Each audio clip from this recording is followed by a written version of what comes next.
Chapter 1. The Reversal of the Transmigrator.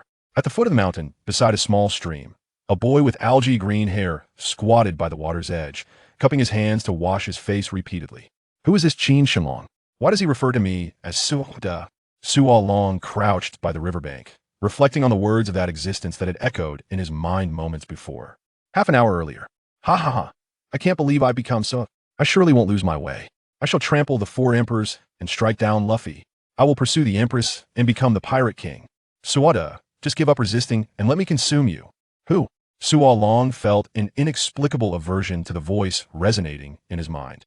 The feeble soul of Qin Shenlong darted towards the depths of Suo Long's consciousness, only to be frightened by the presence of a soul much larger than his own, prompting him to turn and flee. I was just joking, Suoda. Half an hour later. Where is Earth? Suo Long perused the memories contained within the soul he had devoured, named Qin Shenlong. So, I am to apprentice under that Gangshiro?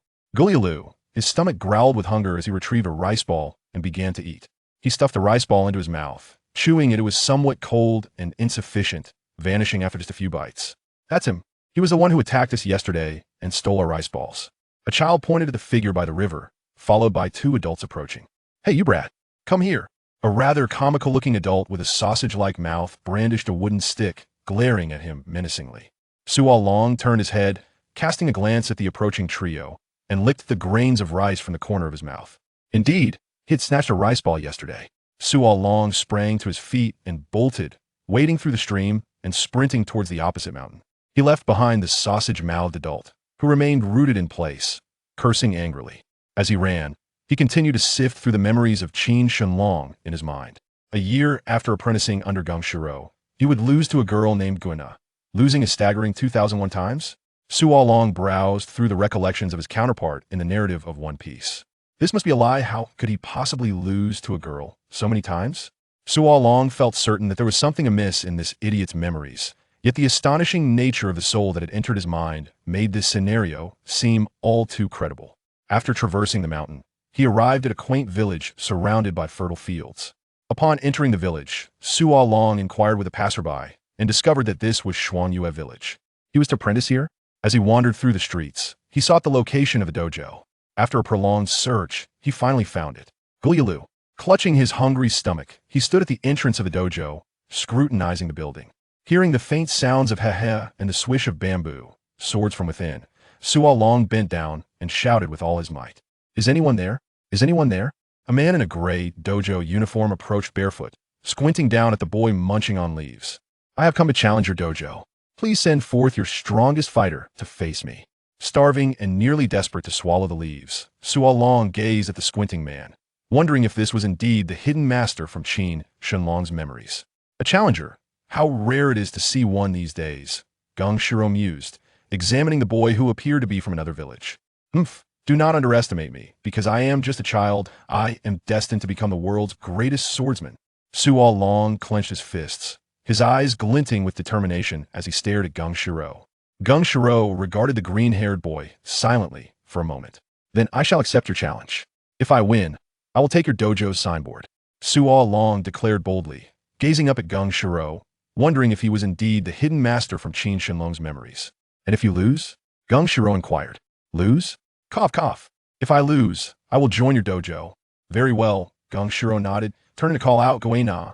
Suo Long followed Gangshiro and his daughter into the dojo, taking in the sight of a girl with short black hair clad in a deep green dojo uniform, slightly taller than himself. Was this the Guina who would utterly defeat him 2001 times in the future? She would defeat him 2001 times, and then die the very next morning? What a nonsensical plot. Do not be fooled by Guina being just a girl. She is capable of defeating the adults in the dojo. Gangshiro smiled with a knowing squint. Suo Long nodded. Withholding further comment, one must fight to truly understand. Yet, to think that adults could lose to this girl was rather pathetic. Suo Long discreetly glanced at the adults seated at the edge of the dojo, who had been bested by Guina, and then at Guina herself, who was now observing him intently. Initially poised to grab a handful of bamboo swords, Suo Long hesitated, recalling the humiliating memory from his mind. The defeat had been utterly devastating. He could vividly picture the moment of his overwhelming loss to Guina. Resolutely, Suo Long picked up 3 swords instead of a whole handful. Holding one bamboo sword in one hand and another in his mouth, he stood beside Gangshiro, Now let us begin.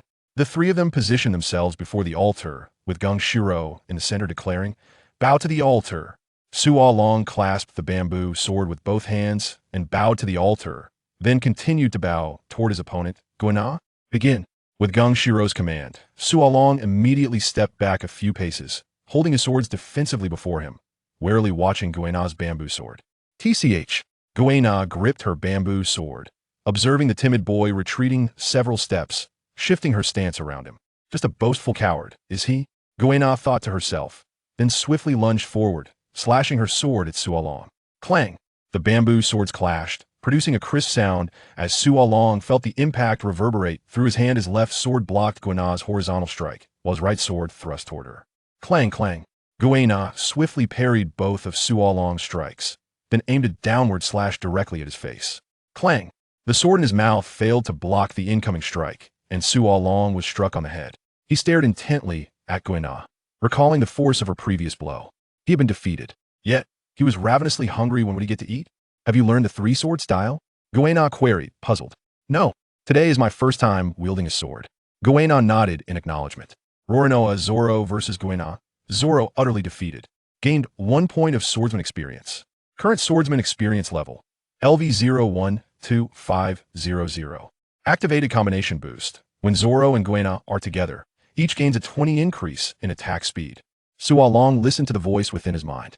Utter defeat and a bonus gold finger? Wait a moment. What does the fourth line mean? Guina also gained speed? Having absorbed the soul of Qin Shenlong, Suo Long was introduced to many intriguing colloquialisms. Gold finger, boost. TCH, you are far from mastering the three-sword style. Guina looked down on Suo Long, yet your hand and state feel surprisingly good. Would you like to spar again? Hey, Guina, Gung Shiro admonished, glancing at the pitiful green-haired boy, hoping Guina would tone it down. Hey, Guina rapped the floor with her bamboo sword in front of Suo Long. Aren't you aiming to become the world's greatest swordsman? Why are you acting dumb? Suppressing the pain in his stomach, Suo Long stood up. A loss is a loss if I join you. That's no problem, right? Yes, no problem, Gung Shiro nodded. Guina regarded the diminutive figure before her with astonishment. The boy who had boasted so boldly was now straightforwardly suggesting joining the dojo. Something fell off. Casting a glance at his tattered clothing, she pondered. Could it be that he lacked the tuition fees? Was he here merely to mooch off their meals? Well then, welcome to our dojo, Suo Long. Would you like to watch the swordsmanship matches of the senior disciples? Gung Shiro said with a satisfied smile directed at Suo Long. Sure. Chapter 02. You got wet after just one day. The boy with the bowl cut waved at Zoro, exclaiming, that Guina girl is far too ruthless. You really needn't take it to heart. She is the strongest in the dojo, second only to the master.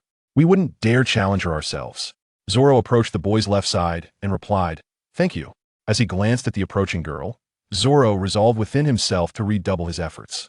The voice he had just heard in his mind must have been the so-called golden finger from the memories of Qin Shenlong, right? But what of it? Even without such a golden finger, through sheer diligence, he would surpass Guina. Ah, it's nothing. No need to thank me. Does it still hurt? The bowl-cut boy said with a smile. When's dinner? Huh. As Guina knelt down, she turned her head upon hearing this, remarking, as expected, you're such an idiot. The sound of bamboo, swords clashing resonated in his ears as Zoro's gaze followed the movements of his senior's weapons. After witnessing over a dozen kendo matches, once the seniors departed in the afternoon, Gung Shiro led Zoro to the backyard. Whoosh! Gung Shiro opened the door and pointed inside, saying, you can stay here from now on. I don't have any money. How about I work to offset my tuition instead?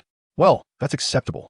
Gung Shiro affectionately ruffled the green-haired boy's head and asked, do you aspire to become the world's greatest swordsman?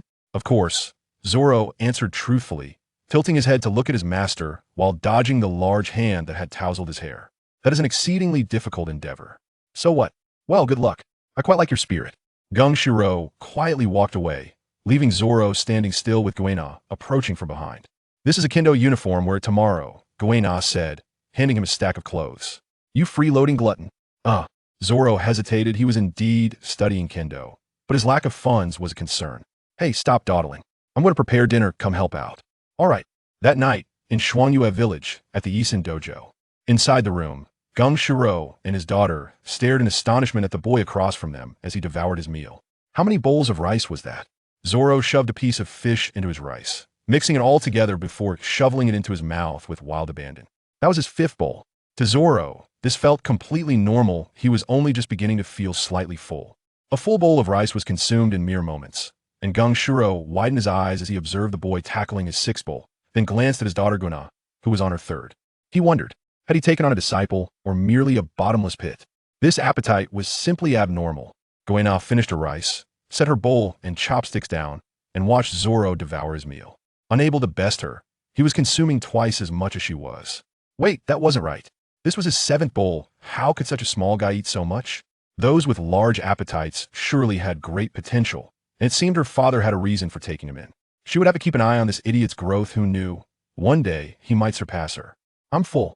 Zoro licked the grains of rice from the corner of his mouth, contentedly rubbing his belly. Indeed, it was a wise decision to apprentice under Gung Shuro. Otherwise, with his current appetite, he would hardly be able to sustain himself. Guina observed Zoro's flat stomach, and then looked at the empty pot. Did this guy really manage to fill himself? Master Gung Shuro stood up, preparing to retire to his room for tea, leaving Zoro and Guina to clean up the dishes. I'll handle it, Zoro offered, taking the bowls and chopsticks to clean. Guina's demeanor softened slightly. It seemed the freeloader was willing to lend a hand, and her impression of this idiot improved just a tad. Where do you come from? Guina asked curiously. Zoro fell silent, for he only knew he had been wandering for quite some time. Not talking? Guina couldn't help but laugh in exasperation. I honestly don't know, Zoro replied nonchalantly. Could it be you're a vagrant? Guina exclaimed in shock. Zoro glanced at the girl, finding her quite annoying. Gung Shuro, overhearing the children's conversation, exited the room and quietly closed the door behind him. That night, as he lay in bed, Zoro closed his eyes and sifted through the memories of Qin Shenlong. Aside from the plot of the anime One Piece, he encountered a myriad of fascinating tales, including Journey to the West, Water Margin, and various other stories, as well as the textbooks Qin Shenlong had studied in college, and a host of thrilling NBA games that occupied his mind. Shaking his head, Zoro dispelled the dazzling memories and recalled the concept of swordsmanship experience levels. Was this the golden finger? The following day, before dawn. Before the sun had risen, Zoro crawled out of bed, donned his clothes, and opened the door. The air was brisk. As he stepped outside, his master hadn't mentioned where the restroom was. After consuming so much food the previous night, he had awoken in need. He should search for it. Kobe once claimed he had seen Los Angeles at 4 in the morning, all in pursuit of basketball practice. Hardin, on the other hand, had a more mischievous tale, having witnessed the nightlife at 4 o'clock. Zoro sighed, lamenting how he kept recalling that idiot's strange words. After searching the yard for a while, he finally located the restroom. With that matter settled, the morning chill banished any lingering drowsiness. Zoro pondered, asking Luffy, have you ever seen Shuangyue Village at 4 in the morning? He had been unable to sleep the night before, mulling over his thoughts for quite some time. What was the nature of swordsmanship experience? Would he really set sail with Luffy one day? Despite finding Guina exceedingly irritating, if she were to truly perish in the future, he wouldn't be able to bear it. He wouldn't know how to save her. A gust of cold wind blew by, prompting Zoro to tighten his clothing. He exhaled, gazing at the pitch-black night sky before rising to enter the dojo, retrieving a bamboo sword. Under the cover of night, he began to swing the sword again and again. Overthinking was counterproductive. If he couldn't sleep, he might as well practice, at least working up a sweat rather than standing around freezing in the yard. Swish, swish, swish. With each swing of the bamboo sword, he exerted force. After swinging the sword 10 times with sheer strength, he gained 1 point of swordsman experience. Current swordsman experience level, LV022500. Zoro paused momentarily with the bamboo sword in hand, before resuming his vigorous strikes. He endeavored to maintain a consistent force with each swing. It was revealed that training could indeed yield experience as a swordsman, yet his current efficiency was lamentably low, leaving him oblivious to the transformations that would occur upon reaching level 1 in swordsman experience. With each 10 powerful swings of the bamboo sword, he earned a solitary point of swordsman experience. Zoro relentlessly swung his sword more than 50 times, culminating in his 60th strike. The skillful yet excruciatingly ineffectual movements with the bamboo sword, totaling 10, garnered him a mere 2 points of swordsman experience, minimal in damage yet profoundly insulting. In the early morning, Kuina donned her attire, grasped her bamboo sword, and opened the door, preparing for her training. The rhythmic sound of the bamboo sword striking the wooden post echoed in her ears. To her surprise, she beheld a certain fool engaged in training, prompting her to step into the courtyard. Zoro, after his final strike against the wooden post, sat on the ground, utterly exhausted and devoid of dignity. Following several hours of relentless effort, his once disheartening evaluation had barely improved to a marginally acceptable level. with a feeble swing of the bamboo sword 10 times. He acquired a meager 5 points of swordsman experience. From dawn until the break of day, he amassed over 1,000 points of experience. Current swordsman experience level, LV0, 126-12500. Activation of the combination enhancement. When Zoro and Kuina train together, each gains a 20 increase in attack speed. Observing Zoro's drenched form, Kuina frowned and remarked, "You've soaked your clothes just from a morning's work?" "I'm drenched because I'm training." Zoro shrugged, panting heavily without a shred of composure. With just a few more swings, he would reach the next level. "You're quite weak. After only a few strikes, you're already this tired. Perhaps it would be best for you to gather your belongings and leave the dojo if you fear hardship in the pursuit of swordsmanship," Kuina retorted. Her words laced with potent disdain. Zoro recalled his level 0 swordsmanship and the solitary point of encouragement he received from his defeat against Kuina. Clenching his fists tightly, he contemplated the countless times he would inevitably lose to this girl in the future. How infuriating. He vowed to grow stronger, to first overcome Kuina, and then set sail to hone his skills, aspiring to become the greatest swordsman in the world. Is there nothing more to say? Kuina raised her bamboo sword. "Come. Let me reveal the truth to you." Zoro rose to his feet, gazing at Kuina with a sense of perplexity. What was the matter with this girl? Why did it seem as though she had an affinity for challenging him? Was it merely an illusion? Before Zoro could respond, Kuina swiftly raised her sword and struck at him, her blade clashing against his bamboo sword as she approached. Zoro's bamboo sword slipped from his grasp, and he was struck head-on, collapsing to the ground in pain, clutching his face.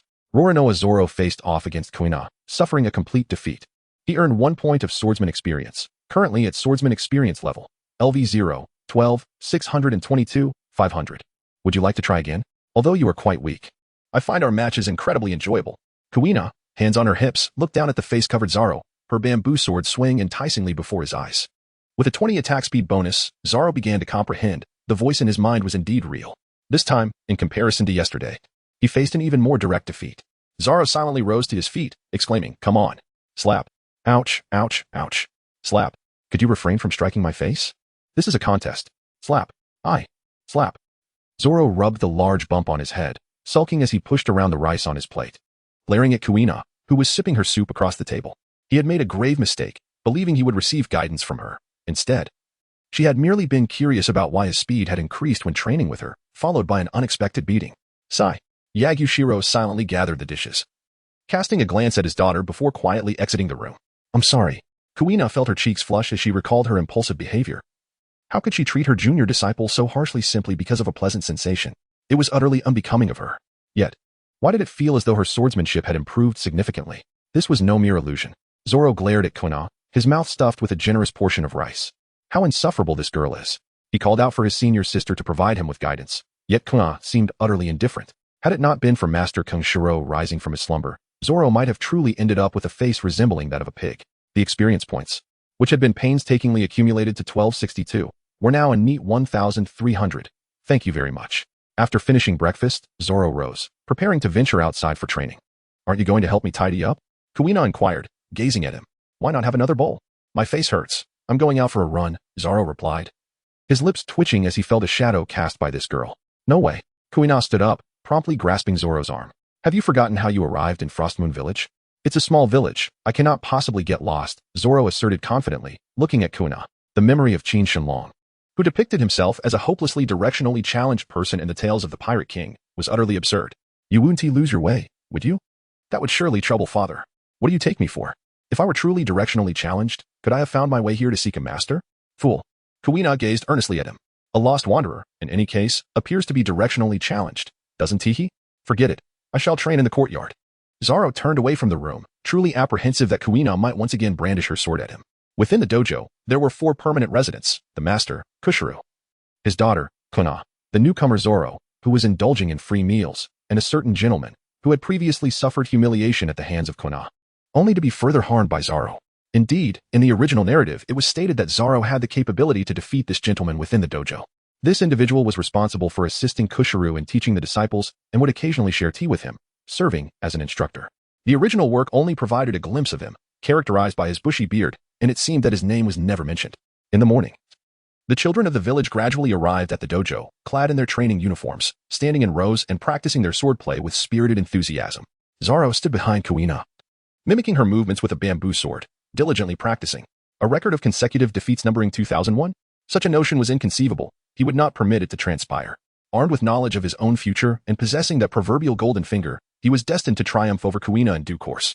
Within the dojo, the disciples knelt in 2 rows, and Master Kung Shiro squinted at them, assessing their readiness for the next match.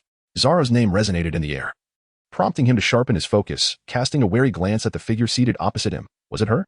William. Zoro stared in surprise at Master Kung Shiro in the distance.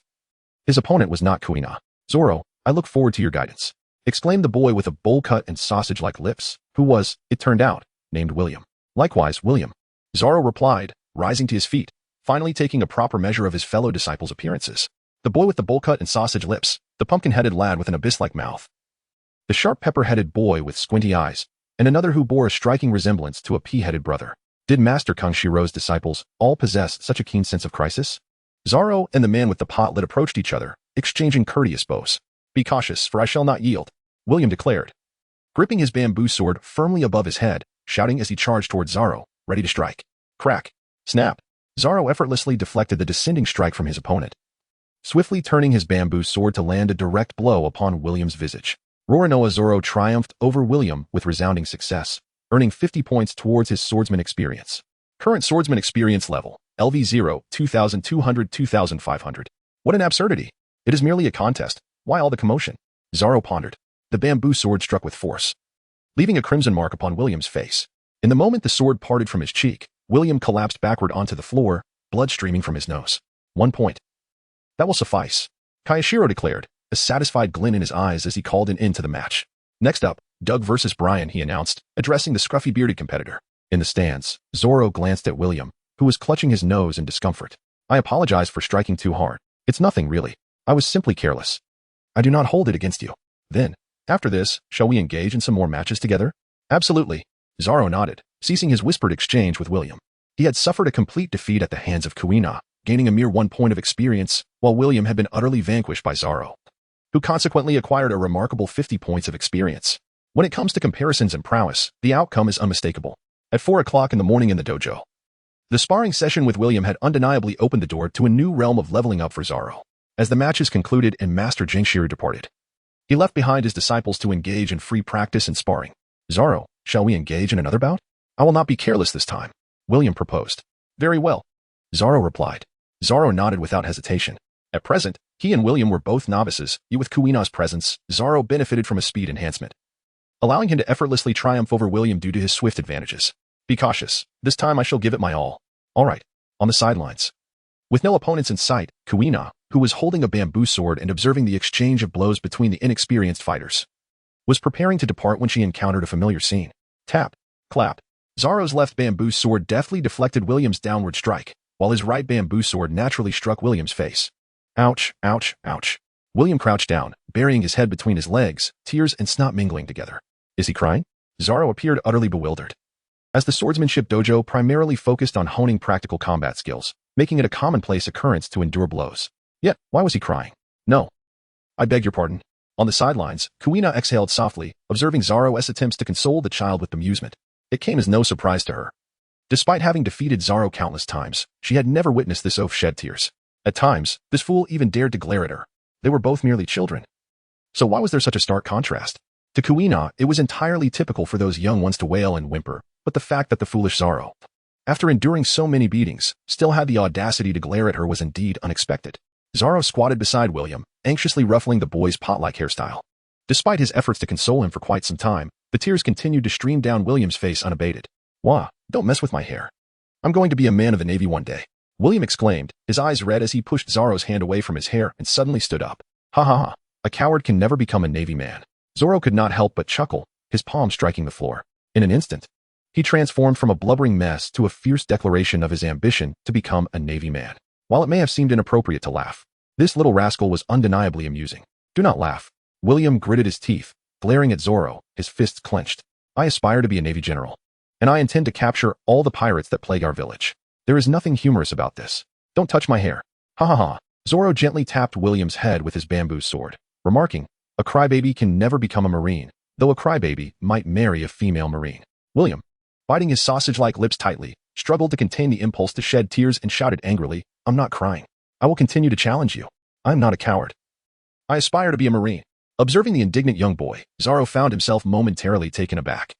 pondering whether William's determination was genuine or merely a fleeting surge of youthful passion. Very well, let us resume our contest. Zoro nodded, casually brushing his hand over his pot-lid hairstyle. Is this William the type of person who tirelessly pursues his dreams, akin to characters in animated series? Or is this merely a manifestation of youthful delusion? Whack. Ouch, that hurts.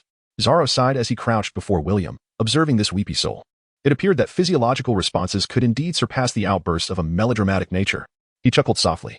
Suddenly, William lifted his head, tears streaming down his face. Yet he forced a grotesque smile. This is laughter, he exclaimed, sporting 3 prominent red marks on his face. Rising to his feet, he declared, again. Zoro remained silent. With a hearty laugh, William brandished his bamboo sword and charged at Zoro, only to be met with a blow to the face, collapsing onto his back. Could you not be a bit gentler? He cried, clutching his nose, rolling on the ground in distress. Zoro remained silent, having defeated William and gained 50 experience points. He could appreciate the aspirations of this young lad, yet when it came to victory or defeat, he would not hold back. Shall we continue? Zoro inquired. No, I cannot possibly match you, William exclaimed, concealing his face. Do you still aspire to be a Marine? Zoro scrutinized him, finding the ambitions of the indecisive laughable. Even if I cannot defeat you, it does not hinder my pursuit of becoming a Marine. Are you conceding then? Indeed. Those who surrender so easily cannot aspire to be excellent Marines. You are merely a coward. I am not. So, shall we continue? I will fight. Thud. Crack. Crack. Roronoa Zoro versus William. Zoro emerged victorious. He gained 50 points of swordsman experience. Current swordsman experience level, LV1, 02500. LV1 reward, 5 attack speed. Zoro gazed contentedly at the despondent young William beside him. Indeed, the child was the easiest to deceive. The satisfaction he derived from this experience was immense. As expected, William lowered his head and began to weep. What? Zoro turned his head. I'm simply not cut out to be a Marine, William lamented, his tears mingling with mucus streaming down his face. I can't even defeat you. Doesn't that make me foolish? I must lack the talent to be a Marine. Please don't think that way. Zoro hastily gestured, realizing he had inadvertently shattered the child's spirit. He felt a heavy burden of guilt. I cried too. And I can't even best my new master. Am I not a fool?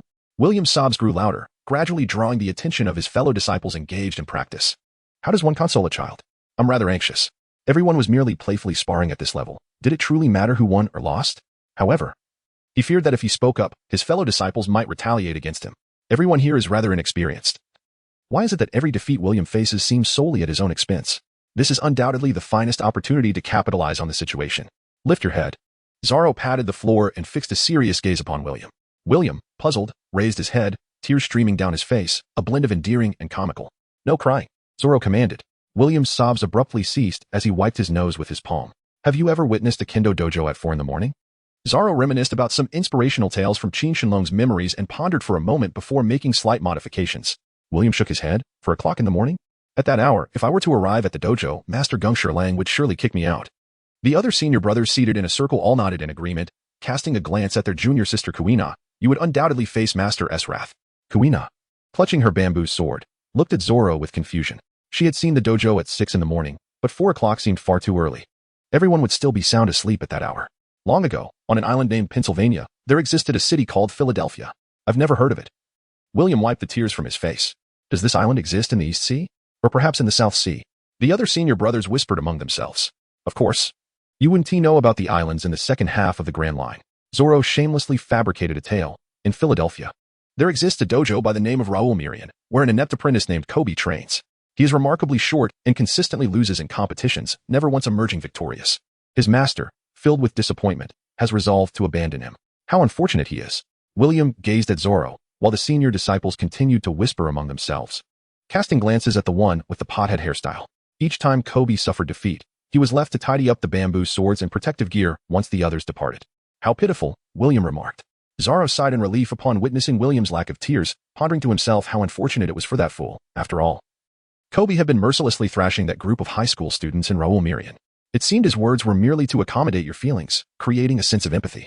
However, what relevance did this hold in the context of a kendo dojo at 4 a.m? William was perplexed. Is this fellow mimicking my character, slightly altered? Does he lack a home, forced to sleep in the dojo? William gazed at Zoro with curiosity, while the senior brothers leaned in, awaiting further elaboration. He does have a home, but Zoro felt a sense of offense and suddenly lost the desire to speak. Struggling to continue, are we? Kuina, who was standing by and eager to join in, thought to herself. He has a home, no distractions allowed. What constitutes a distraction? Allow me to explain. Zoro lightly tapped William's pot-shaped head and continued his tale. The foolish child, Kobe, awakened at 4 every morning, traversing the streets of Philadelphia to the dojo, where he tirelessly swung his bamboo sword, day in and day out. After a year of relentless dedication, Kobe triumphed over the seniors who often mocked him. Despite lacking innate talent, his arduous training in the early hours bore fruit. And then? William inquired eagerly. Then that swordsman named Kobe enlisted in the Navy. Declaring, "I shall bring my youth to the naval headquarters," Zoro proclaimed with fervor, subsequently spinning an embellished narrative of Kobe's competitions, reimagined in a swordsman-esque context. And then? Did he become an admiral? William blinked his wide eyes, impatient for the continuation of the story. Indeed, he did. Zoro nodded, dismissing any scrutiny of his fanciful words. What? There is no admiral by that name in history? Well, then you may continue to weep, he retorted. I understand now. William gazed at Zoro, his eyes brimming with determination. The other seniors regarded the pot-headed boy with confusion. What do you comprehend? Defeating seniors after a year of effort can only be achieved by either exceptional talent or sheer luck. But tell me, what have you truly grasped? Roronoa Zoro. I shall never weep again. I will double my efforts, never surrender, and train with my sword from dawn until dusk until I become the finest Navy officer. William fixed his gaze on Zoro. Let us strive together to become the greatest Navy officers. Huh. Zoro glanced at the pot-bellied man and pointed to himself. Me? A Marine? Indeed. William replied. No. Why not? No particular reason, just no. But as a Marine, one can capture pirates. Even so, I prefer not to. A bounty hunter can capture pirates as well. But bounty hunters are rather inept, lacking any sense of flair. Join the Marines. I refuse. Why? Smack.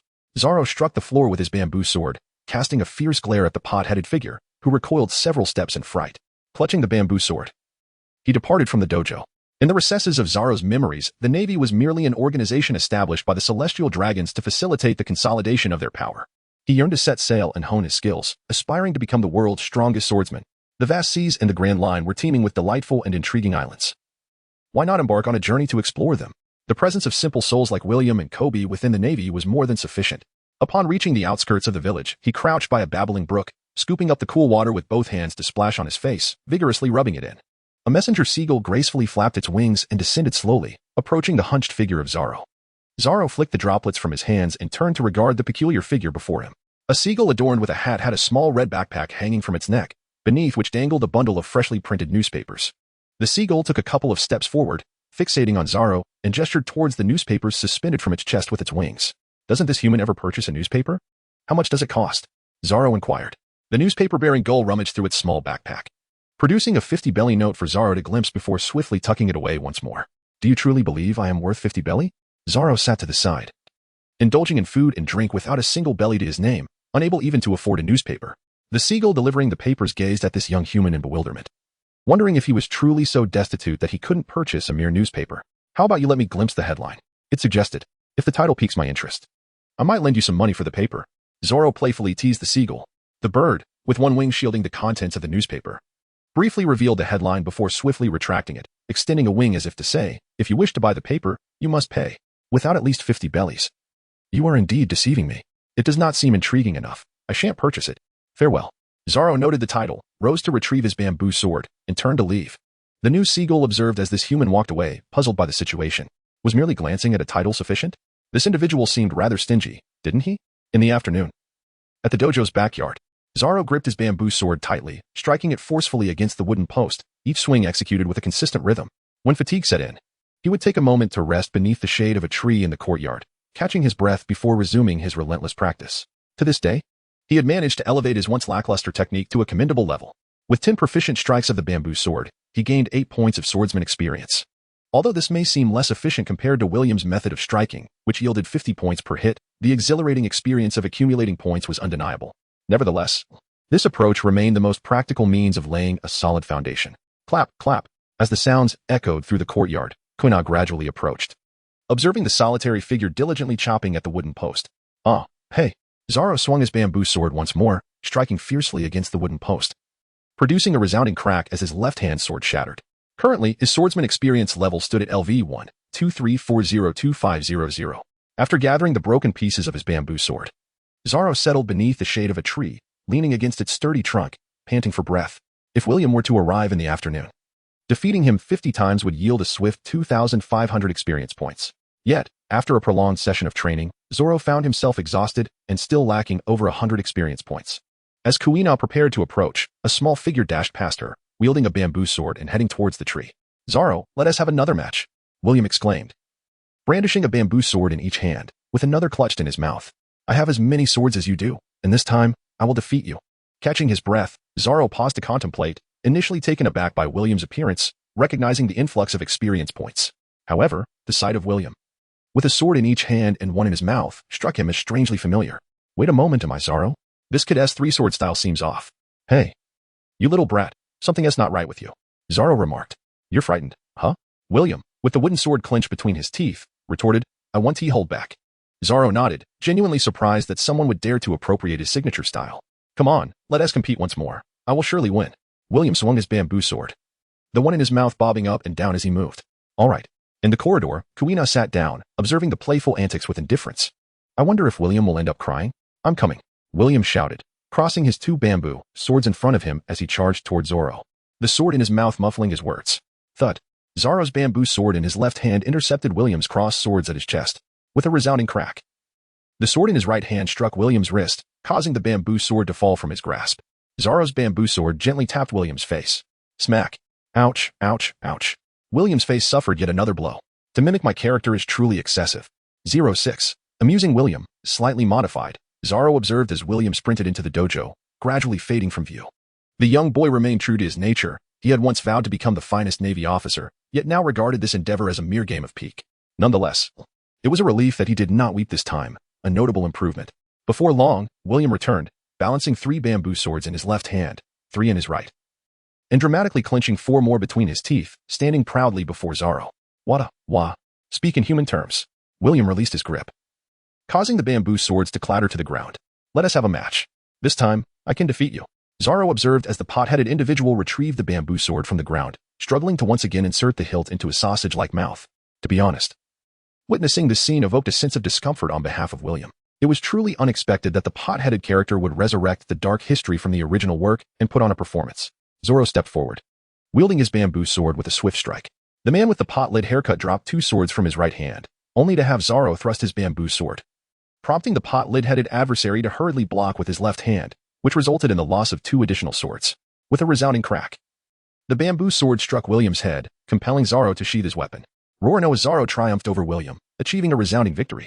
He earned 10 points of swordsman experience, bringing his current swordsman experience level to LV1, 23, 752, 500.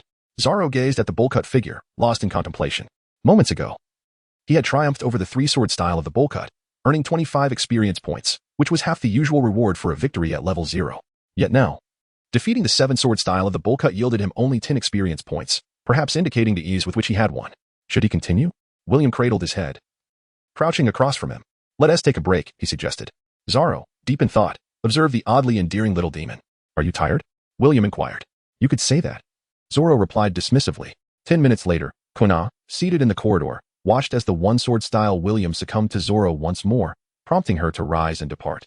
The mutual struggle of novices was truly tedious. Roronoa Zoro versus William, a complete victory for Zoro.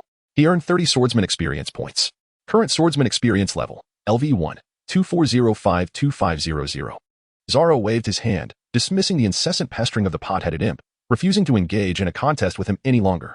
He realized that it was not that William lacked earnestness. After all, this time William wielded merely a bamboo sword.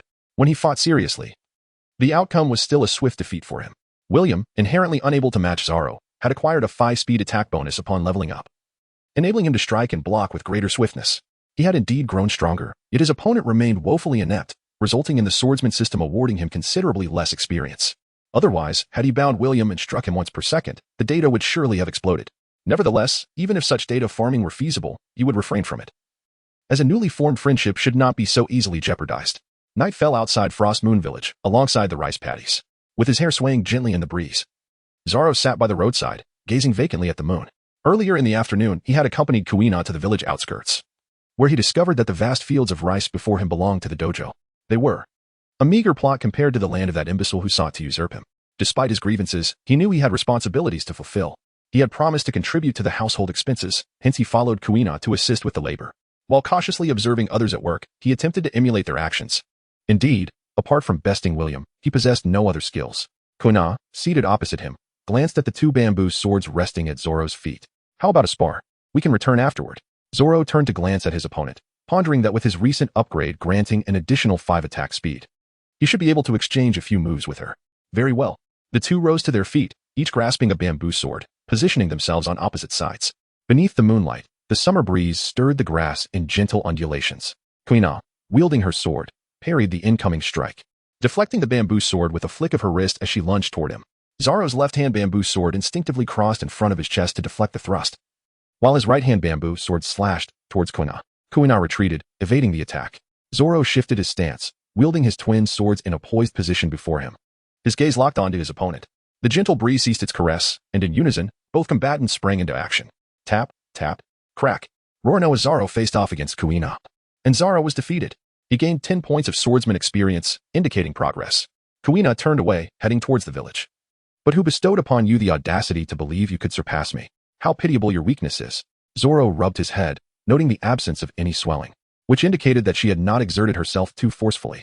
He returned to the village, grasping 2 bamboo swords. He was not angered by Kuina's words. After all, he had only been practicing swordsmanship for a mere day. Despite his ability to prevail over William, who similarly lacked proficiency, he understood that without a solid foundation, he would still be at a disadvantage against Kuina, whose mastery was well established. The disparity between their skills was indeed substantial. Nevertheless, this duel had been initiated by Kuina. Had it not? Although he was aware of the narrative surrounding Kuina's story, her somewhat abrasive personality left him somewhat speechless. Upon returning to the One Heart Dojo, Zoro assisted Kuina in the kitchen, washing rice and vegetables. Typically, it was Kuina who prepared the meals before his arrival. Now, with a competent assistant, she could direct him in the culinary tasks. Come on, be quicker with the chopping, she urged. This is akin to a swordsmanship duel, if your blade is not swift. How can you possibly vanquish your opponent? Leaning against the window, Kuina enjoyed the gentle breeze while stealing glances at Zoro, who was diligently washing the rice, cleansing the vegetables, and chopping them. Hurry up. You're so slow, just like your swordplay, always dragging your feet. I've finished, but there's no need to rush, he replied. Zoro combined the vegetables with a knife, set it aside, and stepped away. Next came Kuina's cooking segment, with Zoro primarily lending a hand, as his skills were limited to striking William. Go chop some firewood, Kuina instructed, glancing back at him while she prepared the meal. All right.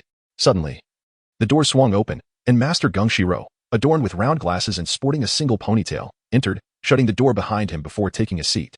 Observing his apprentice across from him, who was cradling a swollen head, Gungshiro inquired with a hint of perplexity, Zoro, what happened? This fool burnt the fish, Zoro retorted. I couldn't restrain myself from punishing him.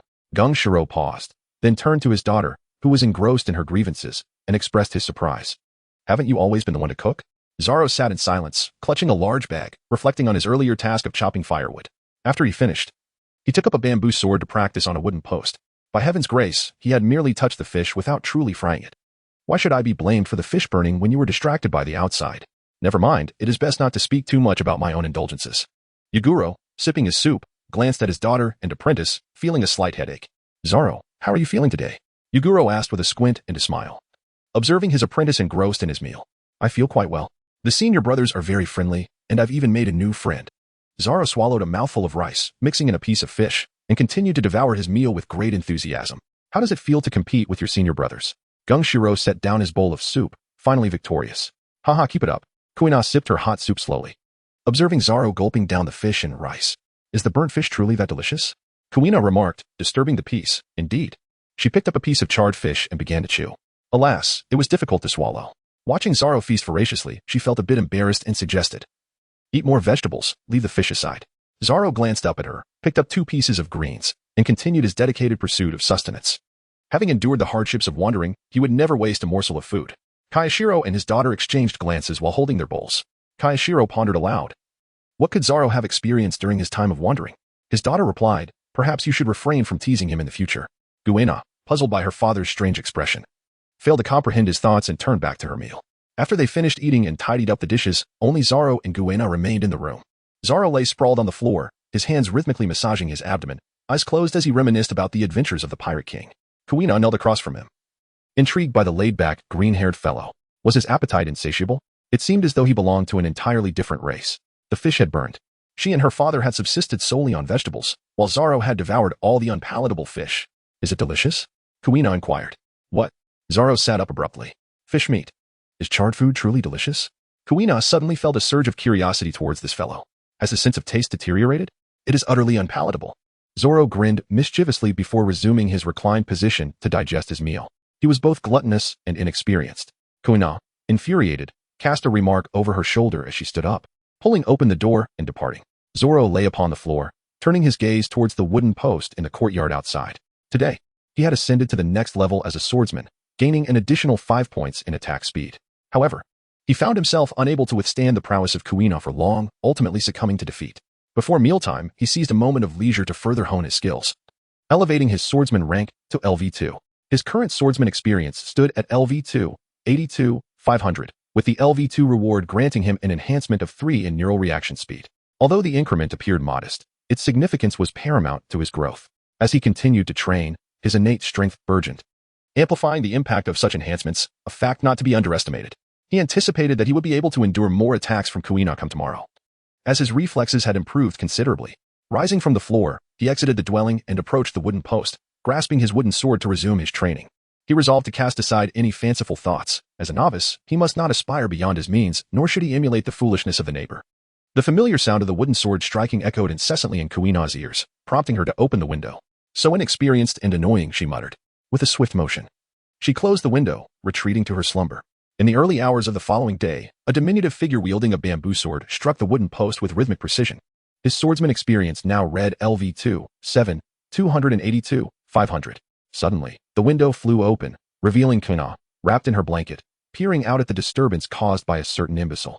With a resigned sigh, she shut the window and returned to her sleep. Zoro was certainly not training until the early hours of the morning. He had succumbed to slumber. It was merely that after awakening, he found himself unable to return to sleep, with no leisure activities to occupy his time, thus he resorted to practicing in the courtyard. After all, leveling up to unlock new rewards represented another avenue for him to gain strength, with the first method being relentless training. Moreover, as a man, he could not allow himself to be bested by a girl day after day. The bamboo sword struck the wooden post repeatedly, the motions echoing in a continuous rhythm. As time progressed, the sky gradually brightened, and the sound of the strikes resonated throughout the courtyard. Zoro halted his relentless strikes, setting down his bamboo sword as he stretched his limbs. Currently, the swordsman's experience level stands at LV3, 882, 500, with LV3 rewards, 5 observation haki intensity, pinning development. Zoro's movements came to a halt, pondering the intensity of his observation haki. With greater enhancement, could he attain a level akin to that of the character Katakuri from the anime, perceiving glimpses of the future? However, he has yet to develop his observation haki, indicating that he must contemplate ways to cultivate this ability in the future. In the storyline of the anime 3D2Y, Rayleigh trained Luffy on the island of Rasukai to develop his observation haki by having Luffy blindfolded while Rayleigh struck at him with a stick. The moment Luffy could sense attacks outside of his line of sight would signify the fruition of his observation haki. Of course, Zoro's understanding of observation haki is merely a rudimentary interpretation gleaned from watching the anime. The true nature of it requires practical experience or guidance from someone knowledgeable in this domain, such as Rayleigh or the inhabitants of the Calm Belt's Amazon Lily. In the morning, as Zoro ate, he contemplated the development of his observation haki. Although it may seem premature for him at this juncture, the rewards of level 3 felt rather unjust, as they were elusive and intangible, an annoyance indeed. "Why are you staring at me?" Kuina queried, perplexed by the green-haired fellow who had been fixated on her since the meal began, creating an unsettling atmosphere. Zoro shook his head and lowered it to continue his meal. As for Kuina, it was best to reconsider. Training with her blindfolded while wielding a stick was out of the question. Kuina would undoubtedly exert herself fully during their training sessions on observation haki, leaving no room for leniency. It was quite possible that while he failed to master observation haki, he might inadvertently develop his armament haki prematurely. Alas, that simply would not do. Perhaps he could turn to William instead. It would be a burden for him. But as compensation, Zoro could regale him with the modified tales of the legendary swordsman Jordan from another realm. Surely, the basketball deity from that world would not take offense. The One-Mind Dojo. Zoro opened the door to the dojo. A drenched boy with a bowl cut was sitting by the roadside, panting heavily. "Good morning, big brother Zoro." "Good morning to you as well. What seems to be the matter? Can't you run any longer?" "What?" Zoro listened as William recounted the tale of how, before dawn, the boy with the pot lid for a hat rose from slumber, wielding a wooden stick as if it were a bamboo sword. This endeavor, however, roused his father, who, armed with a shoe, promptly sent him back to bed for a proper rest. William, snuggled beneath the covers, pondered the situation. It simply would not do. After all, his esteemed predecessor, Kobe, practiced his swordsmanship at 4 o'clock each morning. He felt compelled to emulate his idol. Stealthily, William slipped out of his home, determined not to disturb the peace of Frost Moon Village.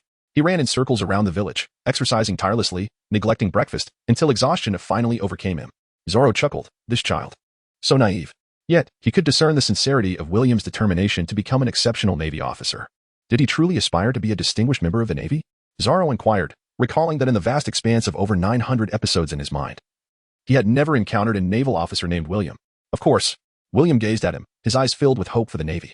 Zoro nodded, refraining from stating that the Navy merely serves as a tool for the celestial dragons. Different individuals hold varying perspectives, and he did not wish to shatter the hopes of the young boy. Then strive for it. Perhaps one day you shall become a rear admiral. I aspire to be an admiral. Zoro laughed heartily. Then you must exert yourself with utmost diligence. William, allow me to share a method that will enable you to grow stronger. What do you think? Zoro stroked the hair of his pot-lid hairstyle. What method? William looked on with eager anticipation. In various ways, Zoro whispered to William about his method of developing observation haki while blindfolded. Nearby, Kuina stood at the entrance, disdainfully dismissing the idea. What methods could two defeated opponents possibly possess to grow stronger? Zoro, William, have you attained enlightenment? In the evening, on the mountains behind Windmill Village, Zoro stood beneath the tree, his eyes shrouded in a black cloth. William, gripping a wooden stick, hesitated as he gazed at his elder brother Zoro, who stood with his back turned, his hands trembling slightly. Brother Zoro, is this method truly reliable? Rest assured, Zoro replied, his voice resonating with certainty. Yet William's grip on the stick grew more unsteady. Can that observation haki you mentioned really be cultivated this way? It still seems rather implausible. William scratched his head in frustration. He was indeed intrigued and eager about the mysterious observation haki his brother spoke of, but would Zoro really not retaliate after this strike? However, since it was his brother who requested him to hold the stick for training, surely he wouldn't blame him, right? With his eyes covered, Zoro clenched his fists, wondering why this lad had yet to begin. What was he contemplating? His hesitance was rather unnerving. Come on, just start. I believe in you, Zoro urged, tension lacing his voice. All right. William nodded, tightening his grip on the wooden stick. Pay attention. I'm about to begin. With that declaration, William swung the stick with considerable force, demonstrating a surprising vigor in his movement with his eyes closed. Zoro listened intently to the whistling of the wooden stick, a tingling sensation coursing through his scalp as he instinctively crouched down. Today, he had spent the entire day honing his swordsmanship, engaging in fierce contests with his fellow disciples. After a relentless day of practice, he realized that there was no upper limit to the experience one could gain as a swordsman. Presently, his swordsman experience level stood at LV 511, 482, 500, with the reward for LV 4 being an enhancement of 10 to his haki strength awaiting development, and the reward for LV 5 being a surprise treasure chest. The enhancement from LV 4's haki could be considered the most substantial among these rewards. However, it required the individual to awaken the latent power of haki within their body. The LV 5 surprise treasure chest was noteworthy, as it yielded 50,000 berries, a reward equivalent to 1,000 units of chopper spare rations. Just look at the grandeur of the reward. Alas, I cannot blow it away any longer. Who on earth designed this treasure chest opening mechanism? Truly impressive. Crack. The wooden stick fell, making contact with his body through his clothing, prompting William to close his eyes as Zoro let out a muffled grunt. It must be said, while the brain may wish to evade, whether the body can escape is an entirely different matter. Clearly, Zoro's body could not elude the strike, as it bore no eyes on its posterior. Shall we continue? William asked timidly. William tightened his grip. Here it comes. The sound of the stick slicing through the air reached Zoro as he sidestepped the blow. Do not remind me. How fast you strike is entirely up to you. Any hints during training are futile. Zoro furrowed his brows, acknowledging that this time he had merely evaded danger by chance, having heard a faint sound. William offered a reminder, and Zoro harbored doubts that such training would yield the development of observation haki even after several years. Very well, William responded earnestly, as the wooden stick descended. Zoro let out a muffled grunt. Hardly had the sound faded when the wooden staff struck again. A large bump had appeared on Zoro's head. An hour later, Zoro sat beneath the tree, unwrapping the black cloth, suppressing the discomfort brought on by the throbbing pain in his head. As he gazed at the figure squatting a few meters away, hugging his knees and shivering, he was not at all surprised. After all, if he could master observation haki in such a short span, it would be unjust for Luffy to endure such a prolonged beating from Rayleigh on Rusk Island. Naturally, he did not blame William for hitting him hard enough to hurt, as the idea had originated from him. Come here, it's your turn. At the sound of his brother's voice, William instinctively drew his arms tighter around his legs, feeling a chill. It was not fear of the pain associated with honing observation haki. William had never doubted his brother's methods as being too simplistic.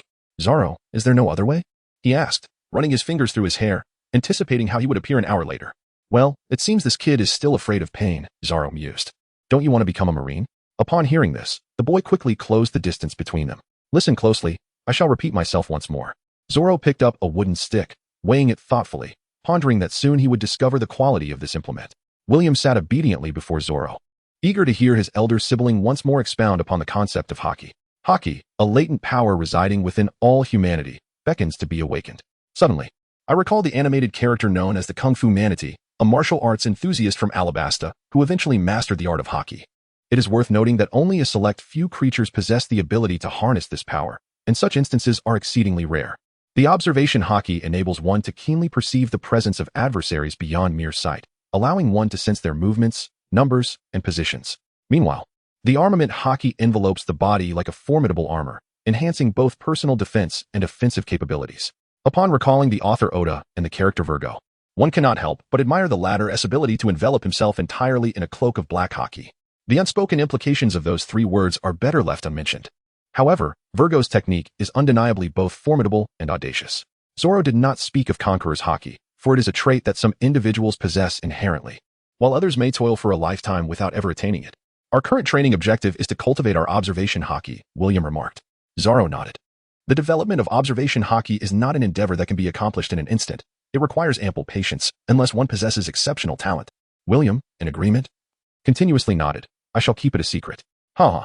Zoro, with a sense of satisfaction, gently patted the top of the pot-covered head and handed him the blindfold. Feeling the weighty slap on his shoulder, William took a deep breath and accepted the black cloth to cover his eyes. He rose to his feet. Snap! Just as William turned around, a sharp pain struck his head, catching him entirely off guard. The next day at the dojo, after a rigorous practice session, the disciples gathered in the courtyard to chat in small groups. Kuina sat proudly at a distance, clutching her bamboo sword as she observed her fellow disciples, particularly two lively characters amidst the crowd. William, with his head full of bumps resembling a Buddha meditating beneath a tree, swayed his head and hummed, while Zoro, with his green hair flowing in the breeze, appeared completely revitalized.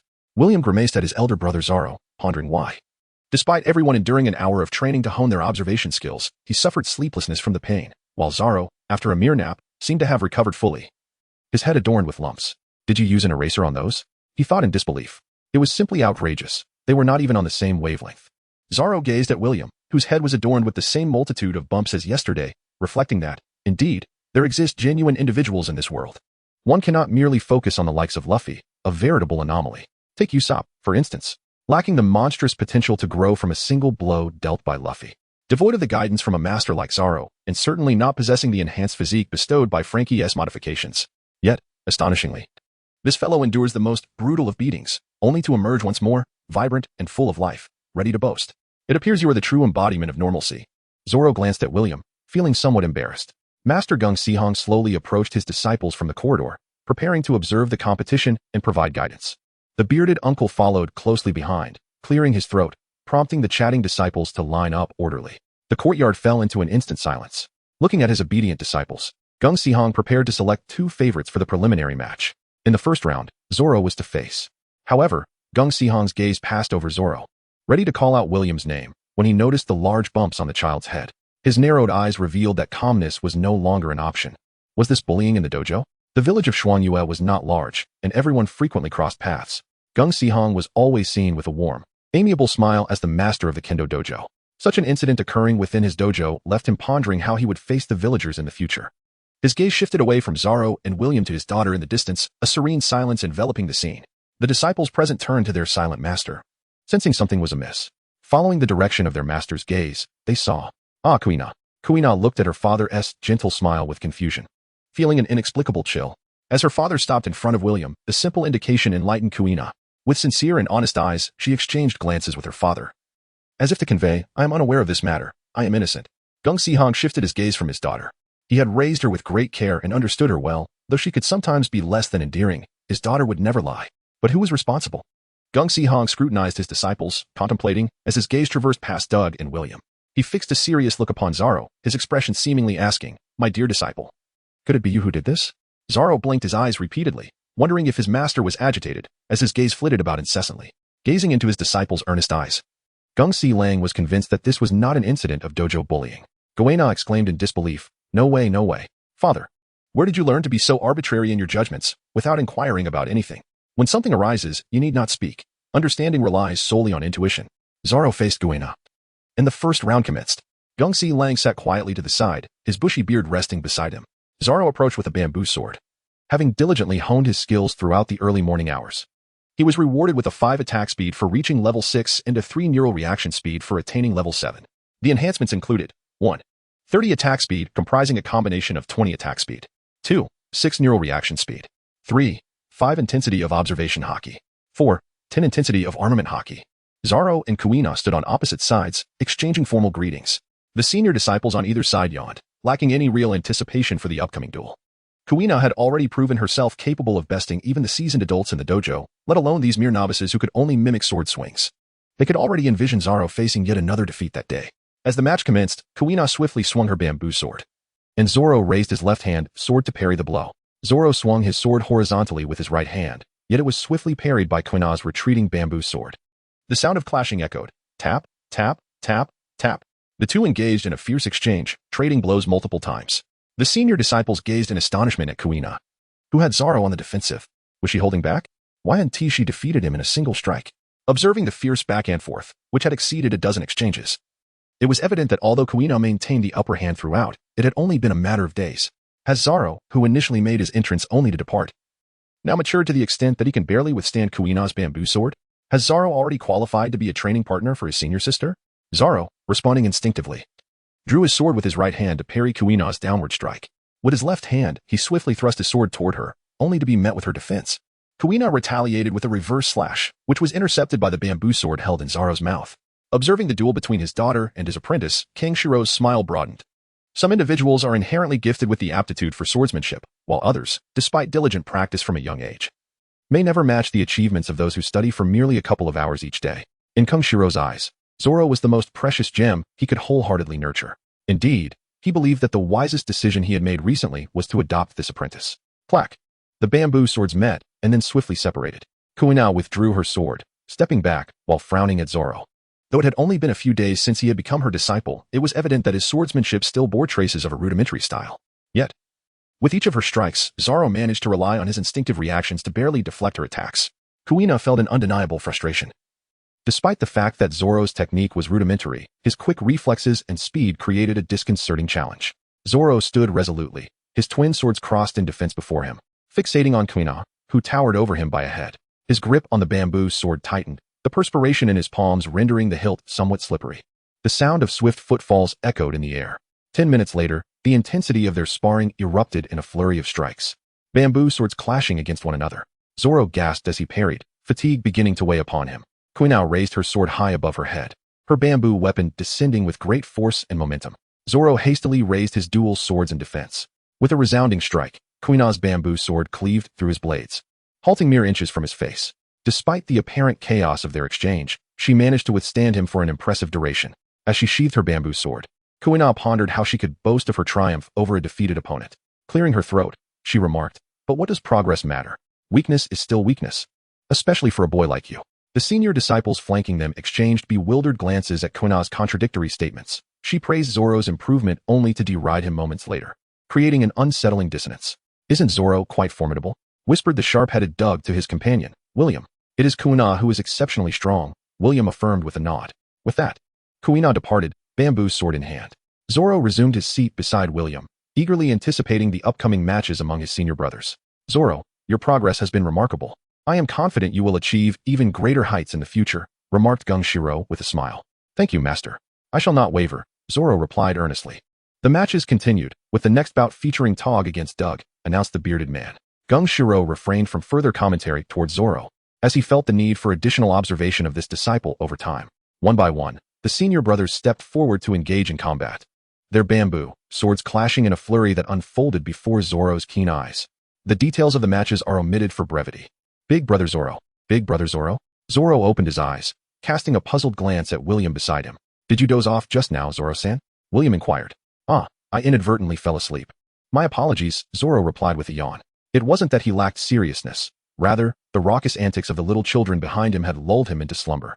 They were playfully clashing swords, retreating a few steps with each strike, laughing and exclaiming as one of them swung wildly, missing the mark entirely. How could one be so off target, even at such close range?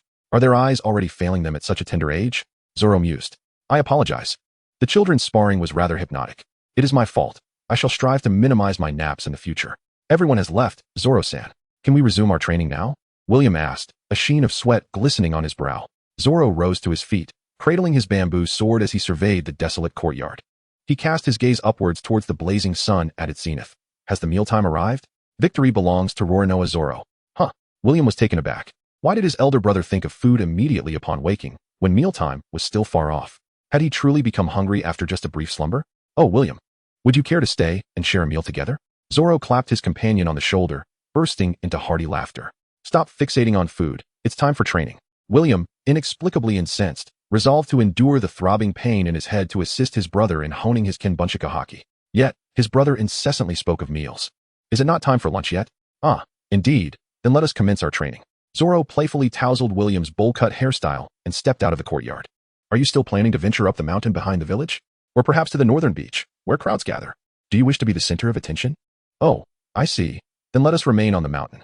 Zoro and William walked along the street outside the dojo, gradually fading into the distance. Behind the dojo, a figure stealthily crouched by the door, peering at the two from afar. Guina, what are you doing? Doug inquired, puzzled, from inside the dojo. Shut up and mind your own business.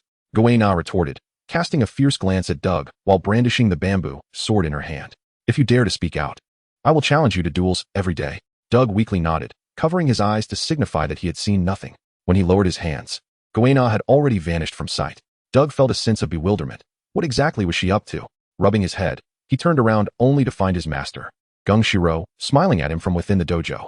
In the back mountains, due to the significant sacrifices made by William's younger brother for the sake of training, Zoro and William, after careful discussion, decided that for the next few days, William would no longer engage in training to develop observation haki, but instead would assist Zoro in honing this ability.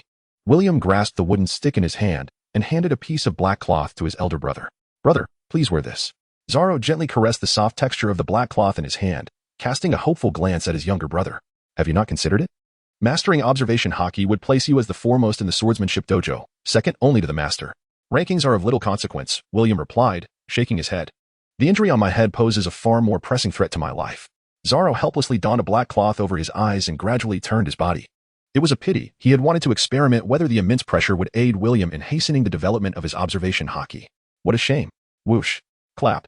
Zoro winced in pain, unable to evade the blows. Whoosh. Whoosh. Whoosh. Whoosh. With 4 swift strikes of the wooden stick, William gazed in astonishment at his elder brother Zoro, marveling at his ability to evade those 4 consecutive attacks. Has he succeeded? Not yet. As Zoro concluded his words, a blow struck his head.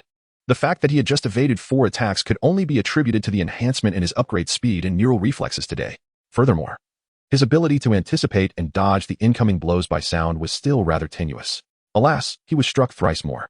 He had endured 3 hits while dodging 2.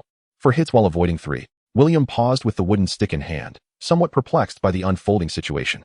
Zoro clenched his fists, drenched in sweat, torn between the notion that it was still too early to develop observation haki and the frustration that acquiring such a skill would be futile if it yielded no tangible benefits. Suddenly, in the thicket, Kuina lay concealed among the grass, with 2 petals adorning her head. She pressed her hands against her mouth, peering through the gaps in the foliage, nearly breaking into laughter at the peculiar antics of the two. Within her line of sight, Zoro was struck once more by a stick, prompting Kuina to mentally tally the instances of Zoro evading the blows. Could it be that in such a short span, he had made such remarkable progress? Perhaps due to this self-imposed torment? Or was it possible, like herself, that being in each other's company allowed him to enhance his speed in drawing his sword and evading attacks? Kuina shook her head, dismissing the latter thought as absurd, akin to sorcery. From her hiding place, she observed William relentlessly swinging the wooden stick at Zoro. Upon receiving a blow, Zoro instinctively inhaled sharply, his expression reflecting a profound sense of pain. Zoro narrowly evaded once, and she exhaled in relief. It appeared that this method of training reflexes was indeed quite effective. Kuina reflected on her own head, adorned with numerous bumps, while Zoro, with a similar affliction, lowered his head to eat. Their father observed them with a peculiar gaze. Shaking her head, she dismissed such perilous thoughts, deeming them utterly unreliable. Shadows obscured the sunlight above, and a large straw hat was perched atop Kuina's head. Yagasuk gently parted the grass, leaning beside his daughter, his own head crowned with a vibrant green straw hat, his eyes intently fixed on the scene beyond the grass. Kuina turned to regard her father, realizing that her stealthy pursuit of Zoro had been discovered, and that her father had been covertly tracking her as well. Truly, her father was an expert in the art of surveillance. Father, she began, but Yagasuk swiftly covered her mouth, signaling her to remain silent and observe quietly. Kuina nodded, realizing that her father had not come to thwart any violence, but rather to witness the spectacle. What was this? Yagasuk watched as William and Zoro engaged in their activities, one wielding a stick to strike, while the other endured the blows. A sense of curiosity arose within him. Was this training for Kinbunchaku or Busashoku? The evasive maneuvers resembled Kinbunchaka training, yet observing the battered apprentice made Yagasuk question his understanding. This undeniably appeared to be a development of Busashoku haki. How reckless could this be? Kuina poked her increasingly agitated father. Shoo. It was midday. Zoro gazed at the 2 additional eggs and a chicken leg that had appeared in his bowl, overflowing with food. He looked up to see Master Gungsiro placing a platter of fish before him. Why was today's meal so lavish? Gungsiro and his daughter Guina, heads bowed, were quietly savoring their rice while stealing glances at Zoro, whose head was adorned with bandages, without uttering a word. 12 days had swiftly passed. In the Frost Moon Village. At the One Heart Dojo, the courtyard was lined with senior disciples on either side, while Gungsiro sat serenely in the center, observing the competition among his students. The contest between Zoro and Kuina had surpassed 10 minutes, yet the onlookers remained unable to discern a clear victor. Over the course of the past several days, Zoro had gleaned little experience from his senior brothers. His growth stemmed primarily from relentless practice day and night. On the first day, he ascended 2 levels, achieving LV8 and LV9, which granted him a 5 enhancement to his observation haki and a 10 boost to his armament haki. By the second day, he reached LV10, earning a surprise treasure chest, with the next level requiring 5,000 experience points. From the chest, he received a 15 augmentation to his stamina.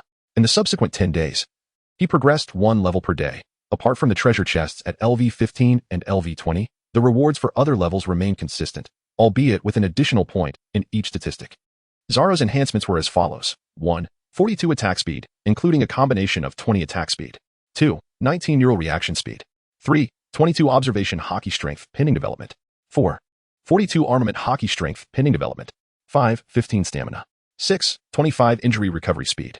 The LV15 chest yielded a 5 boost to neural reaction speed, while the LV20 chest provided a 25 enhancement to injury recovery speed. Kuina furrowed her brow at the bamboo sword suspended above her head. Zoro's swordsmanship had seemingly evolved from the rudimentary techniques into a more audacious style over the past 10 days. His speed and agility were astounding. And it was even more astonishing that Zoro, who was shorter than her, had significantly improved his stamina in such a brief period. Opponents she could typically defeat in a matter of moves now managed to hold their ground against her, and on occasion, she found herself at a loss. 1 point. That concludes it. The victor is Zoro, with a record of 4 wins and 60 losses. Roronoa Zoro versus Kuina. Zoro triumphs. He earned 200 points of swordsman experience, raising his swordsman experience level to LV20, 5,210,000. In the days following his initial victory over Kuina, Zoro had entertained the notion of frequently challenging her for experience points, given that their prolonged contest would presumably yield consistent gains. However, he soon faced the harsh reality. His odds against Kuina were a mere 2 to 8. Acknowledging this brutal truth, Zoro reluctantly abandoned his perilous aspirations. Despite having lost to Zoro only 4 times, Kuina found it difficult to accept that he could, by chance, defeat her after such a short span. Was it truly the case that females were inherently weaker than males? Her resolve to become the world's strongest swordsman wavered in her heart. It has only been half a month since Zoro began his training, yet he has already developed the ability to gradually catch up to her. Kuina, is something the matter? The bearded man called out, observing Kuina standing in the middle. Lost in thought. It's nothing, Kuina replied, coming to her senses as she turned and sat beside Zoro. Shall we have another match soon? She whispered. Zoro unexpectedly glanced at her. It was the first time he had seen Kuina speak so earnestly about a match. Shaking his head, Zoro did not acquiesce, and he resumed watching the duels of his seniors. It was merely a stroke of luck to win a single bout. He had no intention of seeking unnecessary hardship. After the matches concluded, Master Jingshiru departed from the courtyard. Surrounded by a circle of peers, Zoro found himself in the midst of eager challengers. I wish to spar with you, Zoro, declared Doug. A dismal defeat is not an option, Zoro replied, shaking his finger, which left Doug feeling somewhat embarrassed as he scratched his head.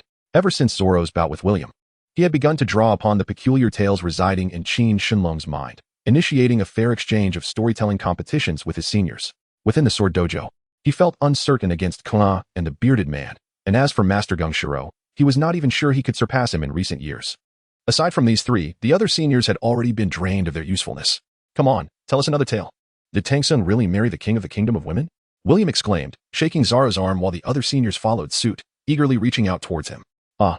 Zoro swayed his body, his head bobbing uncontrollably. Stop, he exclaimed, quickly halting the others. William, Doug, and the rest ceased their actions, gazing at him with anticipation. I'm parched, he lamented, having spoken for quite some time without a sip to drink. Zoro rubbed his fingers together, gesturing that while he was willing to listen to a tale, it would be courteous to offer a token of appreciation, perhaps a little something to quench his thirst. Upon hearing this, Doug retrieved his water bottle, unscrewed the cap, and extended it towards Zoro. Ahem. Zoro rubbed his fingers together and gestured with all 5 digits, 500 berries for a tale. Upon hearing this, Kuina, who was mingling at the edge of the crowd, scoffed disdainfully, how shameless. Charging for a story. In truth, 500 berries was merely pocket change, after all. A single newspaper costs 50 berries, meaning his tail could only purchase 10 newspapers. 50,000 berries wouldn't even suffice to buy a decent sword. In his recollection of the animated series, he recalled that during his weapon selection in Rogue Town, 50,000 berries would only afford him a subpar blade. The sword he eventually acquired, the Sandai Katetsu, was worth over 1,000,000 berries. 500 berries? Merely enough for a cup of tea. Observing William, who was earnestly gathering coins from his senior companions, Zoro contemplated sharing a modified version of the story. Go ahead.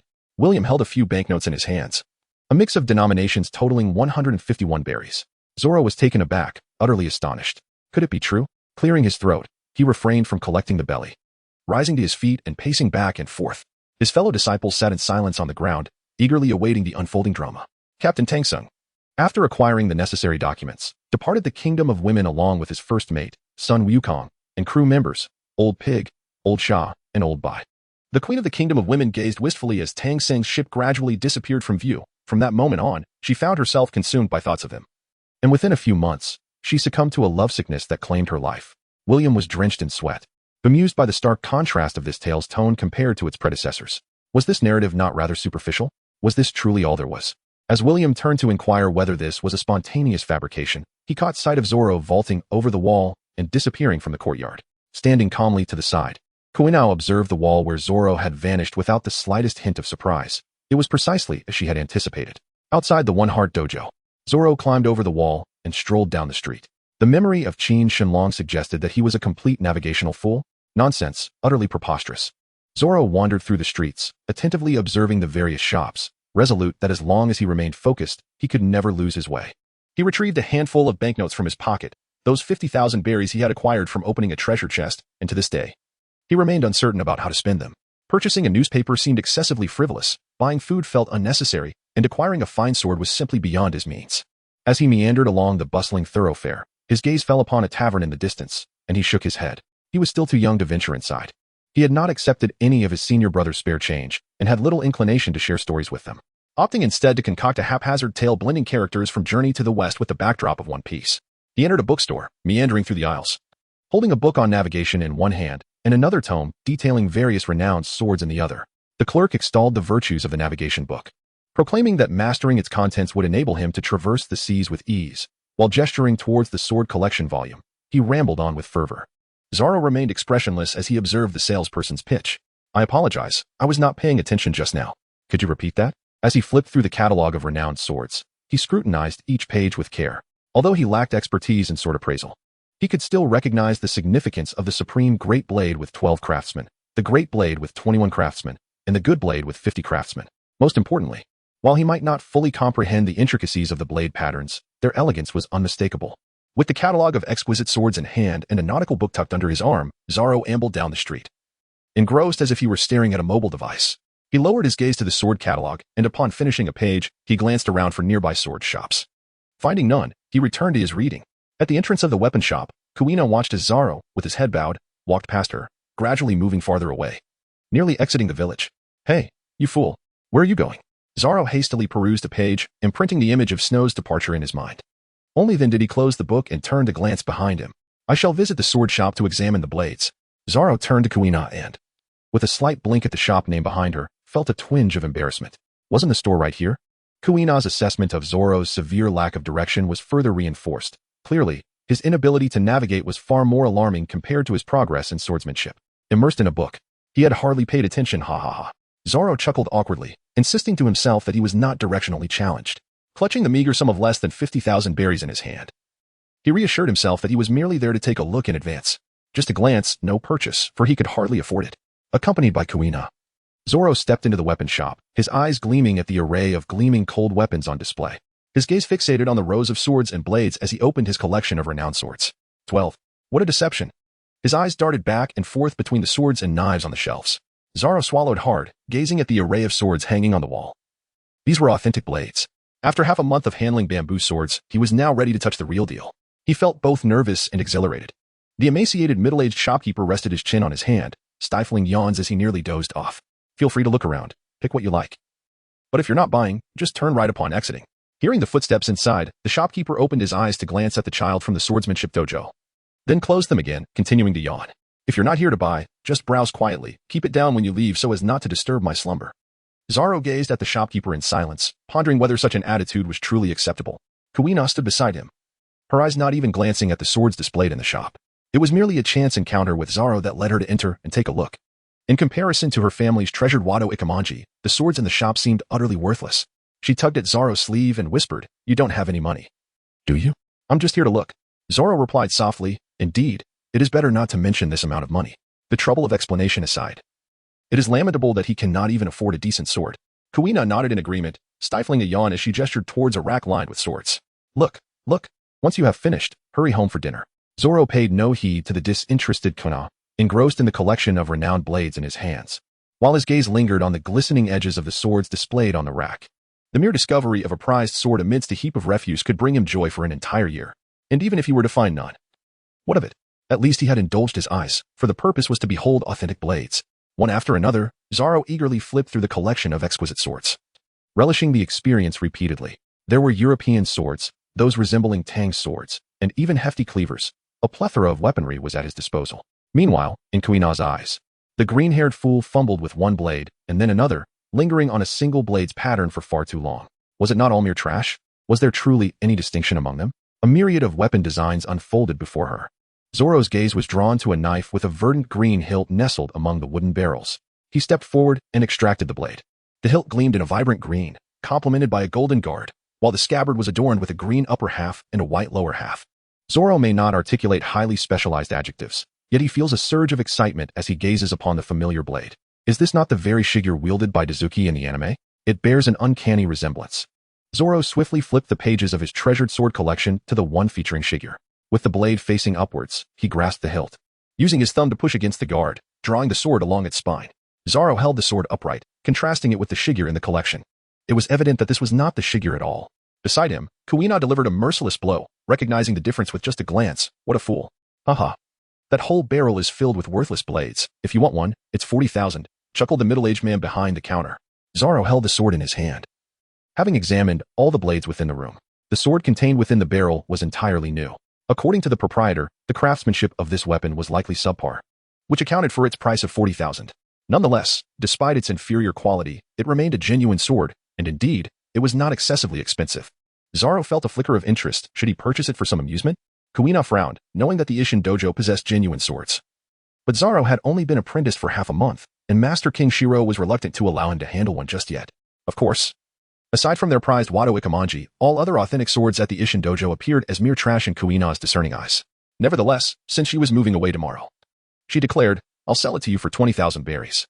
The shopkeeper chuckled, glancing at Zoro and inwardly questioning whether he could afford even that sum. TCH. Kuina extracted 20,000 berries from her pocket, placing a thin stack of bills on the counter. "Take this piece of junk as a gift." Zoro gazed in astonishment as Kuina extracted money and snatched the sword from his grasp, only to toss it back to him after a moment's contemplation. How extravagant.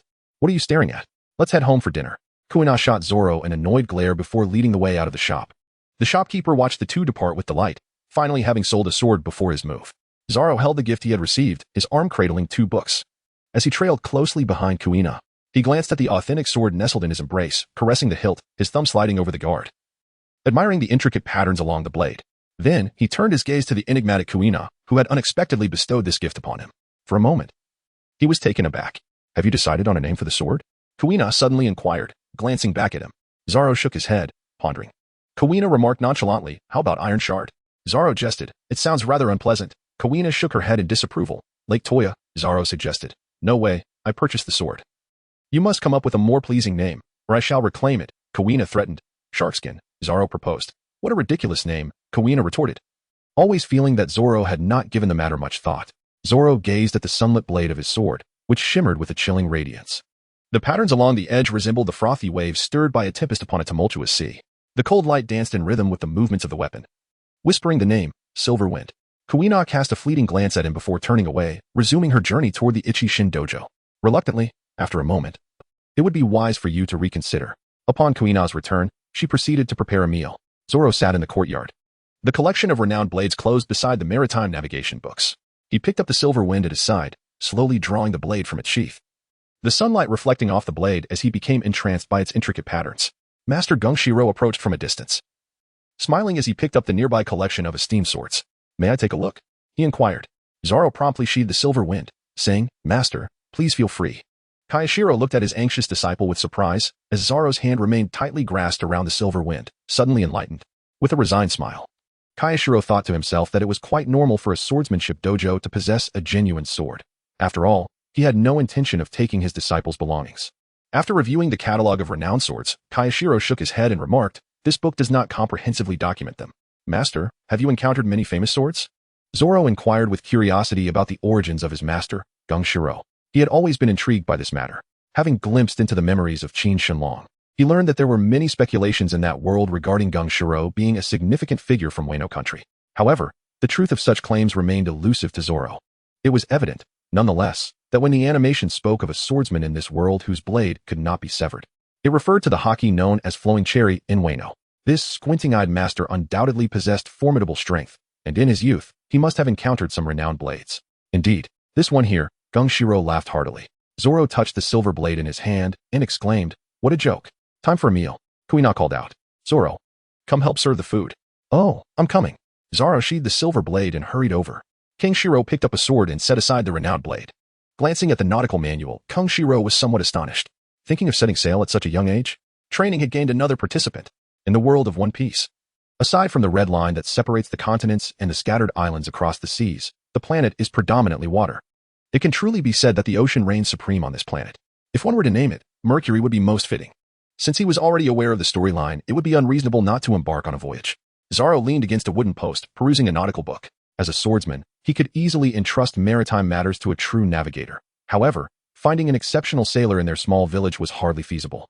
Thus, he resolved to venture out to sea himself, to avoid the risk of losing himself on the open waters in the future. Zoro decided to acquire at least a rudimentary understanding of navigation. The pursuit of knowledge was invigorating and far from tedious. William pushed open the courtyard gate and approached his drowsy elder brother beneath the wooden post. "Zoro, forget I said anything." Zoro, upon seeing William, said, let us go, it's time for training." This scene bore a striking resemblance to the time when he had devoured that fellow who, during his university days, called out to his roommates to play basketball after attending a moral education class. In the back mountain, beneath a familiar old tree, they found themselves once more. Zoro picked up the black cloth and cast a glance at William, who had returned to his former self, devoid of any sign of the cap that had previously adorned his head. From this day forth, the grand endeavor of developing the observation haki was no longer a solitary pursuit. Blindfolded, he turned away, his movements deft and practiced. William grasped a brand new, thicker wooden stick than before, for the previous one had snapped, and in the days that had passed, he had uncovered a terrifying revelation. Zoro's senses had become increasingly acute. Despite not having developed observation haki, he relies solely on his hearing and physical reflexes to evade the majority of the strikes. One stick after another splintered, and in desperation, the thin rods were replaced with thicker wooden clubs. Should his senses continue to heighten, he might be left with no choice but to wield an iron rod. Tears brimming in his eyes. Swish, swish, swish, swish. He deftly dodged 4 blows with remarkable agility. Could this truly not be observation haki? William lamented. It seemed implausible to evade so many strikes solely through reflexes. Blindfolded, Zoro found himself enveloped in darkness, deep in thought. No, it wasn't the case. He did not perceive any sounds beyond his line of sight. The distinctive sensation that accompanies the ability to sense an enemy's movements was absent. He was merely relying on the enhanced reflexes bestowed upon him, evading through rapid commands issued by his brain in response to auditory cues. Relying on a reaction time and speed superior to that of an ordinary person. An hour later, William, exhausted and bent over, gazed at the black cloth Zoro offered and quickly shook his head. Let us take a break. With such reflexes, Zoro, what need have you for observation haki? Zoro pointed towards the village nestled below the mountain. Do you know how many people reside in the village now, and their respective locations? William, bewildered, shook his head. It's too far. That's simply impossible. Perhaps, Zoro solemnly stated. William, astonished, replied, Elder brother, you know? I do not. William gazed at his elder brother with an expression that seemed to say, are you joking with me? If you do not know, please do not express it with such gravity. The observation haki can achieve this. Zoro gazed down at the village and mused that with mastery over either observation haki or armament haki, dealing with the pirates of the Grand Line would be as effortless as playing with children. The first half of the Grand Line, known as Paradise, posed little danger, provided one did not recklessly intrude upon the Navy's headquarters. After a brief respite, Zoro picked up a wooden stick and handed the black cloth to William. Come now. To become the finest Navy officer, one must not shy away from hardship. Inspired by his brother's encouragement, William accepted the black cloth. However, he couldn't shake the feeling that, After a moment's rest, one of the already few bumps on Zoro's head had mysteriously vanished. Surely, it was merely a figment of his imagination. Perhaps a result of his brother's poor sleep the previous night. The following dawn, within the courtyard, Zoro unsheathed Silver Wind, drawing it from its scabbard along the back of the blade. The cool, pale moonlight glimmered upon the blade, accompanied by a chilling breeze that swept through, instilling a sense of cold. Gripping the hilt firmly, Zoro approached the wooden post, deftly maneuvering the blade back and forth. As the blade grazed the rope tied to the post, it snapped effortlessly, falling to the ground without requiring any force. Zoro unexpectedly glanced at the silver wind in his hand, questioning whether it was truly a wretched blade. Did they underestimate his lack of experience? The silver wind effortlessly sliced into the wooden post, the blade gliding through with ease, cleaving the timber in two as it fell to the ground. The smooth incision bore testament to the blade's lethal sharpness. Zoro positioned the sword before his eyes, his eyelids quivering. Is it truly a mere 20,000 for such a wretched blade? Is it that he lacks understanding of swords? Or is it that everyone in this world possesses the prowess of a master blacksmith? A weapon that slices through wooden posts with the effortless grace of cutting through cake is deemed worthy of only a paltry sum of 20,000. As Zoro's frustration deepened, he felt an increasing sense of injustice regarding his treasured sword, yearning to confront the shopkeeper with his blade in hand. Had that shop already relocated? Oh, then it was of no consequence.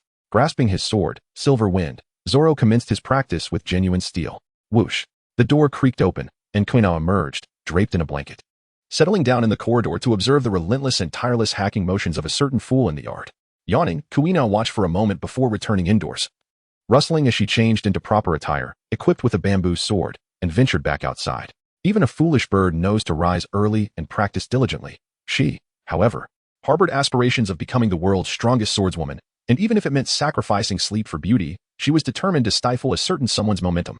In the afternoon, Zoro and William exited the dojo, as customary, to train in the mountains.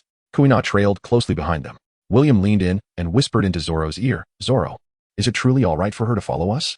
"Let her follow, then," Zoro replied. Zoro patted William on the shoulder, never harboring any disdain or aversion towards Kuina. In the realm of animation, if one were to compile a list of the most unjustly deceased characters, Kuina would undoubtedly rank among the foremost. Her exceptional swordsmanship talent was evident from a young age, having triumphed in 2001 matches without a single defeat, only to meet her untimely demise by a fall on the staircase at home. Furthermore, regarding Kuina's father's denial of her potential, Gung Shirlang remarked that while he could not deny her ambition to become the world's strongest swordsman, the reality was that to claim such a title, one must surpass the current strongest, leaving the outcome uncertain. Yet, Gung Shirlang audaciously stated that under the present circumstances, he could not permit her to inherit the dojo. Was he to wait until his daughter was gone to consider such a thing? Or would he prefer Zoro to inherit? The vast ocean holds innumerable possibilities. One must not shatter another's beautiful dreams, especially those of one's own daughter. In the back mountains, Zoro sat with a wooden stick in hand. "William, recite to Kuina what I have taught you." "Zoro, Luffy, Shirahoshi, please do not misunderstand. I am not a serious person," he said with a playful tone. "Haki this and that, blah blah blah." Kuina nodded, listening intently. "I have finished. Do you understand?" William asked. "Yes," Kuina replied with a nod. "Do you truly comprehend?" William inquired, for it was the first time he had spoken of haki, and while he voiced his belief, he still found it somewhat unbelievable. After all, for a child from an ordinary family in a remote village of the East Blue, the concept of haki felt exceedingly distant. "Of course I understand," Kuina said impatiently. "When do we begin?" "Zoro, she accepted the existence of haki at the very first mention," William exclaimed in astonishment, turning to Zoro. Zoro and Kuina turned their heads in disdain, muttering about the fool. "Let us begin." "Very well." Zoro rose to his feet, his eyes shrouded in a black cloth. As he handed the wooden stick to William, Kuina sat nearby, observing the exchange between the striker and the dodger, and after a while, she found herself growing rather drowsy. After all, William's sluggish, snail-like speed made it increasingly effortless for Zoro to evade him, his movements becoming bolder and more playful with each dodge. The crux of the matter was that William claimed his evasion stemmed solely from his own reflexes, asserting that it did not signify a successful mastery of observation haki. Kuina stifled a yawn, propping her chin on her hand as she lounged against the tree roots, succumbing to a sense of lethargy. The splendid springtime felt less enchanting than a fleeting dream, a dream filled with the fragrance of fresh grass. Zoro skillfully evaded the swinging club, humming a tune of splendid springtime. As the wooden stick sliced through the air once more, he bent low to avoid it. "You carry your dreams upon your shoulders." Beneath the azure sky, the white clouds, the verdant mountains, and the clear waters, William, listening to his elder brother's carefree singing as he deftly dodged the club, felt his face flush with embarrassment. How humiliating it was that he could evade his strikes while singing. With the gentle breeze and the slanting rays of the setting sun, Kuina glanced up at the mischievous green-haired fellow, suddenly wide awake. She stepped forward, exchanged a knowing glance with William, and took hold of the wooden stick. 1,000 years. Oh dear. Before Zoro could finish the next line of his song, a sharp pain shot through his head. Gritting his teeth to suppress the cry of agony, he opened his mouth, ready to continue singing. Whoosh. Clap. Hiss. Zoro experienced an unusual occurrence of being struck 5 times in succession, stirring a sense of doubt regarding the frequency of these blows. William was not as swift, nor did he possess sufficient strength. A change of opponents. The sound of a wooden stick slicing through the air reached Zoro's ears, prompting him to crouch down cautiously. Continue your song, Guina remarked as she weighed the wooden stick in her hands, finding it far more manageable than the bamboo sword. Zoro rose to his feet, only to be met with a flurry of blows from Kuina. Whoosh, whoosh. He narrowly evaded the first strikes. Whoosh, whoosh, whoosh, whoosh. Clap, clap, clap. He failed to dodge this time. Little, clap, sing, Kuina said coldly, remembering the gift she had bestowed upon him. She felt a swell of anger upon witnessing his carefree demeanor today. Zoro sealed his lips, should he sing again. It would either be after the observation haki was fully developed or after another had completed theirs. Guina's wooden staff began to swing at an accelerated pace, her hands gripping it as she wielded it in a manner reminiscent of a spinning wheel. Just as she finished one strike, another was already on the verge of being unleashed. William, perched upon a stone, gaped in astonishment, his expression one of sheer terror as he beheld his sister in arms, who appeared devilish in her fervor. How terrifying. Zoro endured the blows in silence, swallowing countless words of pain. He realized that to sing meant to be struck, and refraining would only lead to swifter punishment. There was no escape for anyone. The training commenced with him, and even through tears, he persevered. His voice intermittently rose to sing the splendid spring, and to his astonishment, he discovered that Kuina's strikes with the stick had miraculously diminished in frequency. How intriguing, he thought, as he recognized this unexpected facet of Kuina, her devilish penchant for such pursuits. Soaring across the vast oceans, he felt liberated. Zoro deftly evaded a blow. As the training concluded, William removed the black cloth from his elder brother's head, his heart heavy as he beheld the swollen lump, which was significantly larger than those from previous sessions. Zoro cast aside the black cloth and settled beneath the roots of a tree. A gentle breeze swept over the swollen area, sending sharp pangs of pain through his nerves, nearly bringing him to tears. He dared not even touch it. It doesn't hurt. A true man must be tough on himself. Hiss. Zoro smirked and said, well, William, how about we replace the wooden stick with stones for Kuina's training? William stared blankly at the wooden stick in his hand, realizing that using stones instead of the stick was a special treatment for Kuina. He tossed the stones towards her, while Zoro sat nearby, loudly humming the tune of Bink Sake. An hour later, William sat beneath a tree, learning to sing Bink Sake alongside Zoro. Zoro led the singing of Bink Sake. Imagine, on some future day, Colonel William, seated upon his naval vessel, accompanied by his marines, belting out the pirate's song, a scene that evokes a profound sense of exhilaration. Meanwhile, Kuina, with a stoic expression, crossed her arms, observing the two lively spirits with a hint of exasperation. Can they not be serious for even a moment? Come on, Kuina, join us in the singing. Let's sing together. Zoro and William grasped Kuina's hands, their unrefined voices resonating as the three of them sang, the melodies drifting through the mountains. As evening fell, the trio engaged and waited running, and later that night, Zoro dedicated himself to mastering navigation. The following dawn, although they were not together, all three rose early to practice their swordsmanship. In the morning, they received instruction from their master, while in the afternoon, they stealthily ascended the mountain to hone their observation haki. Time slipped away like sand through fingers, and in the blink of an eye, 18 days had passed, making their rendition of Bink Sake feel like a mere memory of yesterday. As Zoro's experience grew, so did his capabilities. His evasion of Kuina's wooden staff became increasingly adept. Yet the challenges of developing his observation haki grew ever more daunting. Current swordsman experience level, LV 30, 1, 620, 000. Enhancement attributes, 1. 56 attack speed, including a combination of 20 attack speed. 2. 29 neural reaction speed. 3. 36 observation haki strength pending development. 4.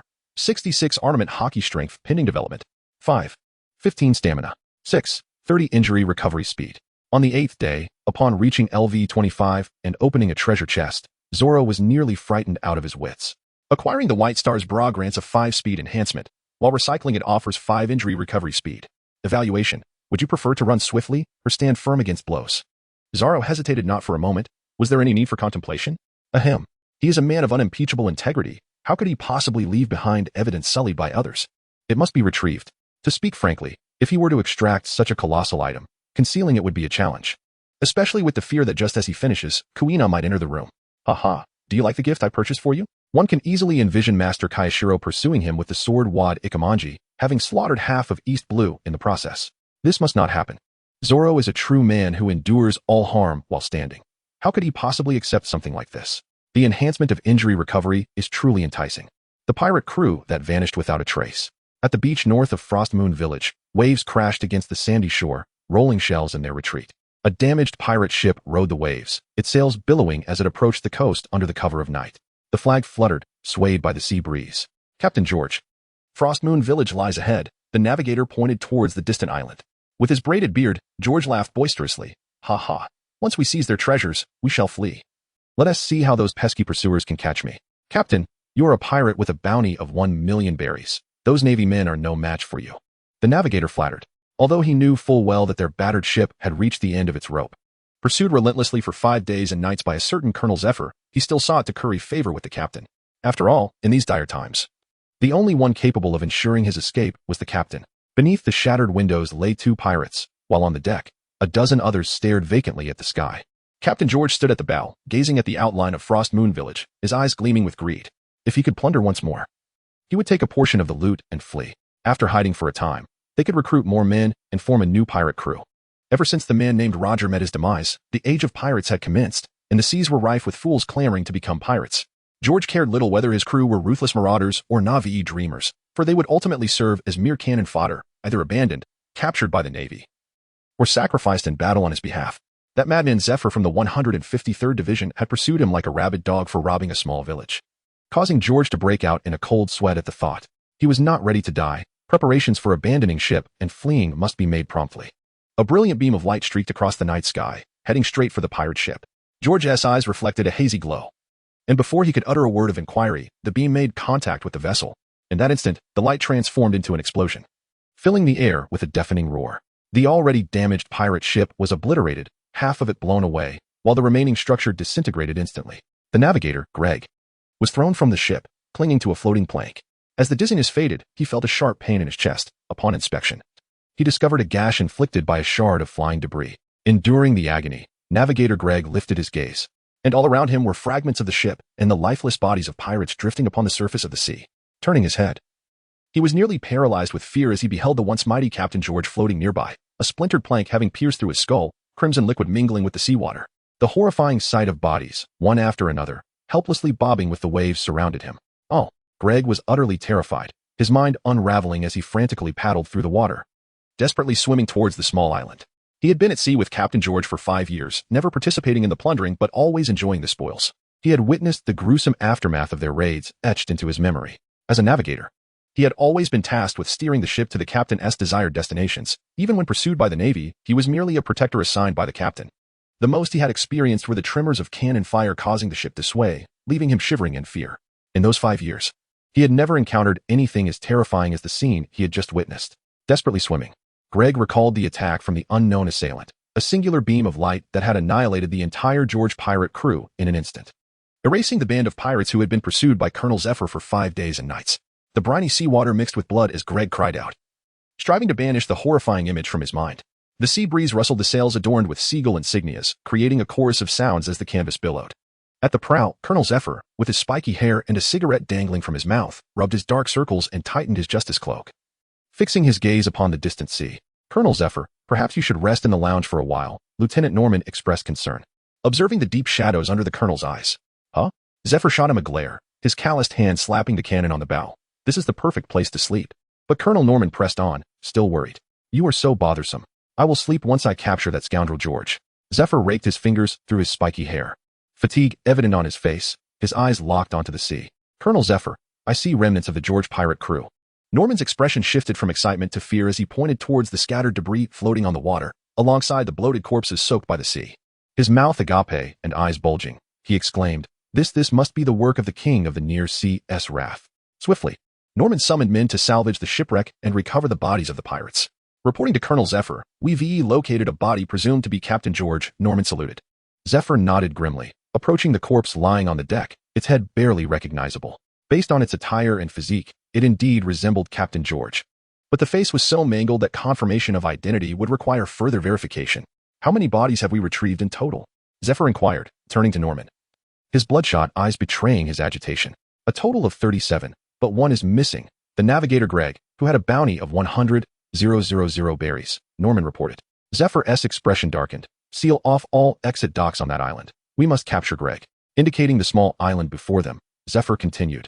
We cannot rule out the possibility that Pirate George killed Greg, disfigured him, and escaped in his stead. Norman, perplexed, picked up a piece of debris from George's ship. Pointing to a palm-sized fragment, surely George lacked the capability to blow the entire ship to pieces? How do you know he didn't possess that much explosive material? The fist of Shiza struck Norman's head, causing a large bump to swell. Remember, it is an injustice to persecute innocent people simply because we cannot capture all the pirates. Shiza declared before yawning and covering his face, his eyes closing as his towering frame toppled backward with a resounding thud onto the deck, merging with the corpses. And he drifted into a deep slumber. Meanwhile, Norman wiped the sweat from his brow and hoisted the imposing Colonel Shiza onto his back, making his way towards the lounge. Standing at the edge of the beach was a diminutive figure, the sea breeze fluttering the edges of his clothing. The defeat of Pirate George granted him 12,000 swordsman experience points, initiating a plunder that resulted in a 1 increase in stamina. The defeat of Pirate Jim yielded 2,000 swordsman experience points. The defeat of Pirate Morin brought in 1,900 swordsman experience points, and the defeat of Pirate Kevin netted him 1,000 swordsman experience points. A multitude of 37 notifications echoed in Zoro's mind. Leaving the beach, he walked along the village streets. The formidable George had bestowed upon him over 10,000 experience points, while the least threatening pirate had contributed a mere 500. The demise of all the pirates had directly elevated his level. Current swordsman experience level, LV 31, 1, 981, 620. 000, LV 31 reward, 8 attack speed with just over 100 experience points needed. He could ascend to the next level, casting a reluctant glance back at the beach. The desolate street lay shrouded in darkness, devoid of life. A beam of light pierced the gloom, illuminating the shadowy thoroughfare. Zoro's fingers glimmered as he strolled along the path. This was the delightful surprise chest he received upon reaching level 30, from which he acquired the Flash Fruit Experience Card X2. Leading to the development of his inaugural ability, the Lantern Technique. The Flash Fruit Experience Card X2 grants the ability to transform into light and wield the power to manipulate it. Each use lasts for 30 minutes, after which the count decreases by 1. The commentary reads, an unspeakable entity has timely rectified a dreadful flaw, resulting in this byproduct. For Zoro, who aspires to become the world's mightiest swordsman, consuming a devil fruit is utterly out of the question. He may accept enhancements, but he will staunchly reject a devil fruit, deeming it an affront to his dignity as a swordsman. However, the peculiar commentary piqued his curiosity. Who is this entity? What does the flaw refer to? It remains a mystery. Nonetheless, Zoro was quite intrigued by the prospect of experiencing this devil fruits card. He leaped into the courtyard and hurried inside, burrowing into his bed, for he must rise early the next morning to practice swordsmanship. Nestled beneath the covers, Zoro gazed at the now singular devil fruit experience card in his mind. Relieved that it was not an actual devil fruit, otherwise, he would rather discard it and allow a dog to carry it away than consume it. His dignity as a grand swordsman is inviolable. A night passed without incident, and the next dawn approached. Tap, tap, tap. Zoro scratched his face, turned over, and curled up with the blanket, continuing to sleep. Kuina gazed at Zoro's flushed cheek and, in a fit of anger, tugged at his blanket. Zoro clutched the blanket tightly, his upper body rising as Kuina tugged at it. Master has agreed to let you try the Wadikamanji. As he opened his eyes and donned his outer garment, Zoro turned towards the feminine voice, only to be met with Kuina's teasing words. I'm just joking. She tossed the silver wind over to him, then opened the door, allowing the cold breeze to sweep into the room. It's time to get up and practice. Zoro sat in place, enveloped in a blanket, gazing melancholically out the window. He had hoped to finally grasp his beloved sword, yet found himself disheartened. Alas, the morning began on an uncomfortable note. During the early hours, while practicing alongside Kuina, Zoro had successfully attained a level 32 with a 6 in neural reaction speed. After finishing breakfast, with a blade of grass clenched between his teeth, he stepped out of the One Heart Dojo, cradling the silver wind. At the roadside in front of the dojo, William was walking on his hands. His once voluminous hair had succumbed to gravity, transforming into a cylindrical shape. Good morning, Brother Zoro. William greeted him, his face flushed. Good morning. Care to join me for a moment? Zoro replied. Not at the moment. I still have a lap to complete. Would you like to join me? Not today. I just finished eating. Very well, I shall take my leave then. See you shortly. Indeed. Zoro sat by the roadside, cradling his sword, while perusing a nautical book that outlined essential considerations for mariners. After finishing a page, he yawned and glanced up to see William only 10 meters away. A moment's wait? It's not as if I cannot see you now. What purpose does this statement serve? A slightly plump man, drenched and with a tattered knife slung at his waist, hurriedly approached, clutching an oilcloth bundle. He cast a fleeting glance at the young boy engrossed in his reading. Such a young lad, already rising early to study navigation? The man, recalling his own past, did not linger. He merely glanced at the child before vanishing from sight. Brother Zoro. William, having completed a somersault, breathlessly arrived at the entrance of the swordsmanship dojo. This is not good. Zoro lifted his gaze to William, who was covered in dirt. What's wrong? Did you fall on some peculiar part of your body while walking upside down? Not at all, William exclaimed, flailing his hands in a fluster, his small face flushed. A military ship has arrived from outside the island. Isn't that splendid? Haven't you always been proclaiming your desire to join the Navy? Why do you seem so shy in the presence of your own people? Zoro gazed intently at him, pondering what mischief could have possibly warranted such a reaction. No. He clarified. They claim they will seal off the ports leading out of the island, stating that the blockade will only be lifted once they capture the pirates. Zoro remained composed, stating, they hold us in too high regard. William, puzzled, inquired about the meaning of his words. On our island, where would we find a port? The docks for mooring ships are merely makeshift wooden structures assembled by the villagers. As disciples gradually arrived at the entrance, Zoro closed his nautical book and proceeded into the swordsmanship dojo. Ah, that makes sense, William remarked, following closely behind Zoro. However, there are pirates about. Who knows where he might have gone? It would be troubling if he were to cause harm. Do you think he is a rabid dog, biting anyone in sight? Zoro replied. If he intends to flee, he will undoubtedly exercise caution, hiding until the Navy departs or until he manages to escape. Zoro gently tapped William's shoulder with the sword sheath, saying, young man, you are still too inexperienced. In all matters, a little calmness renders them far less daunting. Within the swordsmanship dojo, Gung Shiro entered, observing the well-behaved disciples who had already knelt on either side. He gazed upon the adorably awkward disciples with satisfaction. Taking his seat in the center, he noticed the bearded man behind him shifting his gaze to the beaming dojo master. An understanding dawned upon him. For today's first match, it was imperative to feature his most favored disciple alongside his charming daughter. After all, once he had witnessed the most captivating duel and imparted his insights to the disciples he cherished, the dojo master could comfortably close his eyes and rest. The first match was between Zoro and Kuina. The booming voice of the bearded man echoed, prompting the disciples to watch as the two competitors rose and stepped forward. One wielded a bamboo sword, a daunting sight. It was their unattainable senior sister, Kuina. Before Zoro's arrival, this girl had bested everyone in the dojo, except for her father. A true prodigy, she was the embodiment of female genius in swordsmanship, while her master, Gung Shiro, remained blissfully unaware of his fortune. As for that green-haired, Zoro, although he had only recently joined the dojo, he had become an even more formidable presence than Kuina. He had triumphed over everyone from William to Kuina. William, Zoro, what about your dreams? The onlookers observed Zoro's bamboo sword dance with astonishing speed, forcing Kuina to defend herself just to keep up. The swordplay moved so rapidly that William could scarcely follow, and it seemed as though Zoro had grown even faster.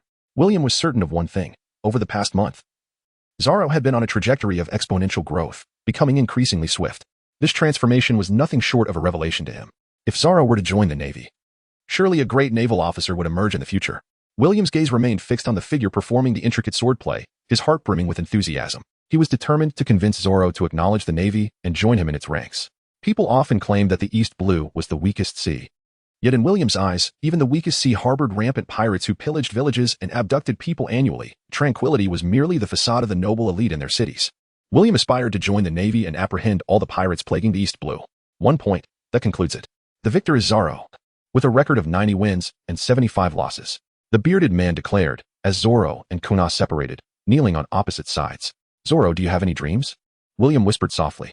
Zoro gazed at William in astonishment, pondering why this young man suddenly wished to converse about dreams today. If it were a middle-aged individual discussing aspirations with him, Zoro would undoubtedly suspect ulterior motives, perhaps an attempt to lure him into a pyramid scheme. However, given that it was William, the conversation was likely a genuine exchange about dreams. He cast a glance at Kuina, seated across from him, who was resolutely determined to become the world's strongest swordsman. Meanwhile, William's ambition was to become the finest naval officer. And what of Zoro himself? Aware of his own narrative and future, he contemplated his dreams. Must one even inquire? Naturally, his aspiration was to set sail, honing his skills and challenging formidable opponents across the globe, relentlessly striving to become the strongest swordsman in the world.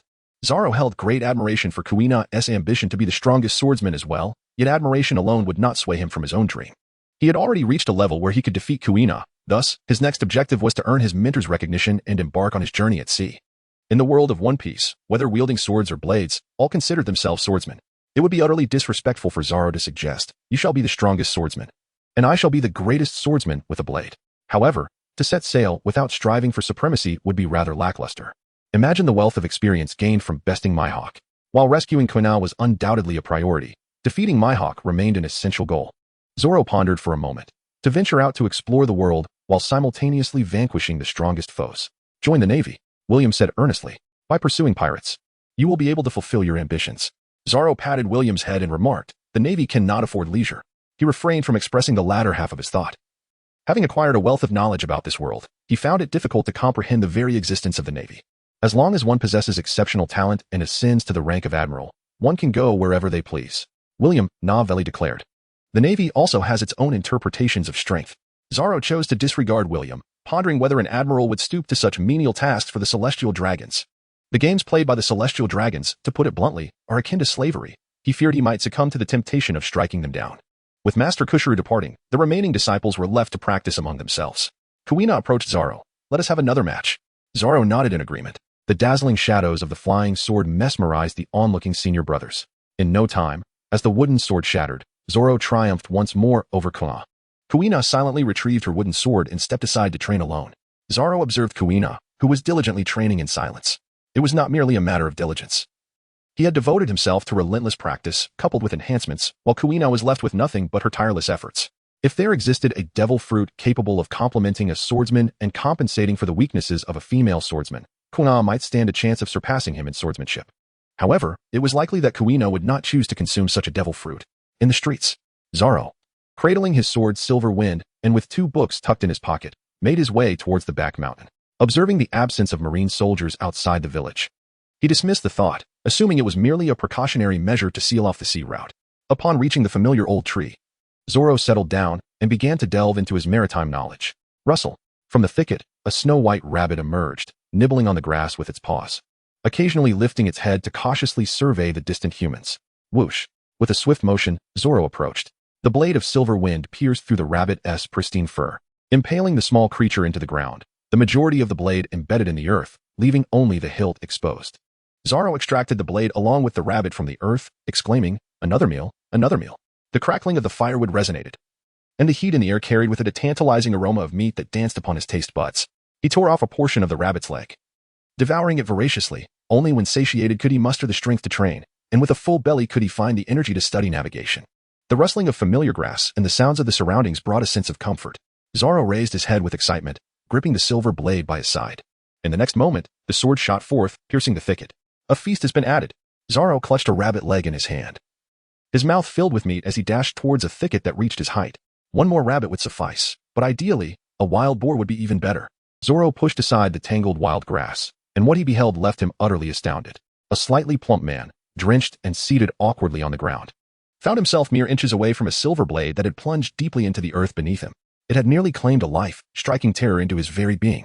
Zoro gazed at the figure before him, drenched and adorned with a somewhat rusted, tattered blade at his waist, clutching a tarpaulin tightly in his arms.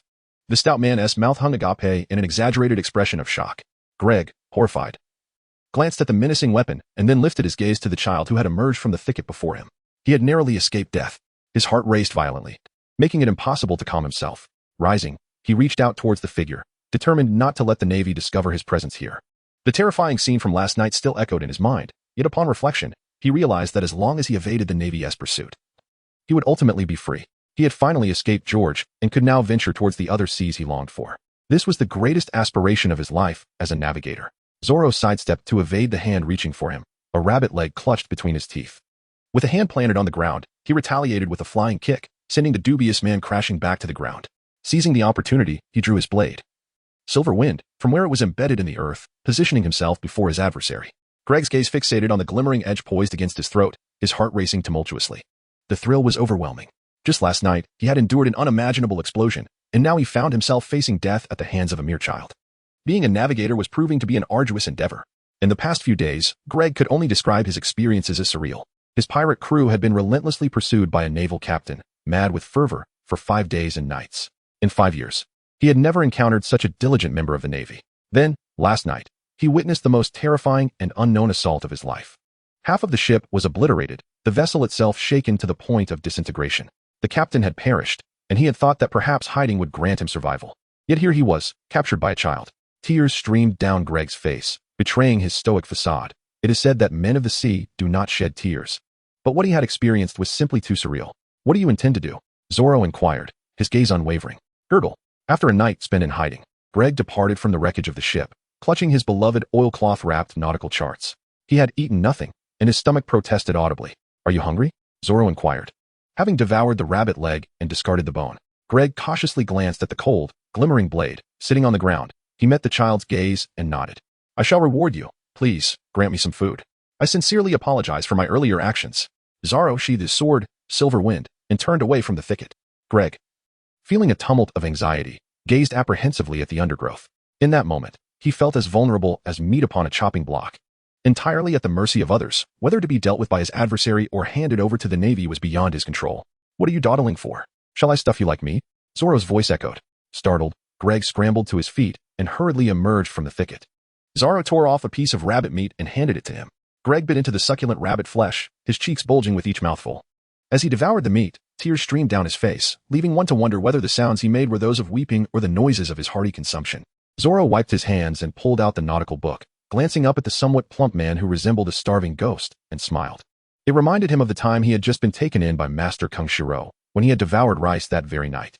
Why should the unfortunate make life difficult for one another? Greg consumed the last morsel of meat in his hands, licking the greasy residue off his fingers. His gaze fixated on the rabbit roasting on the spit, swallowing hard. The piece of meat given to him by the child was hardly sufficient.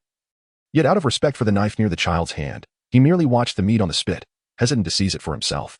Catching a glimpse of the nautical book in the child's possession, an idea sparked in Greg's mind. He turned around, unfastened the oilcloth, and peeled back its layers, revealing a stack of yellowed sea charts. He extracted a portion of the map he had meticulously drawn of the East Sea, carefully re-wrapping the oilcloth afterward. How about I exchange this hand-drawn sea chart for your rabbit meat? Greg offered the aged map, which depicted the waters near the kingdom of Goya he had stayed up late to sketch. Undoubtedly captivating for a child who had only skimmed the surface of nautical knowledge through books. Zoro took the paper, gazing at the intricately drawn nautical chart, which was far more detailed than the rough example he had seen in books. A rabbit's leg, Zoro exclaimed joyfully. Is that all? Such a precious nautical chart is worth merely a rabbit's leg? Greg, in a fit of anger, grasped the rabbit's leg torn off by the child and took a vigorous bite, feeling utterly insulted by the devaluation of his work. Is there anything else? We can continue to trade. Indeed, Greg replied, turning once more, carefully extracting another nautical chart from the oilcloth. This one is worth a rabbit's head. You little rascal. Do not belittle my nautical charts. Greg gnawed at the rabbit's head, lamenting, Woe is me, for I am a genius navigator hailing from the village of Kokasia. My charts are priceless. Zoro set aside the nautical chart he was studying and inquired, Are you acquainted with Nami? I am not, Greg thought to himself. Pondering the identity of this Nami, Zoro continued to gaze intently at the nautical chart, unable to recognize it. No matter, he murmured. What is your occupation? I am a navigator, came the reply. And your name? Jack. And you? I am Zoro. Gregory was reminded of his own youthful days when he first left his village, aspiring to harness his navigational skills to traverse various seas and establish himself as a merchant of the oceans. Alas, shortly after embarking on his journey, he fell victim to the nefarious George, who seized his merchant vessel and plundered his wealth, forcing him to merely survive under George's oppressive rule, relying solely on his navigational prowess. With this recollection, Gregory clenched his teeth and declared, I am a navigator destined to become a great maritime merchant. Zoro let out a sound of acknowledgement, continuing to gaze at the nautical chart. Unfortunately, my merchant vessel met with a maritime disaster, Greg deceitfully claimed. I am but a timid sailor, lost on my path yet aspiring to become a grand merchant, secretly complicit in malevolence, he mused inwardly. He dared not flee. Nor did he possess the courage to resist. When the truly righteous Navy arrived, all he wished was to conceal himself, hoping merely to survive. Zoro folded the nautical chart in his hands and tucked it into his pocket, then picked up the remaining rabbit meat. A wooden skewer pierced through the entire body of the rabbit, its skin glistening with grease, exuding a mouth-watering aroma. Greg's tightly clenched teeth involuntarily relaxed, his gaze yearningly fixed on the succulent rabbit meat. You possess remarkable talent. Would you consider becoming my navigator in the future? Zoro recalled the intricate drawings. And although he scoffed at the notion that he was exceptionally directionally challenged, he was nonetheless meticulous about his path whenever he ventured out, striving to avoid getting lost. However, the study of navigation seemed rather cumbersome. It was quite a challenge for a swordsman, even before setting sail from the island. He found himself in the fortunate position of encountering a sprightly navigator. How delightful that would be. Greg was somewhat intrigued. This young lad was already remarkably skilled. Imagine the strength he would possess as he matured. To remain by his side felt like a fortunate gamble, alleviating any concerns regarding safety. Yet, he admonished himself, vigorously slapping his own face. He was a pirate, after all, and the other was merely a child. How could he entertain such thoughts? His own life had been marred. Must he also ruin a child's future? What difference would there be between him and George? Listen, young one. I shall not take you to sea. Zoro unexpectedly lifted his head to meet the furious gaze of the man. How could there be two navigators aboard the same ship? Greg exclaimed. You are a navigator, and so am I. It is impossible for us to be on the same vessel, especially since I am determined to embark on a journey through the Grand Line to become the finest navigator in the world. Zoro was somewhat perplexed. He had never claimed to be a navigator. I am a swordsman, Zoro solemnly declared. I am a navigator aspiring to become a renowned sea merchant. Determined to be the finest navigator. Does this conflict with your prowess as a swordsman? Greg rose to his feet, casting a condescending gaze upon his counterpart. You misunderstand. He replied, I am merely a swordsman, studying navigation solely to avoid losing my way at sea. If you are willing to be my navigator, I would no longer need to learn the art of navigation. Zoro pointed to the long sword in his hand. Do you have any dreams? Greg observed the little one's resolute spirit and reluctantly decided to change his approach. After all, he was a fugitive and could not afford to implicate the benefactor who had shown him even the slightest kindness. Zoro gazed at the elderly man in disbelief. Could it be true? In just one morning, he had been asked about his dreams twice. In this world, the customary greeting was not have you eaten, but rather, what are your dreams? The investigation into the fate of the pirates and navigators unfolds. For those who traverse the world of One Piece, there are two primary paths upon setting sail. The first option is to join the Navy. With sufficient diligence and innate talent, one could ascend the ranks, potentially achieving the esteemed positions of captain or even admiral. However, it is crucial to acknowledge that the Navy was established by the celestial dragons to solidify their dominion. Thus, even as an admiral, one remains in service to the celestial dragons. The very foundation of this military force is flawed, to put it bluntly. The Navy serves merely as an instrument of power, while justice is but a hollow slogan. Nevertheless, there are indeed many individuals of genuine virtue within the Navy. Yet, do they heed the words of the world government? Do they listen to the five elders? It is a lamentable situation. Some righteous souls aspire to enact justice, yet find themselves compelled to follow the dictates of the world government. The second option, and currently the most fashionable choice, is to become a pirate. Indeed, in the world of pirates, this trend can accurately be described as popular. Although it may seem absurd, it is a lamentable reality. The media in this realm predominantly glorifies piracy. From Zoro's perspective, most pirates venture out to plunder and pillage, seeking wealth at the edge of a blade. Their lexicon is filled with malevolent ambitions, exemplified by the likes of Blackbeard. Then there are those who are more pitiable. Many of them are coerced into a life of crime by certain naval forces. Dad, this brat hit me, cried the son of a naval colonel, clutching his face in protest. Subsequently, the defender of justice found himself honored by a bounty on his head. Lastly, a small minority of individuals. This necessitates mentioning certain fools. Brooke was once the captain of a nation's guard. What a splendid position it was. What a delightful life he led. Yet, he chose to embark on an adventure with a band of musicians, and despite being a crew composed entirely of musicians, they felt compelled to hoist the Jolly Roger. Zoro gazed at the middle-aged man, who spoke of embarking on an adventure at sea. The man was taken aback, reminded of his own youthful fervor. Alas, he was but a scribe, having not wielded the sword at his side even once in 5 years. His adventure had yet to commence, and already it was lost. Aren't you meant to be a naval officer? Greg chuckled, for in his eyes, many who proclaimed their quest for the One Piece ultimately transformed into pirates. Not at all. Zoro shook his head. I have encountered too many children like you, he remarked. However, they either met with untimely demise or were coerced into becoming pirates. This is hardly a commendable choice.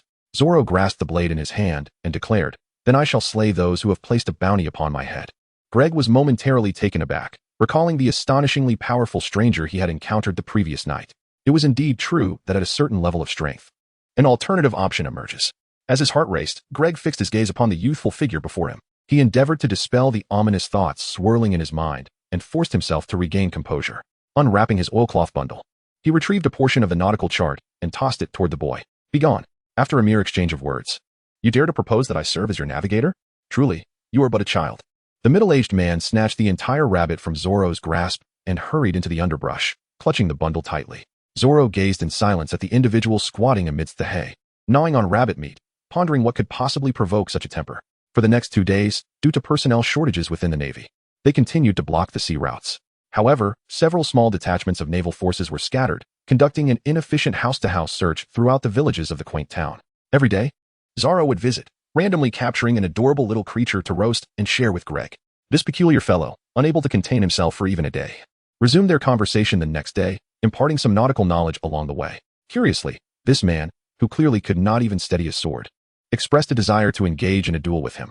Zoro glanced at his somewhat rusty sword and cruelly rejected it. A weapon is a swordsman's companion. I disdain you. Imagine Zoro defeating a seafarer with such a rusty blade, inflicting tetanus with every strike. How inhumane. Such a notorious reputation. When people mention Mihawk, they think of the strongest swordsman, Hawkeye. Yet when they hear about him, they think of the tetanus-ridden swordsman, Zoro. Cough, it is too much to bear. William and Kuina also recognized this Uncle Jack. And in their innocence, they regarded him as just another unfortunate soul, lost and pitiful like Zoro. As Zoro walked down the street, he prepared to head to the back mountains. 2 Marine soldiers stood at the village entrance, guns raised, halting all villagers attempting to leave. We will conduct a house-to-house search in Frostmoon Village. We ask for your cooperation, and the area will be cleared shortly. Lieutenant Norman approached the crowd, explaining the situation. Please cooperate with our work. After all, we are doing this to capture pirates for everyone's safety. Children, please return home. We are pursuing ruthless pirates. And it is unsafe outside these days. Norman addressed Zoro as he approached. Ruthless pirates? Remembering the cowardly navigator, Zoro understood. He was merely a fish that slipped through the net. However, using the term ruthless to describe him was indeed an overestimation. The man could barely hold a sword. Could he truly kill someone with a drawing pin? After a brief contemplation, Zoro raised his head and replied, "Thank you, big brother. I will head home now. Goodbye, big brother." Norman watched the obedient and charming child dash back to the village with satisfaction, stroking his blonde hair and chuckling. If all pirates were as well behaved as this child, I could retire. Zoro jogged back to the village, glancing back to see that the Marines were no longer in sight. Playing the part of a child was exhausting. He pushed open the door to the dojo and resumed his training. As for the fate of the uncle in the back mountains, he did not concern himself with it. He could only wish him good luck. After all, they had only met a few days ago, and Zoro did not know whether the seemingly feeble uncle had taken innocent lives in the past. As the rain began to fall gently, Zoro tucked away his silver wind and sat on the porch, gazing at the yellowed nautical charts. His thoughts wandered back to that uncle. How could such a skilled navigator, wholeheartedly dedicated to charting seas, resign himself to being a nameless pirate subordinate? The rain intensified, forcing Zoro to put away the charts and return indoors. The two Marines had briefly searched the dojo and then departed. The sound of rain and wind filtered through the window, and Zoro's thoughts returned to Jack, a navigator of such talent. How could he allow himself to remain aboard a nameless pirate ship? His captain must be a formidable pirate. Outside the village, raindrops relentlessly pelted the ground, splashing mud everywhere. Lieutenant Norman listened to the reports from the Marines. All villages on the island, including Frostmoon Village, had been searched, and they had found no sign of the pirate crew's navigator, Greg.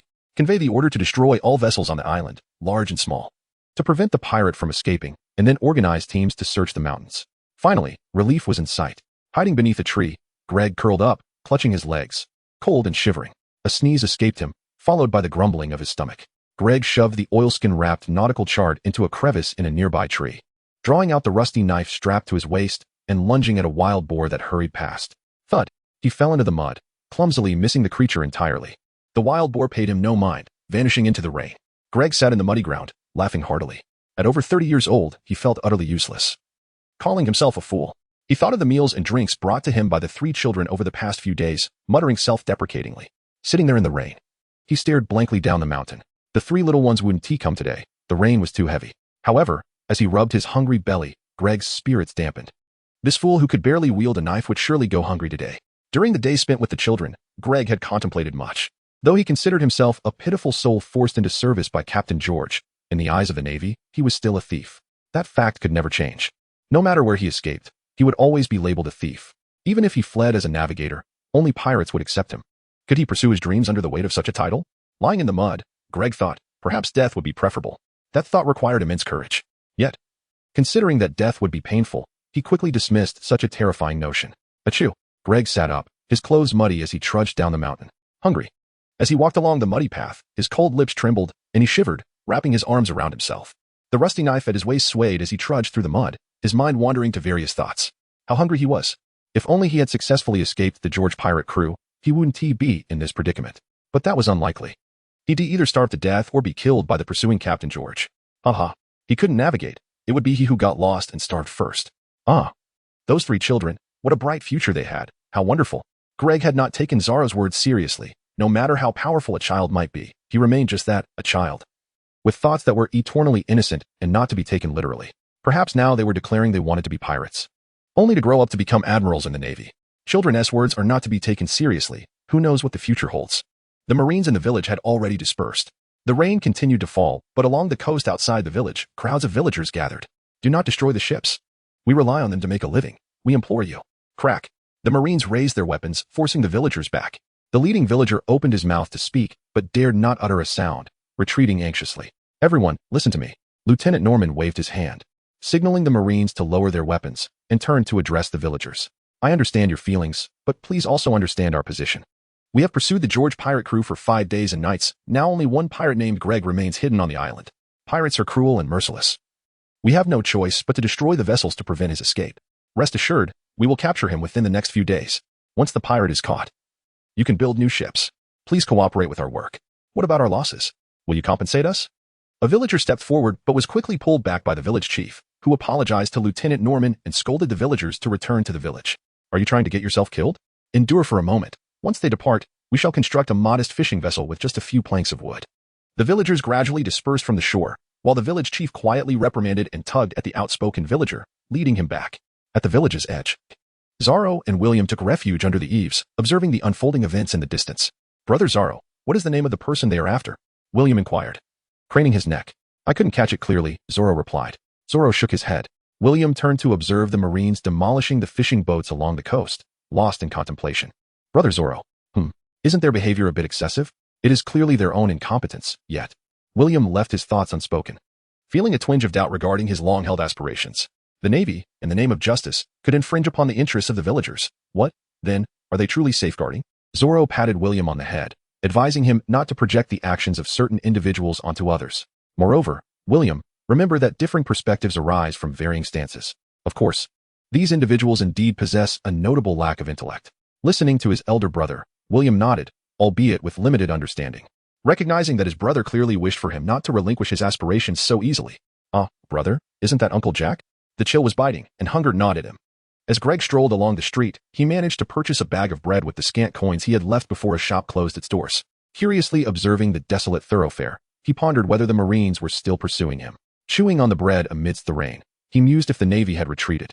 A flicker of hope ignited within him. If the Navy had indeed departed, he could stealthily procure a small vessel. He yearned to steal a fleeting glance at his 4 children back in his hometown village. If only he could see them once more. He would embrace the life of a pirate without a hint of regret as he set sail toward the Grand Line. Savoring the bread, Greg reflected that the bakery's offerings paled in comparison to those crafted by his wife. Kokosha Village, I can return. From a distance, he spotted figures along the coastline, prompting him to hide behind a tree in trepidation. Taking a deep breath, he observed a Navy ship anchored nearby, in the sight of a familiar imposing figure sent shivers down his spine. It was Colonel Shiza, the very officer who had relentlessly pursued the George pirate crew. Rumor had it that the man was not particularly strong, yet once he targeted a pirate crew, he would command his ships to maintain a distance while bombarding the pirate vessels. He would wait until the pirates were exhausted from fleeing, then move in for the kill, ensuring not a single pirate survived. His relentless pursuit made him akin to a rabid dog, with bread stuffed in his mouth. Greg resolved to remain hidden for a while longer. A ship represented the lifeblood of a mariner. With a vessel, he could venture anywhere. Greg's fingers clutched the tree bark tightly as he watched the civilians disperse along the coast, the sounds of rain and wind drowning out their conversations. He could barely catch snippets of words like ship. If only he possessed a boat, he could return to the village and see his 4 children, whom he had not seen in 5 long years. Lieutenant Norman, witnessing the civilians' departure, finally felt a weight lift from his chest. Commence operations, destroy all fishing boats. With his command, the Marines responded in unison, springing into action to demolish the gathered fishing vessels. Lieutenant Norman surveyed the fleet of fishing boats, aware that the tumultuous seas today posed significant danger, and the sole surviving navigator of the George pirate crew would undoubtedly meet his fate. Even if they faced scorn, they were determined to avenge the souls of the village. The last surviving pirate would be imprisoned by their 153rd Division. They vowed to capture him alive. Determination burned in Lieutenant Norman's eyes. The Marines swung their tools, striking the wooden hulls with ferocity. The sound of axes and chisels echoed as they breached the boat's bottom. Water rushing in, they smashed planks and severed masts. The splintering would drowned out by the roar of the waves. One vessel succumbed to destruction. Greg's fingers remained tightly gripped on the tree bark, his teeth grinding in frustration. A ship was a mariner's life. Without it, one was nothing. This had been his mantra for years. As the rain began to subside and the howling wind quieted, the island regained its tranquility, save for the sounds of the Marines dismantling boats. Hiding behind the tree, Greg listened to the jarring noises, taking deep breaths. As the rain ceased, the mist in the air dissipated, rendering the vista between the coast and the village crystal clear. Uncertain of what fate awaited him if he fell into the hands of the Navy, capture, or immediate execution under the barrels of countless guns, he leaned back against the sturdy trunk, burying his head between his legs in an attempt to maintain composure. Accelerate efforts, destroy all vessels. No matter the cost, we must capture the pirate Greg alive. The furious voice of the naval lieutenant echoed across the island. Ensign Monka gripped his tool, recalling the fervor he had felt when he first joined the Navy. Why had he chosen this path? Stop. Stop. Do not destroy the boats. Monka shouted defiantly at the ensign. Colonel Shiza, seated atop the ship, cast a surprised glance at Monka. What did you say? If we don't destroy the boats, the pirates will escape? Lieutenant Norman barked angrily. The boats belong to the villagers. We can find someone to guard them. Monka summoned his courage to respond loudly. Lieutenant Norman retorted, we need everyone to search the mountains thoroughly. Are you responsible if the pirates seize the boats and flee? Monka dropped his tool and turned to knock the implements from the hands of the nearby Marines. I will oversee the boats. If something goes wrong, I will take responsibility. Lieutenant Norman stepped forward and landed a punch on Monka's face. Monka fell onto the beach, seawater drenching his hair as he shouted, "Hit me. Even if you smash my face, I will still say this." "Enough." Colonel Shiza waved his hand from the ship. "Let Monka handle the vessels. This indeed is our oversight." On board the Navy's ship, Colonel Shiza sat at the cannon, while the Marines laid down their tools, gazing at the stubborn Monka with admiration. Rising, Shiza donned his wet white justice cloak and stepped forward. "Attention! No matter if it takes 5 days and nights or 10. We shall blockade the island. Only by capturing our quarry can we return to the 153rd Division, fulfilling our duty as the Navy. Capture Greg. Bring the pirate alive. Relentlessly pursue to the end." The Marines chanted their disjointed slogans repeatedly, avenging the souls of the village. Lieutenant Norman led the rallying cry, and the Marines echoed his call for vengeance. Ensign Monka, now sitting upright, joined in the chant for retribution. Amidst the cries of anger resonating in his ears, Greg, hidden behind the tree near Windmill Village, froze in place. He recalled the village he had entered with Captain George before fleeing, the flames, the blood. He could only feign ignorance to the fallen villagers, feeling their accusatory gazes burn into him like a searing flame on his skin. Trembling in panic, Greg sensed the unwavering resolve of the Marines to capture him. As long as he remained at large, they would not abandon their pursuit. He would inevitably be caught, either facing execution or imprisonment. Exhausted, he leaned against the tree, reflecting on the horrific scenes he had witnessed over the years. 1 minute, 5 minutes, 10 minutes. As he observed the Marines preparing, the urge to flee surged within him. He stood, contemplating escape, yet part of him considered surrendering, allowing himself to be captured. "Ah, brother. Isn't that Uncle Jack?" A child's voice echoed through the air. Greg was momentarily frozen, turning his gaze toward the distance. On the coastline, Colonel Shiza unexpectedly looked toward Windmill Village, hearing faint shouts. Beneath the eaves on the west side, a child tugged at another's arm, pointing in a direction and shouting something. Following their gaze, Shiza saw a figure slowly emerging from the east. Was it not the pirate they had been longing for? Bang! Lieutenant Monka drew his gun from his back and fired a shot in the opposite direction. Capture the pirate Greg. Lieutenant Monka was followed by a dozen Marine soldiers, blades drawn and guns at the ready, charging forward. The bullet struck the ground, and the gunfire startled Greg, causing him to stiffen and slump down, sitting on the ground. He looked at the approaching Navy soldiers and laughed. Redemption requires immense courage. He pulled out the bread from his pocket and took big bites. "Ha ha ha, foolish Marines. To catch me, you still need the help of a child. Hey, Uncle Jack." Unbeknownst to him, William ran toward the foolish sailor, waving his hand. Greg was taken aback by the voice, wondering what the child was doing here. The truth was revealed. He was a pirate, a vicious outlaw being pursued by the Navy. That little brat was named William, who had boasted to him yesterday about becoming the best Marine and dragging his brother Zoro into the Navy as well. Greg chuckled bitterly. For them, the Navy represented a promising future. Suddenly, he got up and ran toward William, drawing the rusty knife at his waist, menacingly charging at him. "Fire!" Lieutenant Monka halted and immediately gave the order. Bang, bang, bang. The sound of gunfire erupted as bullets flew. Whoosh! A bullet whizzed past Greg's waist, leaving a trail of blood. Greg laughed heartily, thinking to himself, "Just shoot me dead. Cease fire." Lieutenant Monka quickly ordered as he saw Greg nearing the child. "Lieutenant, there's a child." Greg, now by William's side, looked at the little boy and then turned his gaze toward the ineffective shooting from the Marines, stunned. How could their aim be so poor? Without hesitation, Greg disregarded William, pressing the knife against his neck and leaning back, feeling the rusty blade against his skin. William looked up at him. "That knife can't cut through skin, can it?" Greg fell silent, taking a deep breath, wondering if this little boy could truly become a Marine one day. "All false names," Greg whispered close to William's face. "Can't you see? I am a pirate." William's gaze shifted from the knife to the distant Marines, and he looked up. "I didn't understand before, but now I do. Aren't you afraid?" William felt the tremors from Greg's body against his back. "You are the one who's scared." Greg was unexpectedly taken aback by another child approaching with a drawn knife, and he lowered his head. "Stop crying." William was puzzled. If Uncle couldn't even steady his knife, why should he be afraid? Why cry? Zoro approached, his thumb nudging the guard as he drew silver wind from its sheath along the blade's spine. The early morning sunlight glimmered off the blade, reflecting into Greg's eyes. "Release him." Zoro spoke coldly. Greg gazed at him. "You, who have just saved me, are now going to kill me?" One may know a person's face, but never their heart. Zoro gripped his swords firmly. "Ha ha." Greg chuckled as he pushed William away, raising his rusted blade and charging at Zoro. His slightly plump figure appeared somewhat comical as he ran, the knife in Greg's hand trembling. There was no escape, given his stamina. He could never outrun the Navy that had discovered him. It was better to Zoro, poised to block with his sword, stood in stunned silence. Swoosh! The silver blade clashed with the rusted edge, slicing into it like a beast's sharp fangs. The rusted sword shattered into 2 pieces, leaving Greg slightly astonished.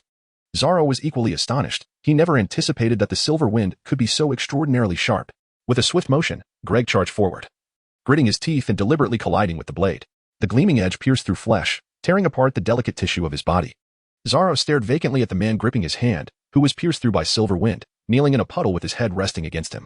The blade was exceedingly sharp, deserving a new name befitting its significance. It was, after all, a representation of your very existence. Glancing at the approaching navy, Zoro remarked, "In truth, I possess the capability to save you." Greg coughed up blood and said, "Cough. One can know a person's face but not their heart. My time is limited. Listen well, young one, to my next words. Within the crevice of the great tree where we first met lies a parcel that you must retrieve. Cough. When you grow up and set sail, remember to visit the village of Kokoshiya, where there is a bakery owned by the Han family. Please check on my child for me. Cough. As a token of my gratitude, I offer you the third seed shard from Woolcloth." Zoro nodded slightly. "Moreover, I apologize for the false name I provided. My true name is Hanpai. Zoro nodded slightly, acknowledging that it was merely a pseudonym, a familiar routine. Pedinant chuckled, his laughter causing blood to splatter from the corners of his mouth. He gazed at this swordsman prodigy, reminiscent of his own youthful brilliance as a navigator. A career in the Navy promised a bright future. Pedinant seized Zoro's hand and forcefully pulled him closer, splattering red across Zoro's face. The towering figure fell silent, his strong grip loosening around Zoro's hand as his body gradually slumped backward, detaching from the blade.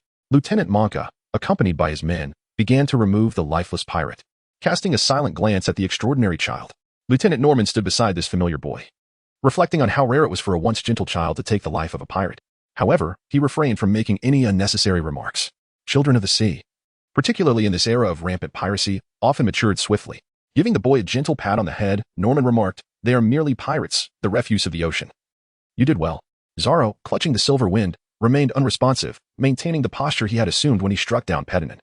As the warm crimson liquid on his face gradually dried in the wind, he observed the blood on the back of the silver wind trickling along the blade's pattern, the vivid red collecting at the edge, forming droplets. Lieutenant Norman sighed. Although the deceased was a pirate, witnessing the fleeting of life before his eyes must have profoundly impacted the young boy. This was not merely about the child's talent or abilities. Norman understood that it was a significant emotional jolt for him. Leaning down, Norman tousled the boy's hair, meeting his gaze with understanding. "It's over now," he said softly. "Yes," Zoro replied, as Norman prepared to embrace the child.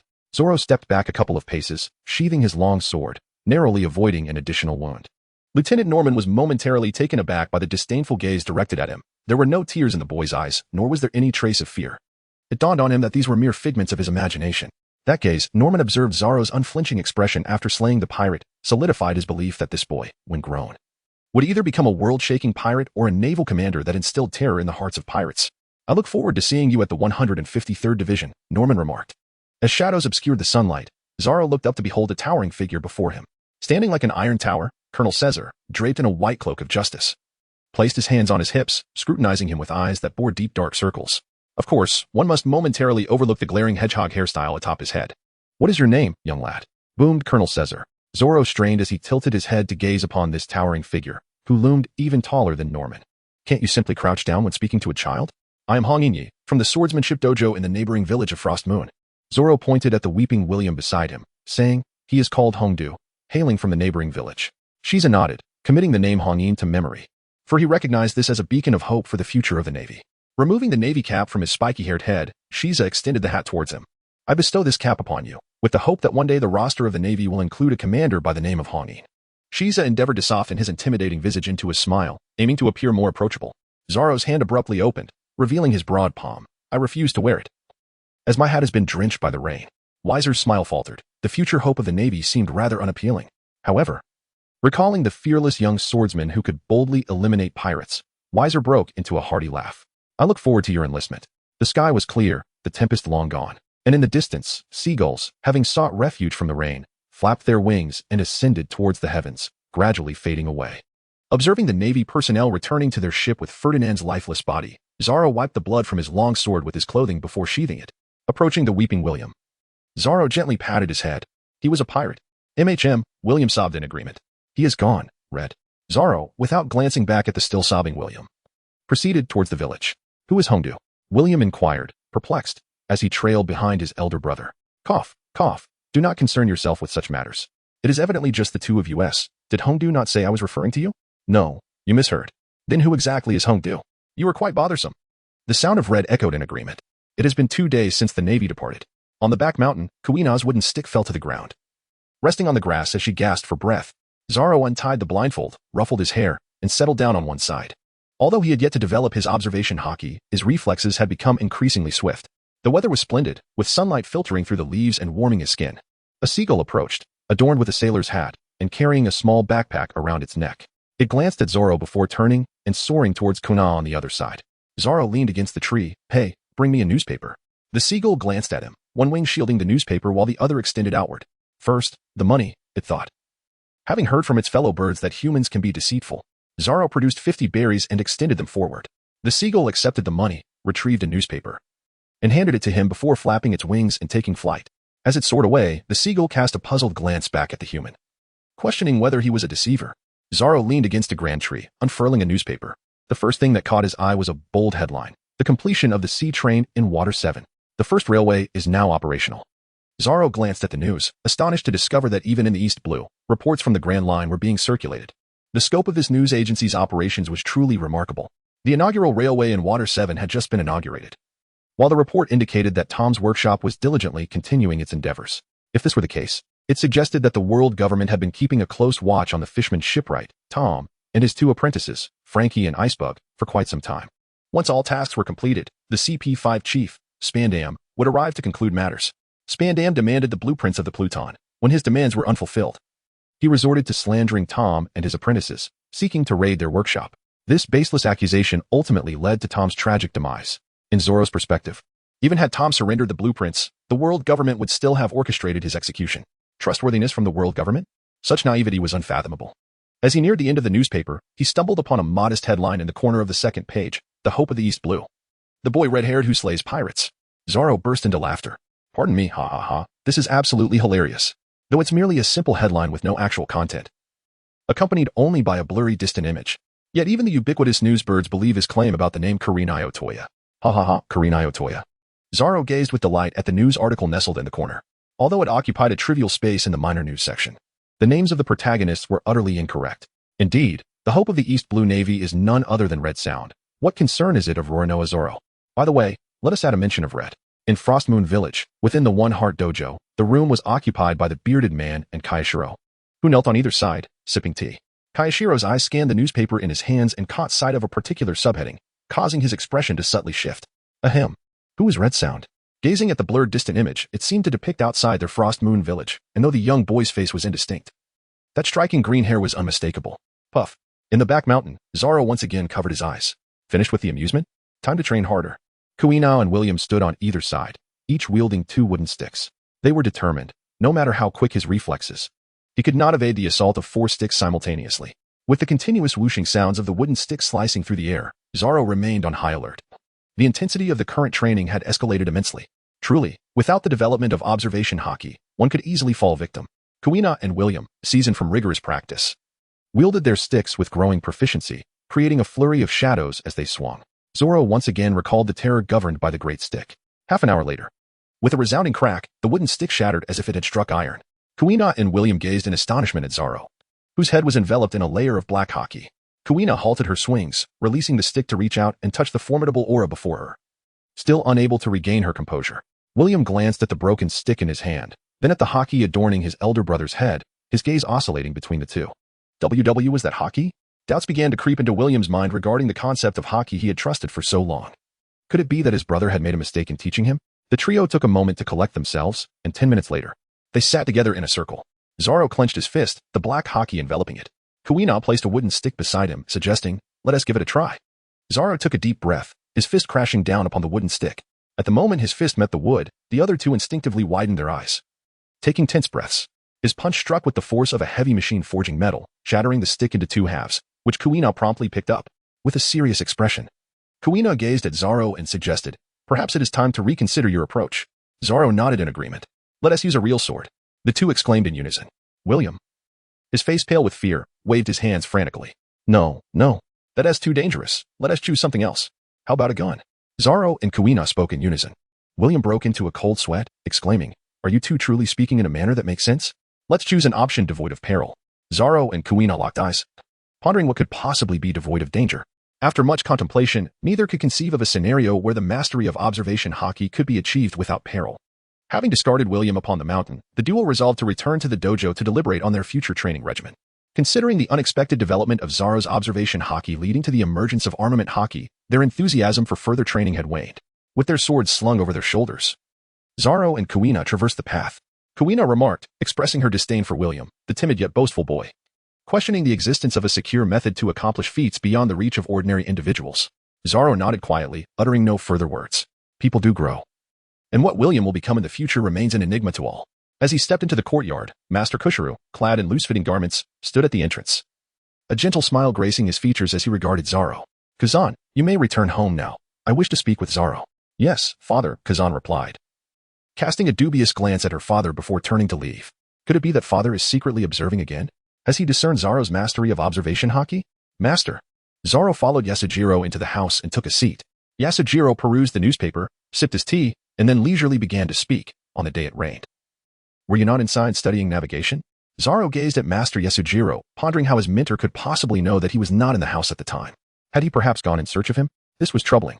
Yasujiro folded the newspaper neatly and pointed out a particular news section for Zoro to examine. Zoro gazed at the image that was too unsightly to behold, reading the headline, The Great Pirate Redfoot Zepp and His. In a flurry, Kushiro hastily folded the newspaper, interrupting his disciple from continuing. After locating the section regarding the red sound once more and confirming its contents, he handed it to Zoro. Read on. 24. Kushiro's commercial boast, the hope of the East Blue Navy, the boy who slays pirates, red sound. Zoro recited, but Yasujiro waved his hand, saying, No. You have recited it incorrectly. Yasujiro then pointed to the last 3 words. Come, recite with me. The boy who slays pirates, Roronoa Zoro. 6 words. Zoro silently expressed his grievances in his heart. Yagyu sighed as he gazed at his adopted disciple. Over this period, he had witnessed firsthand the transformation of his once clumsy apprentice, who had diligently trained day and night, gradually becoming increasingly formidable.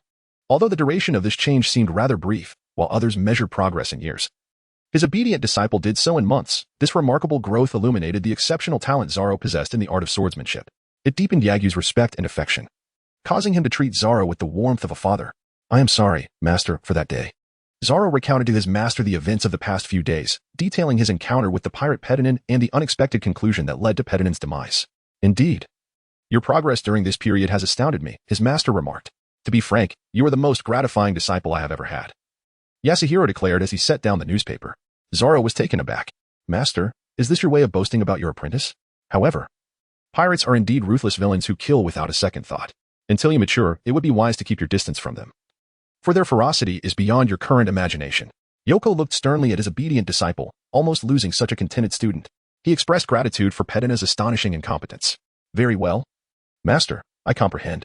Zoro nodded slightly. Enma sighed, observing his indifferent disciple with a sense of worry. You understand nothing, Zoro. Are you aware that there exists swordsmen capable of severing even steel? I know. Zoro nodded and gestured towards his treasured sword. I can do it now. Kaishiro, taken aback, asked, Can it truly cut through steel? Zoro nodded thoughtfully. In recent days, Gung Si Lang had scoured all the tomes documenting renowned blades. Yet none contained a record of this particular sword. A blade unchronicled, yet possessing a might rivaling that of the most formidable sorts. Should it be bestowed with a fitting name? Or perhaps the previous one suffices. Let me consider a change. Gung Si Lang lifted Zoro's sword, admiring its beauty. A treasured blade is true love, while the disciple is merely an accessory. Capable of effortlessly severing ordinary swords, it shall be named Mooncutter. A weapon that guarantees a fatal strike. Is there anything it cannot cleave? Gung Si Lang squinted at the blade in his hand, acknowledging that such feats require both the swordsman and the weapon to exert their utmost effort. Zoro, follow me. The two proceeded to the courtyard. Watch closely, Zoro. Gung Si Lang tossed a sheet of white paper into the air, and it fluttered gracefully. He opened his mouth wide and shouted as he swung the sword to slice through the paper. The flash of the blade vanished in an instant. The paper remained unscathed. Standing nearby, Zoro observed his master with an impassive expression. Listen, Zoro, there exist swordsmen in this world who cannot even cut through paper.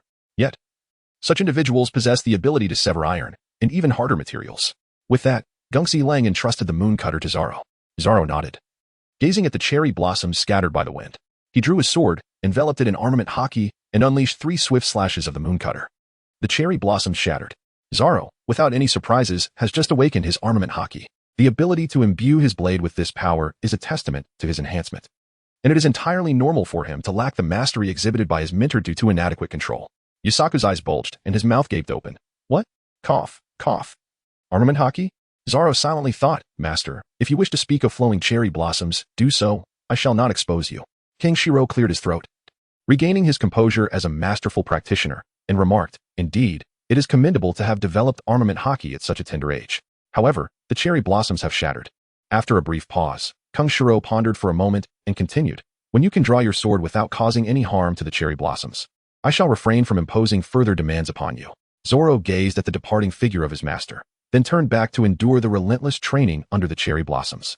Inside the room, Kayashiro sipped his tea, observing his disciples' every strike through the window, feeling immensely satisfied.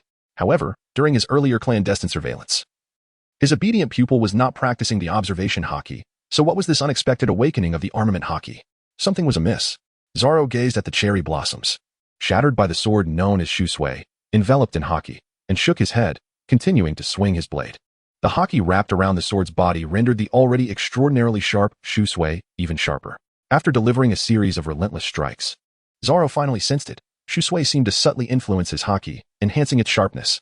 It was not that Imma forcibly siphoned the user's haki. Rather, it affected the user's haki. Was it a cursed blade? Shaking his head, Zoro dismissed the notion of being fated to wield a cursed sword. The sharpness and characteristics of a blade could only attest to its power. The wielder is a human. If one cannot master it, the fault lies within oneself. Why bestow a demonic name upon a sword?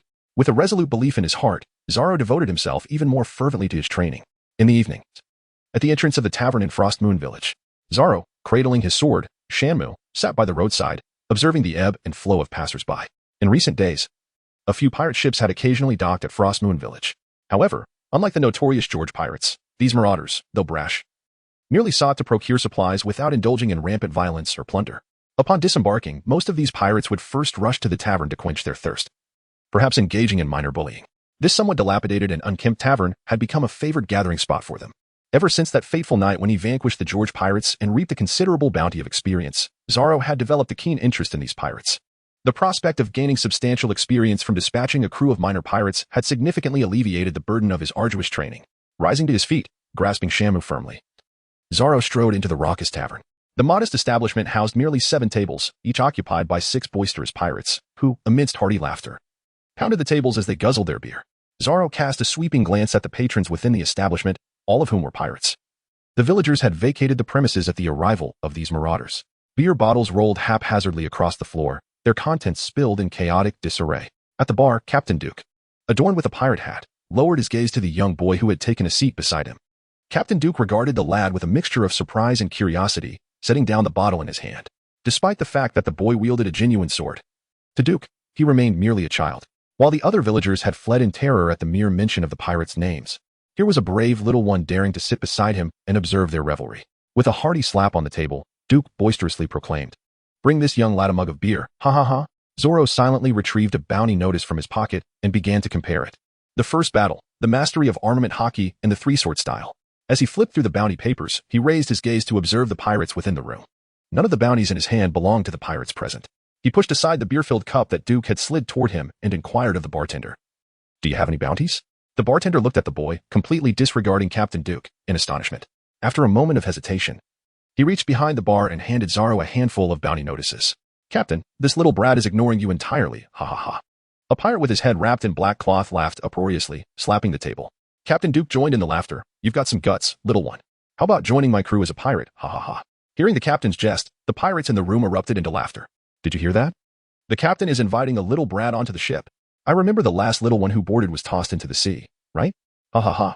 Zoro accepted the bounty presented by the bartender, expressing his gratitude with a simple thank you. He then lowered his gaze to continue perusing the bounty notices. Did he just say thank you? The pirates erupted into a fit of laughter. The sight of a small pirate showing such courtesy provided them with a delightful reprieve from the monotony of their seafaring lives. Encountering a young lad to toy with was their source of amusement. Zoro furrowed his brow, having perused the bounties provided by the bartender, yet still found no mention of this particular band of pirates. A group so insignificant that even the Navy couldn't be bothered to place a bounty on them. Could it be that the majority of Eastern Sea pirates had truly been subdued by Carp during his familial visits? It seems the Eastern Sea lacks substantial riches. Captain Duke weighed the empty bottle of liquor in his hand before hurling it at the bartender. Crash! The bartender, trembling in fear, crouched on the ground. He narrowly avoided the bottle, yet it shattered several other bottles behind him. Now, that is how a pirate ought to express gratitude, ha ha ha. Captain Duke roared with laughter, slamming his hand on the table as he picked up a still full bottle of liquor and rose to his feet. "Lads, it's time to depart." "Yoho, Captain, we haven't had our fill yet." Duke unsheathed his pistol, declaring, "Pack everything up, we shall feast on the way." The captain is wise. The pirate screamed in delight, clearly showing no intention of paying and even eager to seize more. Zoro set aside the bounty in his hand, resting one hand upon the hilt of his sword. Are you leaving without settling the payment? Captain Duke's flushed face turned towards the boy. Indeed, we pay no one. We are pirates. Not only will we refrain from paying, but we also intend to take you aboard our ship as our plaything. Ha ha ha. A gaunt pirate seated at the table brandished his cleaver, pointing it menacingly at Zoro. Taking a deep breath, Zoro unsheathed his sword. Does this little brat still wish to kill me? Ha ha ha. The gaunt pirate could not help but double over with laughter. Crack. Duke aimed his gun at the boy before speaking, revealing his yellowed teeth. Do you believe I won't send you back to your mother's womb with a single shot? Zoro gazed at him with an impassive expression, unperturbed by the confrontation. Come at me. Who fears whom? He too young to discover the identity of his mother, urging, please. Commence your formidable technique. Duke, observing the undaunted youth, felt a flicker of confusion. After all, he was a pirate. Shouldn't the boy be quaking in fear? In an instant, a flash of steel illuminated the air. The emaciated pirate clutched his throat, blood surging into his trachea, staining his hands as he writhed upon the ground. Soon succumbing to silence. Bang! Enraged, Duke fired his weapon, prompting the pirates within the room to rise, drawing their blades. The bullet struck Zoro's chest, forded by a barrier of armament haki. What?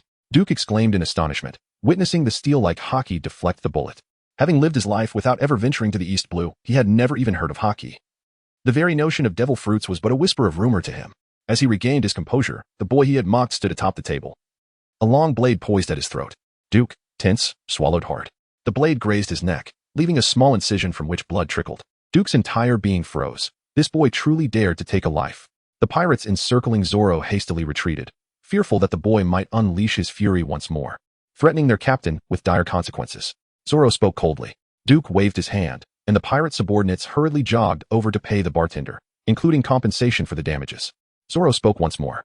Duke waved his hand again, and the pirate underlings reluctantly counted their coins once more. Can we leave now? Duke inquired cautiously.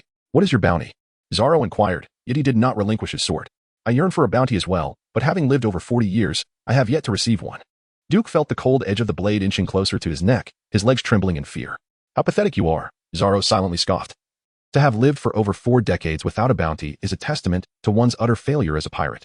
Where is your ship anchored? Right by the village's edge. As Duke prepared to plead for mercy from the boy, he suddenly felt a chill at his throat. The blade, cutting through the air, blurred his vision. The pirates in the room, witnessing their bleeding captain fall backward, were thrown into disarray. With the captain gone, they thought, all they needed was to dispatch this boy and elect a new leader. The surrounding pirates raised their cutlasses in unison, a whirlwind of blades descending upon him. Clang, clang, clang. The relentless sound of metal clashing echoed as Zoro, wielding imbued with haki, effortlessly severed the oncoming swords. Though he had yet to reach the masterful level of cutting through indestructible parchment as his mentor had mentioned, he could certainly slice through ordinary blades. With a powerful push against the table, Zoro leaped, his sword arcing gracefully as he dispatched the surrounding pirates with swift strikes to their throats. Their bodies crumpled, toppling the tables and splattering liquor everywhere. The remaining pirates surged forward once more, their blades rising in a continuous assault. Zoro enveloped his empty hand in haki, grasping the pirate's incoming blade with his black hand. With a swift stroke of Shur Sun, he felled his opponent, deftly seizing their weapon in his grasp. Cloaked in the power of haki, 2 black blades sliced through the throng of pirates, shattering their swords and sending them crashing to the ground in agony.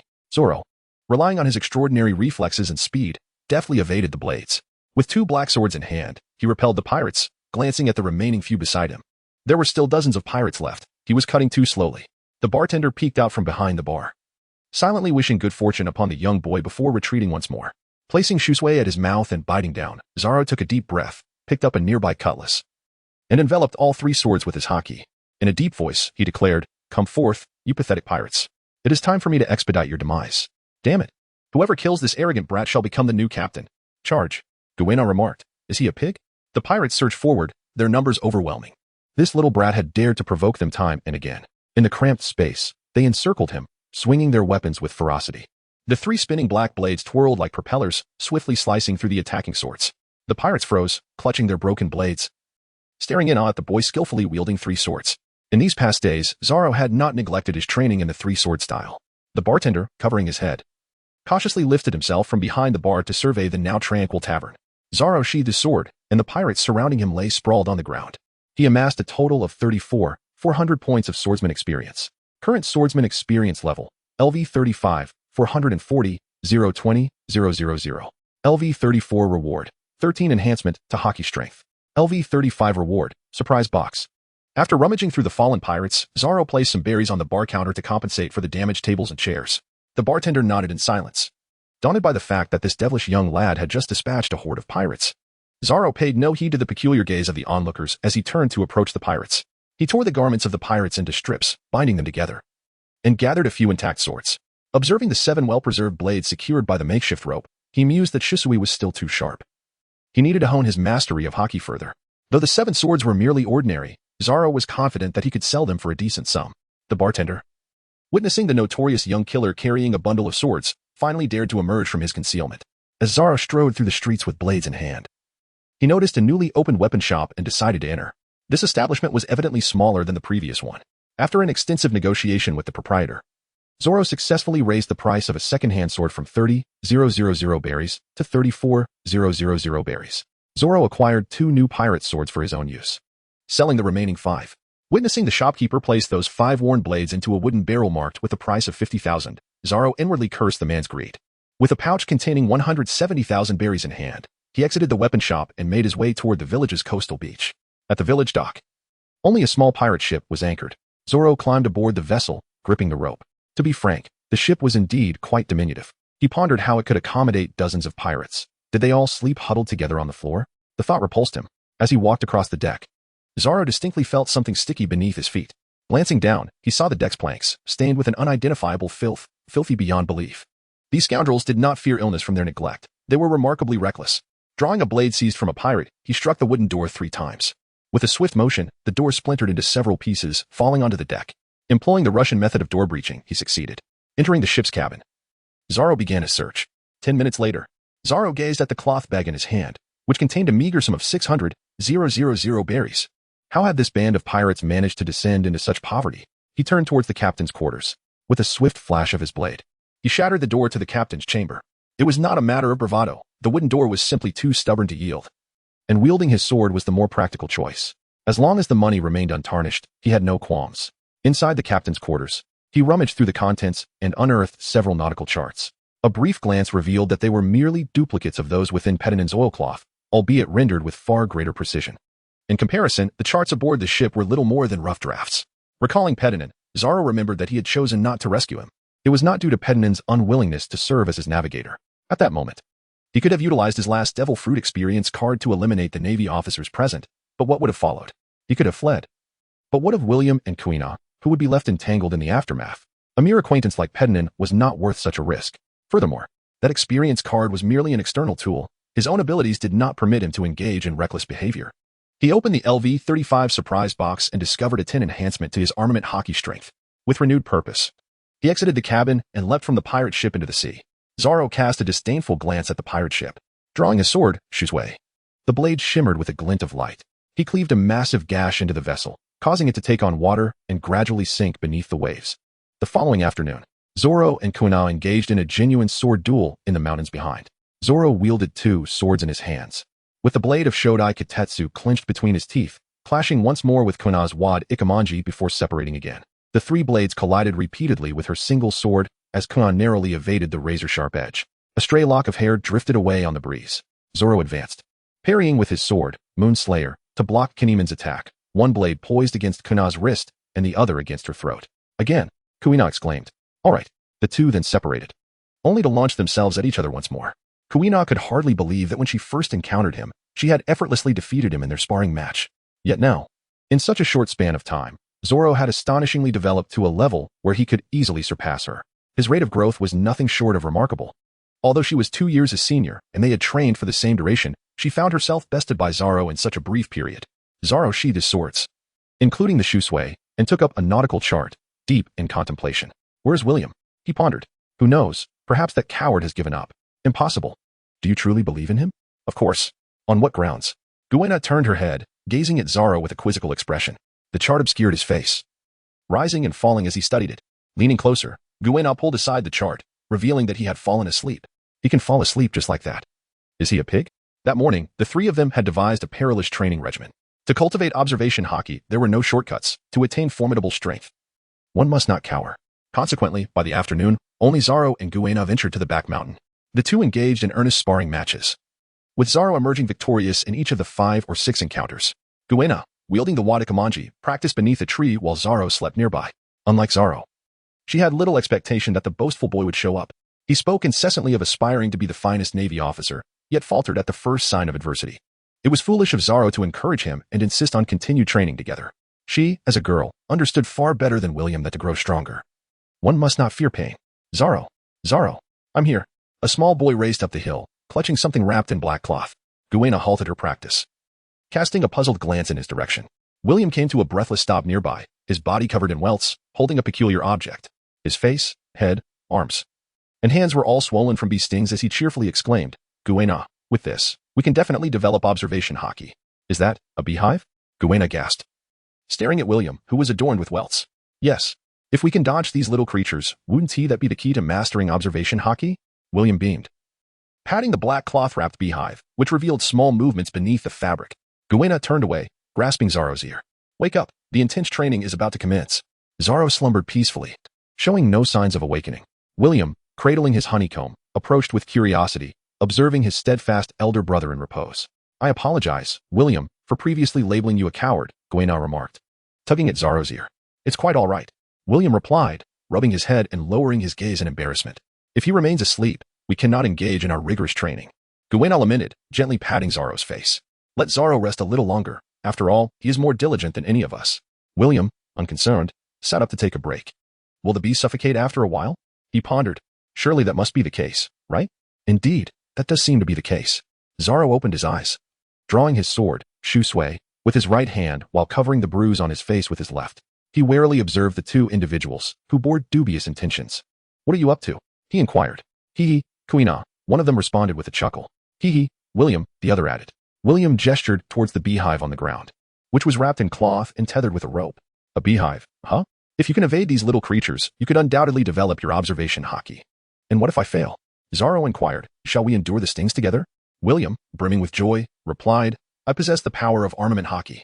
In a moment of surprise, William's face flushed crimson as he exclaimed, Do you intend to give up? Just teasing you, came the playful retort. Kuina, without hesitation, seized the rope binding William and, after a swift tug, bolted away. Zoro, unfazed, calmly tucked the nautical chart into a crevice of the tree before turning on his heel to escape. Ah, William gasped, caught off guard. Half an hour later, by the river, Zoro, Kuina, and William clandestinely emerged from beneath the water's surface, gazing at the vanishing bees, and collectively exhaled a sigh of relief. Both Zoro and Kuina had several welts on their faces. They turned to look at William, whose head was covered in bumps, and exclaimed in unison, What is wrong with you? Indeed, what was wrong with you? Couldn't you practice with real swords and not engage in such perilous activities? William lowered his head, unable to meet the gaze of his elder brother and sister, while he had a chance to evade their blades. There was no escaping the relentless stings of the bees. I am unwell, he lamented. Yes, I apologize. William's once slender lips had swollen to the size of a robust sausage. Unsurprisingly, he had borne the brunt of the stings among the three, as his elder brother and sister were far too swift. Eventually, they returned to their original starting point, making their way back up the mountain, concealed within the grass. They cast a glance at the beehive nestled beneath the trees. There were no bees in sight. Zoro picked up a pebble, poised to flee at any moment. The stone struck the beehive, yet no bees emerged. Zoro exhaled a sigh of relief as he emerged from the thicket, abruptly kicking a beehive into the air. The hive sailed through an arc, its final destination unknown. Poor William sat beneath a tree nursing his wounds, observing his elder brother and senior sister engage in a genuine duel. Faced with the looming threat of Zoro's three swords, Kuina steeled herself with utmost determination. Leaves fluttered down as the sun dipped towards the horizon, while William dozed off beneath the tree. Kuina tilted her head to the right, brandishing her machete, and then swiftly raised her blade to parry a downward strike. Zoro's left-handed sword lunged forward with ferocity. Clang! Kuina once again parried the blow, with her eyes closed. Kuina sensed Zoro's attack beyond her line of sight, remaining composed as she deftly deflected each strike with her sword, Wadakamanji. Then she countered with a swift slash. Strike. Block, thrust, block, cleave, block. All of Zoro's assaults were effortlessly parried by her, without a hint of disquiet. Zoro gazed intently at Kuina, locked in a stalemate that had persisted for 10 minutes. I've succeeded. With a joyful expression, Kuina sheathed Wado Ikamanji. Her observation haki had finally awakened. Zoro sensed the joyous emotions of Kuina. Indeed, there is nothing unattainable. As long as one's observation haki reaches a certain level, a female swordsman can be equally formidable. If Kuina were to attain a level of observation haki comparable to that of Katakuri, she would be capable of predicting her adversary's movements. Even if her strength were inferior to that of her opponent, she could confidently assert that she and a certain individual were evenly matched. At such a tender age, She wore a displeased expression, which was rather unbecoming. Zoro unexpectedly awakened his Busashoka haki, while Kuina demonstrated her Kenbunchika haki during a duel with her true sword. William sat weakly in the corner, undeniably the least skilled among them. After a fruitful day, Kuina and Zoro departed from the back mountain, with the transformed William trailing behind. The following morning, as Gungshiro stepped through the doorway, he halted at the sight of William, covered in bruises. A glance at Zoro revealed the truth. With the master present and the bearded instructor ready, the competition commenced. The first match featured Zoro against Kuina. Zoro and Kuina approached, wielding bamboo swords in their hands. Zoro wielded 3 bamboo swords, launching a flurry of strikes towards Kuina. In the face of his dazzlingly swift assault, Kuina remained composed, parrying each blow with grace. Engaging Zoro in a spirited exchange. The seated disciples watched in astonishment as the two displayed their prowess. What was happening? Despite Zoro's rapid strikes, Kuina managed to counter them with remarkable skill, sustaining the duel for an impressive duration. Had Master Gungshiro provided them with special training? The progress of these two this year was indeed extraordinary. The bearded uncle observed the match with surprise. Zoro and Kuina were advancing at an astonishing rate. He cast a glance at William, who was seated and covered in bruises. The trio often trained together, with Zoro and Kuina making strides. While only William seemed to be on the receiving end of punishment, the morning training session concluded. Outside Frost Moon Village, on the beach, Zoro held a stack of bounties in his hand, while Kuina sat beside him, gazing at the vast sea. Have you made your decision? Kuina inquired.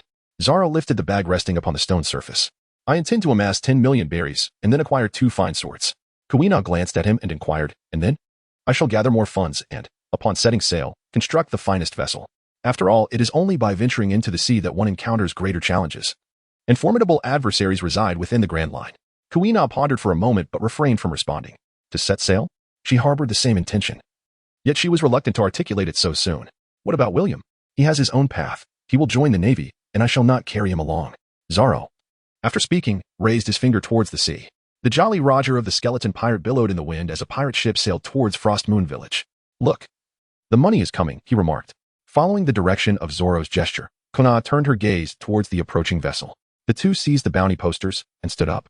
Meanwhile, Gungshiro, who had been observing in the shadows, silently set down his blade.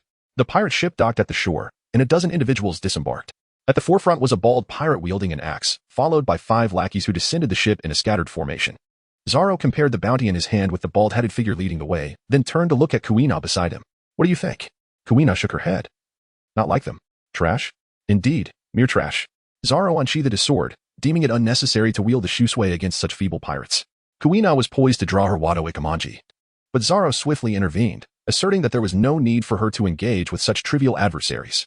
Kuina nodded in agreement, recognizing that Zoro, with his swiftness and reflexes, could easily dispatch these foes with his haki, akin to child's play. Meanwhile, the bald pirate lounged on the beach, stretching and resting his axe upon the sand. As he observed the approaching child brandishing a blade, he chuckled. This little brat with a knife is quite intimidating. S&T? Laughter erupted among the pirates in unison. Zoro raised his sword, the armament haki enveloping the blade, and charged directly towards the pirate. The laughter of the pirate abruptly ceased as the bald-headed pirate lifted his axe. Colliding with the dark cutting blade, Zoro swiftly drew his cutlass once more, enveloping it in haki, and struck at the bald man. A crimson line appeared on the man's cheek. Had he not retreated swiftly, his head would have surely rolled. The clash of steel rang out as the cutlass met the axe, a flash of blade illuminating the scene. The bald man gazed at the blade embedded in his chest. As the weapon was withdrawn, blood spattered forth, and the world around him blurred. He staggered backward, his vision fading into darkness. In his final moments, confusion washed over him as he pondered what offense he had committed against this little menace. All he had sought was a simple drink in the village. His crew watched in horror as their captain lay on the ground, eyes wide and lifeless. Having just shared laughter with them moments before, was this truly a child? Stepping over the fallen pirate, Zoro charged into the throng, blades flashing as screams filled the air. He accumulated a total of 200 swordsman experience points. Current swordsman level, LV 36, 160, 020, 000. LV 36 reward, 8 attack speed. This crew of small pirates was even weaker than the last, yet the experience still afforded him an additional day's worth of training. He stomped on the deck beneath him, feeling considerably lighter in spirit. Although the ship was sparsely manned and the pirates feeble, it was, at least, a new vessel, small, perhaps, but still functional, or even right for sail. Kuina ascended the ship and lowered the pirate flag from the mast, untying it from the ropes. What shall we do with it? She inquired, seeking Zoro as counsel. Throw it away, he replied succinctly, without a moment's hesitation. Zoro did not discard the flag in hopes that the passing navy would misinterpret the situation. Guina approached the edge of the ship and cast the pirate flag into the sea. The two then entered the cabin, rummaging through the pirates' possessions. Zoro retrieved a stack of berries from beneath the bed, stuffing them into his cloth bag. Kuina emerged from a nearby wardrobe with an old wooden box, opening it with anticipation. Inside, apart from a heap of garments, she found not a single berry. Why are all the pirates visiting our village of such meager means? Kuina gazed perplexedly at the empty purse. If you ask me, who can I turn to for answers? Zoro kicked open the wooden door and entered the captain's quarters. The notorious pirates would not dare to show their faces here. It is likely that the marauding pirates threatening the village have already been discreetly dealt with by Master Kenshiro. As he rummaged through the nautical charts upon the table, Zoro glanced at a few before extracting one he had never seen before, tucking it away. He meticulously examined each location one by one. Zoro had unearthed a sum of berries. Upon exiting the captain's quarters, the two seated on the deck deliberated over their findings. I have discovered a total of 100,000 berries.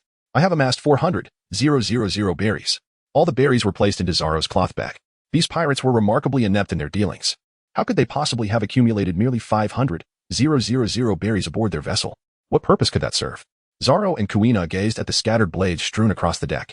A collection of knives, 11 cutlasses, and an axe was gathered, and due to Zoro's restraint in not employing the Shuangyue, they had managed to seize a considerable number of weapons.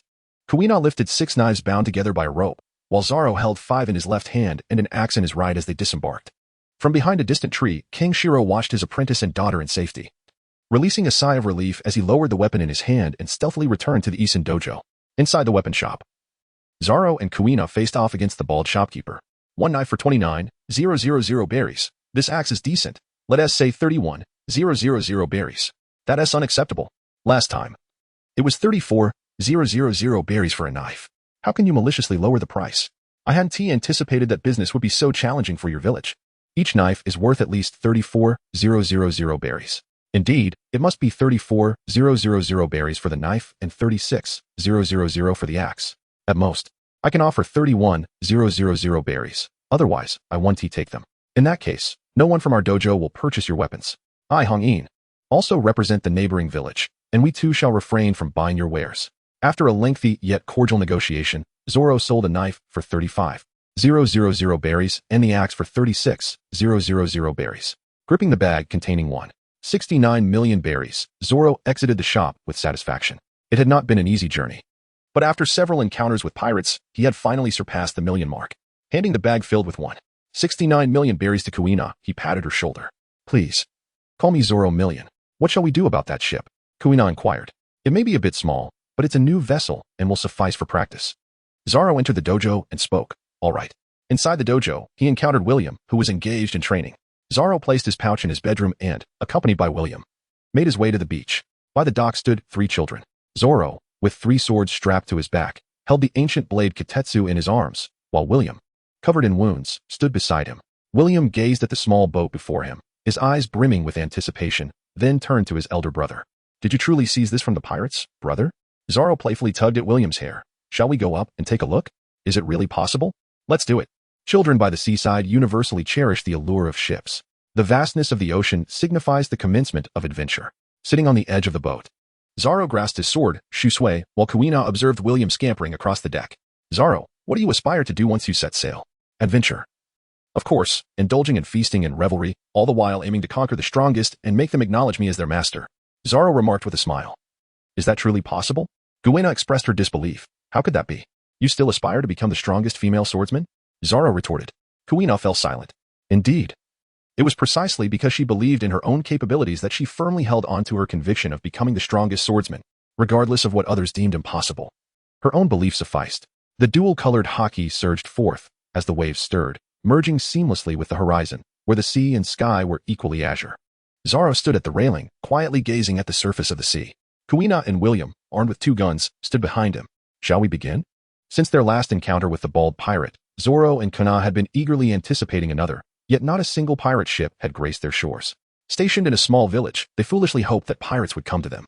After a month, Zoro's agility and reflexes had improved. Yet his struggles with the development of observation haki persisted. Kuina held the gun that Zoro had procured from Captain Duke, while William wielded a new firearm he had purchased from a weapons shop. Who could fathom why someone would open a weapons store in their village? Do we really need to resort to guns? William pondered uncertainly. Kuina gazed solemnly at Zoro at the bow of the ship. Are you concerned for my well-being? Zoro was enveloped in a layer of armament haki, and should that fail, he had his life-preserving haki as well. William, release your haki, Zoro declared. Let us begin. All right, Fine, Guina responded, her face flushed with embarrassment. They were genuinely worried about this monster, having been blinded by their own fears. Bang, bang. The sound of gunfire erupted as Zoro deftly dodged, feeling the bullets was perilously close, sending shivers down his spine. This was not the same as a duel with swords, where one could control their weapon. With bullets, failure to evade meant a swift end. The shots rang out again, and Zoro narrowly escaped yet again. The bullets came incessantly, and he managed to evade them time and again, while Guina and William continuously reloaded their pistols. The seagulls soaring overhead were startled by the gunfire and retreated to a safe distance. The gunfire was sporadic, and as the sea breeze picked up, the trio trained on the ship until nightfall. Day after day, they would sail the waters, followed by rigorous shooting training for Zoro to hone his observation haki. A month later, current swordsman experience level, LV 45 200 004 0000, current enhancement attributes, 1. 81 attack speed, including a combination of 20 attack speed, 2. 58 neural reaction speed, 3. 61 observation haki, 4. 131 armament haki, 5. 16 stamina, 6. 30 injury recovery speed. Recently, with all the enhancements accumulated from the boxes opened, Zoro's armament haki had reached an astonishing level of 131. On board the sailboat, feeling the bullets was past, Zoro drew his sword, Shuangyue, enveloping the blade in armament haki. The dark blade stood firm in the path of the incoming bullets, slicing them in half as they flew apart. William, still holding his gun and bewildered by the turn of events, was about to fire again when Guina, standing beside him, reached out to stop him. Is it done? Guina inquired, glancing at Zoro. Indeed, Zoro exclaimed, clenching Shuangyue between his teeth as he drew 2 more blades, his eyes gleaming with fervor as he looked at Guina. A spar? Let's do it. Guina nodded, placing her pistol on the deck and drawing her wad ikemanji. The dark armament haki spread to envelop Zoro's vital points, while Shuangyue and the other 2 blades were also shrouded in haki. Watching his senior sister and brother clash, William cowered in the corner of the ship, trembling. The blades danced in a flurry, the 2 combatants moving from the bow to the stern, completely oblivious to the presence of a third party. William hastily crouched down to avoid being caught in their chaotic duel. 3-sword style, onigiri. The 3 blades advanced, and Guina raised her sword to block. Clang. The wad ikemanji met Shuangyue's, but the other 2 dark blades halted perilously close to her skin. You have lost. Zoro sheathed his 3 swords, the color of his haki fading away. Is it due to the haki? Kuina inquired, puzzled. There is also the reason that I am faster than you. Zoro settled down, cradling his sword, and pondered aloud. Is it possible to compensate for the lack of observation haki? Kuina, seated nearby, inquired with curiosity. For it was Zoro who had imparted the concept of haki to them. Observation haki is akin to awareness, however. One's inherent speed and reflexes determine whether one can evade an incoming attack upon sensing it. Kuina listened intently as Zoro elucidated. If one's speed and reflexes are significantly inferior to those of the opponent, even heightened awareness may not suffice to avoid an assault, for combat is not a stationary game. The adversary is not foolish. Only with the perceptive advantage granted by observation haki, coupled with one's own exceptional attributes, can one truly unleash their potential. Lacking strength, possessing only proficient observation haki, one would merely find themselves in a predicament akin to that of Kobe during the Marineford War, pleading for peace. William, observing his elder brother and sister stop their discussion, breathed a sigh of relief. He retrieved some fruit from the cabin, placed it on the deck, and sat beside Zoro, equally intrigued by the conversation. How can one become stronger? Kuina lay on the deck, gazing at the azure sky, feeling somewhat lost. She had witnessed the boy beside her evolve from her effortless defeat to now being capable of overwhelming her in an instant. Armed haki, observation haki, extraordinary speed and reflexes, all at such a tender age, seemed almost surreal. Even the most fantastical tales could not rival this reality. Zoro reached out and picked up a piece of fruit, biting into it with fervor, one after another, competing with William for the delectable morsels. With fervent determination, they consumed with gusto, for the fruits of their training would not betray them. Take, for instance, the 2 of you. Your training regimen is ample, yet your intake is insufficient, rendering your efforts rather ineffective. William observed as half of the basket of fruit rapidly diminished, swallowing hard. Pondering the sheer volume they were consuming, would they not choke on their gluttony? Zoro patted William on the shoulder. Take you for instance. Although you engage in extensive physical training every day, if you do not consume enough food, it will not only hinder your training efficiency, but also risk malnutrition, leaving your complexion pale and unhealthy. William, rendered speechless, retorted, Do you think everyone is a monster like you? Are you aware of the naval heroes? Zoro inquired. William nodded vigorously. He aspired to join the Navy and was certainly aware of Garp, the Iron Fist. Zoro swallowed the fruit and pointed at the bounty of red-leg Zeph resting on the deck, continuing, with a fellow like that, Garp could take on any number of foes. Let him come, I say. William concurred. But that is not the crux of the matter. Zoro tossed aside the empty box. William remarked, Well, Kuina interjected. What I mean is, he spends most of his time either eating or sleeping. Zoro reclined on the deck, wiping the remnants of fruit from his mouth with Zeph's bounty. And diligent training, too, right? William added. Isn't that stating the obvious? Zoro retorted, turning over. The sailboat drifted upon the sea, and shouts erupted from the deck. How could he fall asleep again? Kuina gazed at the vast ocean, pondering their whereabouts. Can you navigate a ship? Kuina asked William. Not at all. How do we get back? Wake him up. Do you really think that will work? No, it won't. 30. Pirate crew, X, circus troupe, ah. Zoro opened his eyes and sat up, yawning. Before him, William and Kuina gazed at him. Have you had enough rest? Kuina coldly inquired, clutching the sword wad Ikemanji. Yes. I've had plenty, he replied. The sky was growing dim, the evening breeze caressed his skin, and the sound of waves lapping against the ship filled the air. Zoro gazed at the sky, realizing that evening had arrived. Let us set sail back to Frostmoon Village, Kuina said, turning her head away from him, striving to maintain her composure. Calm down, Kuina. You cannot defeat him in argument, nor in combat. Just forgive him. With her head turned, Kuina pouted in frustration. Her eyes fixed on the distant horizon where a skull flag gradually came into view. A pirate ship. At Kuina's exclamation, Zoro stood up to peer in that direction. After 2 months of longing for pirates, he finally beheld the familiar and cherished pirate flag once more. The black flag billowed in the wind, its white skull and crossed hammers emblem clearly visible from afar. On board the pirate ship, a towering, muscular man sat in the captain's quarters, gnawing on a large piece of meat. Have we shaken them off? After swallowing his mouthful, Barrett turned to address the navigator beside him. Rest assured, Captain. Those Navy men will not find us, the navigator confidently replied. He was quite assured of his navigational skills, a necessity for someone serving under the notorious Captain Barrett, who bore a bounty of 5 million berries. Well, we've made quite a haul. That village yielded 3 million berries. Tonight, we shall feast, Barrett proclaimed. The captain is wise, the navigator exclaimed, eager at the prospect of a generous share of the spoils. Barrett's pirate crew, led by the formidable Captain Barrett, who stood 3 meters tall and wielded a heavy hammer, was renowned as the strongest of the band. The navigator, Alvis, while lacking formidable strength, was an indispensable member of the crew, notorious for his cunning during their plunders, earning a bounty of 2 million berries. Captain! Captain! A pirate rushed in. We have spotted a ship ahead, devoid of flags, with only 3 children aboard. Barrett continued chewing his meat, given our heavy losses. Let us take those 3 children aboard as trainee crew members. The pirate nodded and hastened to relay the order. Alvis, go check on that ship's condition. If they have treasure, seize it all. Understood. Alvis responded before departing the captain's quarters. The Barrett pirate ship gradually approached the vessel in question, Alvis directing his fellow pirates to throw grappling ropes towards the adjacent ship. Whoosh! The hooks on the grappling lines latched onto the railing of the other ship, and the pirates nimbly traversed the single rope to board. Are they an acrobatic pirate troupe? Zoro inquired. Why do you say that? Kuina asked, confused. Look at those pirates. They're effortlessly crossing on a single rope. Aren't they more akin to a circus troupe turned pirates? Zoro pointed out. Ah, indeed, Kuina remarked, clapping her hands in realization. Big brother, sister, the pirates are coming, William exclaimed, observing the 2 formidable figures. Wrong. Zoro shook his finger. It is treasure that is approaching. Kuina added. Alvis stood on the deck, surveying his pirate subordinates as they encircled the 3 children. 2 other crew members had already ventured into the cabin to search for valuables.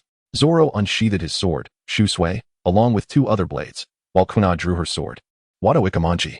William cast a silent glance at his elder brother and his senior sister, realizing he bore no true weapon. Quietly, he raised 2 pistols, rationalizing that it was quite normal for a young swordsman to carry a sidearm for self-defense.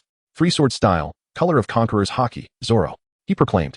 1-sword style, observation haki, Kuina, he continued. Dual gun style, William, here I come. With a resounding bang, William fired 2 shots into the throng of pirates.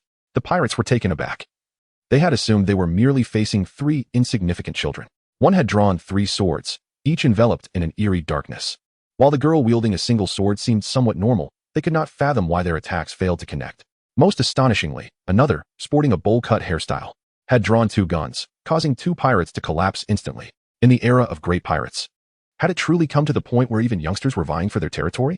Kuina, wielding her single sword, found herself in a stalemate with the pirates, skillfully evading their strikes and occasionally toppling one of them. A shadow darted past, severing the swords from the hands of the pirates confronting Zoro, who swiftly dispatched the last of them. The navigator observed the fierce combat between the trio and his subordinates, incredulous at the scene unfolding before him. What had become of this world? Were they not pirates, after all? Zoro severed the neck of a pirate underling with his sword. Casting a glance at the figure directing from behind, he mused that this must be a minor leader. With a flourish, he executed the 3-sword style, demon slash.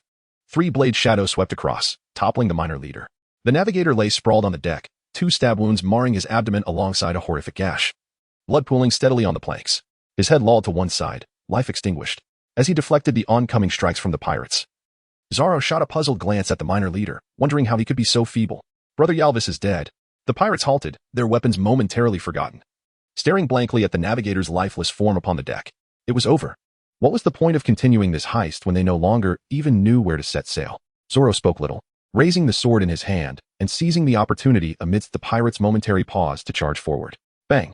William continued to hide beside Kuina, firing his weapon. Shadows flitted by, accompanied by a rain of shattered blades and the sight of fallen adversaries. The cabin door swung open, and two excited pirate lackeys rushed out, clutching a sack of coins. We found quite a bit of money, the money. Hiss. Upon witnessing the three children surrounded by a multitude of defeated pirates.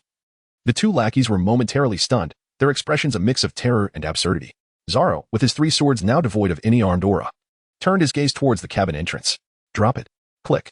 The sound of William reloading his weapon echoed. Gulp. The pirate lackey swallowed hard, their bodies frozen in place. The coin sack slipping from their grasp onto the deck. William lowered his dual pistols, while Kuina retracted the legendary sword, Wadakamanji. The lackeys sighed in relief, feeling that their lives might just be spared. Three-sword style, onigiri.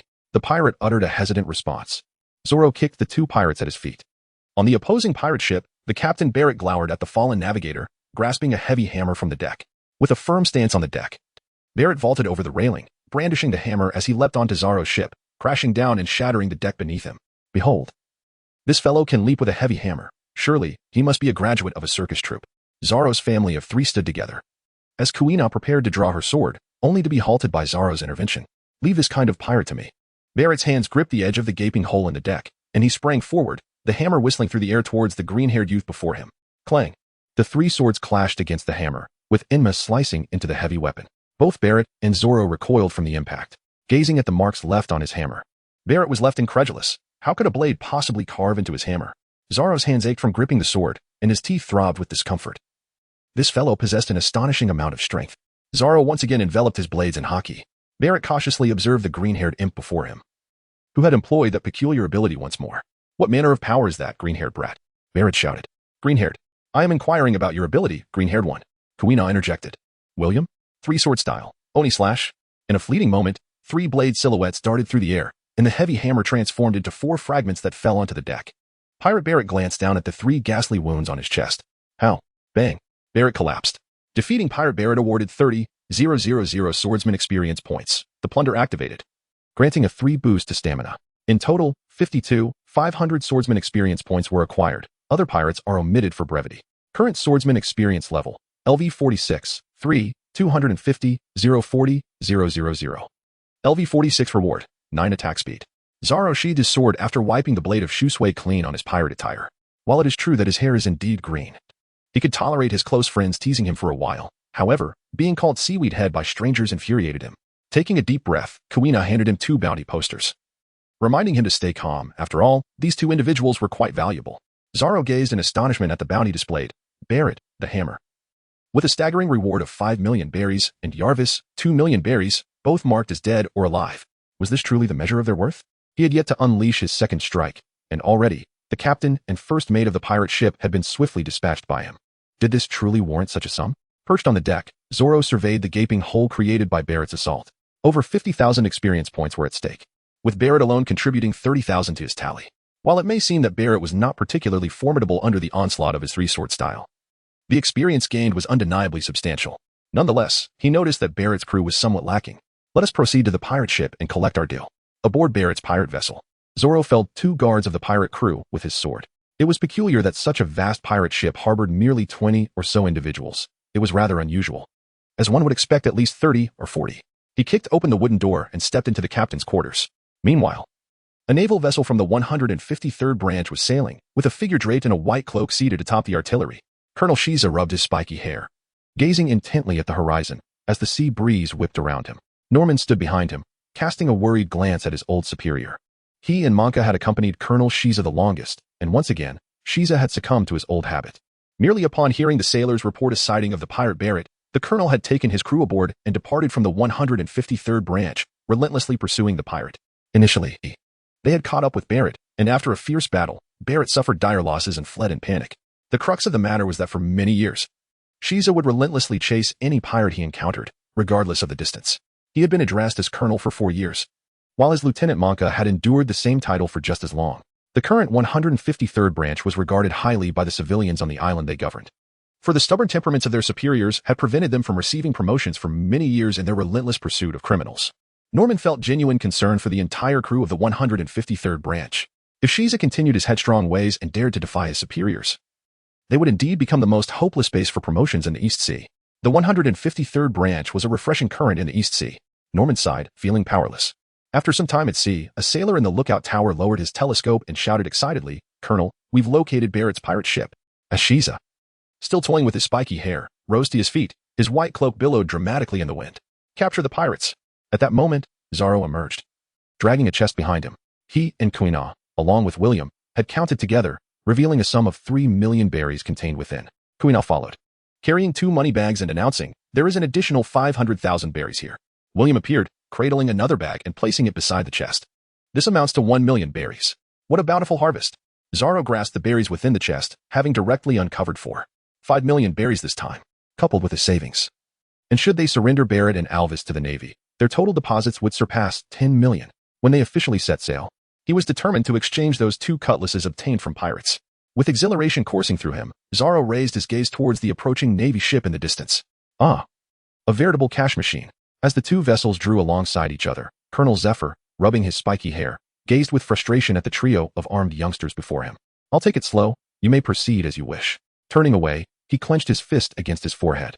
Lieutenant Norman remained silent, aware that this was the second instance this year Colonel Zephyr had his pirate hunt thwarted. The last time, during the pursuit of Captain George in Frostmoon Village, they had been interrupted by an unknown assailant. This time, however, it was 3 youngsters who had interfered. It was not only Colonel Zephyr who felt disheartened. Even his subordinates, the naval soldiers, hung their heads in disappointment. After a deep breath, Colonel Zephyr reluctantly pointed at the deceased pirates on the opposing ship and inquired, "Did you all slay these pirates?" "Steady now, Zephyr. You are a seasoned Navy colonel. Do not let such trivial matters unnerve you." "Steady, my foot." A bunch of kids taking down an entire ship of pirates. One could almost think they had stumbled into the wrong theater. "This is the East Blue, the weakest sea." "Actually, it was us," William began, but Zoro's hands swiftly met his head. "It was us," Zoro asserted, gesturing toward the pistol at William's waist. "He is the ringleader." "And this young lady?" Colonel Zephyr inquired, directing his gaze at Kuina. "She is," William began again, only to be silenced yet again by Zoro's hand. "She hails from the neighboring village of Frost Moon, a practitioner of the North Star one-sword style," Zoro corrected. Kuina glared at Zoro, for she was undeniably a disciple of the One Heart Dojo.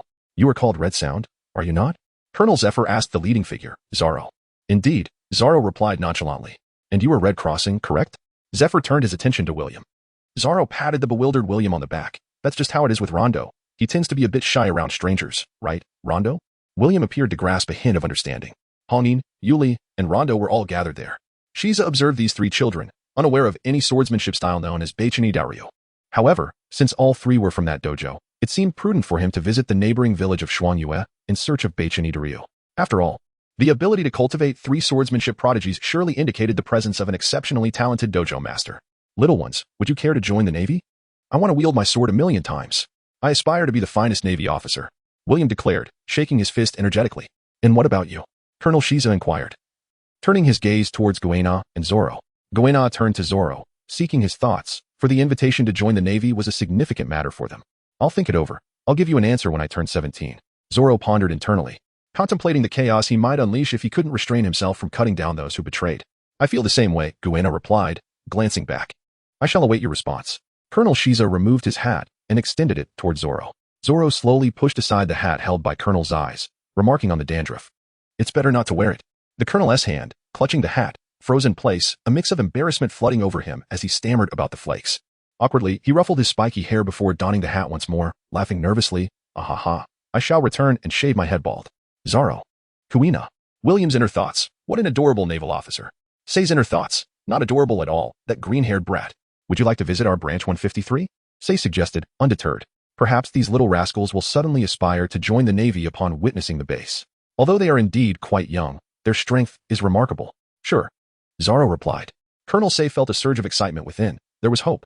Zoro pointed to the pirate emblem on the opposite ship's hull and remarked, "Could you please exchange the bounty?" Colonel Weiss responded with a curious tone. "Norman? Monka?" Then, with intrigue, Colonel Weiss inquired, "By the way, how old are you all now?" Kuina replied, "I am 10 years old," and William added, "I am 9. Zoro glanced at William and cleared his throat twice. 8 years old in nominal age, 7 years old in actual age. It was then that William realized that the elder brother he had been calling out daily was, in fact, younger than him. Is this truly 8 years old? Shiza rubbed his head, pondering if he had indeed wandered into the wrong theater. Excuse me, may I inquire if this is the exclusive theater for lower ninjas? 2 years after Zoro pledged himself to the tutelage of Dracula Mihawk, cherry blossoms danced in the breeze as a flash of steel sliced through the air. Holding the blade known as Shuangyue, Zoro picked up the cherry blossom that lay before him and approached his master, Gungshiro. Master. I can now wield Shuangyue without damaging the cherry blossom. Gungshiro, seated under the eaves and sipping tea, accepted the delicate flower. A year prior, Zoro had gifted a small boat to William, who was taken by his father to join the Navy. Before his departure, this Navi boy, yet to awaken his observation and armament haki, what to board the vessel, vowing, once I join the Navy, I will train with even greater fervor until I become the finest sailor, and I shall not bring shame upon my elder brother. Later, Zoro comprehended the significance of the enhancement of his haki's intensity. Under this augmented strength, his haki's quantity, intensity, and the range of his offensive and defensive capabilities exhibited a remarkable improvement. Most astonishingly, his adept application of haki also experienced an increase. Over the course of a year, with the aid of external factors, Zoro managed to wield an ordinary sword coated with haki to slice through cherry blossoms without inflicting a single scratch. His master, Koshir, handed him the special sword, Shuangyue, which possessed a peculiar ability to influence the host's haki. However, Zoro was unable to wield Shuangyue without damaging the cherry blossoms. For this reason, he continued to train under Koshir's guidance to this day. A year ago, Kuina, endowed with observation haki, slipped while descending the stairs and, instinctively bracing herself against a plank, tumbled over, leaving Zoro, who was guarding the entrance, utterly astonished. Ah, this was not how the narrative unfolded in the memories of the anime he had perused as a time traveler. After 2 years of relentless training, Zoro had executed over 1,000,000 sword strikes, his experience as a swordsman elevating him to level 71. In addition to the enhancements in haki, he had also unlocked stamina boosts from the leveling boxes. Since vanquishing Baroque, the island of Frost Moon Village had been free of pirates, allowing Zoro to diligently train in the dojo. He could no longer afford to wait, having trained under his master for 2 years. Zoro realized that mere hard work would not suffice, as a single day's experience was hardly enough to fill the gaps of a novice. Zoro gazed eagerly at his master, having swung his sword 1,000,000 times, imploring, Master, please allow me to set forth. 2 years had passed. Yasub contemplated the cherry blossom in his hand. Ever since Zoro vanquished the pirate Baroque, he had begun secretly sharpening his blade, sinking ship after ship of passing pirates, determined to create a conducive environment for his apprentice's training. You are still too young. At your age, how can you venture out to sea? Train for a few more years, and when you turn 14, you will be a bit older. Zoro, unable to persuade his master, had no choice but to depart. The next year will come, and how many more will follow? Zoro stepped out of his master's courtyard. How is it? Kuina approached and inquired of Zoro. Now, at the age of 12, Kuina's youthful face had become even more charming. The master had advised to wait a few more years. Zoro shook his head. Over the past 2 years, Master Yasuhiro had taken him in, teaching him the art of the sword and treating him with the affection of both a mentor and a father. Whatever his master said was absolute. Next year. And the year after that, where on earth is that elusive sea? Kuina murmured softly, pouting as she cradled the sword wad Ikamanji, whispering disparaging remarks about her father. Zoro gazed speechlessly at Kuina, who was muttering derogatory remarks about their master. At merely 12 years of age, had she already entered a rebellious phase? Have all the provisions on the ship been prepared? Kuina inquired. Everything has been arranged, Zoro replied. 2 months prior, Kuina had expressed her desire to embark on a journey at sea alongside him to hone her skills. Zoro agreed. A month prior, Kuina had taken their savings and began discreetly procuring various supplies. She managed the household cooking, thus taking charge of acquiring rice, vegetables, fruits, beverages, and milk. They purchased drinks and milk, but abstained from buying alcohol, as neither had yet reached the age for such indulgences. Kungshiro, the elder father, not yet of age to set sail, you rascal. Zoro had acquired several sets of bedding, and together with Kuina, they gathered an array of seasonal clothing. For an entire month, they stealthily amassed their belongings, all of which were transported onto the Baroque pirate ship. Let us depart tonight, Kuina whispered, taking a deep breath. No. That may not be wise, Zoro pondered, thinking it proper to inform his master before leaving. We shall leave tonight. Kuina insisted, patting Zoro on the shoulder. I seek to venture forth, to challenge foes and hone my skills, surpassing the world's mightiest swordsman. Whether you join me is entirely your choice. Zoro stared blankly at Kuina as she walked away, enveloped in silence. Wasn't it he who had proposed setting sail? How had Kuina suddenly assumed the lead? Returning to the room he had inhabited for the past 2 years, Zoro sat down, cradling his sword, Shuangyue, while gazing out at the cherry blossoms. He was about to embark on a journey, yet he felt a twinge of unaccustomedness at the thought of leaving this place. This was where everything had begun for him. And it had been his home for the past 2 years. Soon, his home would be a ship. Taking out pen and paper, Zoro contemplated writing a letter of farewell to his master. Nightfall descended. With a swift motion, Kuina opened the door, carrying the sword Wado Ikamanji, and stepped inside, closing the door behind her. Are you ready? I am. Zoro set aside the letter and grasped the sword, Shusui. Let us set sail. Under the moonlight. On the sandy shore, Zoro and Kuina boarded the vessel seized from the pirate Barit. Zoro hurriedly approached the side of the ship, ready to stow away the anchor. Wait a moment. As we embark on our journey, shouldn't we adorn the vessel with a flag? Kuina pointed to the bare flagpole. Although they had no intention of setting sail as pirates, a flag was still necessary for a proper departure. Indeed. Zoro turned and retrieved several barrels of paint from the cabin, along with a few blank flags. Each person was to create their own design, selecting one to serve as the ship's ensign. Very well. An hour later, Zoro carefully laid out the 4 flags he had designed. Since he was not setting sail as a pirate, these flags did not bear the skull insignia. Kuina also spread out her 3 flags. First, let us examine Kuina's work. The first flag featured 2 red swords crossed together, a symbol from the Shishido Dojo's kendo uniform, albeit with one sword's tip oriented upwards and the other downwards. This design mirrored the emblem of the kendo uniform, so it would be prudent to consider an alternative. Zoro was reluctant to adopt this symbol for their flag, as there were rumors that it belonged to the Shimatsuki clan, the truth of which remained uncertain, thus it would be best to forego it. The second flag displayed 3 intertwined red swords. Zoro tapped his head, feeling a headache coming on. Next, the third illustration, a single flower?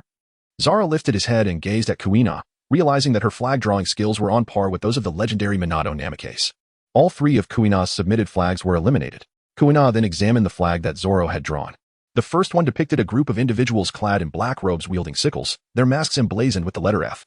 No matter how Kuina looked at it, something felt amiss, and she remarked, the first one is too reminiscent of the underworld. It won't do. The second illustration featured a black background with 3 red auspicious clouds elegantly placed in the center. It was visually appealing, yet she questioned its significance, declaring, pass. It must be a pass. Zoro gazed at Kuina, feeling as though her attention was directed at him rather than at the clouds. Ahem. Now let us examine the next illustration. The third illustration depicts a golden crown, with 2 crossed swords positioned behind it. Ahem. Do you intend to incite rebellion with this drawing? Kuina inquired with a serious demeanor. Zoro shook his head, expressing his reluctance. The next image, a simple drawing of a smiling face adorned with a yellow hat.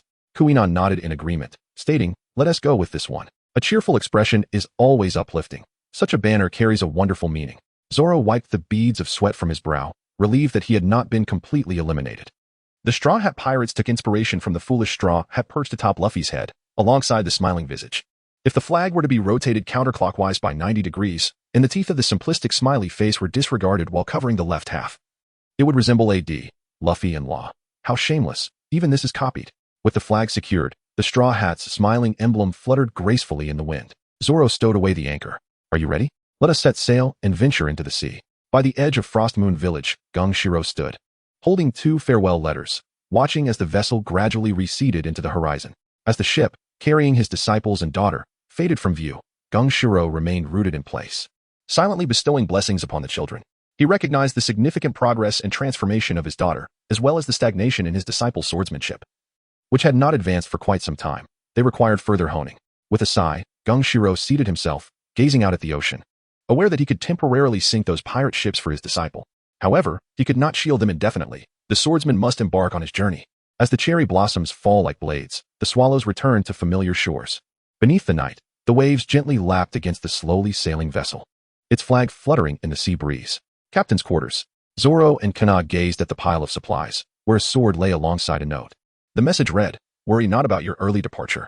I have entrusted a newly forged sword to my beloved disciple. Its name is Cherry Blossom. Treat it with care. Zoro picked up the paper and discovered a few lines of small text on the reverse side. Kuina, I apologize. My father regrets his previous words and hopes that it is not too late to realize his mistakes. I await the day your name resonates throughout the world in Frostmoon Village. Zoro remained silent, while Kuina ventured out to sea alongside him, primarily to undergo training and to prove herself to Kushiru by surpassing the world's strongest swordsman. She held the letter from Kushiru tightly in her hands, her emotions stirred. Zoro picked up the sword Sakura, gazing at the crescent-shaped patterns etched upon its blade. Why is it named Sakura? Zoro sheathed his sword. Within the memories of the Traverser he had absorbed, there was no mention of this blade in the world of One Piece. It had never existed. It seemed that his master was indeed very concerned for them, having bestowed upon him this sword, which did not feature in the original storyline. While he pondered this, Kuina suddenly embraced him and began to weep. Zoro fell silent, gently stroking her head. Now is the time to return. Guina offered no reply, wiping away her tears. She rose to her feet, clutching her sword, Wadakamanji, and declared, Zoro, I shall surpass you one day and become the world's strongest swordsman. Very well. Zoro grasped Sakura and Moon, gazing at Kuina, silently declaring, My ambition is to become the strongest. Dracul Mihawk, await your fate. Two prodigies of swordsmanship sharpen their blades. And one day, I shall surely surpass you. A few days later at sea, Zoro sat at the bow of the ship. A well-known tradition among pirates, the esteemed seat of honor. At the bow of the ship, adorned with the figurehead of an eagle, rests the vessel that once belonged to the infamous pirate Bariot. Zoro is uncertain as to why pirates opt for a bird's head as the ship's figurehead. Yet the view from this prime seating is undeniably splendid. Clutching a nautical chart, Zoro gazes intently at their next destination. Time for dinner. Kuina announces as she swings open the door, spoon in hand. Oh, here we go, he replies, taking his place at the dining table. As Kuina savors her warm porridge, she observes Zoro devouring the food laid out before him with reckless abandon, and she lets out a sigh, preparing to share something rather alarming. Zoro lifted his head, his mouth full of meat, and mumbled, What? Kuina blew on her hot porridge, took a sip, and then remarked, You're about to consume all the meat on the ship. Not a big deal, Zoro replied, lowering his head to continue devouring his meal. Then you'll have to resort to a vegetarian diet in the future. Kuina propped her chin on her hand, observing him eat. I have good news for you as well. Zoro picked up his bowl and slurped down the porridge. Speak. We are merely half a day's journey from our destination. Kuina nodded in agreement, noting that only half a day's journey remained, which was quite manageable. At present, they were the sole occupants of the ship. Zoro served as both swordsman and navigator, albeit a rather reluctant navigator, as they would inevitably seek a true sailor eventually, while Kuina took on the roles of swordswoman and cook. One was tasked with steering the ship, while the other managed the culinary affairs, all the while meticulously keeping track of their food supplies. It was indeed a hectic endeavor. As Zoro dined, his thoughts drifted to Sanji and Nami. In the east blue, in Windmill Village, a radiant sun illuminated the streets, where a child adorned with a yellow straw hat dashed about. Luffy, where are you going? Inquired the tavern owner, Makino, standing at the entrance. I'm heading to the dock. The child shouted back, his small figure swiftly disappearing from sight. The smiling Jolly Roger fluttered in the breeze as ships appeared at the village's dock. Luffy, wearing his straw hat, arrived at the dock, gazing up at the grand vessel before him, his eyes drawn to the billowing flag that bore no skull. Disappointment washed over him as he sat on the dock, swinging his legs and staring out at the vast sea. Ever since Shanks had departed, he had not encountered any pirates. It had also been quite some time since he last saw his grandfather. On board, Zoro glanced at the youthful version of King Luffy before leaping off the ship, followed closely by Kuina. As he stepped onto the wooden planks of the dock, Zoro, with 3 swords in hand, approached the straw-hatted child. This must be the future Luffy who would eventually draw him onto his ship. Yet, as Zoro reflected upon the memories of the traveler, he comprehended a singular truth. Luffy possessed 3 remarkable traits. Luffy wreaked havoc and impelled down. Yet the Pirate King's traversers seized the opportunity to gain experience. In the New World, Luffy challenged the 4 emperors, yet again seizing another chance to amass experience. Zoro gently touched the hilt of his sword, pondering for a moment. Resisting the urge, he withdrew his hand from the blade. After all, the Pirate King had yet to mature. A mere rookie pirate, Barrett, had already bestowed upon him a wealth of experience. The Pirate King, cough. Let not one's thoughts wander astray. He is not that kind of person. Hello, is this the wind? I am Luffy, destined to become the Pirate King. Luffy exclaimed, gazing at the 2 individuals disembarking from the ship, who appeared only slightly older than himself, yet possessed their own vessel. How intriguing. As Luffy interrupted his train of thought, Zoro momentarily faltered. Zoro, the pirate hunter. Upon finishing his words, Zoro drew his blade, Sakura no Hane. The edge gleamed ominously, causing Luffy to halt his jittery leg. The pirate hunter, gulp. Luffy swallowed hard, gazing up at the green-haired individual who towered over him. Summoning his courage, he declared, What is so impressive about a pirate hunter? I am destined to be the Pirate King, and my fist can strike as fiercely as a pistol. Pht, ha ha. Behind them, Kuina could not contain her laughter and playfully swatted the sword from Zoro's grasp. Luffy, perplexed, turned to his sister, wondering what amused her so. He was just teasing you, Kuina replied with a smile. Zoro had witnessed numerous pirates being defeated. When he merely unsheathed a single sword, it was merely an intimidation tactic, for it was with his 3-sword style that he truly engaged in battle. I care not whether you jest or not. I am resolute in my ambition to become the king of the pirates. Luffy exclaimed in anger. Where's your proof? Zoro retorted. Luffy swung his fist. Rubber pistol. A fist made of pliable goo dragged his flaccid arm along the ground. Luffy chuckled awkwardly. A mere accident. A mere accident. Ha ha. Zoro grasped Luffy's limp rubber gun. Had he procured a camera, the future Pirate King would certainly possess an additional chapter of scandalous history. Zoro, this is Windmill Village, isn't it? Luffy, yes. Would you like me to guide you? I can take you anywhere you'd like to play, all right? Zoro reached out and ruffled Luffy's hair, thinking it was amusing to tease the young pirate king. Clad in his iconic straw hat, a blue sleeveless shirt, and tiny shorts, the exuberant little Luffy joyfully dashed through the streets, thrilled to have encountered someone entertaining. Zoro and Guina ambled leisurely behind, observing the adorable straw hat as it darted playfully through the streets, running left and right with boundless exuberance. Zoro never anticipated that Luffy, in his childhood, could be so utterly adorable. "Hey, Luffy, it's time for us to eat," Zoro remarked. "Huh?" Luffy, filled with excitement, turned his head, nodded, and promptly dashed off. "Follow me. I will lead you to a place where we can dine." At the entrance of the Windmill Village Tavern, Luffy knocked on the wooden door and looked at the two standing outside. "Come in. We can feast here." Kuina gazed at the tavern, questioning, "Here, to eat?" Zoro stepped inside, followed closely by Kuina, who entered the bar. The three of them settled at a table. The proprietress, Michino, adorned with a floral headscarf and dressed in a blue plaid top and a red skirt, approached them with a warm smile, saying, "Oh, has Luffy brought friends today?" She surveyed the trio, noting that Luffy was the youngest, followed by the green-haired boy, and the girl was the eldest.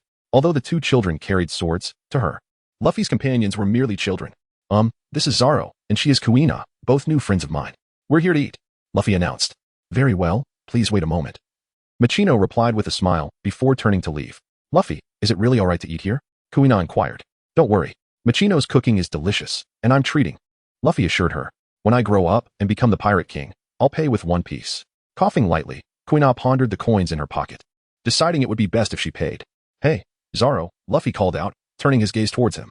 "What is it?" Zoro replied, puzzled. "Is that ship at the dock yours?"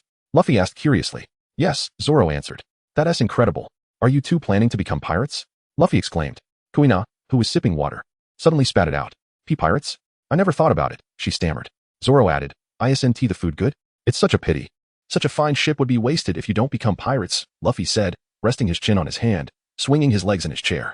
While waiting for their meal, Luffy listened intently as Kuina recounted Zoro's adventures against pirates and his experiences at sea. Luffy gazed at the green-haired boy, who, despite being only slightly older than him, was capable of confronting pirates and sailing the seas. How impressive. What an interesting person. "Zoro, would you like to be my swordsman?" "I'm going to be the Pirate King," Luffy declared. "That depends on whether you can defeat me," Zoro replied. "All right. If I beat you, you'll be my swordsman," Luffy exclaimed. "What if you can't?" Zoro asked, uncertain. I haven't thought that far ahead." Michino soon brought their meal, and the three eagerly dug in, while she quietly observed them from the side. "Another bowl, please," Zoro and Luffy shouted in unison, raising their empty bowls in the air. "All right, just a moment." Makino took the bowls and went back to fill them. Zoro and Luffy indulged in another feast. "One more bowl," Luffy exclaimed, cradling his round belly in astonishment as he observed Zoro still eating, his heart filled with admiration for his friend's prowess. After settling the bill, Kuina, Zoro, and Luffy departed the tavern.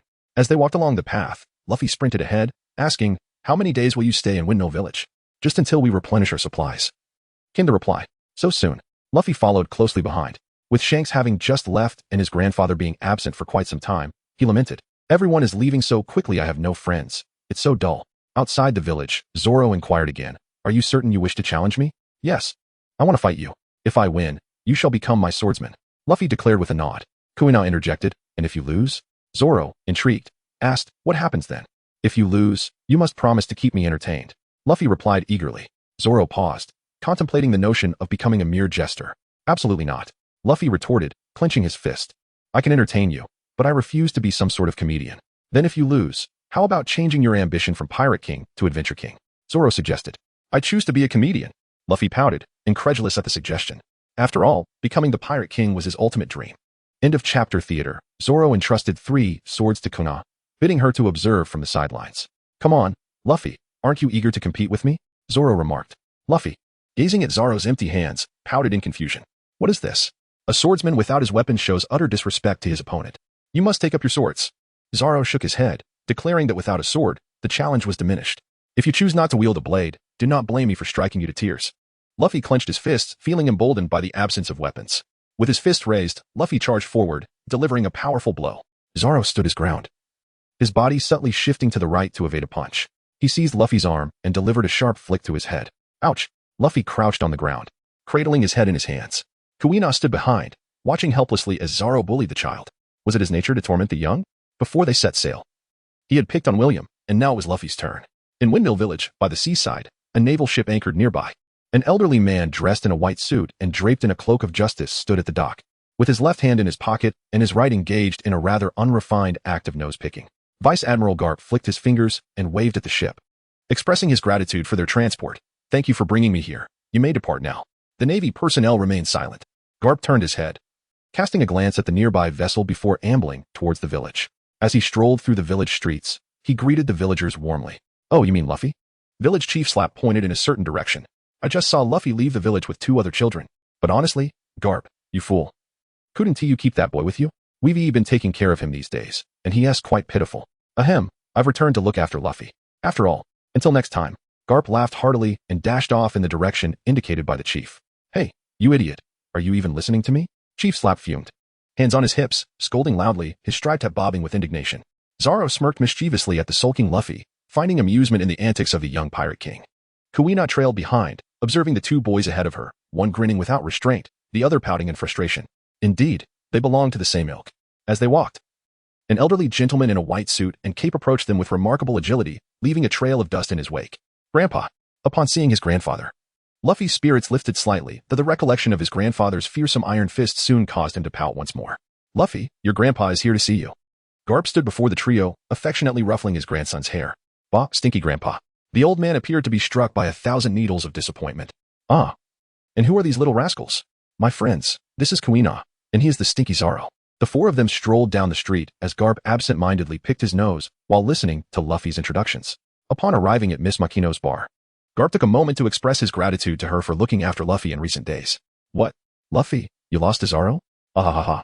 Garp laughed heartily, munching on Sanbei and playfully patting his grandson's head, relishing the sight of Luffy's pout. "How about you 2 have another match? Luffy, if you lose, you must exchange your dream of being the pirate king for that of a vice admiral. What do you think, Zoro?" "Absolutely not." Luffy swatted away his grandfather's hand, feeling the sting of neglect. "What?" Garp delivered a playful punch to Luffy's head. "You will have another match, mark my words." "I won't," Luffy retorted defiantly. Garp glared at his disobedient grandson, growing increasingly irate, which only fueled his desire to confront Shanks. "It was a grave mistake to leave you in the leisurely Windmill Village, allowing you to aspire to be a pirate. From this day forward, I shall remain and personally train you. Luffy, you are destined to become the finest Navy officer."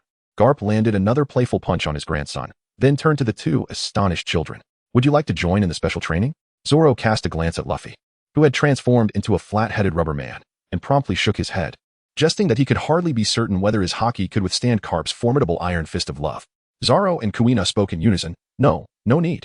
My grandson is destined to become an admiral in the Navy. With my training, as his friends, you will at least become rear admirals." Garp continued to pick his nose. "No, that's unnecessary." Kuina vehemently shook her head. "We will depart once we replenish our supplies." Zoro waved his hand, indicating that there was no need for such formalities. They would be leaving the next day. Luffy held his head, his gaze oscillating between his grandfather and his friends. "They are my comrades, Grandpa. So do not harbor any illusions. They will eventually become my swordsmen and join me in my quest to be a pirate." Zoro and Kuina exclaimed in exasperation. Garp clenched his fists. Bang, bang, bang. With 3 powerful strikes of his iron fist, the 3 children clutched their heads in tears. As Garp, the vice admiral, munched on his rice crackers, he listened to Kuina recount their story. "Oh, I see." Observing the 2 children who had run away from home, Garp set down his snack and pondered thoughtfully. With a decisive clap of his hand on the table, he declared, "Very well. If you choose not to participate in my rigorous training, you may call that Yasaka fellow to bring you back to Shimotsuki village, and I shall wash my hands of you." Zoro and Kuina had just set sail when they encountered Garp on his return home, only to be sent back to Shimotsuki village. How could Garp do this? They would be the subject of ridicule among their dojo peers. "I choose the special training," Zoro resolved with a deep breath, regretting that if he had known Garp was returning home, he would have avoided Windmill Village and refrained from playfully thrashing the young pirate king. Barely out of the beginner's village, they had already plunged into the depths of despair.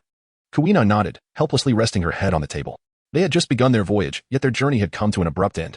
Garp flicked the booger from his finger and resumed munching on his rice crackers, saying, "That's the spirit. With my training, who knows? You 3 little rascals might one day become the admirals of the Navy." Zoro, Luffy, and Kuina languidly rested their heads upon the table, exhaling their frustrations. "Please, no," exclaimed Kuina. Miss Makino placed a glass of wine gently on the table. "Oh, thank you." Garp seized the beer mug and began to drink heartily. "How long has it been?" Zoro lifted his gaze towards him. "What a drink." Garp set down his cup. "Just 1 month." "A month?" "Zoro, Vice Admiral Garp, is it truly wise for you to remain away from the Navy headquarters?" "Oh, you are aware of my existence?" The legendary Vice Admiral Garp, who is renowned for his eccentric habits of nose-picking and munching on rice crackers, is known by all. Garp, rest assured, young one. With my training, you shall undoubtedly become the most formidable navy in the future. Luffy, Zoro, Kuina, do not presume to make decisions on our behalf, you old codger. At the end of this chapter, Garp, you imbecile, that is not the correct martial arts technique. Beyond the tranquil Windmill Village lies the daunting Gullbo Mountain, which instills trepidation in all who gaze upon it. Garp, with one hand hoisting the future pirate king Luffy and the other lifting the future greatest swordsman Zoro, has Kuina perched upon his shoulder. Upon reaching a bear's den, he unceremoniously kicked the lad inside, then gently set Kuina down, nudging her forward and compelling her into the den. This is the essence of Garp's rigorous training, casting aside the initial shock of being thrown into the bear's den. What lay ahead in the monkey family's training regimen was even more astonishing. After a lengthy slumber outside, Garp awoke, scratching his head in curiosity, pondering why there were no cries of distress emanating from the bear's den. Driven by intrigue, he ventured into the cavern. Inside the pitch-black cave, flickering flames illuminated the scene where Zoro clutched a wooden stick, rotating the meat skewered upon it, allowing fat to drip onto the fire. The sizzling sound filled the air. Nearby, Luffy drooled, transfixed by the roasting meat, his saliva pooling on the ground. Kuina nibbled on a piece of bear paw, glancing at the entering Garp and cheerfully waving. "Ah, Grandpa, do join us for a bite." Zoro and Luffy cast a glance at Garp before lowering their heads to continue feasting on the meat. Garp, frozen in disbelief, pondered the absurdity of the situation. He had dedicated himself to training these three young rascals, only to find that they had raided the bear's den upon entering. After merely an hour of slumber outside, he discovered that the trio had already skinned the bear, prepared its liver, and commenced roasting the meat. To his astonishment, one of them had already begun indulging in the delectable feast. Such cruelty towards the elderly. Coughing softly, Garp shamelessly settled beside the campfire, his hand, which had just cleared his nose, slowly reaching for the meat rack. Zoro, Luffy, Kuina. Clang, clang, clang. Zoro and Kuina swiftly drew their swords, while Luffy clenched his fists, fixating his gaze upon his grandfather. Just a bear's paw. Garp scratched his head. Zoro reached up and retrieved a roasted bear paw from the shelf, causing Garp to swallow hard. "Here, Luffy, be careful, it's hot." Luffy seized the bear paw and bit into it eagerly, leaving Garp drooling beside him, his gaze fixed on the meat rack as he continuously swallowed. "You managed to slay all the bears in this den. That's quite impressive." Upon hearing this, Zoro cut a small piece and handed it to Garp. Inhaling the enticing aroma of the meat in his hand, Garp remarked, "Not bad at all. You two will undoubtedly become admirals in the future." Zoro reached out and took a piece of meat from Garp's hand, silently placing it into Luffy's mouth. "Eat slowly." Garp pondered internally. Did I say something wrong? Why treat an elderly man like this? Boo-hoo. The meat on the rack visibly diminished, as Zoro and Luffy's bellies swelled round and full. They lay on the ground, patting their stomachs in satisfaction. Kuina wiped her hands clean and pointed at the meager remnants of meat on the rack. "Grandpa, have some." Garp seized the rack and placed the meat in front of himself, grumbling internally about the three youngsters as he ate. How could they let an old man merely watch them feast? After all this time, they leave me with just a scrap. It's outrageous. Zoro, how did you pull off that move earlier?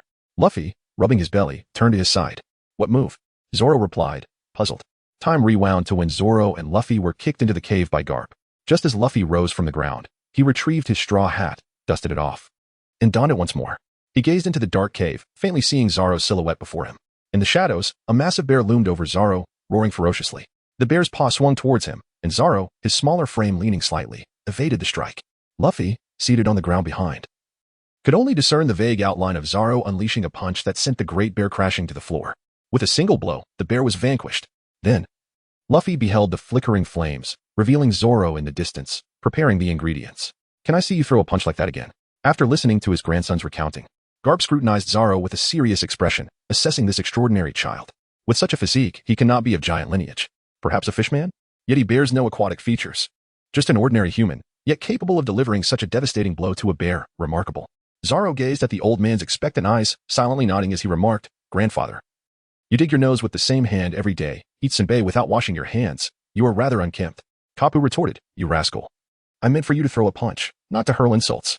Kapu, nearly choking on his meat, took a deep breath, suppressing the urge to deliver a fist of love to this brat. Guina and Luffy exchanged bewildered glances at Zoro, astonished that such a style of combat could provoke the legendary Vice Admiral Kapu. How remarkable. Ultimately, Kapu could no longer restrain his impulse and unleashed a fist of love upon the green-haired rascal. Zoro tilted his head, acutely aware of the pain from the heavy blow. Garp had astonishingly anticipated his anticipation. Truly a legendary Vice Admiral, renowned for his mastery of armament haki, yet equally adept in observation haki, skills far beyond Zoro's reach. "Did you know I was about to strike you?" Garp inquired, observing Zoro, who had already begun to evade the punch the moment Garp moved. Nevertheless, it mattered not. The love-laden iron fist Garp intended to deliver would be received, whether the impudent brat liked it or not. No, merely a coincidence. Zoro waved his hand dismissively.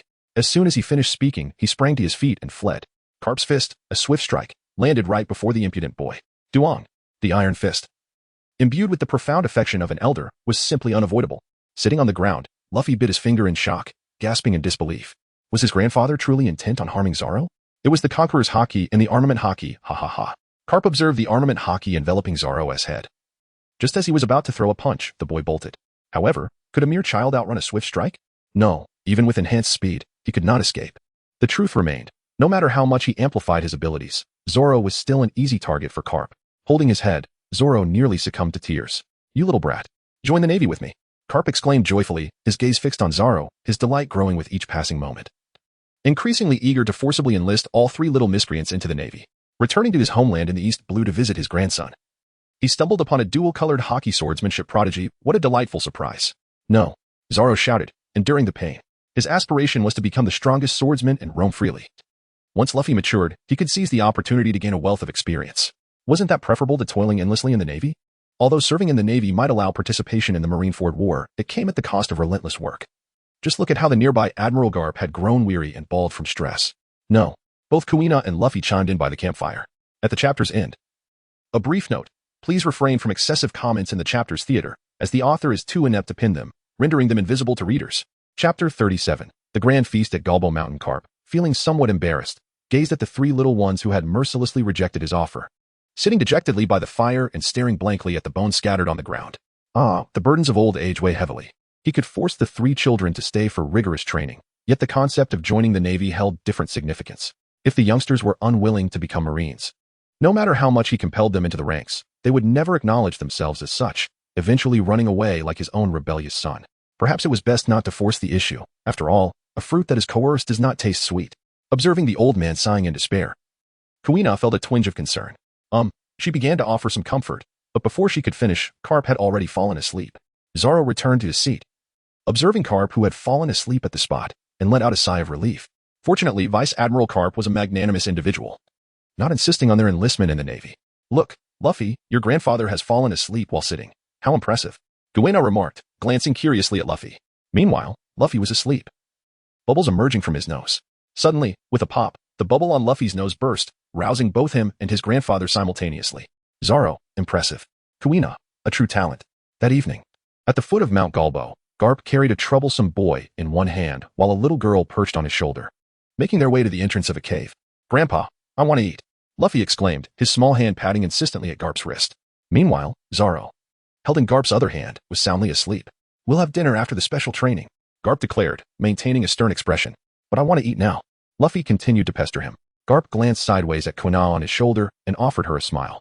With a swift motion, he tossed the two unruly boys into the cavern of the giant serpent.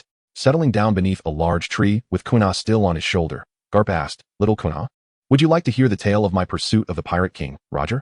No. Once again, Luffy experienced the sensation of being unceremoniously flung away. Zoro opened his eyes, yawning, as he experienced the familiar sensation of weightlessness. It was manageable. The serpent's den was enveloped in darkness, and a faint metallic scent lingered in the air. Zoro extended his hand to brace himself against the ground, successfully rolling over and landing on his feet. Thud.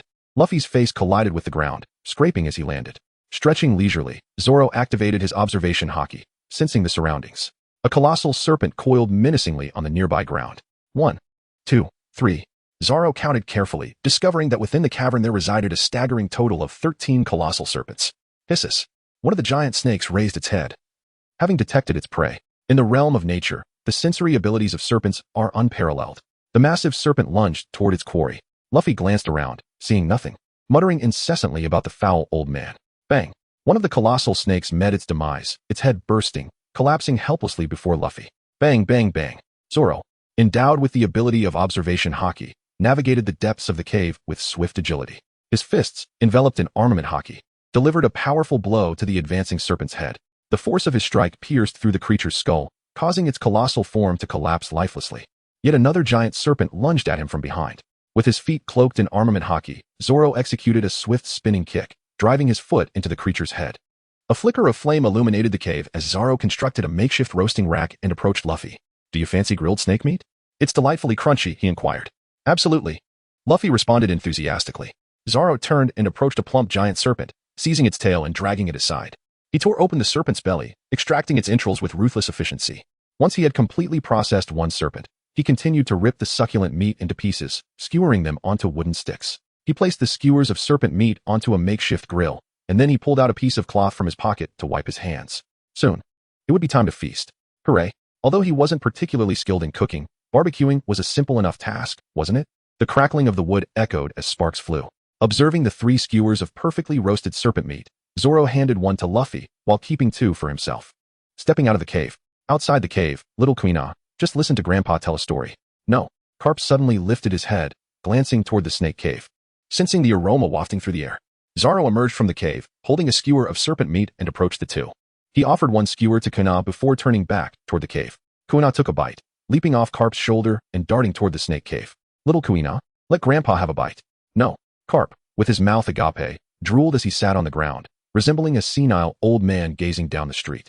Yearning for the return of family, he rubbed his white hair, pondering why he had come back to see his grandson.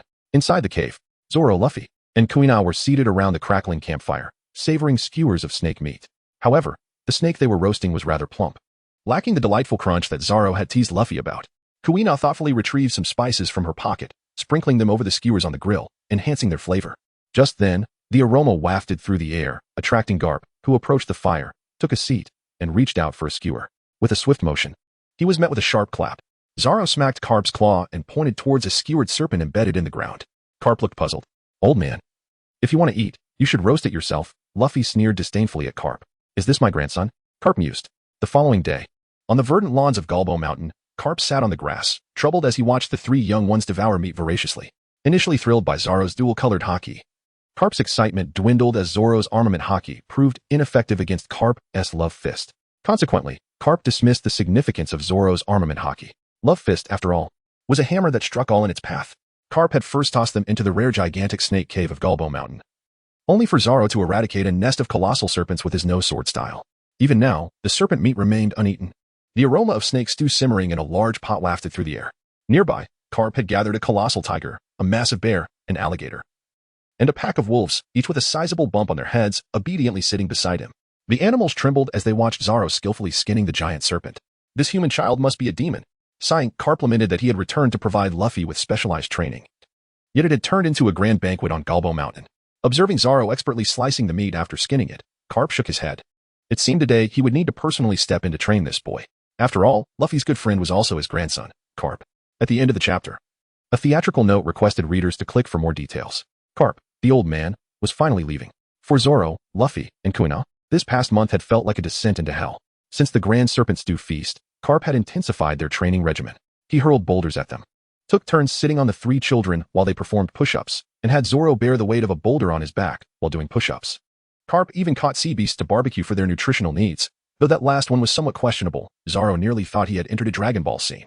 On Gull Mountain, Carp carried the obedient Luffy in his arms, with Zoro and Kuina perched on each shoulder. Grandpa, aren't you supposed to leave today? Luffy exclaimed excitedly. Indeed, Carp replied. Shouldn't we be heading towards the dock then? Why are we going up the mountain? Kuina inquired, sensing the oddity of the situation. Zoro took a bite of the piece of meat in his hand and nodded, his curiosity piqued. Enough of the chatter. Carp delivered a punch to Luffy's head. Ouch, ouch, ouch. Grandpa's punches hurt the most. Luffy clutched his head, tears streaming down his face. Zoro extended his hand, presenting a piece of meat to Luffy, who accepted it and began to gnaw on it, his tears miraculously ceasing. In that moment, Luffy comprehended that true love resides in friendship, while his grandfather was merely an incidental presence. As they journeyed together, perched upon Garp's shoulder, Zoro spotted a house adorned with a small lookout tower. Standing at the entrance, Garp rapped on the wooden door. Who dares to disturb my slumber? Came a boisterous shout from the bandit Dayton, who swung the door open with a cigarette clenched between his teeth. Vice Admiral Garp, Zoro announced. G. Garp-san, Dayton exclaimed, recoiling a few steps, while 2 bandits emerged from behind the curtain, astonished at the sight before them. What? 3 more brats have come. The 3 bandits knelt on the ground, their eyes filled with despair. Zoro, Kuina, and Garp gestured in unison towards Luffy, who was voraciously devouring meat, indicating that only this fellow required Dayton's guardianship. Dayton thought to herself, 1? Thankfully, just 1. But what a farce. Impossible. Dayton resolutely refused. Even a few more would be unacceptable. After all, she was a notorious mountain bandit, infamous for her exploits. Ever since Garp brought Ace, and now Luffy, it was becoming akin to an orphanage. Then I shall have no choice but to toss you all into prison, she declared. Garp pinched his nose and reached for Luffy's meat, only to be swatted away by Zoro's hand. Leaping down from Garp's shoulder, Zoro ventured into the woods. He realized that this marked the beginning of the tale of the three brothers, Luffy, Ace, and Sabo. Zoro pondered that if Luffy had just met Ace, it implied that some time had passed. Eventually, Sabo would be captured by his noble father, and the celestial dragons would visit the Goa kingdom, leading to Sabo, who had set sail from home, suffering amnesia due to the celestial dragon's attack. In a dilapidated shack, Luffy spat and, clutching a chunk of meat, hurried after Zoro in the forest. "Zoro, wait for me," he called out, spitting once more. Zoro reached out to grasp Luffy, pulling him close, as a thick glob of phlegm fell to the ground. Ace, seated on a rock and clutching a water pipe, gazed in astonishment at the green-haired lad, realizing that he had anticipated his intention to spew saliva onto the Straw Hat Boy. "How disgusting. You idiot, get down. You almost ruined my barbecue," Luffy exclaimed. Hopping about in frustration, Zoro gently patted Luffy's head in a soothing manner, contemplating the impropriety of Luffy's crude remark about the humble abode. After all, Ace resided there. It would be rather rude not to reciprocate the courtesy. At the Windmill Village dock, a naval ship lay anchored by the seaside. Carp, draped in the mantle of justice, bent down to observe his grandson and the other two prodigies. Over the past month, Carp had experienced unbridled joy, even surpassing that of his time at the Navy headquarters. He had chastised his disobedient grandson and discovered Zoro's dual-colored haki. Soon, he would also uncover Kuina's observation haki. It felt akin to unearthing three rare treasures amidst a pile of mundane literature, filling him with delight. Unfortunately, none of these three youngsters aspired to join the Navy. Regrettable indeed. Today, grandfather must return to the Navy headquarters, but before I depart, I wish to inquire if any of you would consider joining the Navy? Carp inquired solemnly, gazing at the trio of children. "No, thank you. Safe travels, you old codger," they replied in unison. Carp sighed in resignation, ruffling the hair of the three little ones. "I respect your decision." With satisfaction, Carp observed as each child clutched a large bundle, before turning to board the ship. As the vessel drifted further away, Luffy exclaimed, "Finally, that stinky grandpa is gone. Zoro, where shall we go play today?" Rubbing Luffy's straw hat, Zoro cast a glance at their boat, which had remained docked for a month.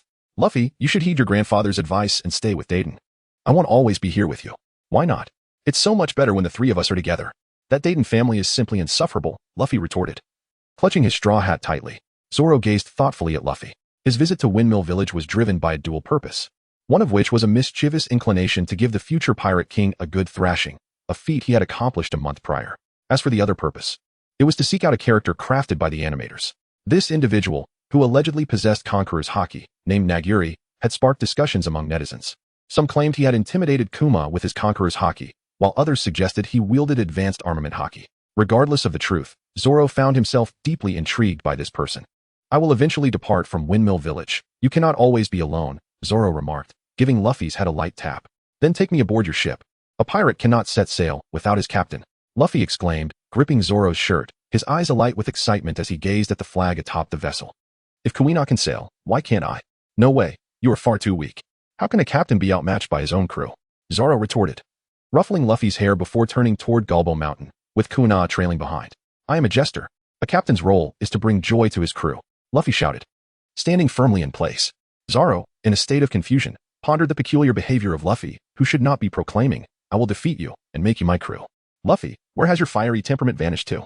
Windmill Village lies on the outskirts of the Goa Kingdom. If one traverses the Gulbo Mountain and navigates through the dense forest, they will arrive at a location known as the dumping ground, where the nobility of the affluent town dispose of their refuse, and where the underprivileged eke out their existence.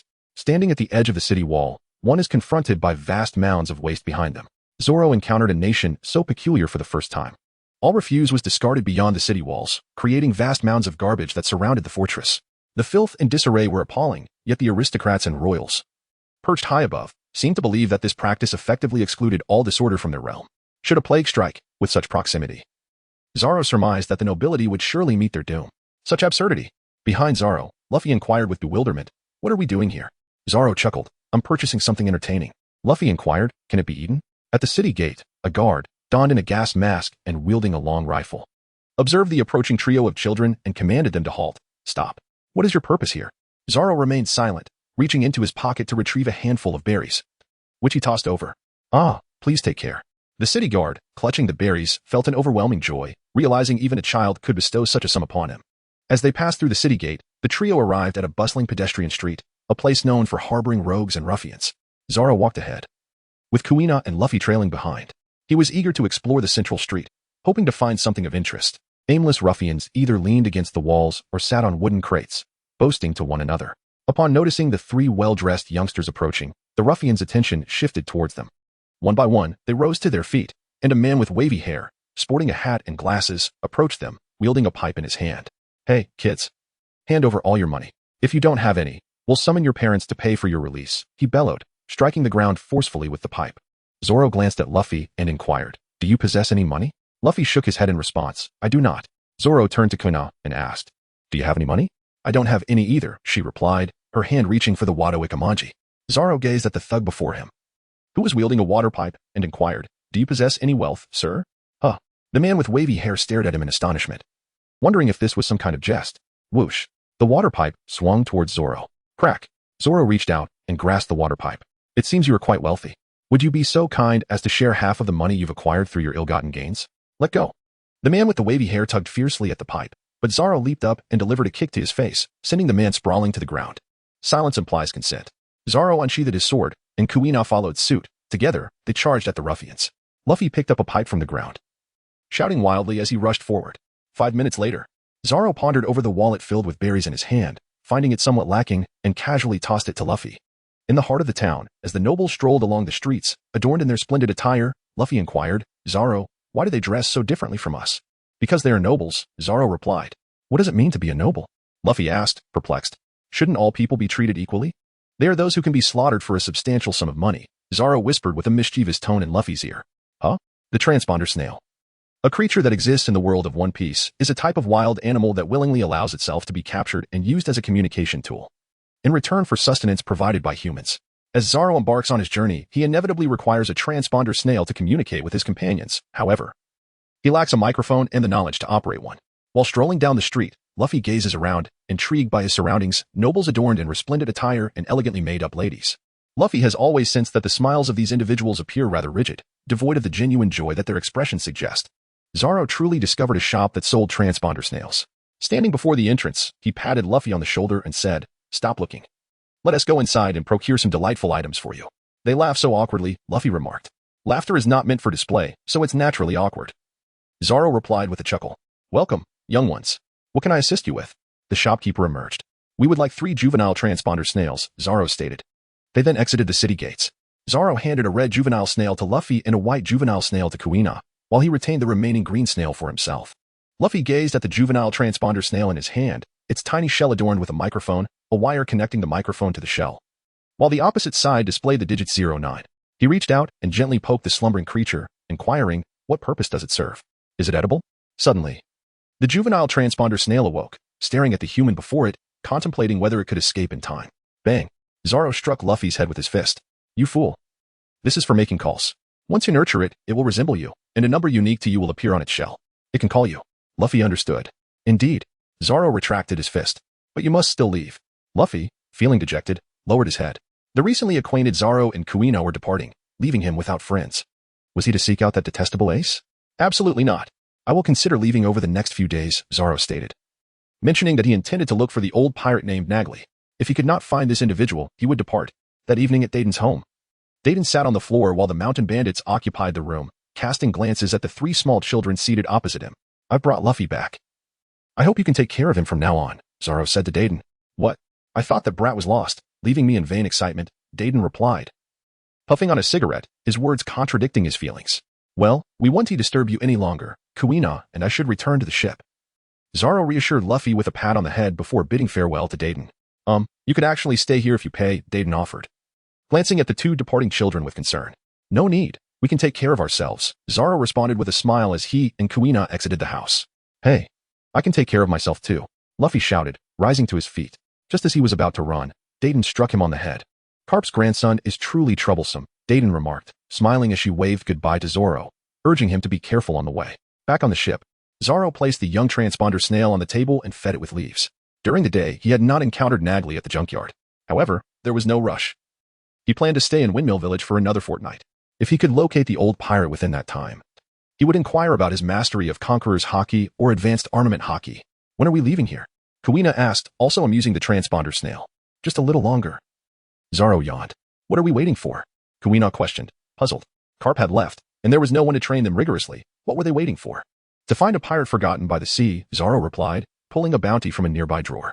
In the 2 years leading up to their voyage, Zoro had undertaken extensive preparations. Beyond learning basic navigation, he had dedicated considerable time to gathering various information about pirates. For instance, the bounty in his hand depicted a middle-aged man wearing a red bandana, the pirate Nagli. The reason Zoro is certain that this world contains an original animation not present in the manga is due to his acquisition of a particular bounty poster within a fortnight. Unless this individual meets an unforeseen demise, he is bound to be located. Unfortunately, I possess no blade more shattered than this, an abode of discarded relics.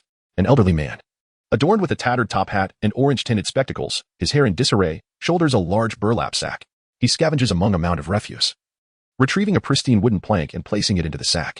The old man trudges a few paces, selecting another item from the refuse heap to toss into his bag. After filling an entire sack, he sets it down and extracts his pipe. Exhaling a plume of smoke, the old man settles down to rest contentedly. Oh, is that not the infamous garbage collector, Nagli? Approached the pirate Burgimi, disdainfully nudging the sack with his foot. Nagli is at it again, rummaging through the trash, he chuckled, prompting laughter from his underlings. The denizens of this haven for refuse primarily survive by scavenging for valuables amidst the debris, selling their finds in town for sustenance. In stark contrast to these individuals, Nagli is a true collector of refuse, gathering discarded planks, rusty nails, and assorted detritus that others overlook, filling an entire sack daily. Some observers even see him wielding a wooden hammer, seemingly demolishing random objects. To the ruffians, pirates, and scavengers, Nagli serves as a source of occasional amusement. At most, he sits on the ground, scratching his head and smiling in response to their jests. Today's haul seemed satisfactory, with splendid sunshine to bask in. Nagli puffed on his pipe, grinning as he regarded the pirates encircling him. He claims the sun is lovely? Burgimi turned to his subordinates, incredulous that someone would describe the refuse-laden, smoke-filled environment as pleasant. This old fool has lost his wits. Burgimi chuckled, departing with his cohorts in fits of laughter. Unperturbed by their banter, Nagli continued to enjoy his smoke. In the distance, Zoro stated, "Let us proceed. Finding the individual is paramount. Next, we shall follow that pirate." He began to trail after the pirate. "Aren't you going to engage with him?" Kuina inquired, puzzled. "It is too soon," Zoro replied, shaking his head. In truth, he had yet to devise a suitable approach or rationale for confronting the old pirate Nagli. To call out to the notorious pirate directly would be tantamount to declaring, "I am investigating you." Otherwise, how could he recognize the middle-aged man on the bounty poster, who had undergone such significant changes that he was scarcely recognizable? At the refuse sanctuary in the Pirate's Cove, a 2-deck ship adorned with a red skull motif docked at the shore. Burgimi and his crew boarded the vessel. "Captain Bridgem?" "The money has been retrieved," Burgimi announced, placing the coin pouch on the table before stepping back. "You have my gratitude," replied Captain Bridgem, draped in a cloak and seated behind the table. "It is but my duty," Burgimi responded, as Bridgem squinted at the young men before him. Zoro swung his sword, dispatching 2 guards with lethal precision. Kuina, wielding the Wado Ikamanji, followed closely behind him. As a pirate dared to show his head on the ship, Kuina swiftly seized him by the neck and plunged her blade into his heart. Leaping aboard, Zoro forcefully kicked open the wooden door, launching a swift strike at the pirates within. "What?" The pirates turned to see 2 children brandishing swords charging towards them. Clang! Thud! The startled pirate, attempting to defend himself, watched in horror as the blade pierced through his chest, his head tilting at an unnatural angle before he collapsed. Kuina felled another pirate with a single stroke, deftly dodging an incoming blade. With a swift counter, she plunged her sword into the body of the attacking pirate. In the captain's quarters, Bridgem sensed the commotion and instinctively reached for the pistol on the table. "Bridgem, go investigate the situation," Bridgem commanded. "Understood." Bridgem, gripping his hefty cutlass, led several pirates behind him as they opened the wooden door. Upon encountering an oncoming blade, Bridgem's face paled in shock as he hurriedly raised his cutlass to block the strike. Zoro executed a swift slide to evade the cleaver, plunging his own blade into the massive figure before him. Burgimi collapsed as 2 knives swung toward Zoro. Thud, thud. Zoro and Kuina, each wielding a sword, swiftly dispatched the other 2 pirates. With a sharp crack, Captain Bridgem sat behind the table, a pistol raised towards the entrance. "You little brats, who exactly are you? And why do you target us?" Bridgem's voice was low and menacing. "I am Mingue, and you are the Bridgem pirates, correct?" Zoro replied nonchalantly. "Indeed." Bridgem tightened his grip on the pistol. "I advise you to lower your blades, otherwise my bullets may become unruly." "Kuina, check their bounties," Zoro remarked, ignoring Bridgem. "Let me see," Kuina said as she produced the bounty notice from her belongings, flipping through it. "No bounties for them, just a bunch of worthless scum." Zoro nodded, sheathing his swords, Shuangyue and Sakura, and retrieving an ordinary cleaver. "How foolish of you to wield such a toy," he remarked, casting a glance at the pirate. "What?" Bridgem exclaimed, rising in anger. Bang! A gunshot rang out. A bullet soared through the air. In Zoro's hand, the sword was enveloped in the aura of haki, effortlessly swatting away bullets with the flat of the blade. "Bridgem, do you dare to point a gun at me? Should I call you arrogant, or merely foolish?" Zoro lamented, raising his battered sword and tilting his head back, lamenting his unfortunate predicament. Regrettably, I possess no weapon worse than this. Bang, bang. The furious Captain Brujum fired 2 shots in quick succession. Prepared, Zoro and Kuina deftly evaded the onslaught. 2 children endowed with observation haki mercilessly toyed with the small-time pirate captain, who relied solely on his firearm for intimidation. Bang, bang, bang. Undeterred, Brujum continued to fire, swiftly exchanging his spent pistol for another. Zoro sidestepped to the left, narrowly avoiding a bullet, then swiftly pivoted to the right to evade another, executing a graceful dance of dodges as gunfire erupted incessantly. With each deft movement, he closed the distance between himself and the pirate captain. Meanwhile, Guina, observing from behind, evaded a bullet and reflected on the earlier conversation. As she watched Zoro gradually approach the pirate, a realization dawned upon her. This fellow audaciously employed both words and actions to mock the pirate in a rather twisted manner. What heinous deeds had this pirate committed to warrant such humiliation from Zoro? Brujum, gazing up at the small figure standing on the table, felt his gun slip helplessly from his grip as he lowered his gaze to the blade poised against his throat. No, please, don't kill me. I can offer you money. Zoro patted his face. I can eliminate you slowly. Brujum, filled with despair, replied, I serve the nobility of the kingdom. If you kill me, they will not spare you. Just a dog. Who are you trying to intimidate? Zoro remarked, kicking away the pistol. Brujum, utterly hopeless, lamented. Wasn't it said that children are easy to deceive? Do you have more to say? Zoro tapped his ear and inquired, why must you die? Brujum grimaced. Your ship possesses numerous cannons. I believe they could fetch a handsome price. Zoro pondered aloud. Brujum was left speechless. Just teasing you. Why would I kill you? You might as well ask Oda, Zoro stated, his blade gliding through the air. Captain Brujum fell backward, his weakened body toppling the chair. Rest assured, we shall only discuss money and not harm you. Exiting the captain's cabin, Zoro approached the bow of the ship. He mentioned selling Brujum's pirate ship's cannons for profit. But it was merely a jest. After all, this vessel was larger than the one he currently sailed, and the double-decked gun ports exuded an imposing aura. How delightful it would be to navigate it himself. Behind him, Kuina looked up and counted, a 3-masted sailing ship. Let us sell it. We cannot operate it. Zoro, in a state of despair, lifted his gaze towards the 3-masted ship. It was just he and Kuina, while Luffy was still playfully chasing after Ace, and for now, he had no intention of bringing Luffy along. Farewell, 3-masted ship. My apologies for the intrusion. Had it been sold? Indeed. With a nod in response, Zoro turned and made his way toward the captain's cabin. What are you planning to do? Kuina inquired. Before selling the ship, we should at least dispose of the pirates by casting them into the sea, ensuring the crime scene is properly dealt with. Perhaps it will fetch a better price. Zoro replied, dragging one of the pirates out. Kuina pondered. That makes sense. I had not considered that. The 2 of them expertly hauled all the pirates from the ship, gathering them on the deck. When Kuina looked up again, Zoro's figure had already vanished from sight. Creak. Zoro ascended the ship, bearing a colossal stone upon his shoulders, his feet treading upon the deck. Kuina sensed a slight tremor beneath her feet as the vessel swayed. What is he doing? Zoro cast a glance at her without uttering a word, gently placing the colossal stone onto the deck before drawing 3 blades. A series of glimmering lights from his swords danced before Kuina's eyes, as the massive stone shattered into countless fragments, cascading across the deck. Kuina was perplexed, uncertain of what spectacle was unfolding. Turning away, Zoro spoke. All right. Kuina nodded, turning back. Though she could not comprehend his actions, she felt that obedience would not lead her astray. Zoro approached the pirate, tearing away the fabric of his clothing. The torn garment was twisted into a rope, binding a heavy stone, which was then secured to the pirate in a tight knot. Grasping the pirate, now weighted down by the stone, Zoro made his way to the edge of the ship and cast him into the sea. Splash.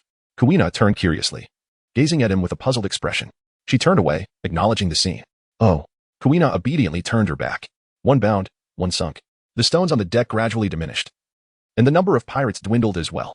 Half an hour later, Kuina glanced back, and the deck was left barren save for a few scattered pebbles. Where are the stones? Where are the men? They have been consigned to the depths. Zoro held a cleaning tool, diligently scrubbing the fragments of stone on the deck. Kuina dashed to the ship's edge, gazing at the sea, and in that moment, she comprehended the meaning of vanishing into the depths of the ocean. Turning around, Kuina noticed Zoro rubbing the pirate flag and the debris into the water. Quite the professional, indeed. In the afternoon, by the bay, Jacob, adorned with a top hat and dressed in formal attire, stood beneath the immense double-decker cannon ship. He gazed upward, admiring the formidable 3-masted vessel brimming with power. Beside him, Zoro and Kuina observed this solitary visitor, Jacob, who had come to inspect the ship.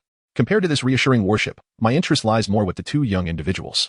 Jacob turned his attention to Zoro and Kuina, inquiring how they managed to eliminate every member of the Brujum pirate crew without exception. Zoro furrowed his brow, realizing that his preparations had been in vain. Kuina grasped Zoro's right hand, fearful that he might succumb to the urge to slay the nobleman before him. Should he take Jacob's life, finding a new buyer would prove to be a formidable challenge. The three-masted warship, with its double-decked gun ports, would not only augment the cargo capacity of their fleet, but also provide them with enhanced firepower, thus ensuring a greater degree of safety for their merchant convoy. "Name your price," she implored, her grip on Zoro's hand tightening as she spoke, anxious that any delay might prompt him to unsheath his sword and dispatch the feeble nobleman. "Indeed, when considered thus, the vessel is quite remarkable," Jacob remarked with a sigh.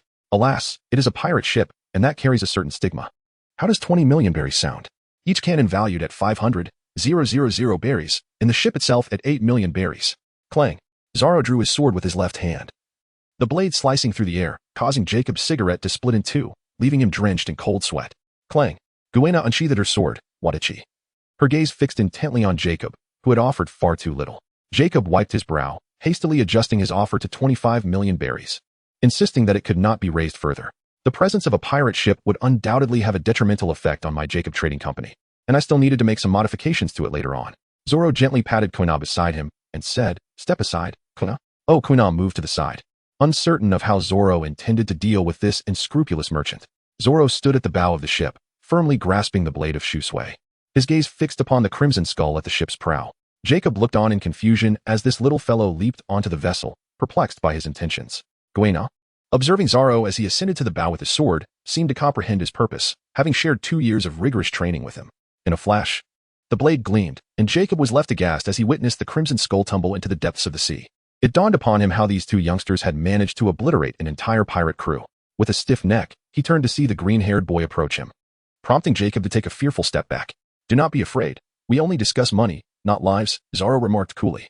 Jacob hesitantly extended a small chest in his hand. "This is 30 million berries." Zoro weighed the light box in his hands, then opened it to reveal half a box filled with money. Jacob observed the two individuals silently counting the cash beside him, too apprehensive to utter a word. "Indeed, until we meet again." Zoro turned to leave, accompanied by Kuina. "Well, how about we have hot pot tonight?" Jacob suggested. "Sounds great. Let us go buy the ingredients," came the enthusiastic reply. "All right, let us go." Jacob hesitated, his hand suspended in midair. Observing the formidable strength of the two children, he contemplated hiring them, only to find that Zoro and Kuina took the money and left without a second glance. Entering the pirate ship, Jacob stood by the cannon, running his fingers over its surface, sighing deeply. It seemed like a dead end for the useless. Before Zoro stood a young ruffian with tousled yellow hair. The young man, nursing the bruises on his face, listened attentively to him speak. "This sum of 100,000 berries is your reward. You must keep a close watch on him. Identify his whereabouts during the day and where he returns at night. Once you have gathered this information, come to me, and I shall offer you an additional 400,000 berries as a reward." The ruffian accepted the berries, nodding eagerly. The prospect of earning an extra 400,000 berries simply by reporting on Nagli's movements filled him with joy. Though his robbery had failed, he had stumbled upon a lucrative tracking job. "Goodbye, boss. Take care. I will do my utmost to complete the task." The yellow-haired ruffian clutched the berries tightly, his face beaming with delight. However, a passerby, another ruffian, caught sight of the berries in his hand, his eyes turning green with envy as he rushed over to snatch them away. Zoro unsheathed his long blade and swiftly felled his opponent. Sheathing his sword in silence, he turned to Kuina and remarked, "Now that S taken care of, let S return to enjoy some hot pot." "Indeed," Kuina replied, following closely behind. As they exited the decrepit terminus and ventured into the forest, Zoro surveyed the fauna around him. Kuina had already proceeded to Windmill Village to procure beverages, vegetables, and sausages. He was tasked with capturing a small creature to serve as the main dish for their hot pot. Suddenly, a wild boar burst forth from the underbrush, dashing past them with great speed. Zoro shook his head. The meat was too tough. After traversing the forest, he arrived at the suspension bridge. Zoro faintly heard the piercing screams of a person. Grasping the rope tightly, he looked down. An hour earlier, on a mountain path, Ace was ascending the slope while carrying a water pipe, hearing shouts from behind. He turned his head and shouted, "Hey, my name is Luffy, and I'm no longer angry about you spitting at me. I apologize for calling your home a shack. There is no need to be upset. Let us be friends." Luffy joyfully waved his arms, gazing up at Ace on the slope. Ace regarded him coldly, then kicked a tree, striking it several times until it toppled, rolling down the slope towards Luffy. "Ah!" Luffy screamed in terror, turning to flee as the fallen tree picked up speed, crashing him against the mountainside. Ace turned and continued on his path, traversing the forest and crossing a suspension bridge. Hearing footsteps behind him, Ace glanced back, moving toward Luffy. Luffy, seeing Ace approach, smiled brightly. Ace swung the water pipe in his hand, directly knocking Luffy off the suspension bridge. At the bottom of the valley, Luffy's blue shirt snagged on a branch. He looked down. The valley floor was just over 2 meters below, and not far away lay a small river. Taking a breath, Luffy swayed unsteadily. Creak. The branch snapped, and he fell to the ground. Sitting up, he gazed up towards the suspension bridge, where Ace's figure had already vanished. Lying on the ground, Luffy stared at the bridge, pondering where he had gone wrong to provoke such animosity. The monkeys, always sleeping on a whim. Uncertain of how long he had been asleep, Luffy felt something licking him, damp, sticky, and rather unpleasant. Half asleep, he swatted at it, touching a tongue. He sat up, eyes wide open, realizing he was holding a wolf's tongue. Startled, Luffy dropped it and quickly stepped back. A low growl from a wild wolf echoed, prompting him to take off running, with a pack of wolves in hot pursuit. Luffy screamed at the top of his lungs. Luffy! Amidst his frantic escape, Luffy recognized a familiar voice and looked up. A shadow swiftly descended along the cliffside. A figure clad in black, wielding a dark blade, landed gracefully at the valley's bottom with a thud. Zoro crouched at the valley's bottom, striking the ground and creating a circle of fissures.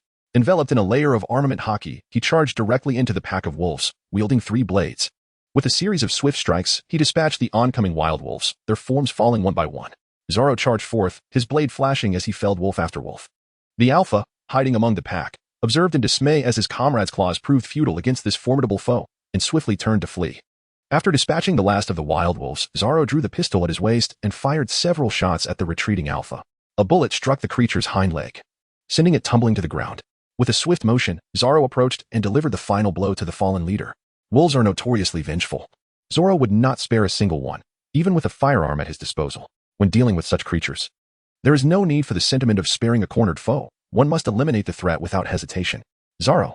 Luffy's expression transformed from fear to delight as he rushed forward. What happened here? Zoro observed Luffy's tattered shirt, his body marred with scrapes and dirt, and tightened his grip on his sword. I wanted to befriend Ace, but things went awry. However, I won't give up. I will strive to make him my friend. Luffy said with a sheepish grin, scratching his head. Zoro sheathed his 3 swords, realizing it was Ace's doing, and felt a sense of relief. Zoro, what was that technique you just used? Your body and the sword turned black. It was incredible, Luffy inquired excitedly. Zoro remained silent, gazing at Luffy's eager eyes. This is the armor of a knight. With true sincerity, one can achieve greatness. How incredible! Can I have the armor of a knight? Luffy exclaimed with excitement. You aspire to be a pirate, not a knight. Huh? There's no need to be so discouraging. Zoro walked ahead, his back turned to Luffy, a broad smile stretching across his face. Luffy trailed behind, incessantly muttering that he too desired armor. As evening fell, they found themselves by the Windmill Village. Zoro held a wolf by one hand, while behind him, Luffy dragged another wolf along.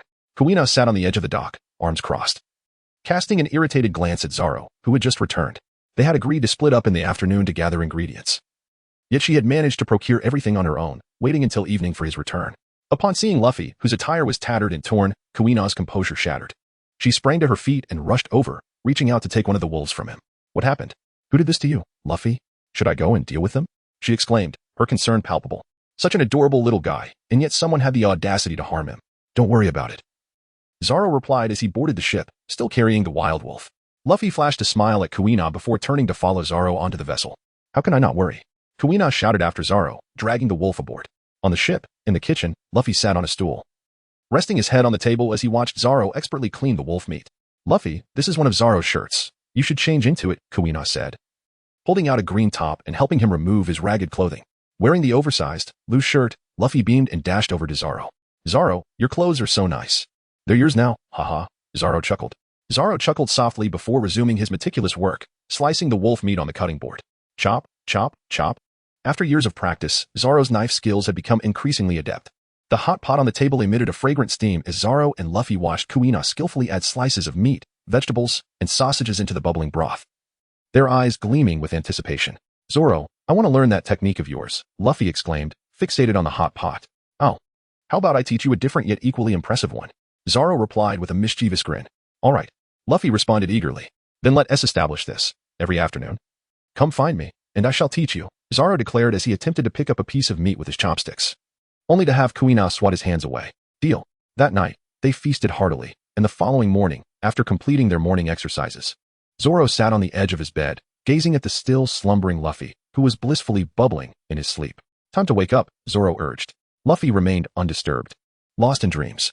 Grandpa Garp has returned with barbecue to prepare a special training session for you.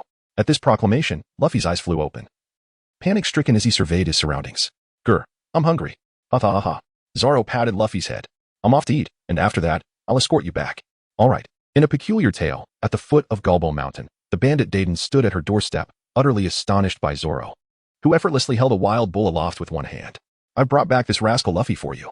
I sincerely apologize for the troubles he has caused. Zoro ruffled Luffy's hair as he gazed at Dayton. In no trouble at all, truly not a bit of inconvenience, Dayton hastily waved her hand, fearing that if Luffy's friend merely flicked his wrist, the wild bull would demolish her home. Well, this wild bull was an unintentional catch on the way. Consider it a gift from me to you. I hope you won't find Luffy bothersome in the future. Boom. With a gentle flick of his wrist, Zoro released the wild bull, which crashed into a nearby tree. After bidding farewell to Luffy, Zoro and Kuina turned to depart. As Zoro gradually receded from view, Dayton exhaled in relief and patted little Luffy on the head, saying, "Come on, let's go inside." Luffy looked up at the peculiar Dayton, remarking, "Uncle, you are so gentle." Dayton took a deep breath to compose herself, replying, "You may say whatever you wish." By the riverside, Zoro stood his ground, observing the 4 crocodiles gradually closing in around him, his grip firm on the blade known as Shuangyue. Suddenly, one of the crocodiles lunged forward with great speed. One sword style, lion song. Zoro leaped over the crocodile, which subsequently split in 2 and fell to the ground. The other 3 crocodiles encircling him turned to flee back into the water. Standing at the water's edge, Kuina drew her sword, Wadakamanji, and gazed at the approaching crocodiles. Ittri, Torisuke. With a series of swift strikes, 3 crocodiles suffered penetrating wounds to their heads, collapsing lifelessly onto the ground. Crack, crack. Zoro and Kuina sheathed their swords and stepped forward to begin preparing the ingredients. "You clearly employed haki, so why not incorporate Black Blade into the name?" Kuina inquired, perplexed as she peeled the skin. "You merely executed 3 thrusts. Why name it after a bird's jab? Should a horizontal slash be dubbed Dragon's Tail?" Zoro raised his gaze and questioned. Kuina lowered her head, silently continuing her task, her cheeks tinged with crimson as she contemplated the naming conventions.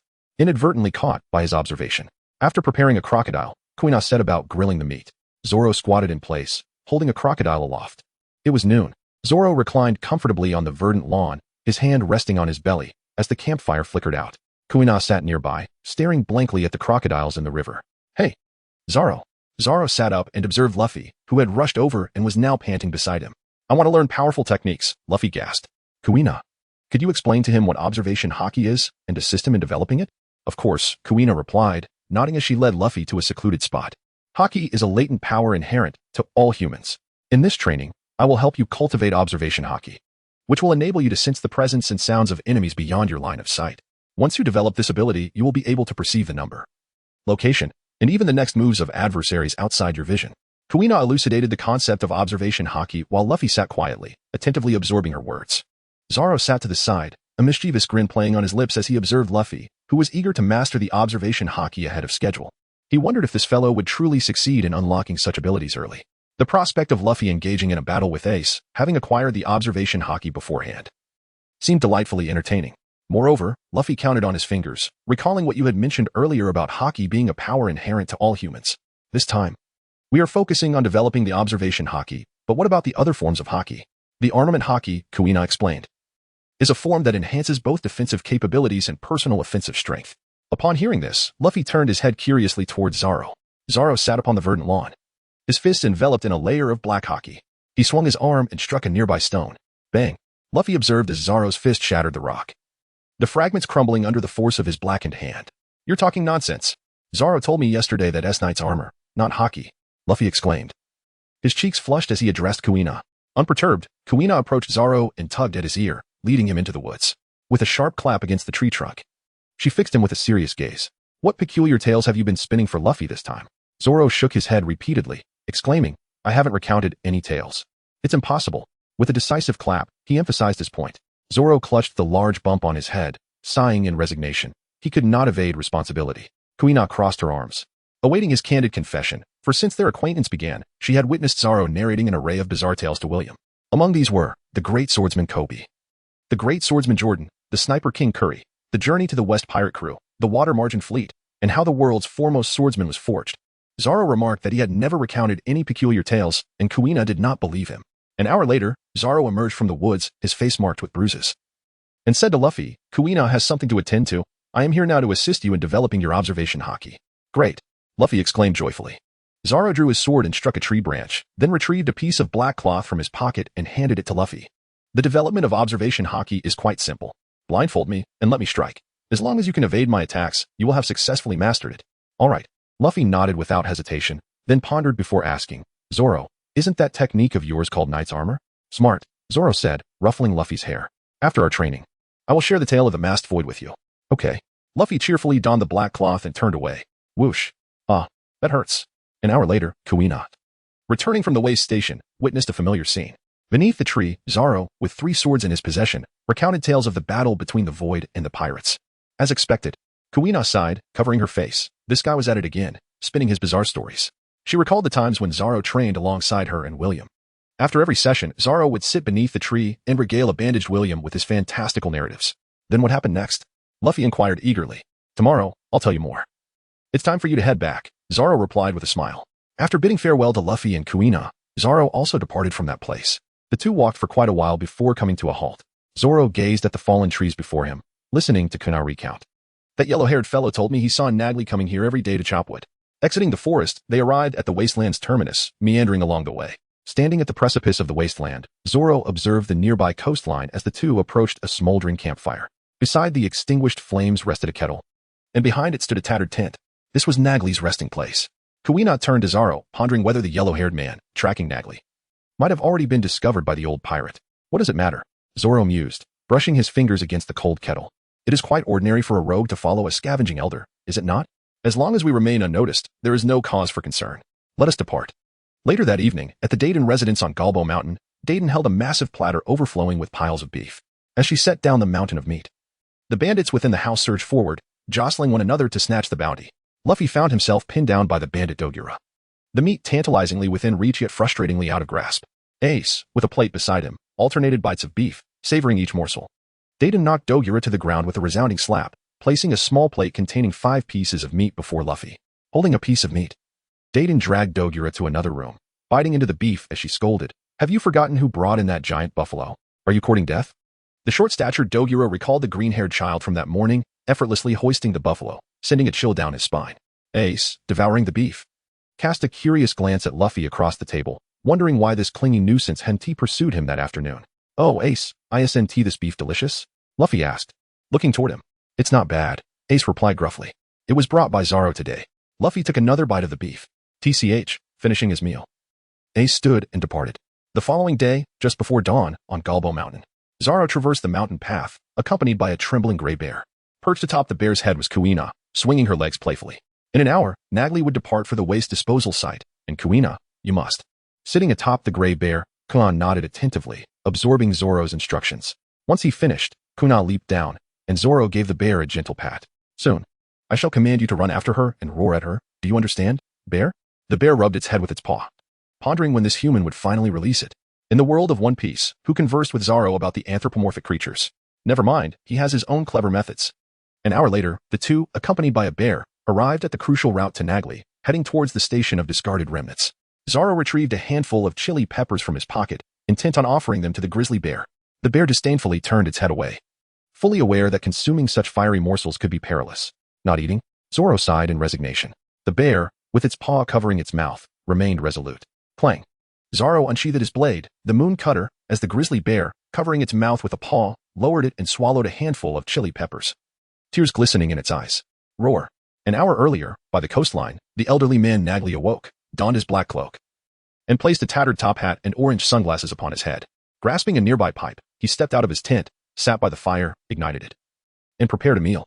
After finishing his repast, Nagli took up his pipe, gathered his belongings, and set off toward the junkyard to continue his scavenging. While walking along the path, the old man heard distant screams and turned to look. A little girl with black hair and a pink top was running frantically, covered in dust and weeds, occasionally glancing back at the enraged grizzly bear pursuing her. Help, help. Nagli's gaze passed the girl, fixating on the bear that was charging after her with a deafening roar. Thud. The frenzied grizzly barreled forward, crashing into a tree that obstructed its path. Grandpa, run. The girl, spotting the old man standing in the middle of the road, waved her hands frantically, urging him to flee. Nagli seized a wooden mallet and swung it with a whoosh. The mallet soared over the girl's head, striking the bear squarely in the belly, knocking it to the ground. The girl, witnessing the old man's swift action, quickly scurried behind him for safety. Do not be afraid, child. Nagli patted the girl's head in a gesture of comfort and moved closer to the now upright and roaring bear. The grizzly loomed over him, growling ferociously. This is not your territory. Back to the forest with you. Nagli glared at the bear, and feeling the weight of his imposing presence, the creature froze in place. As Nagli observed the bear retreating, he confidently approached the frightened girl to reassure her. Roar. The terrifying aura dissipated, and the bear, unable to control itself, resumed its furious howling, its paws thrashing violently against the ground. Huh. Nagli turned in surprise to the rampaging bear, bewildered. This was the first instance his abilities had failed against a being lesser than himself. He struck the bear with his palm, sending a shockwave that rendered it unconscious. The poor little girl was left dumbfounded. Nagli picked up the mallet and delivered a decisive blow to the bear's unconscious form, dragging the bear along. He crouched beside the girl. Observing her dazed expression, he sighed in resignation, a smile breaking through his weathered features as he gently patted her head. You must have been frightened. How about some meat soup prepared by your grandfather? MMM. The girl nodded vacantly, still reeling from the earlier shock. Nagli took the girl's small hand in his left, the mallet resting against his back, while he dragged the bear with his right. They traversed the mountain path, returning the way they had come. The moment the old man felt the girl's hand, an understanding washed over him. How about I take you back to find your master? Huh? The girl blushed, looking up at him in confusion. There are calluses on the left side of your index finger and your thumb. You must be a disciple from a sword dojo. It is a sign of years spent wielding a sword, Nagli chuckled. The girl sighed in relief, thinking the old man had seen through their ruse. Thank you, Grandpa. She beamed at him. They walked together to the edge of the junkyard, near the old man's seaside dwelling. Gurgle, gurgle. Nagli brewed the meat soup and turned to the girl. I am Nagli. What is your name, little one? Guina. Here. Take this bowl of soup and drink it slowly. Nagli gently placed the bowl of soup into Guina's hands. Guina held the bowl, hesitating to take a sip.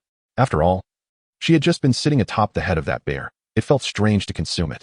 Grandpa, you are quite the chef, she exclaimed. And Nagli chuckled in delight as he puffed on his pipe. Little girl, why are you out here alone in the morning? Where is your master? I don't know. Seeing Guina shake her head vigorously, Nagli sighed. Then what about your? I came to Windmill Village with my junior brother. Yesterday, I wandered into the mountains alone and got lost. Observing Guina's flushed cheeks, Nagli sighed again, relieved he had ventured out early. Otherwise, this poor girl might have been taken by the grizzly. Where is your junior brother? Shall I take you to find him? He is on the ship at the dock. I got separated from him, and he must be frantic by now. After saying this, Guina set down the bowl and began to cry, burying her face in her hands. Listening to the girl's sobs, Nagli felt at a loss. After finishing the meat and soup, he took Guina's small hand and led her to search for her junior brother. They passed through the junkyard and entered the forest, Nagli guiding her across the suspension bridge toward Windmill Village. Guina, where are you? Can you hear me? Just a few steps in, Nagli heard a boy's anxious calls, and he and Guina headed in the direction of the voice. Zoro, with 3 swords hanging at his waist and wielding the renowned Wado Ikamanji, rummaged through the underbrush and called out, his voice echoing with the urgency of a farmer who had lost his pig. Kuina, holding Nagli's hand, observed with a bemused expression as Zoro performed his antics with fervor. Little fellow, your senior sister is right here, Nagli called out, waving his hand. Turning towards the cave entrance, Zoro caught sight of the elderly man leading Kuina towards him. Kuina-senpai, I have been searching for you for quite some time. Zoro, filled with excitement, rushed over and embraced her fervently. Guina, taken aback, thought to herself that this was rather excessive. Releasing Guina, Zoro stood before Nagli, repeatedly expressing his gratitude. Thank you so much, sir. You have helped me find my lost senior sister, and my emotions are quite tumultuous. I hardly know how to repay you. Oh, it's merely a trivial matter. There's no need for repayment. How about we share a meal together? Nagli replied, scratching his head with an awkward smile, feeling that this young man was a bit peculiar, perhaps just a fleeting impression at the side of Nagli's tent. Zoro was tending to the meat that Nagli had previously neglected, while Kuina placed a pot over the newly stacked firewood and poured in water. Nagli leisurely sat nearby, smoking his pipe and observing the industrious children, lost in contemplation. Something felt amiss this morning. He had risen early and prepared a hearty soup for the lost little girl, Kuina, who shared the meal with him. Afterward, he escorted her to her apprentice, who, in gratitude, prepared a meal for him in return. Something was decidedly off. Nevertheless, as a concealed powerhouse of the seas, Nagli could still manage such trifles. Wisps of smoke curled upwards, while shouts echoed from the coast. Was Nagli a pirate? Or perhaps a captain? Zoro, holding the soup, looked at the elder in astonishment. Well, one must consider that only a pirate captain could intimidate a grizzly bear with just a glance. Kuina chimed in from Nagli's left, playing the role of the comedic foil. Haha, it's not so bad, Nagli chuckled, playfully ruffling the green-haired boy's hair. But why would such a formidable pirate captain be here scavenging? Zoro tilted his head, posing a profound question to the elder. Nagli lowered his gaze, falling silent. It's all right if you don't speak. Just ignore this fool. Kuina interjected, glaring at Zoro over Nagli's shoulder. No, it's fine, Nagli replied, lifting his head and setting aside his bowl, rubbing the heads of the 2 children. Do you know Gold Roger? Of course we do. The pirate king Roger. We once challenged Roger. Upon hearing this, Zoro and Kuina exclaimed in unison. What was the outcome? It ended in a dismal defeat, leading to their separation from their companions. The elder Nagli picked up a nearby pipe, reflecting gloomily as he took a puff. Remarkable, he exclaimed, glancing curiously at the astonished Kuina. The old man could challenge the pirate king. He must be incredibly formidable. Yet, we suffered a devastating loss, he pondered, perplexed by the girl's perspective. Indeed. The old man himself declared their defeat. Why do you speak of greatness? Zoro questioned. You simply do not comprehend. Kuina shot him a glare, then turned her gaze to Nagli. Grandfather, your technique of toppling the grizzly bear from a distance was utterly astonishing. Ahahaha, Nagli chuckled, stroking his beard, feeling rather flattered by the children's compliments. Grandfather, could you train me? Kuina eagerly inquired. Huh, Nagli responded, puzzled by the young girl's request. I wish to become your apprentice, to learn your technique, and grow stronger, she declared, rising with excitement. That is possible, Nagli nodded, but that technique is still too advanced for you at this stage. You cannot master it yet. Why not? Kuina stamped her foot in frustration. Zoro observed silently, noting her theatrical flair. Do you understand haki? Nagli asked the duo. Yes. Zoro and Kuina replied in unison. What? Nagli exclaimed, astonished by the children. Wait, this is the East Blue, right? Pirates are unaware of haki. How could these children know? Nagli felt utterly bewildered. He does, Kuina pointed at Zoro, leaving Nagli in a state of confusion. Zoro approached a stone, his arm enveloped in the color of armament, and struck it with a powerful fist, shattering it into fragments. Observing the boy skillfully wielding the armament haki, Nagrali found himself engulfed in profound self-doubt. In his youth, he believed himself to be exceptionally strong, daring to challenge the pirate king, only to face a crushing defeat. Now, witnessing this child who had mastered the armament haki, he pondered, this is the armament haki. Young one, how long have you been honing this skill? Nagrali regarded Zoro with a serious expression. A few years, Zoro replied nonchalantly. Nagrali fell into silence. Old man, may I not learn that technique from you? I wish to be your apprentice, Zoro exclaimed with enthusiasm. Nagrali remained silent still. You are not worthy, Kuina interjected. Zoro glared at her, his body enveloped in a cloak of haki. Old man, may I learn that technique? Coughing slightly, Nagli tapped Guina's head with his pipe. All right, you can learn it. Now drink your soup. It's almost cold. With their objective achieved, Zoro and Guina obediently sat on either side, holding their bowls to consume the meat broth. Nagli observed the two peculiar children, a flicker of doubt creeping into his mind. Was he truly growing old? Old man, we are leaving now. See you tomorrow morning. Farewell. Zoro and Kuina bid farewell to Nagli as they traversed the litter-strewn path. Upon departing from the refused terminal, Zoro, utilizing his observation haki, sensed the absence of Nagli's presence and subtly nodded to Kuina beside him. They exchanged gestures of approval, each giving a thumbs up to commend the other's exceptional acting prowess. Little did they expect that Nagli possessed the formidable conqueror's haki, along with advanced armament haki. Such an extraordinary individual, one might wonder. Why has he not ventured beyond the East Blue? Kuina remarked as they navigated the mountainous trail. Were it not for his ambition to challenge the pirate king, he would have undoubtedly achieved renown in the Grand Line by now. Zoro remarked, it is indeed unfortunate. Although we have achieved our objective, it is regrettable that the grisly gang, who assisted us, ended up being boiled in soup. Kuina sighed. Does it smell good? Zoro inquired. Cough, it is quite fragrant. She replied. The following day, advanced armament haki. Zoro and Kuina sat by the campfire, gazing at the seaside. A monstrous creature, with the head of a bear and the tail of a fish, burst forth from the waves, casting a towering shadow over an elderly man swimming in the water. With a gaping maw, it roared and lunged towards the old man. Watch closely, Nagli exclaimed, extending a hand. The armament color within him surged forth, transforming into a wave of impact that struck the beast squarely on its head. Boom. The sea creature lost consciousness and plummeted back into the depths of the ocean. Zoro and Kuina watched as Nagrali dragged the sea beast ashore and hurried to assist him with the preparation of ingredients. Zoro, I am uncertain how to teach you the advanced application of armament haki. You must rely on your own observation and practice. From this day forth, pay close attention to how I wield armament haki and contemplate its nuances independently. With that, Nagrali settled by the fire and began to smoke his pipe. Understood. Thank you. Zoro nodded and continued to skin the animal. In the One Piece anime, he is aware of the 4 applications of haki. The first type, the most prevalent in the New World, is hardening, which envelopes the body in haki, rendering it harder than steel. This enhances his attack and defense capabilities and can also be applied to weapons. A quintessential example of this is Virgo, who, while infiltrating the Navy, could cover his entire body in haki. The second type is wrapping, which allows one to encase objects or weapons in haki, thereby augmenting their defensive and offensive strength. This technique can also be applied to projectiles for a limited duration, as demonstrated by the female warriors of the Amazon Lily, who can wrap haki around their arrows. The third application is the external release of haki, as demonstrated by Nagli, creating a shockwave to strike opponents. The final type is the internal destruction employed by Rayleigh during the auction at Sabaody Archipelago to rescue the mermaid, Cammy. Of these 4 methods, Zoro is unable to perform any but the first, the realm of haki mastery that Master Kenshiro spoke of, where one can cover without harming paper, is something Zoro could achieve in just 2 years, largely due to his significant enhancements. Without those enhancements, it would be impossible for him to wield haki with such finesse, let alone control it without damaging cherry blossoms. Thus, he seeks to approach Nagli, observing him closely to learn how to utilize advanced haki. As the pot began to boil, Zoro placed the cut pieces of sea beast meat into the water. By the way, little Zoro, where did you acquire your training methods for haki? Nagli inquired curiously, puffing on his pipe. Before I found Master Kenshiro, I wandered extensively and visited many places, Zoro replied. Nagli nodded in acknowledgement, recognizing that the boy's experiences were indeed extraordinary.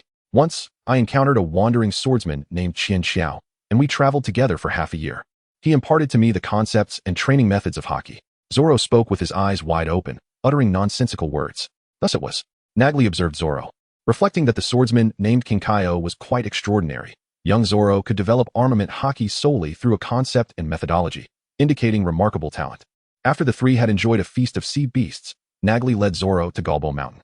Standing atop the steep slope, Nagli was accompanied by Kuina, who cradled 4 swords in her arms. Gazing down at Zoro, Nagli swung his wooden hammer, striking the mountainside.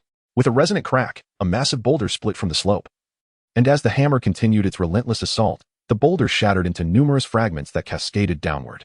Zoro endeavored to channel armament haki through other parts of his body, pondering how he had achieved this. Listening intently to the sounds emanating from the slope, Zoro fixated on the incoming barrage of stones. With his fists enveloped in armament haki, he recalled Nagli's words and unleashed a powerful strike. The echoes of shattering stones reverberated in succession, prompting a sigh from Nagli. He knew all too well that this young lad was attempting this technique far too prematurely. With a vigorous swing of the wooden hammer, another massive stone was lifted, and the hammer relentlessly pounded it, sending yet another dozen fragments hurtling downwards. Zoro swung his black fist, attempting to channel haki from other parts of his body, delivering powerful blows to the stone. Nightfall. Zoro lay sprawled on the ground, panting heavily, while Kuina busied herself with cooking nearby. He glanced up at Nagli, who sat calmly by the fire, smoking a pipe, and continued to rest. Throughout the afternoon, he had been clumsily attempting to wield haki to strike the stones. He had yet to experience the sensation of channeling the haki from other parts of his body to his fists. Nevertheless, Zoro remained undeterred. If he could master it in just one afternoon, he would have to slap himself to confirm he wasn't dreaming. Little Zoro, do not lose heart. You are already quite formidable, Nagli remarked, turning to exhale a puff of smoke. Zoro sat up and nodded. However, no matter how exceptional one's talent may be, diligent practice and rigorous study are essential. You still need to train for a considerable time in haki to truly master its application. Nagrali stood up and said, Guina, please pause for a moment. You too, accompany me. Zoro rose and, accompanied by Kuina, followed Nagli away from the location. After a 5-minute walk, they arrived at the entrance of a cave. Passing through the cave, they traversed a narrow path that led them to a secluded bay. As their feet sank into the sandy beach, their eyes fell upon a vessel that was merely a skeletal frame. This was. Zoro gazed upon the ship's framework before him, stepping closer to touch it. This vessel was a creation of Nagrali, crafted for the purpose of setting sail once more. Indeed, a solitary individual may be somewhat sluggish in this endeavor. Would you be inclined to assist me? Zoro gazed at him. You can envelop your hands in haki while constructing the ship, and similarly, you can cover the tools with haki. Over time, your proficiency in wielding haki will undoubtedly improve. Nagli chuckled. Are you not concerned that I might inadvertently dismantle the vessel due to a lack of control? Zoro shrugged nonchalantly. Haha. As long as you 2 little ones are here to assist, I don't mind at all. Nami burst into hearty laughter. March swiftly past. With Luffy training in the afternoons, and Zoro honing his haki in the mornings, Zoro has yet to master the advanced form of armament haki. While Luffy has not fully developed his observation haki, one endures grueling training for armament haki, while the other faces relentless beatings in the pursuit of observation haki. By the river, beneath the trees, Zoro wielded an iron rod, striking the blindfolded Luffy with fervor. Whoosh, whoosh, whoosh. With a sigh, Zoro cast aside the iron rod as Luffy removed his blindfold. The 2 of them sat by the campfire, awaiting the meat that Kuina was roasting. Go wash your hands, Kuina exclaimed, brandishing her sword, prompting the duo to hurriedly rush to the riverbank to cleanse their hands and wash their faces. Each morning, in addition to an hour devoted to the development of observation haki, Zoro would engage Luffy in rigorous physical training. Zoro, burdened with a colossal boulder, performed push-ups, while Luffy stood atop it, squatting with a wild boar he had captured. After rigorous training under Zoro, Luffy had now reached a level where he could adhere to Ace without suffering a brutal beating. Zoro, may I introduce you to 2 friends tomorrow? Luffy inquired. The following day, Ace and Sabo reluctantly trailed behind Luffy along the streets of Windmill Village. Is Zoro really as formidable as you say? Sabo questioned. glancing at Luffy who was darting ahead. Ace remained silent, his gaze fixed on Luffy. Zoro is incredibly powerful. He can fend off beasts from the mountains and pirates from the sea with ease, dispatching foes with a single strike, Luffy boasted, gesturing animatedly about Zoro's prowess. Sounds like mere bragging, Ace remarked nonchalantly. Not at all, Luffy retorted with a pout. Zoro is only slightly older than I am. Yet he possesses his own ship and sails the seas with Kuina, going wherever he pleases. Impressive, Sabo exclaimed, as they exited the village. A grand ship came into view by the docks. The trio approached the pier. At the bow of the ship, Zoro, lounging in the premium seating, sat up and called out, "Hey, Luffy, you all made it." The three friends boarded the vessel and began to explore the lively ship, which was buzzing with activity that day. Zoro raised the anchor, setting sail across the vast ocean. "Zoro, you're incredible! Such a magnificent ship!" Sabo exclaimed, giving Zoro a thumbs up. Having his own vessel at such a young age, and taking his mentor on adventures wherever they desired, truly epitomized the ultimate dream of a man. Well, it's not bad. After all, it was a ship seized from pirates. Zoro sat in the distinguished seat, clapping his hands and sending the encroaching Luffy tumbling away. Is he really a pirate? Quite formidable. Ace and Sabo exchanged astonished glances at Zoro, realizing that Luffy's claims were no mere boasting. Suddenly, a tremendous sea beast surged forth from the depths, sending sprays of seawater cascading over the deck, drenching the crew. The sea creature loomed above, casting its gaze upon the diminutive figures on the ship, roaring at them with a thunderous bellow that roused Kuina from her slumber in the cabin. Glub, glub, glub. The long-awaited feast had arrived. Zoro swallowed hard, feeling a pang of hunger. Since Nagli had captured a sea beast days ago, their encounters with these magnificent creatures had been infrequent. After all, they were not in the doldrums, where such beasts appeared with greater regularity. The enormous yellow head obscured the sunlight, casting a vast shadow over the entire vessel. As the beast lowered its head, roaring and revealing its densely packed teeth, Sabo scrutinized the creature, noting the dense black spots that adorned its yellow head, leading him to conclude that this sea beast was simply hideous. Such an unsightly creature must not be very palatable, Sabo questioned skeptically. The taste of the meat has nothing to do with its appearance, Luffy retorted, waving his hand dismissively. But how shall we capture it? Ace posed a profound inquiry. Clang, clang, clang. Zoro and Kuina drew their swords to confront the challenge before them, standing at the bow of the ship. One wielding a single sword technique and the other employing a three-sword style, they gazed hungrily at the sea monster, as if their piercing stares could transform into blades to pierce the creature's hide. With a roar, the sea monster opened its maw and lunged towards the prow of the ship. Zoro, Luffy, use that technique. Oh, in an instant, Luffy comprehended, opening his mouth wide to take a deep breath. As the air filled his belly, he swelled into a colossal balloon. Luffy covered his mouth and nodded, signaling that he was ready. Zoro and Kuina exchanged nods of acknowledgement before leaping onto Luffy, who was perched atop a balloon. As the two of them landed, the balloon began to deflate, and just as Luffy was on the verge of stifling a gasp, they were propelled into the air. With a resounding whoosh, Luffy's breath escaped him, sending him hurtling backward to collide with the railing. The colossal head of the sea beast bore a gash from Kuina's blade, eliciting a pained roar. In a swift flash, 3 arcs of steel cut through the air, and the sea beast let out a mournful cry as it collapsed upon the waves, its head revealing 3 ghastly wounds to the astonished onlookers. Zoro and Kuina found themselves atop the head of a sea beast. Ace clutched the ship's railing tightly, his eyes wide with disbelief. These 2 young individuals managed to vanquish a creature of the sea. As evening descended upon the Gorbos mountain, at the home of Dayton, the long table was surrounded by Dayton's bandits and several young boys. Among them were Makino, who came to visit Luffy, and the village chief. Luffy seized a fish and tossed it into his mouth, swallowing it with delight, exclaiming, "Delicious." Zoro seized a hefty piece of sea beast meat and devoured it with a few chews before swallowing. "Sister Makino, your culinary skills are truly remarkable." Guina sat quietly nearby, gazing at these 2 imbeciles, wondering if one could genuinely savor the flavor of a gourd fruit swallowed whole like Jubeji. Outside the abode, beneath the night sky, an elderly man clad in a floral tank top and casual shorts ambled along in flip-flops. He picked his nose and inhaled the fragrant air, making his way toward the wooden cabin. Suddenly, with a splash, the old man stumbled into a pit. Emerging from the hole, he brushed off the dirt from his clothes, his cheerful holiday spirit dissipating in an instant. "Ah, this is delicious. When we set sail, I must find an exceptionally skilled chef to accompany us," Sabo remarked as he wiped the meat residue from the corner of his mouth. "I shall be the first to become a pirate," Ace declared, rising with a proud grin. Zoro quietly inched his chair closer to Kuina, both of them bowing their heads dutifully as they ate. "You are all so cunning. I shall be the first to become a pirate, and you 4 can simply wait to be my crew," Luffy declared, gesturing proudly to his 4 companions seated around him. A familiar cough broke the moment, causing Dayton's family, the village chief, and Makino to involuntarily spray their drinks. "Are you still spouting such nonsense? Do you not realize you are destined to become Marines?" Garp bellowed, clenching his iron fist in fury. Thud, thud. Luffy and Ace, rolling their eyes, collapsed onto the floor, large lumps forming on their heads. Dayton. Hey. Garp-san. Thud. Another body joined the heap, adding yet another lump to the floor. With a grim expression, Garp turned his gaze towards the young boy in the hat, scanning the two who were still engrossed in their meal, heads down. So, does this mean I now have 5 imbeciles to train? He exclaimed, cracking his knuckles ominously. Zoro and Kuina, still focused on their food, hastily shook their heads in denial. Garp let out a sigh of relief, his expression softening slightly, while the trembling trio eased their tension. Luffy, feeling weightless, was suddenly lifted by Garp, only to be kicked out of the wooden hut moments later, tumbling through the air in a dizzying spin. Whoosh. Ace and Sabo quickly followed suit. Continue eating.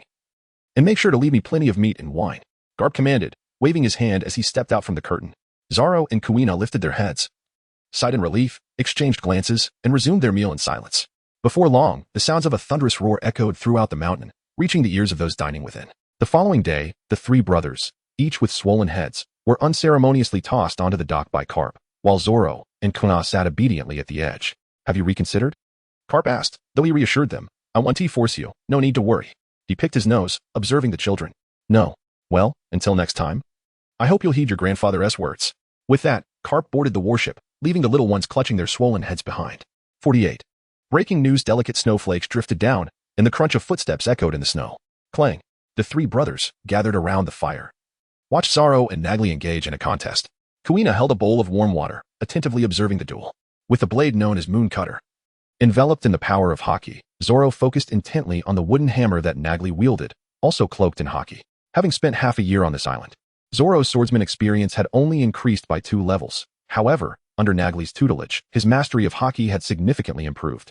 Though he had yet to grasp the advanced application of haki, Zoro had remarkably developed the flying slash technique through 6 months of rigorous training. The flying slash is a distinctive attack method among swordsmen in the pirate world, allowing them to convert their slashes into waves for long-range strikes.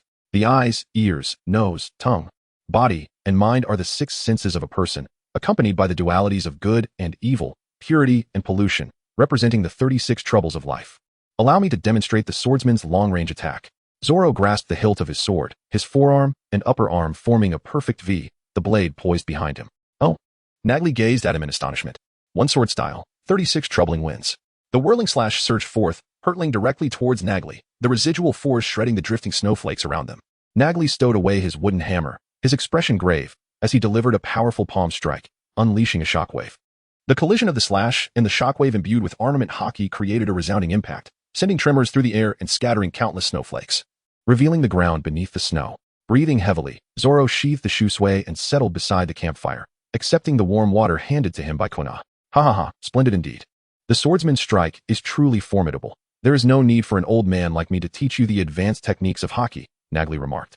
Holding a bowl of hot sake, gazing at the young lad he had trained diligently for so long with a sense of satisfaction, Zoro's gaze shifted towards the ship behind Nagli, which had long been completed. Are you about to depart? He inquired. Ah, in a few days, once the snow melts. I too shall take my leave, Nagli replied, sipping from his drink as he gazed at the pirate vessel. An inexplicable nostalgia washing over him as he recalled his lost companions, wondering how they fared in the present day. Old man, before you go, please bear witness for us. Whoever can vanquish the giant tiger in the forest shall become the captain of the pirate ship, exclaimed Luffy, whose physique had noticeably bulked up, swinging his fists in enthusiasm. Over the past 6 months, Luffy had relentlessly trained alongside Zoro, progressing from lifting small stones to performing push-ups while carrying a gray bear on his back. The adorable little Luffy had gradually veered away from his original form under Zoro's tutelage. Little muscle-bound Luffy. It is worth noting that Luffy had successfully developed his observation haki. Ace and Sabo quickly covered Luffy's mouth, glancing at Zoro, who wore an expression of surprise, and hastily gestured for silence. You all misheard him. What Luffy actually said was, "Old man, before you leave, let us have a feast together. Whoever can eat the most shall perform a show for everyone." Woo, no. Luffy attempted to speak, but was fervently silenced by his 2 older brothers. What a ridiculous notion. With a single sweep of my 36 troubles, before they even encounter the giant tiger, it shall meet its end. Zoro, Kuina, and Nagli exchanged glances filled with skepticism, pondering whether they had the audacity to release Luffy. The agreement that whoever vanquished the giant tiger would assume the role of captain remained unresolved, leaving a lingering sense of regret for both Zoro and Luffy. That evening, they celebrated a private gathering around the campfire beside Nagli's modest tent, feasting on the marine creatures Zoro had personally caught, prepared in a variety of delectable ways. The festivities extended for several days. As dawn broke, sunlight danced upon the vessel, and with the sails unfurling, the pirate ship glided gracefully across the waves.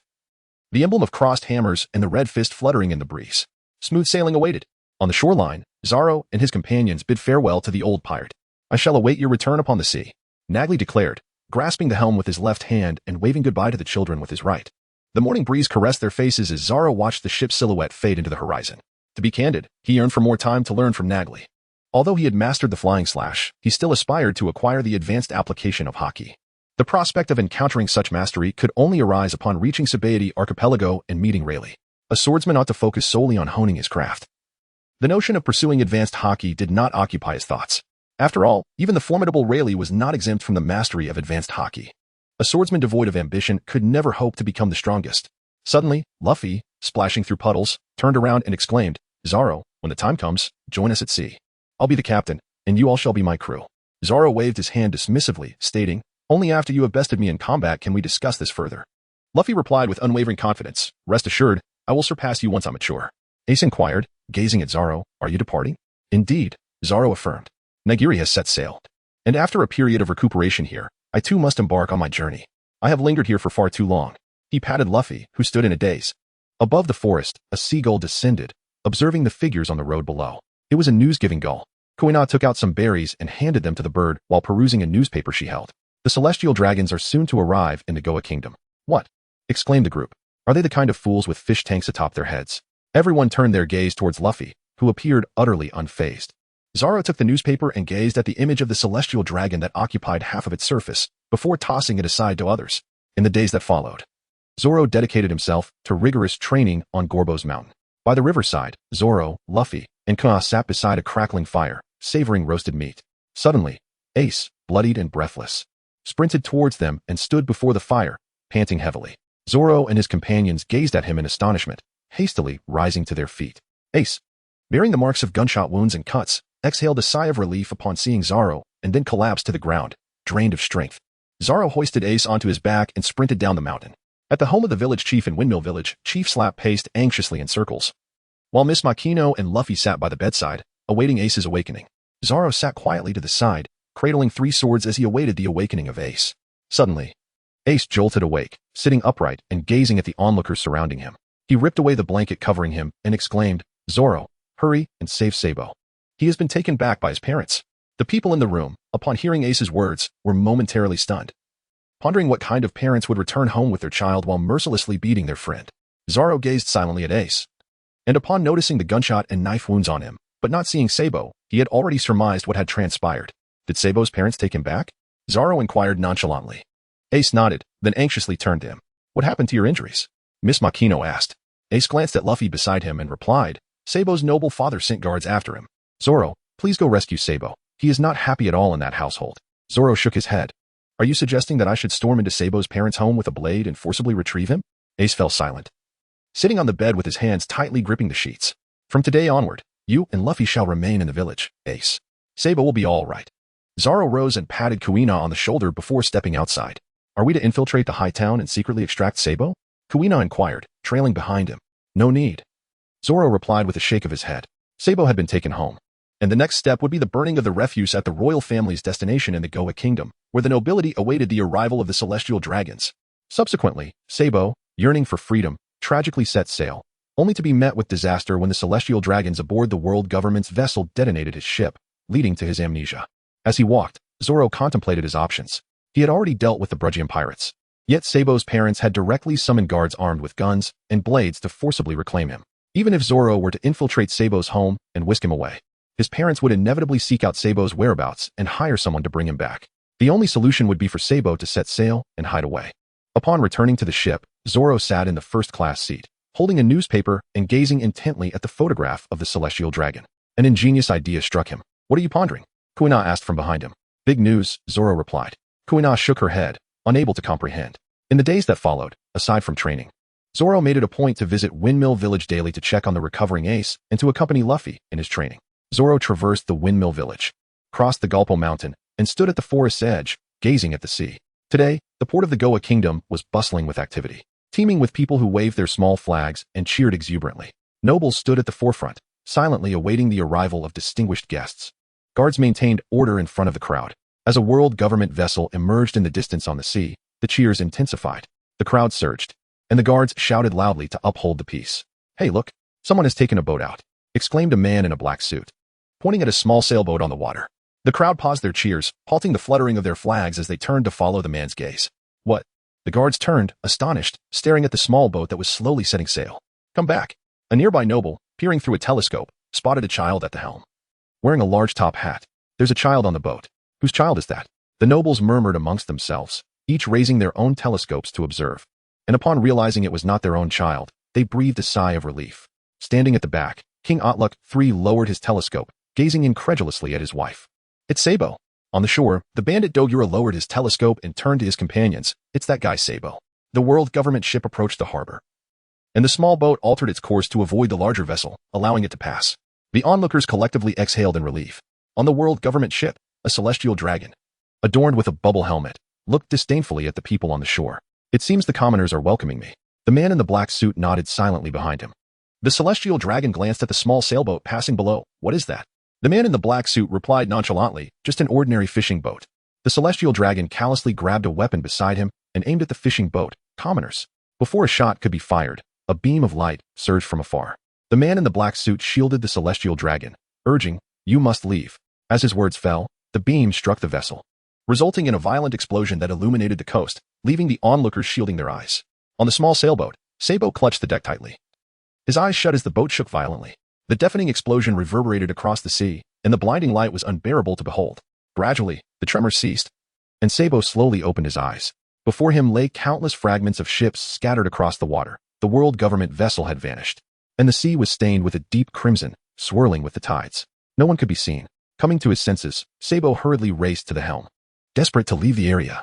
At the harbor, the cannon fire ceased, and the small flags fell to the ground as the crowd silently stared at the sea. Enveloped in a somber stillness, the aged king of the Goa kingdom trembled uncontrollably. A celestial dragon has been slain by an unknown assailant. Turning around, the old king pointed a shaking finger at the stunned guards. "You fools. Why haven't you pursued the murderer? Move, you worthless lot." The guards fell into chaos, questioning who the assailant was and how to apprehend them. The beam had struck in an instant, obliterating the entire ship from such a distance. They had no idea where the assailant was or who it could be. He is the murderer." One panicking guard pointed at the small sailboat on the sea, making a wild accusation. The other guards remained silent, refraining from joining in the unfounded accusations. Any discerning eye could see that blaming a child was impossible. The royal men and women supported the old king, fearing that he might succumb to shock at any moment. The Windmill Village. Zoro stood at the dock, gazing at Luffy and Ace by his side. "I am leaving," he declared. "Zoro," Luffy exclaimed, gripping his arm. "Become my swordsman." Zoro shook his head, stating, "Unless you can defeat me, I will not relent. I care not for Sabo's departure. I do not wish for you to leave as well." Luffy clung to his arm resolutely. "Sabo has set sail," Zoro remarked, gently patting Luffy's head with a smile. "Really?" Luffy replied, his face lighting up with surprise. Yet he still refused to let go. "I witnessed him departing from the harbor of Goa Kingdom with my own eyes." Zoro chuckled softly. "How about this, Luffy? Promise me one thing. When I return from my journey through the Grand Line, I shall bring you aboard my ship. What do you say? No problem?" Luffy responded without a moment's hesitation, nodding eagerly. Zoro remained silent.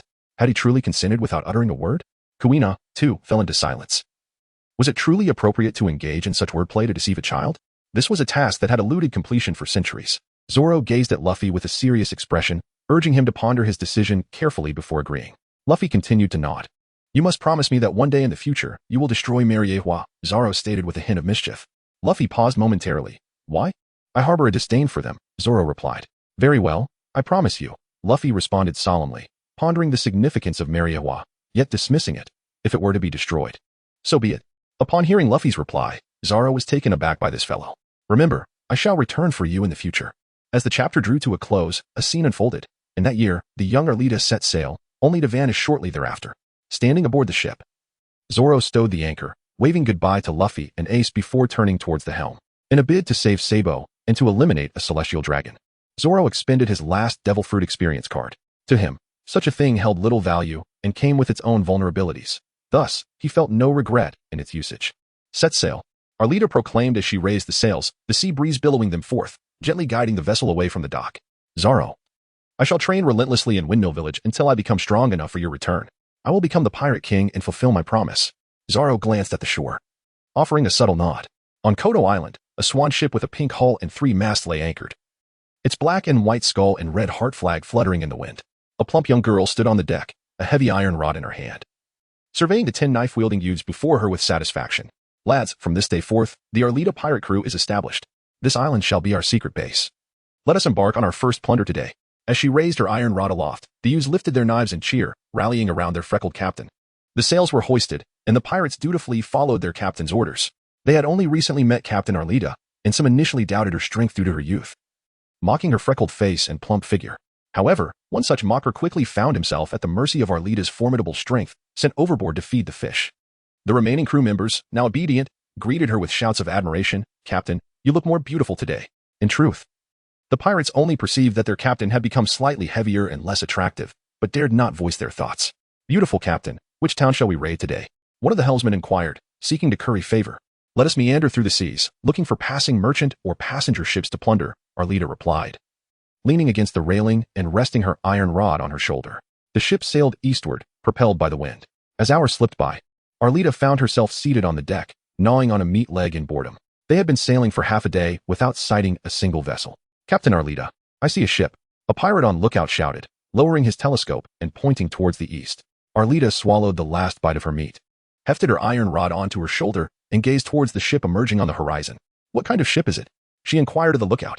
The pirate, peering through the telescope once more, observed the flag fluttering atop the distant mast. After a careful examination, he reported, there are but 2 silhouettes aboard. It appears to be an ordinary ship. Arleta raised her iron rod, addressing her 10 subordinates. Lads, steer the ship closer. Let us claim our first bounty as a newly formed pirate crew. Let the plundering commence. The pirates cheered as the helmsman maneuvered the vessel towards their target.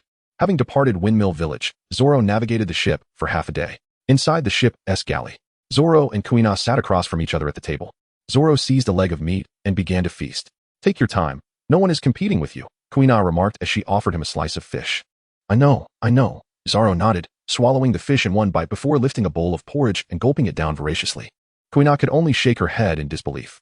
Suddenly, 3 resounding thuds echoed, causing the entire ship to sway violently, and kitchen utensils clattered to the floor.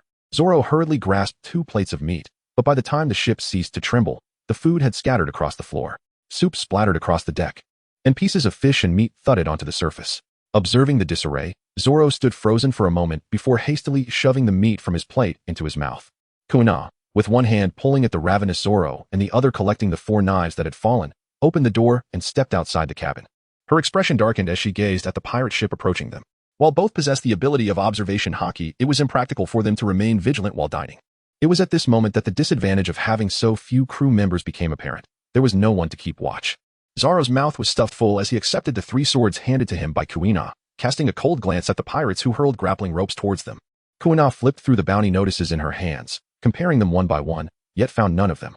Zoro nodded in silence, devoid of contemplation, as he unsheathed his sword, Inma, and advanced towards the railing. With each decisive stroke, he severed the ropes binding the pirates. Those who had already fled halfway into the distance plummeted into the sea like dumplings cast into boiling water. One sword style, 36 troubling winds. A whirling slash surged towards the pirate ship, rending the wooden planks asunder, leaving a gaping hole in the pink hull, through which the sea began to surge. One sword style, 36 troubling winds. Zoro, with an air of indifference, executed another strike, his target aimed squarely at the mast of the pirate ship. The resounding crash echoed as the main mast splintered, sending the pirates atop the lookout tumbling into the sea. The mast, now severed, crashed down upon the vessel's hull, causing the entire ship to tilt precariously towards the water. Fire! Fire! Eureka shouted, clutching the ship's railing and brandishing an iron rod at the pirates. Captain, abandon ship! Cried the pirates, their fear of Eureka's iron rod eclipsed only by their terror of the green-haired demon's onslaught. What? Eureka, incensed, delivered a swift kick to the face of a whimpering pirate. As another strike severed yet another mast, the ship lurched violently, sending pirates cascading into the depths below. Fueled by rage, Eureka grasped the ship's railing and rose defiantly, her gaze fixed upon the 2 young foes across the way. With a leap, she launched herself towards them, executing a spinning slash that soared through the air, only to be met by Zoro's counter, resulting in a gruesome clash that sent her hurtling into the sea, blood spraying in her wake. The Eureka pirate crew, annihilated. Zoro did not even cast a glance at the tilted pirate ship. Instead, he turned and approached the helm, setting sail. A delightful meal was thus disrupted, prompting Kuina to retreat to the kitchen to tidy the disordered space. At the East Blue Branch 153, after cleaning the corridor, William wiped the sweat from his brow, exited the building, and made his way to the lawn to commence his push-ups. 1, 2, 3, 4. William. Lieutenant Norman called from the doorway. Aren't you supposed to run 50 laps as punishment for fighting? Oh, I'm on it. William promptly replied, rising to salute Lieutenant Norman before dashing off. Lieutenant Norman stood still, observing the young lad as he ran.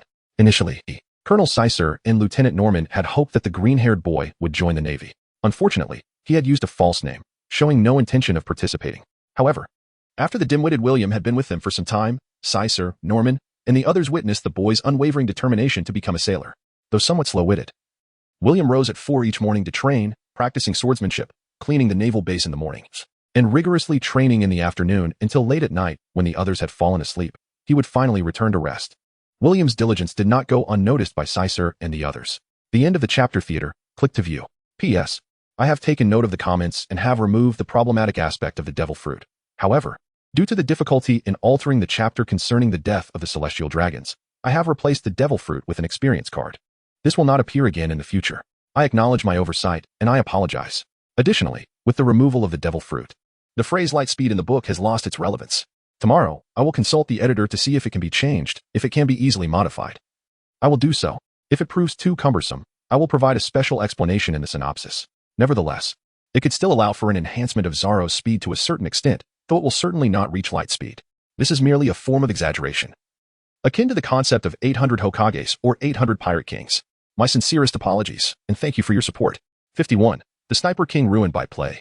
The small town where the Navy Branch 153 is located, by the dock. As Zoro disembarked, he strolled through the quaint town alongside Kuina. The streets were alive with the vibrant exchanges between vendors and customers. Zoro paused at a fruit stall, purchasing a bag of fruit. With each few steps, he indulged in a piece, and before long, the bag was emptied. The duo arrived at the entrance of the naval base, observing the training sailors from a distance. Who are you two looking for? Inquired a marine at the gate. Nothing in particular, just passing by, replied Zoro, waving his hand dismissively. He cast one last glance at the familiar figure jogging inside before turning away. On that day, Zoro refrained from disturbing William, who had become a marine. He merely stole a glance before departing with Kuina on their vessel, leaving the small town that housed the 153rd branch. In the following days, they journeyed through Orange Town, taking a day to rest, encountering neither pirates nor the legendary Buggy the Clown. Zoro felt a twinge of regret. Yet he rationalized that Buggy was likely hidden away in some obscure corner of the East Blue, necessitating thorough investigation to cross paths with him. After several days of sailing, Zoro's ship reached Syrup Village. One morning, a child donned in a skull-emblazoned bandana dashed along the village dirt path, shouting, "The pirates are coming! The pirates are coming!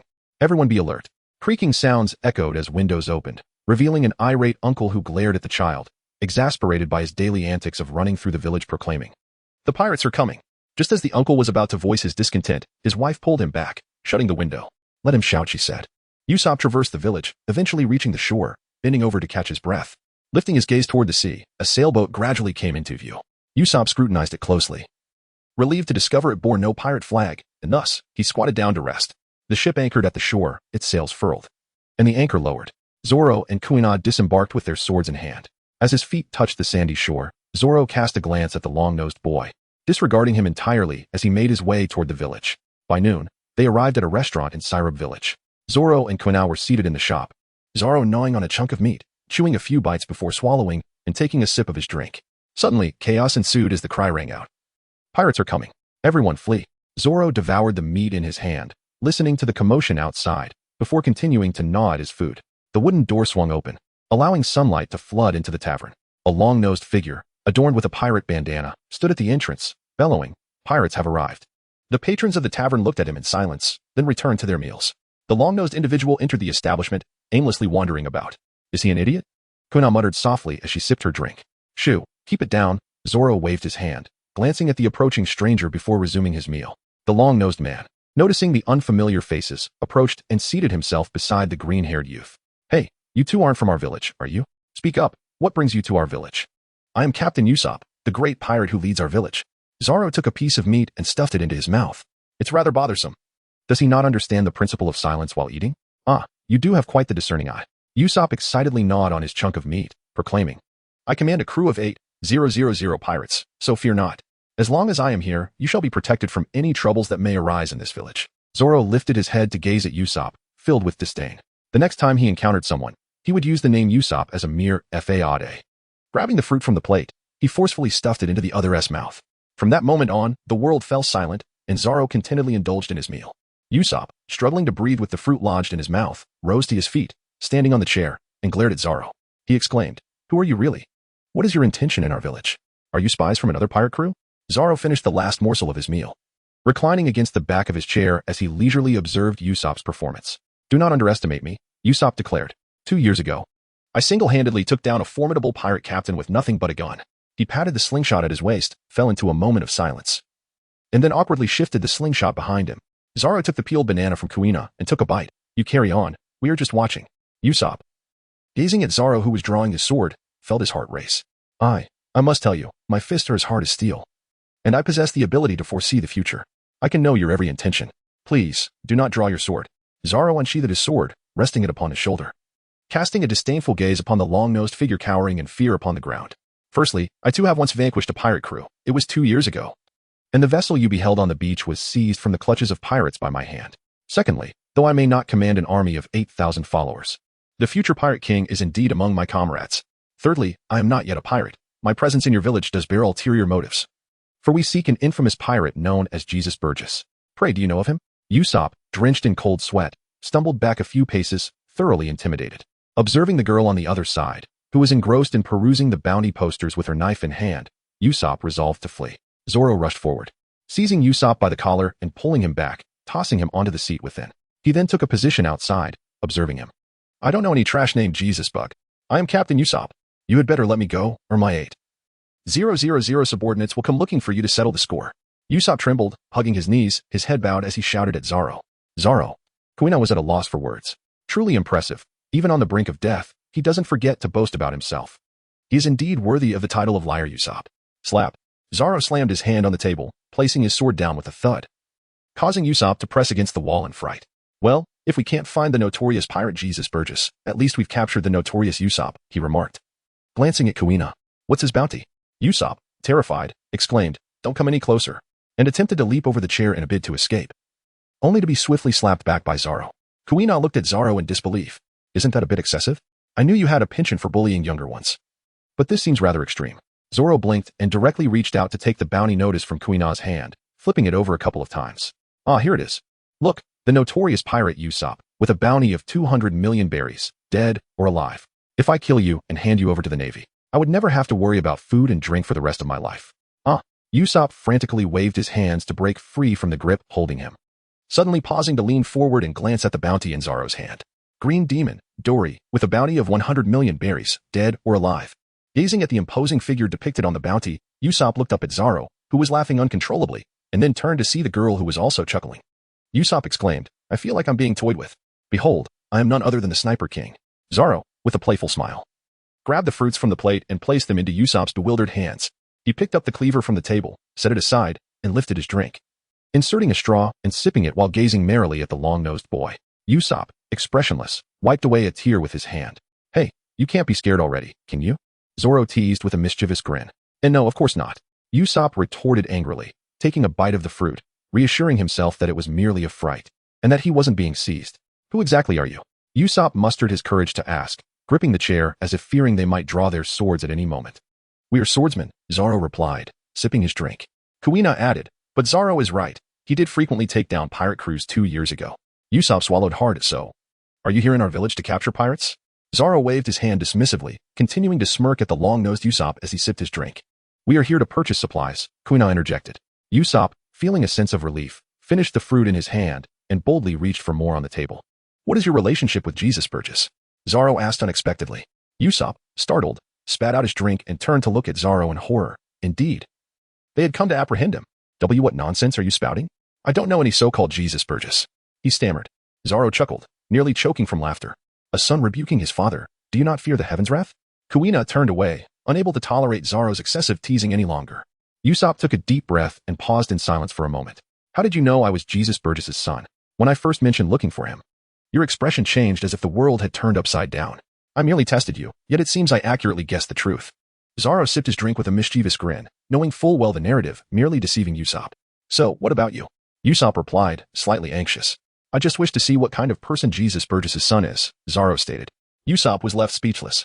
Who would have thought that the sharpshooter, son of Jesus Burgess, would turn out to be such a coward? Zoro sighed, rising from his seat and gesturing towards the outside, his implication clear. "Coward, You may leave. What nonsense!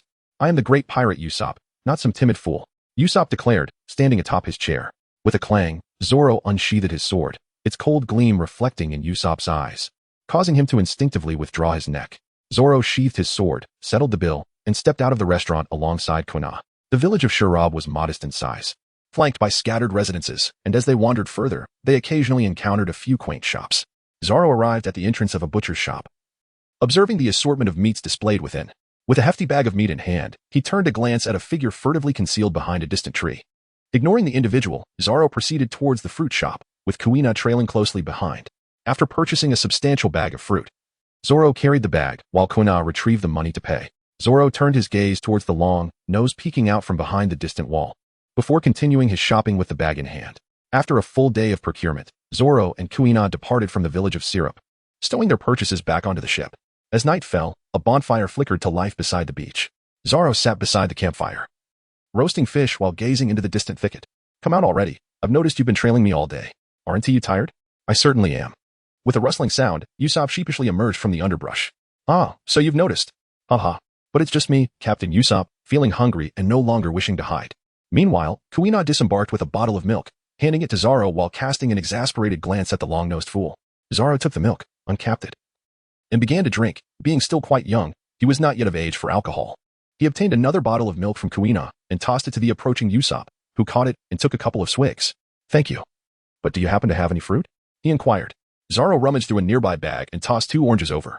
Usopp caught them and, seated by the fire, began to peel one. Is this ship only manned by the 2 of you? Usopp inquired with curiosity. Indeed, it is solely our vessel. Zoro nodded in affirmation. How impressive. You're about my age, and yet you can sail alone. Usopp took a bite of the orange. We have been at sea for quite some time, Zoro replied. With a crackle, sparks erupted as the aroma of cooked fish wafted through the air. I am Usopp, but I still do not know your names, Usopp said, finishing the orange in his hand and accepting another from Zoro. I am Zoro, and she is Kuina. We are both swordsmen, Zoro introduced. Zoro, do you know my father? Usopp? Usopp looked at him expectantly. I have heard of him, but never met him, Zoro responded, glancing at the disappointed Usopp. However, from what I've gathered, Usopp is an exceptionally skilled marksman, capable of striking an ant's antenna from 100 feet away without harming the rest of its body. How incredible! Usopp exclaimed in excitement. What is your purpose at sea? Are you pirates? To hone our swordsmanship, venture into the Grand Line, defeat formidable foes, and strive to become the greatest swordsman, Zoro replied with a smile, then picked up some fish from the rack and handed a piece to Usopp. Thank you, Usopp said, accepting the fish. You are truly impressive, setting sail for the Grand Line at such a young age. But isn't it a bit sparse with just the 2 of you? Upon hearing this, Zoro nodded, his gaze drifting towards the flickering flames of the fire as he fell into deep contemplation. Indeed, the number of crew members aboard their vessel was rather scant, comprising only himself and Kuina. It was rather apparent that they were lacking in numbers. Usopp tugged at Zoro's arm, exclaiming, How about this? I am the son of the renowned sharpshooter, Usopp. In the future, I shall become the king of snipers. Why not let me join your crew?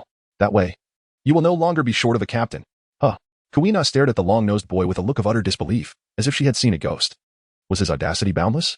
Just earlier in the day, he had displayed a cowardly demeanor, and now he was brazenly seeking to mooch off their provisions, even daring to suggest that he could be their captain. Zoro disregarded Usopp for a moment, then lifted his head and remarked, Indeed. We should seek to recruit more members for our crew. Usopp, brimming with enthusiasm, pointed to himself, exclaiming, I am the captain. We are in need of a lookout. Several musicians, a doctor, and someone to join me in playing cards, for sailing can be quite dull. Additionally, we require a shipwright. Zoro enumerated the individuals they were still lacking, noting the absence of a skilled navigator. His own navigational abilities were woefully inadequate, having nearly led them astray on multiple occasions. Yet he refrained from mentioning the captain. What about the captain? Usopp inquired, perplexed. Ah, the captain. Zoro bit into a piece of fish.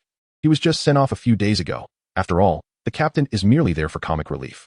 The ship of survival's hope. Usopp lamented. I am destined to be the future sniper king. Not inviting me aboard would be your gravest miscalculation.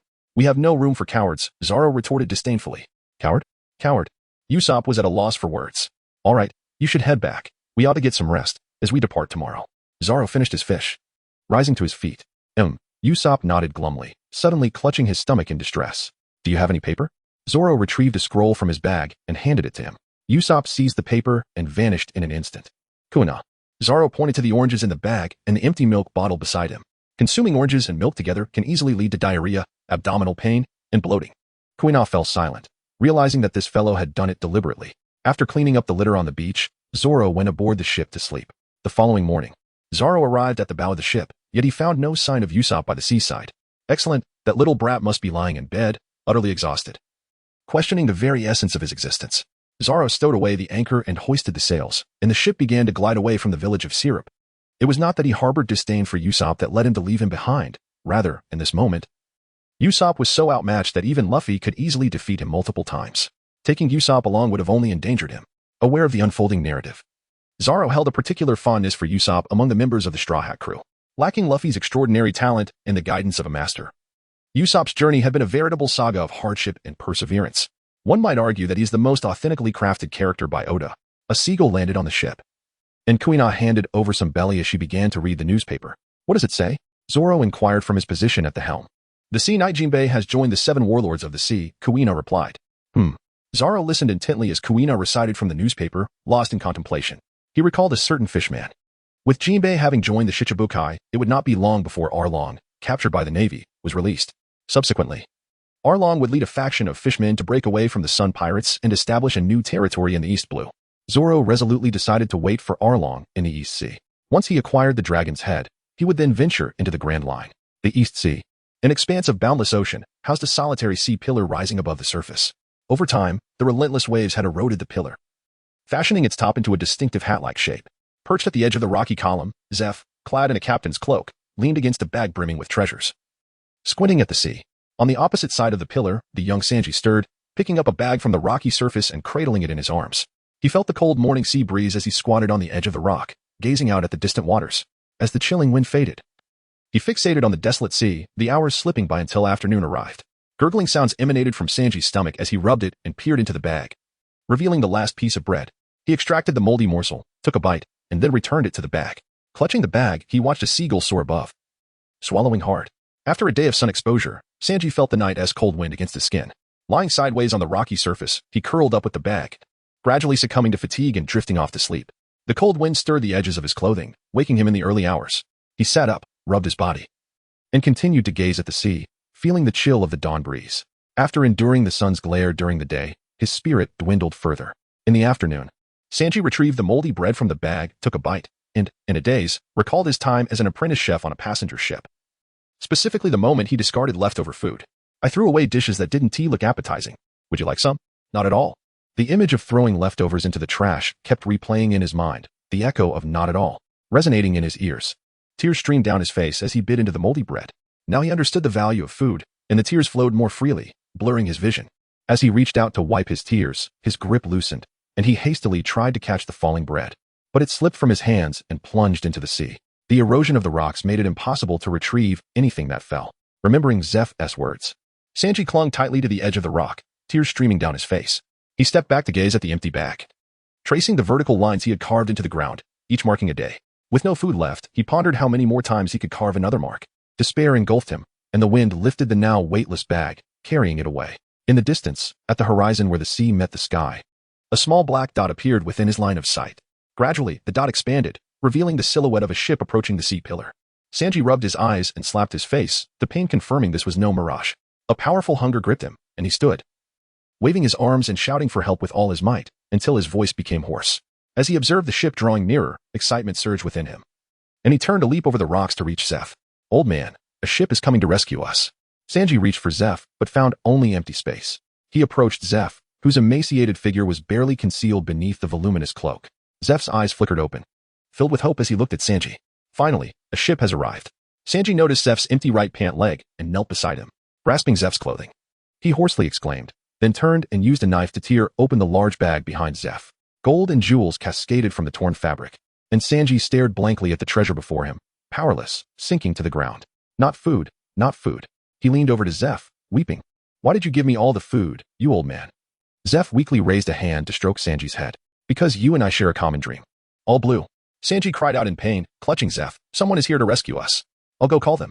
He released Zeph, panting, and ran to the other side, standing on the rock's edge and shouting hoarsely. The ship's flag fluttered in the wind. Zoro reclined in the luxurious seat, basking in the sun, shielding his eyes from the brightness as he gazed toward Kuina on the lookout tower. On the lookout, Kuina felt the gentle caress of the sea breeze, leaning over the edge, lost in contemplation as she gazed at the shimmering surface of the water. Do you see something? Zoro inquired. A pillar in the sea resembling a chef's hat, Kuina replied, then picked up a nearby telescope to peer through it.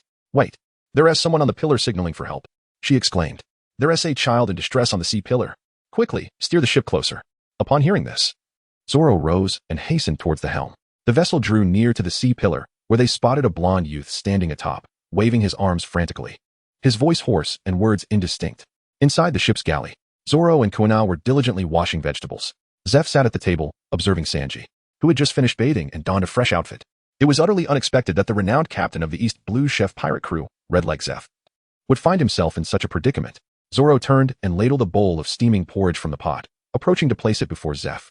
Grasping the hot porridge, Zeph blew on it lightly before gulping it down in one swift motion. Zoro ladled another bowl of hot porridge and placed it on the table. That's for Sanji. Hurry and drink up, he called. It's Sanji. Sanji. Sanji exclaimed as he sat at the edge of the table, looking up at Zoro. Suddenly, Zeph delivered a sharp slap to Sanji's head, stunning him. You must not be rude to your benefactor. We are immensely grateful for your rescue and for providing us with sustenance, Zeph expressed, grasping a large sack of treasures from the floor beside him. With one hand propped against the table, he struggled to rise, placing the bounty before Zoro. As a gesture of thanks, feel free to take this entire sack of treasures. Zeph released the bag. Sanji approached his side, assisting him to sit down. I do not want it, Zoro replied nonchalantly. What?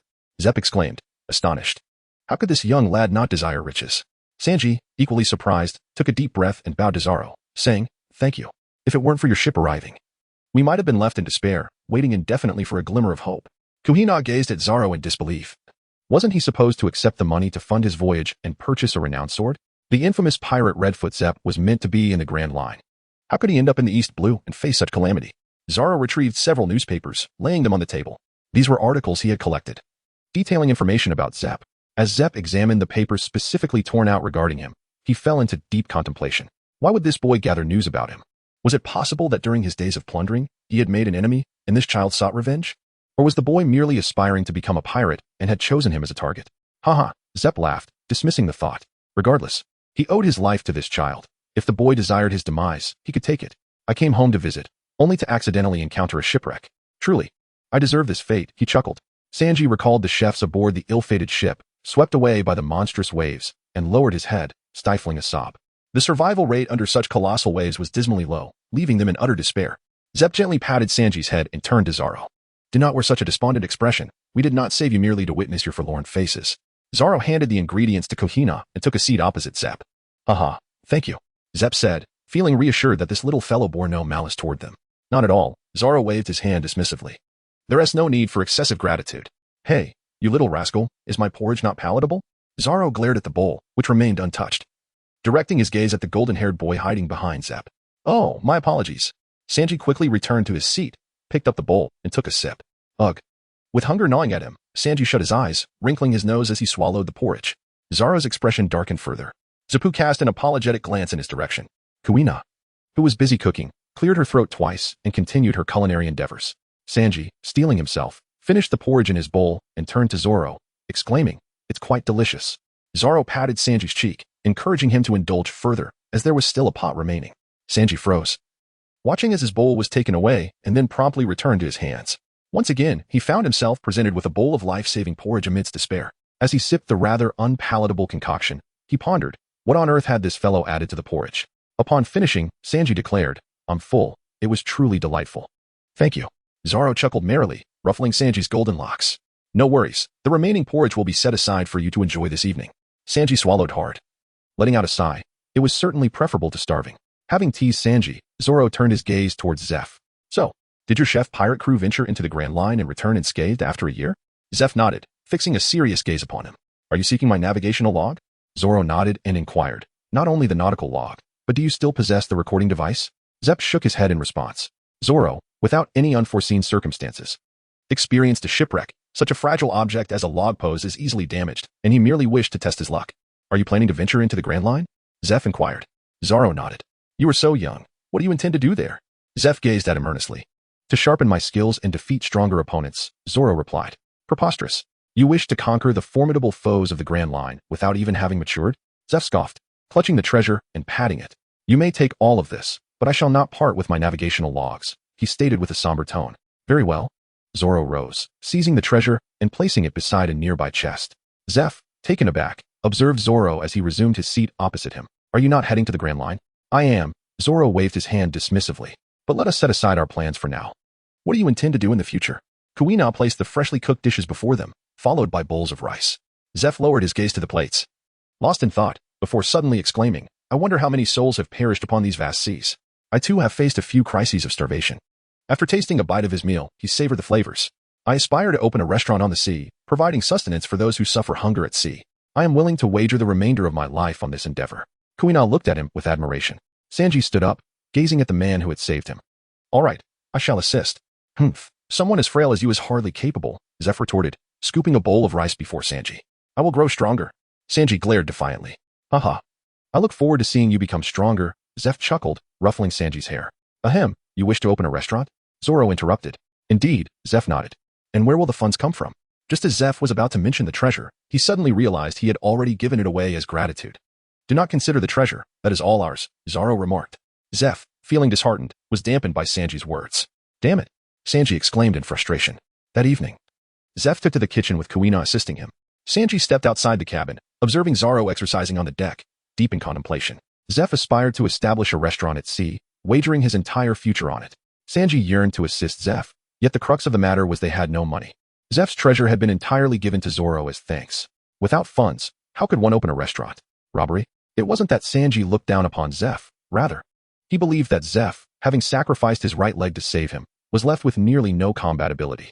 Sanji also wished to contribute to Zeph's cause. Hey, do you know of All Blue? Zoro paused his training, I see. Now tell me, what is All Blue? Sanji replied. It is the legendary sea that contains all the ingredients from the 4 great oceans, am I correct? Zoro smiled at him. Yes, Sanji nodded.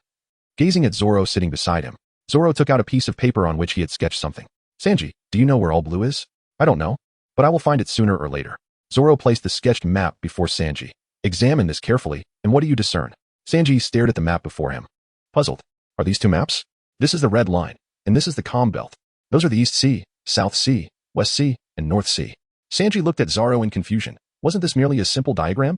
Have you found the All Blue you mentioned? Zoro chuckled.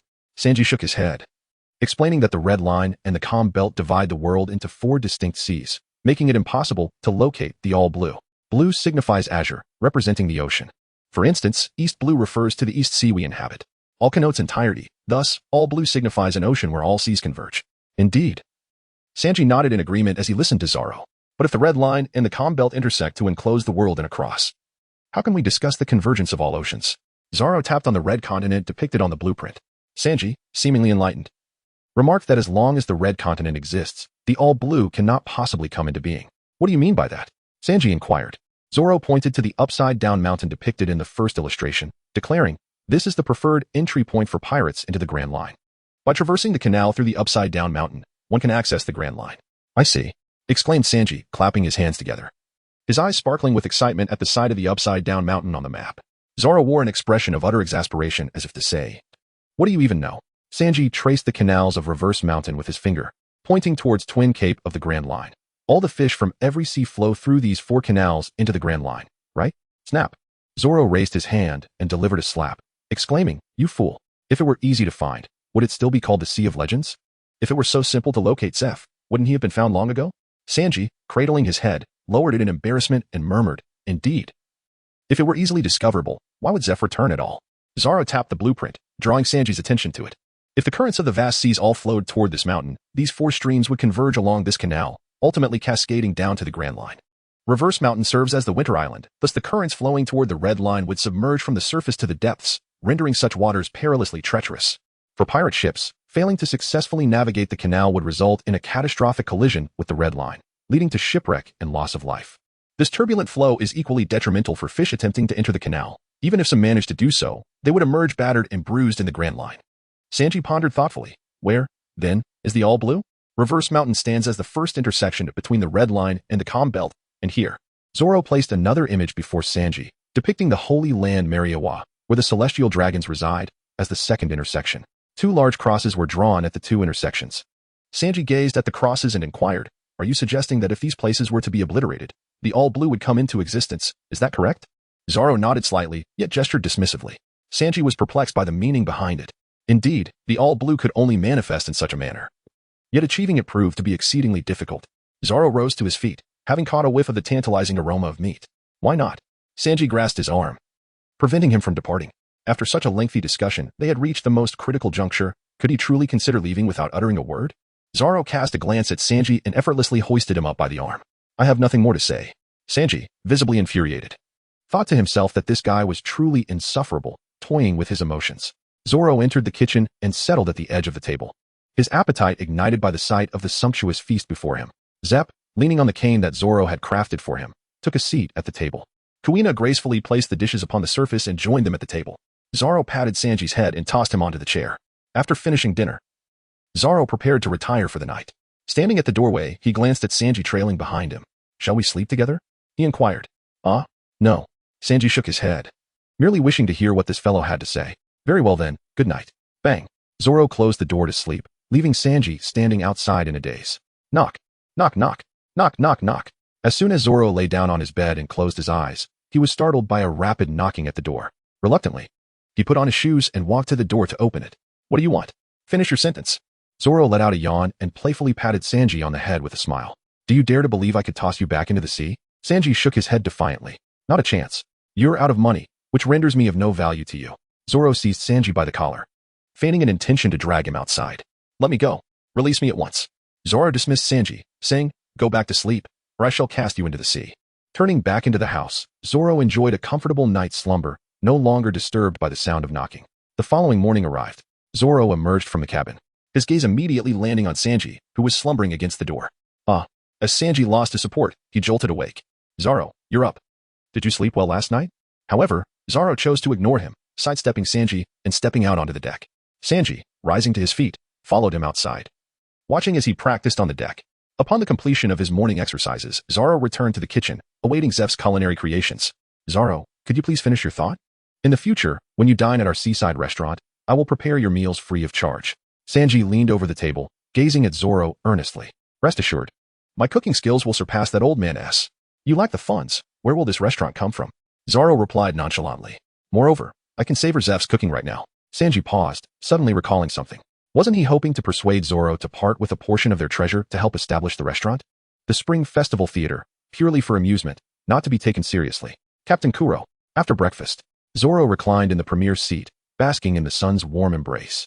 Sanji stood behind him, contemplating how to persuade the other party to allocate a portion of the treasure to him. Zoro turned and asked, Do you know why the all blue is so difficult to achieve? Sanji instinctively nodded. Then you must understand one crucial fact. What is it? Sanji was perplexed about what he needed to know. This world is home to countless extraordinary islands. Some are inhabited by wild tribes who worship deities. Others boast advanced medical practices yet are ruled by despotic monarchs. Certain islands are scientifically advanced, while some fervently advocate combat, and there are those that lead a tranquil existence, free from conflict. Moreover, some islands are under the dominion of pirates. However, the sea is divided into 4 sections by the Red Line and the Calm Belt, resembling a prison that segregates the world. This extreme isolation has resulted in the diverse island civilizations we see today. Sanji leaned against the railing, gazing at him. If we could breach the Red Line, then the islands could communicate and share their technologies and information, right? This would also bring us closer to realizing the all blue, wouldn't it? Zoro chuckled at Sanji. For 8 centuries, the celestial dragons have enjoyed the pinnacle of power in this world. What do you think has solidified their authority for a century? Zoro placed a newspaper before Sanji, its pages adorned with photographs depicting the wreckage of celestial beings' vessels off the coast of the kingdom of Goa. Sanji gazed at the images, his eyes clouded with confusion. Is it truly impossible for all blue to become a reality? He pondered. They are merely ordinary individuals. Why does no one rise in defiance? Sanji inquired. Zoro waved his hand dismissively, refusing to disclose any information. Sanji's face flushed with anger, and he was tempted to punch him. After taking a couple of steps, Zoro turned back to face the fuming Sanji. Unless you assist me in procuring Zeph's navigation log, he stated. Sanji glared at him, gritting his teeth, and replied, I agree. But you must provide me with adequate compensation. Zoro chuckled. What reward? You received Captain Zeph's financial report yesterday. Share half of it with him. Sanji replied. All right, Zoro said, before returning to the cabin. This is too easy. It's like taking advantage of a situation without any loss. Inside the cabin, Zoro sat munching on fruit, watching Sanji fawn over Zeph, unable to contain his laughter, hastily grabbing a newspaper to shield his face. A passenger ship floated on the sea, its deck in chaos as passengers scrambled in fear, while sailors anxiously watched the approaching pirate ship. With a whoosh, grappling hooks flew through the air, latching onto the passenger vessel as members of the Black Cat pirates shouted and charged across the ropes. "Help!" the guests cried, clinging to the railing. Terrified by the menacing pirates wielding knives, a merchant reached under his clothing. A circular saw dangled from a thin thread before him, swinging back and forth. "When I say 1, 2, sleep, you will fall unconscious." The merchant hesitated, his hand poised towards his hidden pistol, eyes fixed on the circular saw. 1, 2, sleep. As the words left Zango's lips, the merchant collapsed onto the deck, fast asleep. A gun clattered to the ground, and Zango picked it up. The eyes of the pirate crew were filled with admiration for Zango's extraordinary hypnotic abilities. Their curiosity piqued. "Eliminate them all," a cold voice commanded. And the pirates turned to look. On the passenger ship, a man cloaked in the captain's mantle sat on the railing, adjusting his glasses with a flick of his wrist. "Shall I take care of it myself?" Crocodile said coldly. The pirates raised their knives, ready to strike at the passengers. "Captain, why must we kill them all?" Zango asked, puzzled. "Taking hostages will only increase our bounty with the Navy. It's better to leave no witnesses." Crocodile replied, watching his crew plunder the passengers for valuables. "A higher bounty just proves we are a powerful pirate crew in the East Blue, Captain," Zango said nonchalantly. "I dislike the bothersome pursuit of the Navy, you fool. Do you understand?" Crocodile's gaze was devoid of emotion, viewing both ordinary pirates and Zango merely as tools. "Yes, Captain," Zango nodded, beads of sweat trickling down his forehead. One by one, the pirates grabbed jewelry and piled the berries together, rushing in and out of the ship's main hull, the heap of money on deck growing ever larger. "Is it done?" Crocodile asked indifferently. "We've collected everything, and the people have been dealt with as you commanded," Zango replied. "Let us go, sink the ship," Crocodile ordered. Leaping back onto the pirate ship, the passenger vessel began to sink slowly, while the Black Cat pirate ship sailed eastward. In the captain's quarters, Crocodile lay on his bed, engrossed in a book. "Captain, we've spotted a ship approaching from the east," a pirate announced as he entered. "Oh, have you identified what kind of ship it is?" "How many people?" Crocodile asked, sitting up. "There's just 1 adult and 3 children aboard. It appears to be an ordinary merchant vessel," the pirate reported. "Sail closer and seize it. I want to go out," Crocodile said casually, returning to his book. "Understood," the pirate exclaimed, rushing out, thrilled at the prospect of another easy heist after their recent success. After lunch, Zoro reclined in a first-class seat, while Zep rested against the railings, enjoying a massage from Sanji. Kuina sat in a folding chair, sipping a drink and perusing a newspaper. Zep stretched contentedly, gazing out at the sea, reminiscing about the day of the shipwreck when he had to sacrifice his right leg to save Sanji, who shared his dream. Losing a leg meant he could no longer be a formidable pirate captain, but watching Sanji's focused expression brought him joy. He realized he could still be a chef. Wagering his later years on a restaurant, he resolved to nurture this boy, training him to grow stronger and eventually find the all blue on his behalf. "Sanji, how about I teach you culinary skills tomorrow?" "Sure. And I'll also teach you some kicking techniques. Why can't we fight with our hands?" "You fool. A chef's hands are meant for cooking, to prepare meals for guests. They cannot be used to fight. It's a chef's principle." Clang, clang, clang. Tears streamed down Sanji's face as he shielded his head, 3 large bumps forming where Zep had struck him. Seeing Zep's anger, Sanji nodded in understanding. "Old man, there's a pirate ship approaching us from the west." Sanji pointed towards the ocean. Zep rose, leaning on his cane, his expression darkening as he observed the approaching pirate ship. Upon hearing this, Zoro and Kuina also grasped their swords, eyes fixed on the west. "Let us consider changing our bounty," Zoro suggested after a moment of thought. Kuina nodded and went below deck to retrieve a stack of bounty notices for review. "Sanji, are you afraid?" Zep asked, looking down at him. "Not at all. I'm not afraid of you," Sanji shouted, clutching Zep's clothing. "Ha!" Zep recalled the day of the shipwreck when Sanji bit his leg. Ruffling Sanji's hair, he tightened his grip on his cane. Though Zoro had taken his treasure, Zep felt a sense of responsibility to protect them for saving his life. "You little ones, hide for now and let me handle this bunch," Zep instructed. But seeing Zoro and Kuina's calm demeanor, he sensed no fear at all. The captain of the Black Cat pirate ship, Crocodile, has recently gained notoriety in the East Blue, with a bounty of 6 million berries, Kuina remarked as they watched the pirate ship draw nearer. Zoro furrowed his brow as he gazed at the pirate ship before him, renowned as the infamous Buggy the Clown. Yet, how could he have only just embarked on his journey? This bounty, in comparison to his future prospects of millions, seemed woefully inadequate. The reward was far too meager. He found it unworthy. Moreover, having acquired the treasures of Zephyr, a pirate with a bounty of 6 million berries appeared to him as nothing more than a mere fish.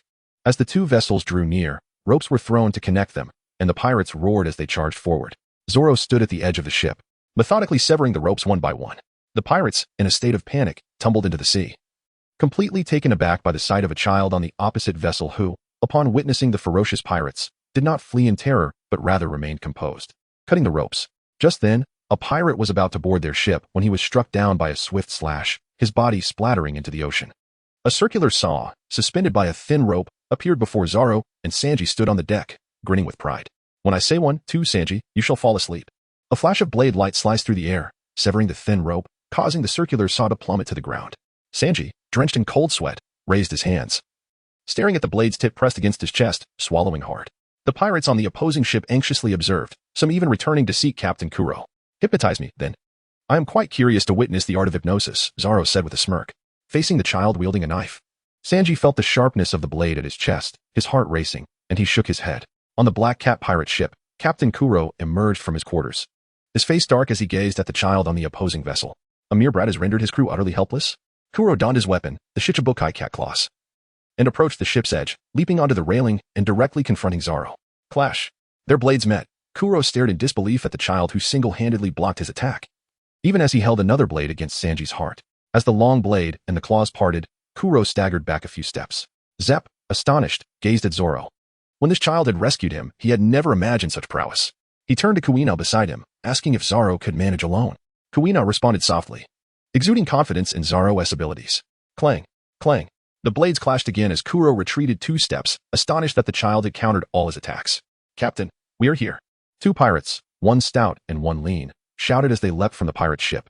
2 arcs of slashing energy ascended, striking the airborne pirates, who then plunged into the sea. What? Zep exclaimed, shocked at Zoro's prowess, realizing why he had mentioned venturing into the Grand Line. Sanji stared, bewildered, at the child unleashing 2 slashes, wondering if this truly was a mere child. Kuro's expression darkened. They had merely intended to commandeer a ship along the way. Why had they encountered such a monster? It seemed he had no choice but to resort to that technique. Kuro whispered, his toes tapping the ground, and in an instant, he vanished from sight. Sanji watched, anxiety coursing through him, as their captain prepared to unleash that move. Zoro gently lifted his left sword. Clang. He deflected Kuro's assault. Clang, clang, clang. Kuro appeared, retreating a few steps. His silent steps, a formidable assassination technique, were all thwarted by the young warrior. Zoro gazed intently at Kuro, who sported a slicked-back hairstyle, contemplating the value of this individual. It seemed rather unfortunate to eliminate him at this moment, as he had not yet reached his peak worth. Oda himself had acknowledged Kuro's remarkable intelligence. However, to Zoro, intelligence held little significance. Kuro was merely a man who viewed his companions as mere tools, unhesitant to extinguish the lives of those he deemed useless. Such a character, devoid of moral integrity, raised the question of what value he truly possessed. After much reflection, Zoro remained perplexed as to Kuro's worth. Kuro hunched over, his arms dangling at his sides, swaying from side to side, the claws of his tin blades clashing with metallic echoes. Captain, please don't resort to that here. Zhao now exclaimed in terror. Guina, be careful, Zoro warned. In an instant, Kuro vanished from sight. Suddenly, a deep gash appeared on the deck. Moments later, the railing shattered and plunged into the sea. Clash. Guina swiftly drew her sword to parry the assault of the cat's claws. Clash. Zoro deflected the cat's claw attack, murmuring to himself, a spoon? Quite intriguing. However, the technique developed by Kuro could be regarded as a rudimentary version of the Zoro. After pondering for a moment, Zoro concluded that this technique seemed of little utility to him. What value does Kuro truly possess? While fending off Kuro's assault, these thoughts occupied Zoro's mind. The silent step, for those with the ability to perceive the future in the new world, is riddled with flaws. Its speed pales in comparison to Saru and remains detectable. Clang. Meanwhile, Kuro's most formidable technique, the spoon, exhibited significantly increased speed, yet its indiscriminate nature rendered Kuro's fate irrevocably sealed. Splatter. Zoro withdrew the blade embedded in Kuro's chest and turned to Sanji, inquiring, "Do you have a refrigerator aboard your ship?" Sanji stared at him in sheer disbelief, questioning why this child would ask about a refrigerator and what his intentions might be. After pondering for a considerable time, he concluded that he could find no purpose for their captain. Thus, he contemplated placing him in their refrigerator and delivering him to the Navy base for a reward. The onlookers exchanged silent glances, astounded by the notion that this child might indeed be a devil. "Yes, I will assist you in locating one," Sanji quickly nodded, cautiously gripping the blade and moving it farther from himself. Recognizing the necessity to comply with the request in order to preserve his own life, he prepared to act. "No need," Zoro replied nonchalantly, his long sword slicing through the air towards Sanji. Thud. Another body collapsed on the deck. "Kuina," Zoro called out. Kuina understood immediately and began perusing the bounty. Sanji, the first mate of the Black Cat pirates, was offered a reward of 2 million berries. Zoro nodded slightly, casting a glance at the pirates aboard the opposing ship. "Hurry and bring over the refrigerator, or you shall meet the same fate as those 2. Zoro unleashed a formidable slash upon the sea, sending forth a cascade of waves that startled the pirates into compliance as they hurried into the cabin to retrieve the refrigerator. The pirates dismantled the refrigerator's shelves, subsequently dragging Captain Kuro and Vice Captain Zango, straining to stuff them inside. One pirate pressed down on the refrigerator while others bound it with rope, securing it tightly with a knot. Once they had completed their task, they stood obediently to the side, awaiting Zoro's command. Do you possess any wealth? Zoro inquired with an air of indifference. The pirates nodded vigorously in response. Bring it all forth, Zoro instructed. The pirates promptly returned to their ship. 10 minutes later, Zoro gazed upon the crates arranged on the deck, which contained a total of 6 million berries. The pirate fawned over the sight. Zoro nodded. Shall we depart then? The pirate inquired. Zoro waved his hand, and the pirates, as if granted a reprieve, hurriedly returned to their ship. The captain and the first mate could be chosen again later. For now, their priority was to flee. Are you truly letting them go? Sanji questioned, gesturing towards the slowly drifting pirate vessel. Zoro shook his head. Who said we let them go? Kuina chuckled softly. Sanji, gazing at Zoro standing at the edge of the ship with 3 swords in hand, found it hard to comprehend why they would simply let them off the hook. Santorio, 108 calamities. 3 swirling blades of slashing waves shot forth, creating an even larger wave that crashed against the Black Cat pirate's ship, leaving a terrifying gash as the vessel began to sink rapidly. Santorio, 108 calamities. Santorio, 108 calamities. The crew watched numbly as the waves battered the pirate ship into a wreck, witnessing the fatal strikes against the pirates who had fallen into the sea. Cough, cough. That's enough. Enough. Kuina hastily intervened to halt Zoro's onslaught. You should take note of the author's words for future reference. Fine, Zoro replied, sheathing his swords. The experiment was complete. The range and power of 108 calamities were indeed formidable. 10 points for the service to the volunteers of the Black Cat pirates. Zoro commanded, Sanji, take the fridge containing the pirate captain below deck, and remember to plug it in. Why should I? You're the strong one. You should carry it. Sanji protested. Precisely because I am strong, I am assigning you the task, Zoro retorted, walking away and leaving Sanji to fume in his wake. How is that fair? Sanji grumbled. Zeph sighed in resignation, patting Sanji on the head, consider it training. All right, Sanji conceded reluctantly, trudging towards the fridge and struggling to push it along. At a small island dock, Zoro and his companions disembarked, leaving only Zeph to guard the ship. As they proceeded forward, they approached a town. Zoro dragged the fridge along the path. Sanji sat atop it, while Kuina walked alongside. According to Zoro's inquiries along the way, just beyond the town lay a naval base. The trio drew the attention of numerous townsfolk, Zoro hauling the fridge bound with ropes, garnering quite a spectacle. What brings you here? A marine stationed at the entrance halted them, inquiring. Sanji, get down, Zoro instructed, prompting Sanji to leap off the fridge immediately. Kuina unsheathed her sword, severing the ropes binding the fridge, and kicked open its door to reveal the captive pirate inside. Behold, this is the notorious pirate we captured. Hurry and let us in to claim our reward. Sanji brandished the bounty notice in hand for the marine to see. The marine scrutinized the frostbitten faces of Captain Kuro and first mate Django within the fridge, confirming their identities, and promptly allowed the trio entry. With a marine leading the way, the 3 children and their fridge followed behind. After exchanging the bounty, Zoro emerged from the naval base, clutching a bag containing 8 million berries, flanked by Kuina and Sanji. The group purchased some supplies in the town before returning to the ship. Zeph sat on the deck, observing as Zoro boarded with the bounty bag. Here, take this. Zeph offered, extending a weathered maritime log wrapped in oilcloth towards Zoro. Oh. Zoro accepted the log, surprised by Zeph's willingness to part with it so soon. Sanji, let us depart, Zeph announced, rising with the aid of his cane and preparing to disembark. Where do you intend to go? Zoro inquired. Zeph paused, pondering where he could take a penniless Sanji to open their seaside restaurant. Anywhere will do, he replied in a low tone, continuing his limping gait. You old fool. I wanted to stay here a bit longer. Sanji protested, grasping Zeph's pant leg and pulling him back. We can't leave yet. Zoro has the log. But our treasure remains unclaimed. The 2 of us can't just go out begging. Zeph looked down at Sanji. You are not leaving? I will not budge. Sanji asserted with determination. Zeph glanced at the setting sun and nodded. Very well. We shall stay a few more days, so this brat can savor more of my cooking. Kuina sighed in relief, fearing that the old man and the young one might end up begging on the streets. With a wistful sigh, Zoro returned to his quarters, lamenting the fact that if these 2 departed, he could unreservedly devour all the treasures. After finishing dinner, Zoro reclined in his prime seat, gazing at the night sky in repose. At that moment, Sanji opened the door and rushed over, patting him on the shoulder and exclaiming, You have the navigation log. Hurry and share the treasure with us. Zoro gazed silently at Sanji. You wouldn't dare to breach our agreement, would you? Sanji glared at him, seething with anger.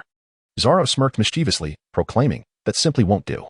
The treasure was bestowed upon me by Captain Zepp as a token of gratitude, and the navigational log was gifted to me by Captain Zepp as well. Thus, I possess the rightful authority to withhold the treasure from you. What? Sanji glared furiously at the scoundrel, infuriated by his crafty wordplay. In his rage, Sanji felt an overwhelming urge to charge forward and deliver a crushing kick to this rogue.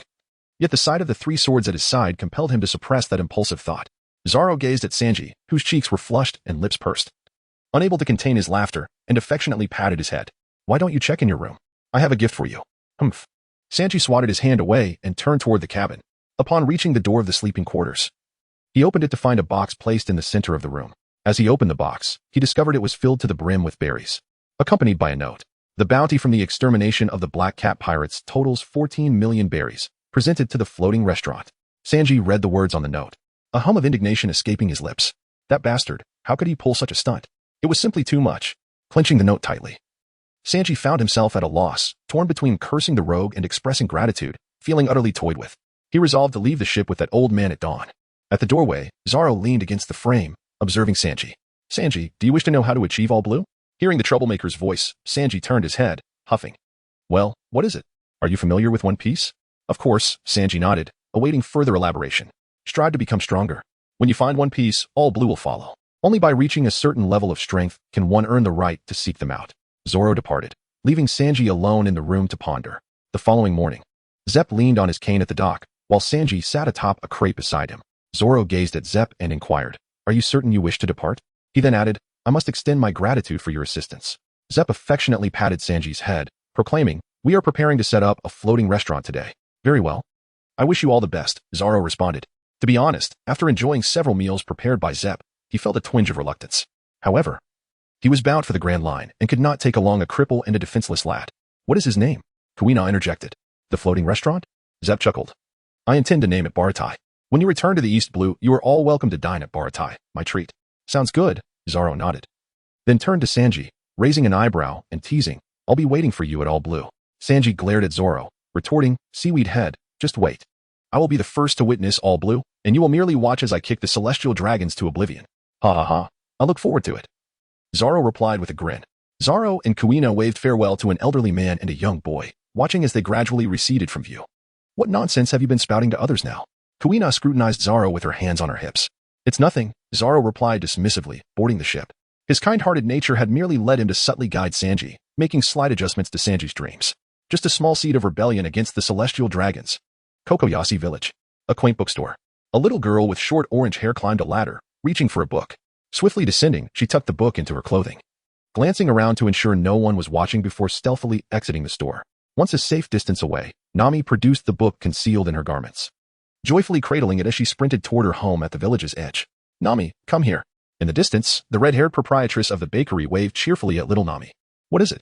Nami, blushing and hiding the book behind her back, turned to the shopkeeper. Here, take this bag of bread home with you. Your family's oranges are a favorite of my Annie, the baker said, extending a large bag of bread toward Nami. Oh, thank you, Nami exclaimed, gratefully accepting the bag and bounding joyfully toward her house at the village's edge. Humph, I only took 2 of their measly oranges. Why should she give her so much bread? We clearly don't. A red-haired girl sitting in the shop pouted, but her mother ruffled her hair, silencing her complaints. Well, it's wrong to steal someone else's oranges in the first place. The red-haired girl nodded, her gaze then narrowing at her older brother Sam, who was sitting obediently in a chair, engrossed in a book. It was all his doing. The 2 younger brothers, Francis and Bartholomew, also glared at their older brother Sam, blaming him for the trouble that had resulted in their mother keeping a watchful eye on them today, preventing any playtime. By the dock of Windmill Village, Zoro disembarked, followed closely by Kuina. The 2 made their way towards the village of Windmill, where the morning had already unfolded, and the sounds of haggling and disputes echoed from the stalls lining the streets. Zoro stood before the vegetable stall, inquiring with the vendor. Could you please direct me to Han's bakery? The vendor gestured down a path, replying, If you proceed along that way for a while, you will surely find it. Let me tell you, young lad, Anaisa's family's bread is truly delectable. Thank you. Zoro expressed his gratitude. Zoro and Kuina walked in the direction indicated by the old man. What do you need from the Han family's bakery? Kuina asked, puzzled as she followed behind. Do you remember the first pirate I killed? Zoro replied. Kuina nodded, recalling the pirate navigator Pedinin, who could barely hold a sword. I promised to check on Pedinin's child, Zoro continued. Kuina observed Zoro thoughtfully as he walked ahead. Indeed, the old man was rather pitiable. However, she pondered if Zoro had been deceived by Pedinin several times, which led to his habit of using aliases with strangers. Kids, would you like to buy 2 loaves of bread? The cheerful baker, Anais, smiled at the 2 children standing in front of her modest shop.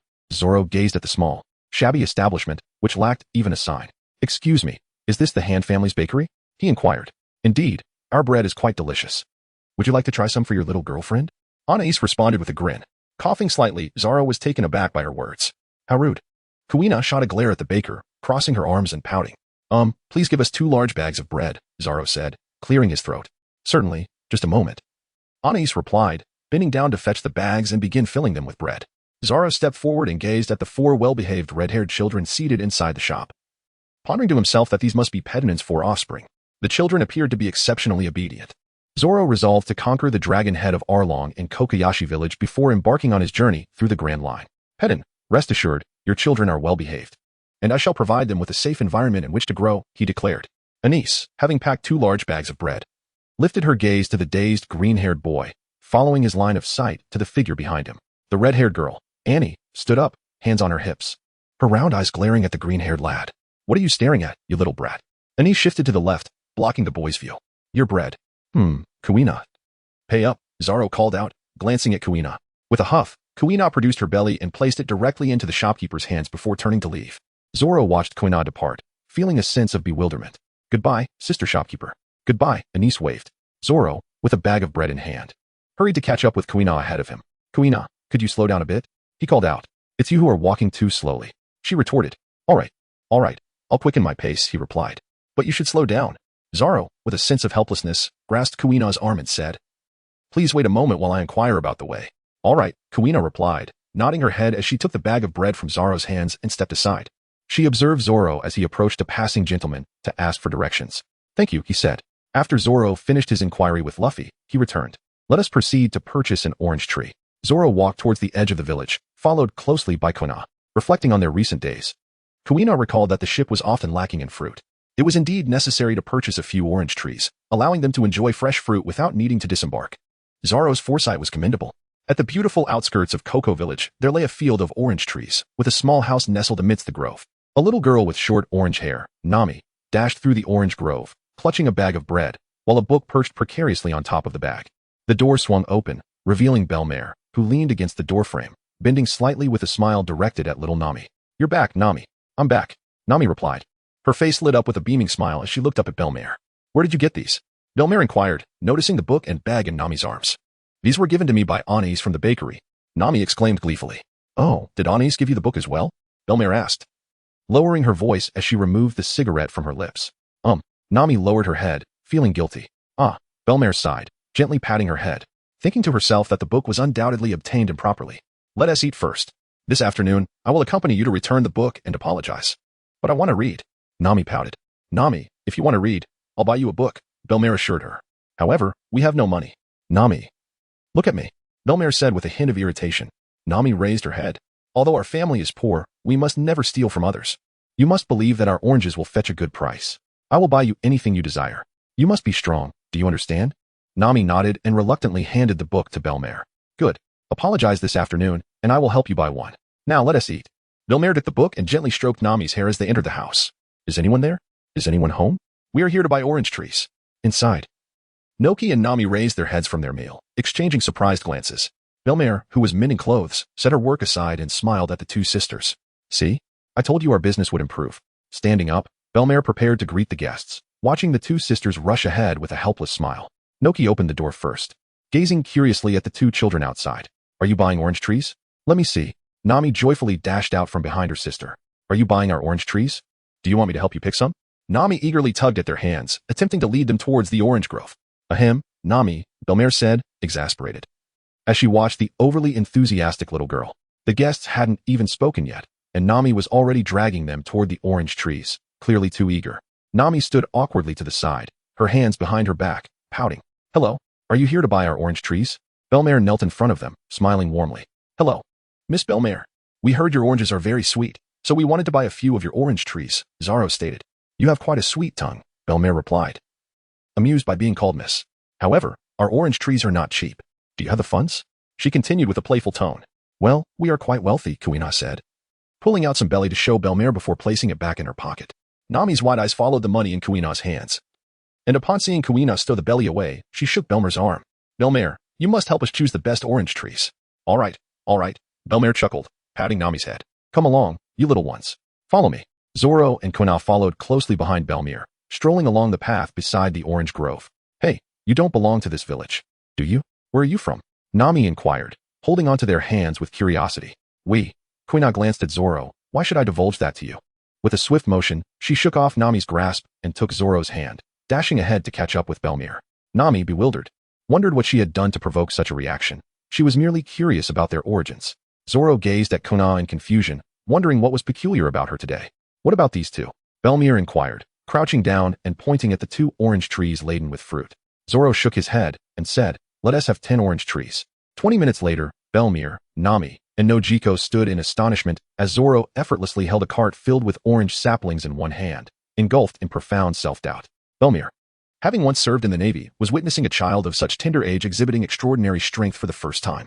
Years ago, during the war that erupted between the Navy and pirates in their village, Belmir was among the surviving Navy personnel. As she gazed at the vanishing silhouette, she became lost in thought. Had there been someone as formidable as Zoro in the Navy at the time of her enlistment, perhaps the outcome of that war would not have been so disastrous. Belmir? Nojiko's call roused Belmir from her reverie. She looked down at the pile of belly resting on the ground. They gave us double the amount, Nojiko remarked. What? Belmir exclaimed, picking up the money and rushing after them. Hey, you've given us too much. By the time Belmir emerged from the orange grove, the figures had long since disappeared from view. As they walked home, Nami cheerfully looked at Belmir and asked, can we buy a few more books this afternoon? Belmir smiled and gently patted her head, replying, of course. They departed from Shuangyue Village and returned to the ship. Zoro settled himself and retrieved a parcel, carefully unwrapping it. Inside lay a stack of nautical charts, from which he extracted a weathered piece of parchment. Having arrived at Shuangyue Village, attended to Pedinen's child, and resolved to remain until he could eliminate Arlong, Zoro deemed it appropriate to examine the third map that Pedinen had entrusted to him. As for why he did not simply venture into the Grand Line to confront Arlong directly, the reason was apparent. Zoro was unaware of Arlong's precise whereabouts. It was entirely possible that Arlong had just departed, leaving Zoro's determination to eliminate him a mere farce. The depiction at the center of the nautical chart seemed somewhat familiar. It illustrated the island where Shuangyue Village resided. Zoro's gaze fell upon a location not far from the eastern coast of Shuangyue Village, marked conspicuously with a red circle. Zoro gazed at the nautical chart. Could this be the treasure map bestowed upon him by Pedinen? Kuina, you shall remain in the village for the day. I will venture out tomorrow, and if any situation arises, contact me via the snail phone. Kuina, reclining in a folding chair, munched on bread and gestured an affirmative sign. The Navy has arrived. To the east of Shuangyue Village lies a small island, home to the quaint town of Cork, surrounded by sprawling orchards. However, the marketplace of Cork today lacked its usual vibrancy. On the beach outside the town, the townsfolk stood their ground, wielding kitchen knives, pitchforks, and shovels, confronting the pirates across from them. Baru, a pirate bedecked in shields, stood at the forefront, casting a disdainful glance at the civilians. What do you think you are doing? Swoosh. Thud. A bullet struck a civilian's hand, causing the knife to clatter to the ground. Swoosh. Thud. Another bullet hit a civilian on the head, sending him tumbling backwards. Charge. Let us fight them, shouted a middle-aged man wielding a pitchfork, rushing forward. For young men, armed with shovels, followed suit. Clang. The pitchfork was caught between Baru's shields, and he sneered at the middle-aged man. Iron Wall is invincible. Are you jesting with a toy? What? The middle-aged man struggled to free his pitchfork, but it would not budge. Baru kicked him away, releasing his shields. The man fell onto the sand. Bang, bang, bang. The remaining 4 young men were sent flying by Baru's iron shields. Bang. A pirate behind Baru fired upon the crowd, hitting a civilian in the thigh, who collapsed to the ground. The civilians, trembling as they clutched their kitchen knives, looked in panic at the ferocious pirates, gradually retreating. Out at sea, a naval ship adorned with a seagull insignia appeared on the horizon, and as the Navy vessel approached Cork, the townsfolk collectively sighed with relief, tightening their grips on their weapons. The Navy has come. They are our salvation. Oh, Baru observed the newly emboldened civilians with surprise. Would it not be better to simply surrender and accept our plunder? After all, I am the indomitable Iron Wall Baru. You Val pirates, your doom is upon you. Look behind you. That is the Navy. The mayor shouted, brandishing a shovel. Oh. Baru turned to face the mayor, gesturing for his pirate comrades to step aside. Unfazed by the silhouette of the naval ship, he strolled towards the shore. Why isn't that pirate fleeing? Does he not fear the Navy? A young man inquired. The mayor, beads of cold sweat on his brow, shook his head, equally perplexed. Standing nervously before the crowd, he scrutinized the calm demeanor of the pirate leader, questioning whether these pirates were in league with the Navy. Mr. Baru, the Navy has arrived. We must flee immediately. A pirate exclaimed in panic. HM. Baru turned to the speaker, swinging his iron shield to knock him to the ground. Fool, just wait quietly. As the naval vessel drew nearer, the crowd could finally discern the figures on the deck. A towering man discarded a bloodied saber onto the deck, coldly observing the fallen naval officer. He tore off his Navy uniform, revealing his muscular physique beneath. The dozen men behind him followed suit, ridding themselves of their Navy attire.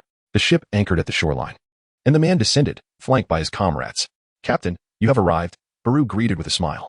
Krieg surveyed his subordinate Baru, accepting the golden armor handed to him. Donning it with a sly smirk. "My affairs have gone smoothly. What of you? Have you not dealt with them yet?" Baru, fear evident in his eyes, stammered, "I will handle them right away, Captain." Krieg's expression softened slightly as he nodded. Baru hastily rallied his fellow pirates to charge into the crowd. With Baru and the pirates surging forward, the civilians hastily abandoned their weapons and fled, while the pirates pursued them relentlessly. Krieg scowled at the sight of his pirates chasing after the fleeing townsfolk, lamenting their ineptitude in executing a simple task. Baru, whom Krieg had recruited just last month, had proven his capabilities, earning Krieg's approval. However, his execution left much to be desired. Determined to find a loyal and ruthless individual to lead his crew as his pirate band grew, Krieg's thoughts were abruptly interrupted by one of his subordinates. "Captain, a ship approaches from the west." Krieg turned, waving his hand. The pirate promptly ascended the ship to the lookout. "What kind of ship is it?" Krieg inquired. The lookout, astonished, peered through the telescope at the small vessel, and upon hearing the captain's urging, shouted back, "It's just an ordinary ship. Seems to have only a small boy aboard." Krieg on the beach paused in surprise, then burst into laughter. "A small boy? He dares to approach our pirate flag without turning back? Ah. The lookout, equally incredulous, observed the approaching vessel. "He truly shows no intent to retreat. Let him come closer," Krieg said, ceasing his laughter, his tone now cold. Zoro stood upon the deck of the ship, gazing at the two vessels approaching from the distant islands, one a pirate ship, the other a naval vessel. As they drew nearer to the coastline, Zoro observed the shore, which was solely occupied by pirates, and silently unsheathed his sword. It appeared that the navy had succumbed to the pirates. On the beach, Krieg eyed the anchored ship with a cold demeanor and commanded, "Seize that brat." The pirates let out wild shouts as they rushed toward the naval ship. "Ha! Yet another vessel delivered to me," Krieg proclaimed. The sounds of gunfire echoed through the air. Zoro flicked his blade, observing the pirates sprawled on the deck, and seized one who had fallen silent, casting him overboard. On the beach, Kirok gazed darkly at the pirates who had tumbled at his feet, one after another. "You scoundrel, didn't you claim there was merely a child aboard?" Kirok roared at the pirate atop the lookout tower. "But it truly is just a child," the pirate on the lookout stammered, pointing at the boy perched on the ship's railing, his finger trembling slightly. He had witnessed a mere child dispatching over a dozen pirates in an instant. It was utterly terrifying. He was not mistaken. It was indeed a child. Zoro deliberately cast a glance at the lookout, drew his sword, and unleashed a sweeping strike that struck the lookout tower. Boom. The tower, along with the pirate, was sent crashing into the sea. "What?" Kirok exclaimed in astonishment as he gazed at Zoro, who was seated casually on the railing. "What sort of power is that?" Crack. The golden armor on Kirok's shoulder shifted, revealing a gun barrel beneath. Rat-a-tat-tat. Countless bullets were unleashed towards Zoro. Mere toys, Zoro silently regarded the onslaught, wielding his sword, Shuangyue, with swift precision, deflecting every incoming bullet. "What?" Kirok and his cohorts were left dumbfounded, staring at the unscathed child. To a swordsman, bullets were nothing more than playthings. Zoro remarked nonchalantly. "What are you doing?" Kirok glared at him, his expression darkening. Zoro waved his hand and produced a stack of bounties. "Please wait a moment. I shall first ascertain your worth." "Go to hell." Deadly gas bomb MH5. One sword style, lion song. Zoro stood behind Click, slowly sheathing his sword, Shinch. Click, who had yet to launch his gas projectile, lay sprawled on the ground, his body cleaved in two, the golden armor he wore now split asunder. Must one never finish reading the bounty? Zoro cast a glance at the lifeless form on the ground before raising his gaze to the other pirates. What is happening?" The pirates gazed in horror at the child before them, who had so effortlessly vanquished their captain, Click. It was terrifying. They had nearly succumbed to the noxious gas, and their plight was truly dire. Zoro remarked indifferently, "We are the ones who should be afraid." The pirates, gripped by fear, shouted as they clutched their blades, retreating step by step. Faced with this eerie child, they were paralyzed by terror, their spines chilled. "Don't come any closer, you demon." The pirates' hands trembled uncontrollably around their swords as they backed away from the beach, inching into the sea. "How fierce. I am but a good child." "What nonsense about being a demon." Zoro slowly drew forth Shinj, along with Sakura and his third sword. "To kill our captain at such a young age, what else could you be but a demon?" The pirates cried out, scrambling to climb aboard their ship. "Oh?" Zoro listened intently to their words. "Call me a demon? Then perish." One sword style, 36 troubling winds. One sword style, 36 troubling winds. One sword style, 36 troubling winds. 3 successive slashes tore through the air, each severing the mast of the pirate ship. Boom. The vessel tilted dangerously as the mast crashed down, prompting terrified screams from the pirates. 3 sword style, 108 troubling winds. 3 spiraling waves of blue slashes coalesced into a more formidable force, crashing against the ship. With a resounding explosion, a gaping hole opened in the hull, and it began to sink beneath the waves. The pirates wailed in despair. Some were crushed by the falling masts, while the fortunate few who survived bobbed on the surface, screaming in terror as they endeavored to swim far from this dreadful scene. Zoro unleashed a flurry of slashes, sending crimson blossoms soaring across the sea's surface. He drew out the bounty poster, comparing it to the figure of Clyke on the shore. A mere 7 million berries? Zoro, in disbelief, kicked Clyke's lifeless body. The newly emerged pirate was indeed undervalued. Paying no further heed to Clyke's corpse, Zoro strode into the town. Within the orchard, townsfolk clashed continuously with the pirates, yet the villagers, armed only with kitchen knives, hoes, and shovels, were clearly at a disadvantage. From time to time, a villager would be felled, collapsing to the ground in agony. Help! A villager's shovel was sent flying, and in a panic, he attempted to flee, only to be struck down by a pursuing pirate. A golden-haired child huddled within a haystack, peering through the gaps. Terrified as he witnessed his uncles being cut down one by the pirates, tears streaming down his face. Suddenly, a woman collapsed before the haystack. With her bloodied visage, she smiled and whispered, "Stay quiet." The child trembled uncontrollably, his body curled in fear, his teeth biting into his arm. Tears soaking the dry hay as he incessantly nodded at the fallen woman, emitting soft whimpers. Another villager fell. This time it was his familiar neighbor, a sisterly figure. Each new tragedy jolted the golden-haired child, his teeth leaving deep marks on his arm as he glared at the pirates beyond the grass. If only he had a knife. He longed to seize it and slay those pirates one by one. Zoro gazed at the map in his hands, guiding him to the orchard. Setting the map aside, he cast a grim look at the frenzied pirates within the grove, unsheathing his 3 swords. He charged into the throng. With each pirate he approached, a spray of blood erupted. One by one, the pirates fell, denied even the chance to lament, succumbing to his lethal strikes. Shiri effortlessly severed the pirates' cutlasses, rending their bodies as he cleaved them in twain. Zoro confronted the townsfolk, brandishing his sword to deflect Barrow's shield strike. "Damn it, perish!" he exclaimed as Barrow swung the iron shield with his other hand. Zoro elevated his leg, enveloped in armament haki, and delivered a powerful kick that shattered Baroque's chest shield. Baroque's eyes bulged as he was sent sprawling, crashing into a fruit tree. Zoro wielded his sword, cleaving the approaching pirates in half, both man and weapon. Amidst the thicket, a golden-haired child ceased his tears, releasing his bite from his arm, and looked on in astonishment at the green-haired figure. With each 3 steps taken by this formidable being, another pirate met their demise. "Slay them, great swordsman with green hair," the golden-haired child exclaimed as he rushed from the underbrush to embrace the fallen townsfolk, calling out to that valiant silhouette. Zoro listened intently to the cries, then swiftly deflected the pirate's blade, nodding to indicate to the person behind him that he had heard. With a sharp crack, the pirate's sword was severed, and a dark blade pierced through his chest, causing his lifeless body to collapse to the ground. Zoro gazed upon the multitude of pirate corpses strewn across the ground, then turned his attention to the approaching Iron Shield man. As he arrived, he had observed the fierce clash between the pirates and the villagers, wary of inflicting unintended harm, thus refraining from employing his slashing techniques. Yet, beneath the blade of the swordsman, the iron wall became utterly futile. Zoro executed a swift, blue slash with a backhand motion, striking Baru, who was mid-run. Thud! Baru collapsed to the ground, lifeless. The townsfolk dropped their weapons, tears streaming down their faces as they rushed to aid the injured, carrying them back to the village for treatment. "Thank you. We are so grateful for your help." The mayor stood before Zoro, incessantly expressing gratitude, while others joined in, offering their thanks. "There is no need for such gratitude. I merely happened to pass by and dealt with the pirates," Zoro replied, waving his hand dismissively. "If any of you are injured, please tend to your wounds quickly." Taking a deep breath while observing the tear-streaked faces of the villagers, Zoro was approached by a golden-haired boy who suddenly knelt before him, startling Zoro and causing him to fumble his grip on the sword. What are you doing? Get up." Zoro admonished softly. "Great swordsman, please accept me as your disciple. I aspire to become a master swordsman and eradicate all pirates from this world." The boy exclaimed loudly. His eyes filled with admiration as he gazed at Zoro. Coughing, Zoro struggled to regain his composure, nearly choking. While being hailed as a great swordsman was indeed gratifying, he found the kneeling quite overwhelming. "Please, rise," Zoro said, feeling a headache coming on as he looked at the boy. "I will not rise. I wish to learn from you, the great swordsman. I want to master the art of swordsmanship and eliminate all pirates." The boy's fingers clenched the earth tightly, tears continuing to fall as his gaze turned to the lifeless body of the pirate, filled with hatred. Zoro cast an awkward glance at the individual before him. Taking on disciples? He had yet to conquer a true swordsman of immense caliber. How could he possibly consider such a thing?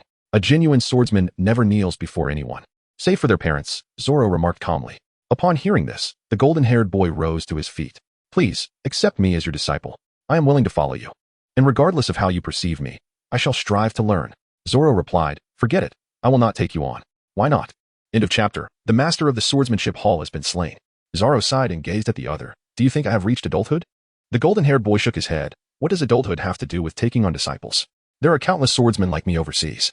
Zoro turned away, no longer acknowledging him. He had not yet matured. How could he take on a disciple? The stubborn golden-haired boy followed closely behind, matching Zoro's pace with every step. Meanwhile, the mayor, who was assisting nearby, noticed Zoro's gesture and hurried over. Is there anything you need? Please, feel free to ask, the mayor said. Zoro took out the map in his hand, glanced at it, and then put it away. Whose orchard is this? Can I purchase it? Wait a moment. I will go and call the owner of the orchard. Zoro nodded, observing the mayor sprinting away while supporting an injured middle-aged man who approached slowly. Sir, may I purchase this orchard? Zoro inquired, gesturing towards the trees.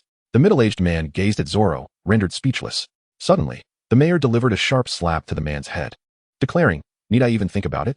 He is our savior. The middle-aged man, glancing apprehensively at the mayor, sighed and replied, very well, in gratitude for your heroic act.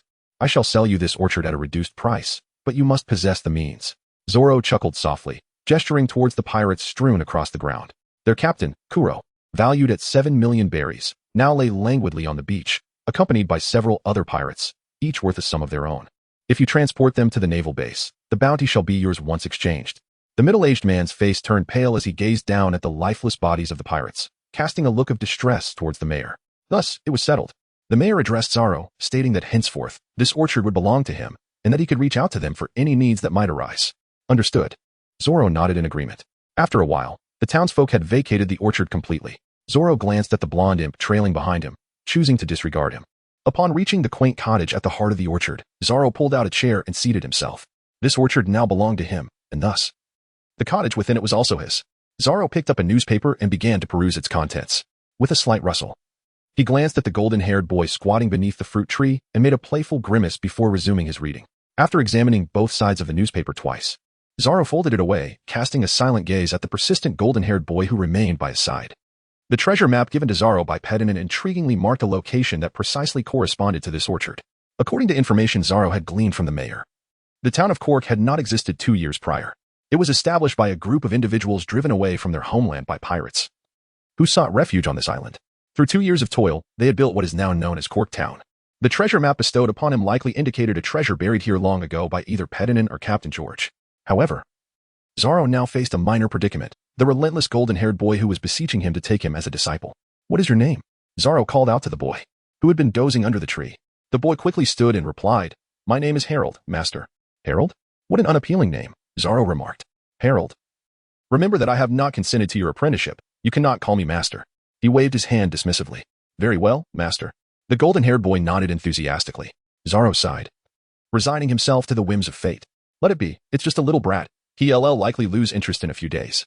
Rising to his feet, he approached the orange tree, plucking 2 oranges, one for himself and tossing the other to the golden-haired boy. Thank you for the oranges, master, exclaimed the boy as he caught the fruit beneath the tree. Coughing slightly, Zoro nearly choked on his orange. A child addressing another as master. What nonsense, he muttered, casting a glance at the troublesome little brat. With a sigh, he retrieved the sleeping snail from his pocket and dialed Kuina's number. Hello, what is up? Kuina answered. I ran into a bit of trouble today. I'll be back in a few days, Zoro replied. Did you encounter any issues? Do you need me to come over? Kuina inquired urgently. No, everything is going smoothly. I just need to stay here for a day or perhaps longer. You should find a hotel in the village for now. Zoro explained. All right, come back soon, Kuina responded before the call ended abruptly. Zoro exhaled lightly as the communication ceased. Meanwhile, in Cocoa Village, Kuina stared in shock at the now silent snail, anger boiling within her as she swung her sword, severing the nearby tree. You jerk. I hadn't finished speaking. Who told you to hang up? Zoro tucked away the snail phone and glanced at the sky before rising to his feet. What is that? Inquired the curious blonde child, pointing at the snail phone Zoro had just stowed. A snail phone, Zoro replied curtly, then proceeded to open the wooden door. Can it be eaten? The blonde child asked. Zoro turned around, astonished, and exclaimed, why do idiots always want to eat a snail phone? Are you insane? With a decisive slam, he shut the door, leaving the blonde child drooling on the spot. Inside the cabin, Zoro discovered several fish and set about cleaning and preparing them, intending to cook them over a fire. Upon opening the door again, he noticed that night had fallen, and the blonde child still lingered at the entrance. Hey, kid. It's dark. Time to go home, Zoro teased as he made his way to a clearing, where he gathered wood to build a fire and ignited it. Setting up a rack, the blonde child sat by the fire, head bowed in silence. Zoro gazed at the silent little imp, roasting fish over the fire. I can cook. I am capable. Please do not cast me away. I simply wish to remain by your side and learn the art of swordsmanship from you, the golden-haired boy declared. Lifting his gaze, Zoro fell silent. This young lad was excessively devoted to mastering the way of the sword. Is there no dojo in your village? How splendid it would be to have a master from the dojo, he said with resignation. The master of the dojo was slain by pirates today, the golden-haired boy lamented. Let us discuss the matter of apprenticeship later. For now, you should return home, Zoro advised. Please do not send me away. I have no home to return to. The golden-haired boy knelt, tears streaming down his cheeks. Zoro's hand, which grasped the wooden stick, came to a halt as he gazed at the golden-haired boy. You may remain by my side, but the matter of apprenticeship requires further contemplation, Zoro stated, subsequently averting his gaze. Yet, the grip on the stick betrayed a tumultuous unrest within him. A child, rendered homeless by the merciless slaughter of his parents at the hands of pirates, Zoro sighed inwardly. Thank you, master. I shall strive to work diligently. By the way, what is your name? Zoro inquired, turning his head. My name is Harold. You may call me Golden Hair, master, replied the golden-haired boy, as he took the stick from Zoro's hand and twirled the fish that adorned it. Very well, Zoro nodded. Golden Hair, no, Golden. You are not yet my apprentice, so refrain from calling me master. Understood? Understood, master. The golden-haired boy responded with glee. You do not comprehend, Zoro lamented, giving his head a light pat. Wait a moment, what did you say your name was? Harold? Is that not the name of the Norse hero? The youthful pirate king Harold I? Zoro stared in astonishment at the golden-haired boy, marveling at the creativity of his parents in bestowing upon him the name of a formidable pirate. This treasure is quite disappointing, he mused. 3 years prior, my parents were brutally slain by pirates, and since then, I have been fleeing alongside my uncles and aunts. The golden-haired boy gazed into the flickering flames, recounting his harrowing tale with a distant look in his eyes. It is only through the generosity of my uncles and aunts that I have managed to survive until this day, clenching his fists and striking the ground. The boy continued with gritted teeth. Those wretched pirates have not only murdered my parents but have now also taken the lives of those who cared for me. I long to consume them alive. Zoro gently patted the boy's shoulder. The golden-haired lad looked up at him, saying, Today I stood behind the crowd, listening to their chatter about the Navy's arrival. I was truly elated. People spoke of salvation. Yet, amidst the crackling sparks that illuminated his furious visage, he was met with the bitter realization that the Navy was merely a facade, bringing forth pirates aboard their ships. The Navy is utterly inept. Observing the boy's rage, Zoro fell into a contemplative silence. Indeed, a navy that could be so easily infiltrated by pirates deserved the epithet of ineptitude. Reflecting upon the entire East Blue, he contemplated the various navies that served the aristocracy, those that colluded with pirates, and the utterly useless navy, with only a solitary, pitiful branch 153, endeavoring to combat crime. The child's exclamation of inept seemed hardly excessive. Oh, and soon a stubborn fellow named Smoker will join the ranks of the East Blue in the fight against piracy. Upon seeing you, I glimpse a flicker of hope. The golden-haired boy fixed his gaze upon Zoro, causing him to feel uneasy. What else with that look? Do you see hope in me? Do you wish to become a beacon of light? The boy replied, Please start teaching me the way of the sword tomorrow. I aspire to become a great swordsman and fight alongside you against the pirates. Zoro waved his hand and said, Allow me to introduce you to a very responsible Navy admiral. How about joining the military? You could also slay pirates. The golden-haired boy shook his head fervently, exclaiming, The Navy is comprised of nothing but useless individuals. Zoro, do not be so presumptuous. Zoro waved his hand, for he was simply too lazy to deal with children. I shall not become a Marine. The golden-haired boy gazed at him with seriousness. Ah, very well. Do as you please. Zoro nodded and picked up a piece of fish to gnaw on. The golden-haired boy likewise seized a piece of fish and began to munch on it. That night, within the small cabin, Zoro rose, glancing at the slumbering blond boy, then quietly descended from his bed. He tiptoed to the door, gently opened it, and stepped out of the wooden cabin, casting another look at the still sleeping figure. Zoro exhaled softly and closed the door behind him. He retrieved the treasure map and studied its markings, diligently searching within the orchard. Arriving at the base of a colossal stone, Zoro examined the indication on the map, concluding that the treasure must lie beneath this very rock. Circling the stone, he found no entrance or concealed mechanism. After scrutinizing the treasure map twice, he was left without a single hint. Zoro couldn't help but harbor some doubts. Is this truly a treasure map? After all, given Petinen's slight physique, could he really possess the strength to move a massive stone to conceal the treasure? The idea of a pirate crew being involved? Now that seemed plausible. Zoro kicked aside a massive stone, clearing the path with ease. As he stomped on the earth beneath his feet, he reached down and uncovered a layer of wooden planks. Lifting the planks, he discovered a small chest. With a swift stroke of his sword, he shattered the lock and opened the chest. Inside lay a peculiar fruit, its strange shape catching Zoro off guard, nearly causing him to spit out blood in disbelief. What could have preserved this fruit from decay for so many years? What treasure seeker would bury a devil fruit? And to what end? Was he truly exchanging millions of berries for this bizarre fruit? Absurd. With a decisive snap, Zoro closed the chest, enveloped it in haki, and twisted it shut, sealing it tightly. With a weary sigh, he returned to his humble cabin, locked the door, and surrendered to slumber. The following morning dawned bright and clear. Zoro rose from his slumber and stepped out of the rustic cabin, his gaze falling upon the golden-haired figure seated at the doorway, indulging in an orange. "Good morning," he greeted. "Is this your breakfast?" Zoro inquired, gesturing towards the fruit. "Indeed," Harold replied, peeling another orange with a nod. "I was quite hungry." Zoro retrieved some belly from his possession and handed it to him. "Please go and purchase 2 breakfasts." "All right." Harold took the money, counting it, and remarked, "Isn't this a bit excessive? This could last an entire month. The remaining funds are for your future meals." Zoro waved his hand dismissively. "Just go and buy the food. After we eat, I intend to take a stroll." "Understood." Without a moment's hesitation, Harold sprang to his feet and hurried off to procure the meal. Watching Harold disappear into the distance, Zoro turned back to the house, grabbed his box, and hastily departed from the orchard. How easily the little brat can be deceived. On the coast of Coke Town, Zoro stood aboard the ship, hoisting the anchor as he prepared to return to Cocoa Village. "Master, don't leave me all alone." In the distance, a golden-haired boy, clutching 2 breakfasts, was sprinting wildly while shouting at the top of his lungs. Zoro was taken aback. Such fervor was quite extraordinary. The scene flashed back to the morning. Harold, elated with the belly in hand, arrived in town and stood at the shop's entrance to purchase breakfast. He encountered a kind-hearted master who, despite his outward disdain, offered him grilled fish and money for his meal. Harold recognized him as a benevolent figure, akin to the generous uncles who had supported him. With breakfast in hand, Harold dashed back to the orchard, envisioning himself mastering the sword under his mentor's guidance, vanquishing pirate crews one by one. "Where are you off to, little blonde?" The mayor greeted him from the doorway. "I'm getting breakfast for my master. I just became a disciple of the great swordsman Zoro yesterday." Harold exclaimed joyfully. "Oh, you mean Zoro?" "I just saw him heading towards the beach." The mayor pointed in the opposite direction. "The beach?" Harold gasped, realizing his master was directionally challenged. "No, I must find him quickly. I can't let my newly appointed master get lost." Clutching his breakfast, Harold spun around and ran, the wind catching his golden hair as he sprinted towards the seaside. Upon seeing Zoro with the sails raised, Harold felt a pang of distress. His master was not directionally challenged. He simply seemed unwilling to have him around, even forsaking the orchard. "Master, please don't leave me all alone," Harold cried out, tears streaming down his face as he shouted hoarsely. Did his master truly dislike him? All he desired was to learn the way of the sword from the great swordsman and to slay pirates. Why did his master seem to resent him? Harold watched the ship sail slowly away, intensifying his pace. One hand grasped the breakfast while the other waved the belly fervently. He raced along the shore, splashing through the water, shouting, "I don't want this money.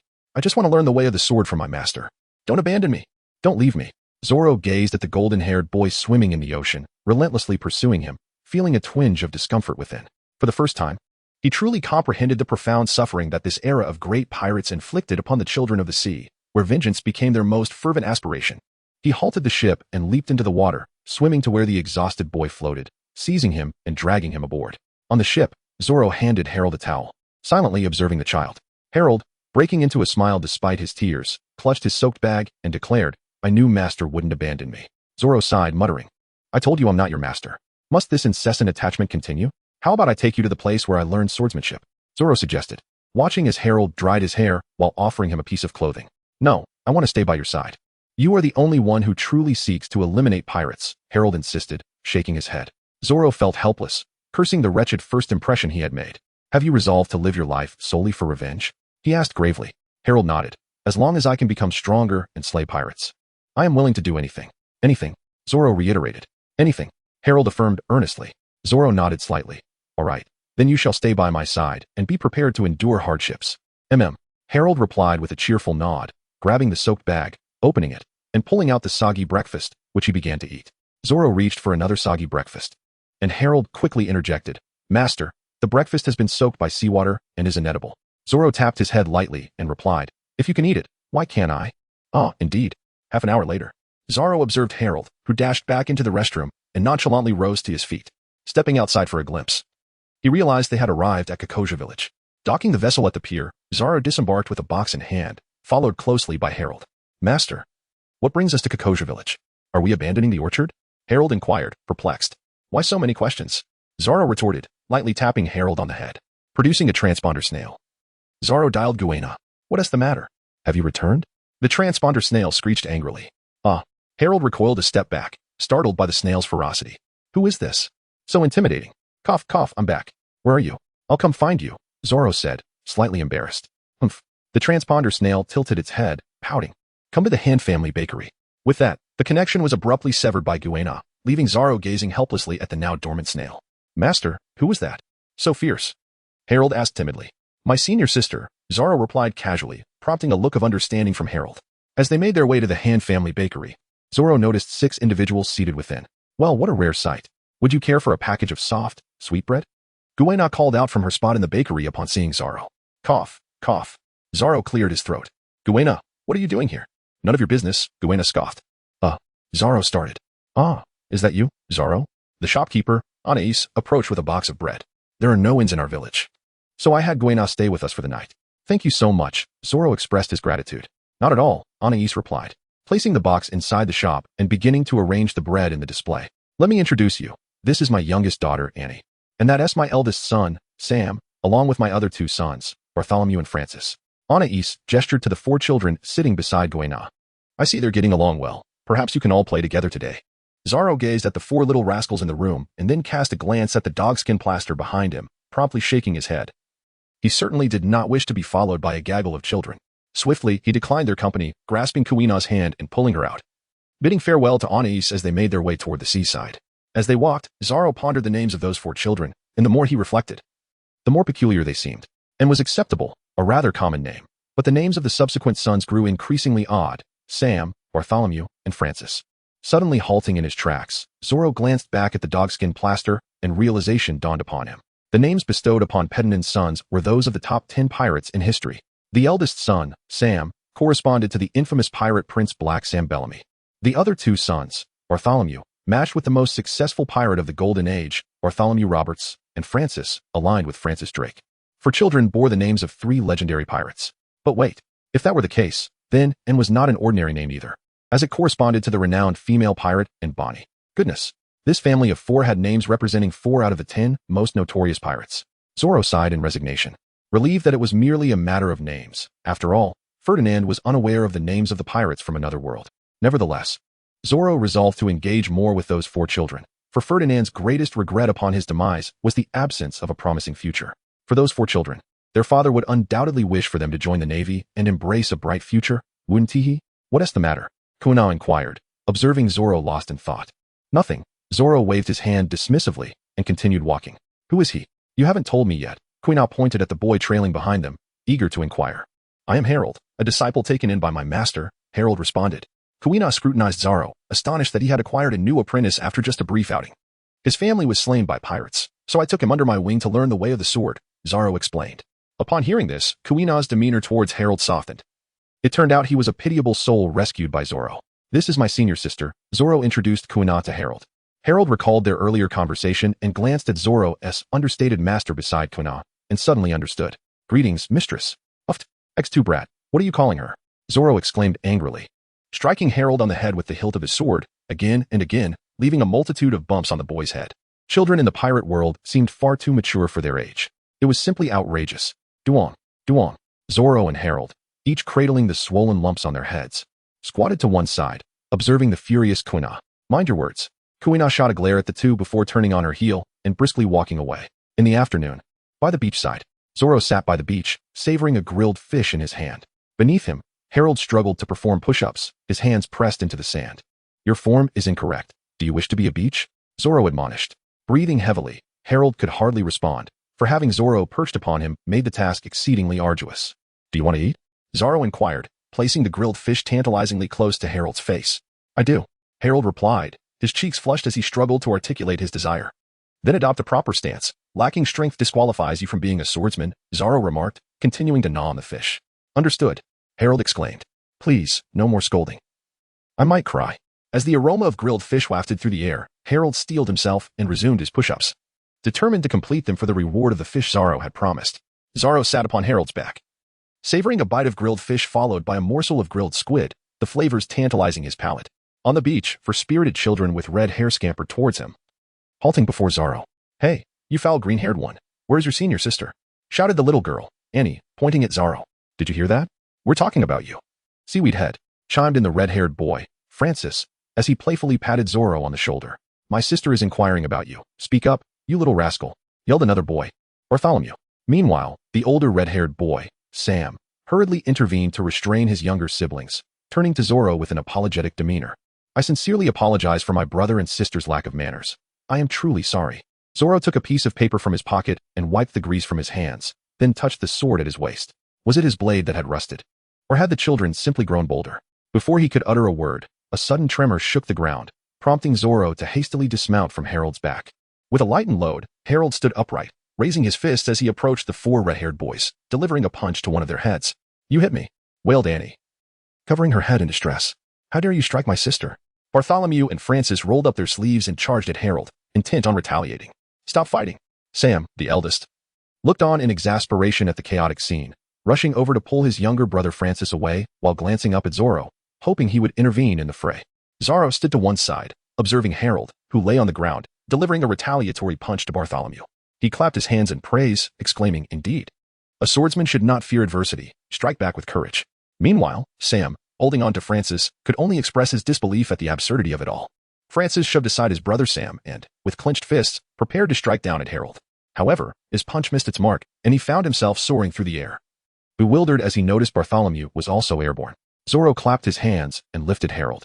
He observed the two brothers who had fallen onto the beach, only to rise again and rush over to engage in battle. Zoro calmly unsheathed his sword, Shuangyue. A wave of slashing energy surged forth, carving a long and deep chasm into the beach. The four siblings of the red-haired pirates were rendered speechless, their eyes bulging and mouths agape, as they stared in astonishment at the gaping ravine before them. Just last night, they had met Kuina, with whom they were staying, and initially, they had intended to play tricks on her, only to find themselves soundly defeated by her. Consequently, the siblings became devoted admirers of Kuina, eager to spend time with their newfound elder sister. Little did they anticipate that Kuina's martial prowess was matched by that of her disciple. Upon hearing the commotion, Kuina hurriedly emerged from the cabin, standing at the edge of the ship, inquiring, "What has transpired?" Zoro sat upon the sandy shore, clutching a roasted fish in his hands. Surrounding him were 5 adorable little spirits, captivated by his tales. "Oh, Kuina, would you care to join me and listen to my stories?" Zoro called, waving his hand. "It's nothing important," Harold replied with a dismissive gesture. "Oh, big sister, we are engrossed in our Captain's storytelling." The 4 brothers of the red-haired crew chimed in unison. Kuina remained silent, turning away and retreating into the cabin. Thud, thud, thud, thud. Zoro delivered a punch to each of the 4 red-haired siblings, scrutinizing them intently. The siblings gazed back at him with innocent expressions, bewildered by the sudden hostility after their earlier agreement to let bygones be bygones. Having witnessed Zoro's formidable strength, they had readily acknowledged his leadership. Why then, they wondered, was there a reckoning now? "I shall not stoop to your level," Zoro stated, taking a bite of grilled fish. Harold sat nearby, observing the 4 red-haired ones, thinking to himself that they dared to strike him, yet his master would surely retaliate on his behalf. "My actions stem from a particular realization," Zoro continued, his gaze piercing through the lowered heads of the 4 siblings. "Yesterday, you 2 sought to bully Kuina, did you not?" With that, he delivered another swift blow to one of them. Harold, comprehending the situation in an instant, mused that he was merely an adoptive child, while his true affection lay with the master. Zoro cast a peculiar glance at Harold and playfully delivered a light tap to his head. "Master, why did you strike me as well?" Harold exclaimed, feeling aggrieved as he shielded his head. "Your gaze seems rather unsettling." Half an hour later, Zoro sat atop Harold's back as the latter performed push-ups. Observing the 4 red-haired children practicing their stances nearby, Zoro couldn't help but smile with satisfaction. When Pedinin met his demise, his greatest regret was the absence of a bright future. To him, a promising future meant serving in the Navy. However, what Zoro witnessed today unveiled the truly nefarious nature of Pedinin's 4 offspring. These rascals, having just acknowledged him as their leader, soon incited him to pilfer orange trees from Belmer's orchard and even urged him to set fire to a bookstore. Zoro was taken aback. These were no obedient children. One could easily liken them to a quartet of little pirates. Lawlessness prevailed, and the thought of arson would surely provoke Pedinin to rise from his grave in fury. Zoro resolutely decided that before Arlong's arrival, he must transform these 4 miscreants into exemplary individuals, shaping them into the future pillars of the Navy. He could not permit them to continue their reckless behavior unchecked. Zoro was reluctant to fulfill the dying wish of Ferdinand, and years later, he witnessed the Navy executing 4 red-haired pirates. Stand properly. What a disgraceful display. With your current demeanor, you'll amount to nothing but refuse on the high seas. Utterly useless, always causing trouble. Do you aspire to become pirates? Pirates are the most contemptible and loathed beings. Do you comprehend this? Francis, I'm speaking to you. You simpleton, always rushing into fights. Be wary, or the Navy will sever your head when you become a pirate. Bartholomew, I see a glimmer of intelligence in your eyes. Why not apply your mind to noble pursuits? Why follow Francis into battle like a fool? And you, Sam, as the eldest, speak less and act more. Can't you look out for your younger siblings? And you, Annie cough, do not cry, I shall say no more. Zoro cleared his throat, feeling a bit parched. He leaped off Harold and returned to the ship to pluck 2 oranges to enjoy. As he savored the fruit, he strolled to the beach, where he beheld the 5 little rascals, utterly exhausted. With a wave of his hand, the children took a moment to catch their breath before eagerly gathering around him. "Master, please tell us a story," pleaded Harold, tugging at Zoro's hand. Zoro let out a helpless sigh and nodded slightly. The group sat in a circle. Zoro began recounting the tale of the unification of the 6 kingdoms by the Great Chain. On board the ship, Kuina stealthily emerged, tiptoeing to sit quietly behind him. Indeed, this fellow was once again engrossed in sharing strange stories. "You cannot shake me off," he declared, after bidding farewell to the 4 red-haired individuals.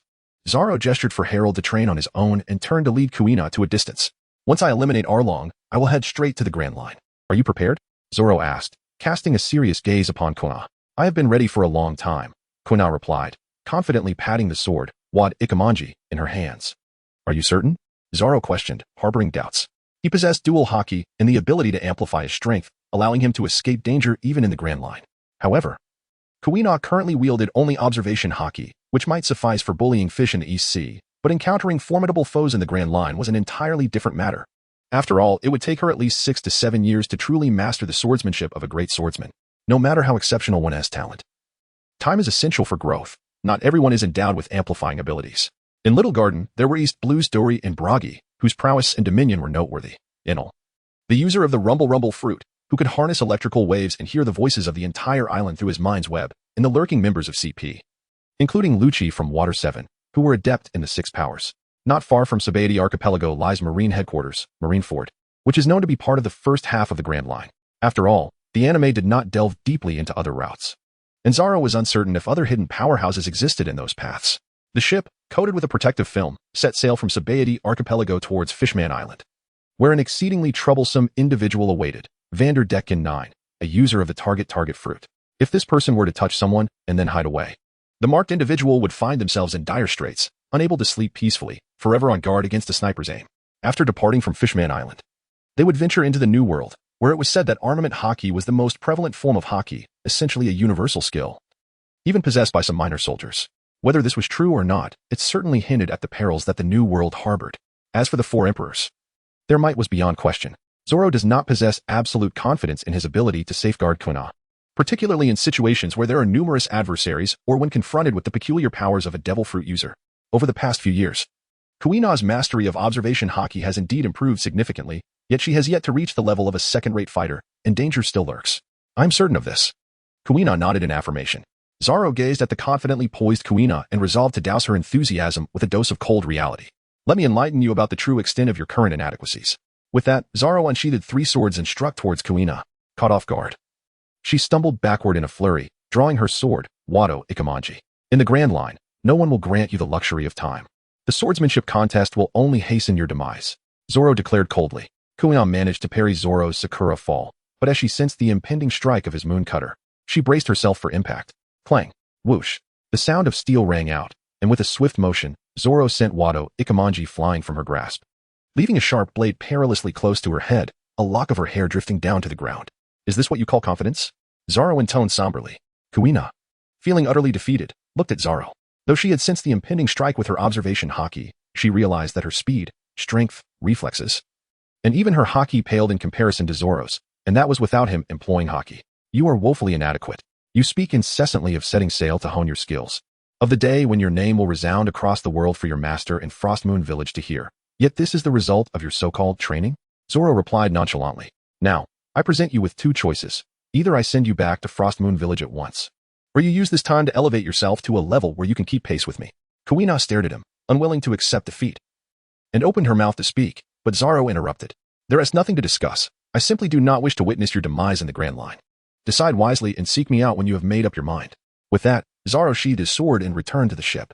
Kuina picked up Wado Ikamanji, now planted in the ground, and stood motionless before the ship, recalling the fervent vow she had made to surpass Zoro, to make her father proud by having her name echo throughout the world. Yet here she was, easily bested by Zoro, who hadn't even exerted his full strength. Clenching her fists tightly and biting her lip, she refused to accept being cast aside by Zoro. Taking a deep breath, Kuina boarded the ship, opening the wooden door. She took a seat opposite Zoro. "I will not leave the ship," she declared earnestly. "Then allow me to present you with 3 choices," Zoro responded. Kuina, taken aback, urged him, "Speak." Zoro rose from his seat, instructing Kuina to remain where she was, and made his way to the storage room located 1 level below the ship. Upon his return, he sat down with a box in hand. Option 1. During this period, You must engage in the continuous training I have devised for you to enhance your observation haki. By the time we reach the Grand Line, you should attain a level of self-sufficiency. Option 2. I will provide you with training to develop your armament haki, ensuring that by the time we embark upon the Grand Line, you will have mastered it. The final choice is this. With that, Zoro reached out and pried open the seal of the box resting on the table, revealing the devil fruit within, which he placed before Kuina. Consume it. Take a gamble. This devil fruit is said to be beneficial for your swordsmanship. Even if you were to wager incorrectly, there remains the possibility of a significant enhancement in your strength within a short span of time. Kuina gazed at the devil fruit before her. A look of disdain etched upon her face as she resolutely shook her head. I will not eat it. I choose the first two options. Zoro cast a calm and unremarkable glance at Kuina, unperturbed by her choice. After stowing away the box, he nodded in satisfaction. Very well. You had best complete one of the first two choices during this time. Otherwise, I shall personally escort you back. Do not even think about sending me back. Kuina replied earnestly. What about that herald? Kuina suddenly recalled the persistent follower who often trailed behind Zoro. His parents were murdered by pirates when he was very young. Zoro sighed helplessly. Moreover, had I not arrived in Coketown in time, he likely would have perished by now. Kuina fell silent, contemplating the child's suffering. Perhaps we should send him to Branch 153, where William is. Zoro shook his head, recounting to Kuina the incident of Kurubi infiltrating the Navy and the subsequent murder of the officer aboard the ship. His impression of the Navy was one of utter incompetence, and he harbored a deep-seated disdain for them. Kuina fell silent once more, reflecting on the stark differences between this child and William. While William's family remained intact, merely harboring a loathing for pirates as the Navy pursued them, Kuina's circumstances were far graver. With her parents deceased and her uncle and aunt, who had cared for Harold, also slain by pirates, her animosity extended not only towards the pirates but also towards the Navy. This method of enduring hardship is indeed harsh, she mused. Come, let me guide you in your training, Zoro declared as he picked up his sword. Kuina rose to her feet, taking up her wado ikamanji. Standing at the edge of the beach, she watched as Zoro and Harold approached her together.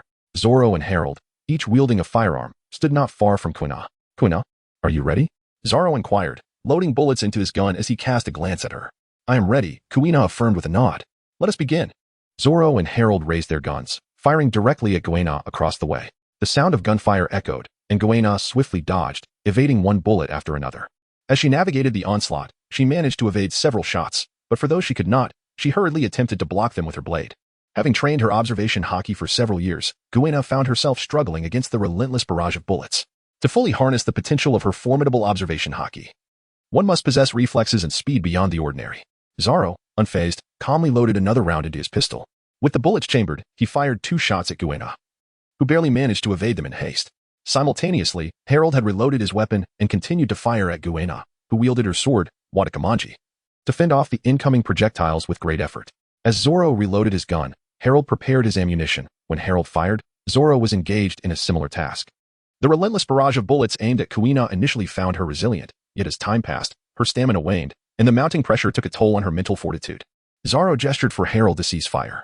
Master, isn't this a bit too demanding for Kuina? Harold remarked as he lowered his pistol. The 4 guns discharged in rapid succession. And despite Kuina's mastery of observation haki, evading the bullets was a formidable challenge. Sensing the approaching projectiles was one thing. Successfully dodging them was quite another. What is there to struggle with?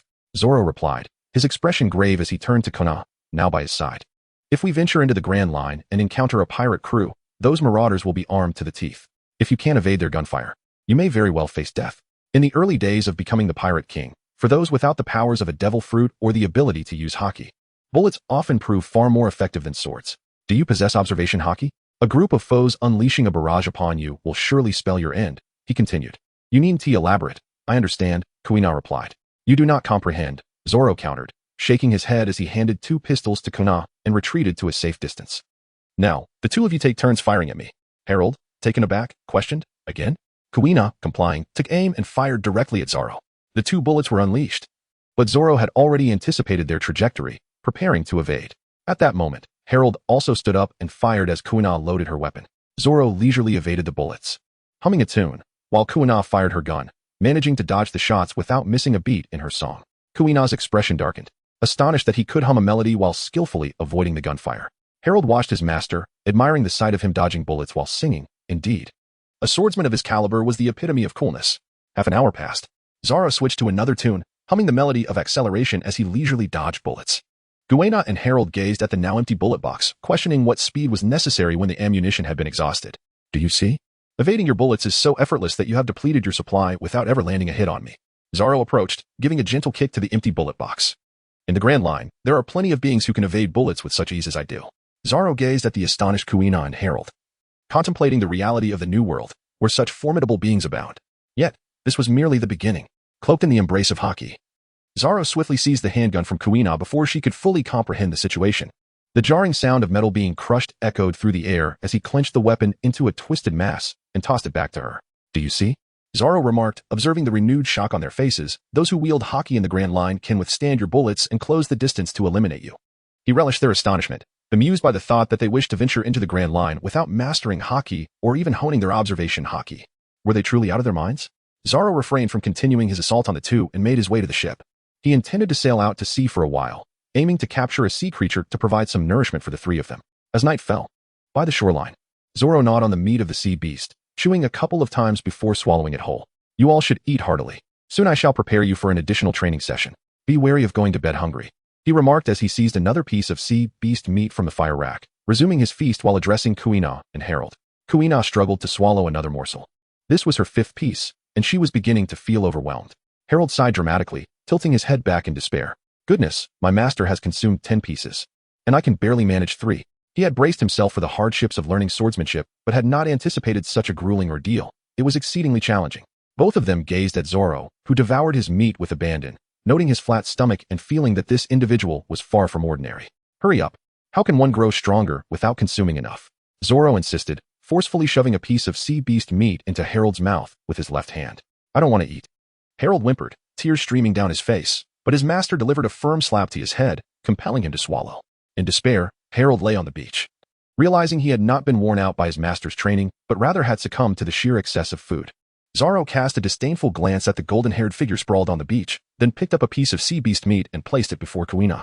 Kuina, stifling a burp, glanced at the motionless Harold on the ground and reluctantly accepted the chunk of meat. She thought to herself, I might as well take it. Otherwise, I might end up with a fate similar to someone else's. Bang. Zoro reclined on the beach, cradling his round belly and contentedly rubbing it. Kuina and Harold, both experiencing a series of hearty belches, gazed at the remnants of the sea beast that had been devoured, realizing that they had only consumed a fraction of it, the majority having been consumed by Zoro himself. An hour later, Zoro propped himself up and patted his now flattened stomach, remarking, It seems you both need to take your time and strive to eat as I do. After all, nourishment is an indispensable aspect of training.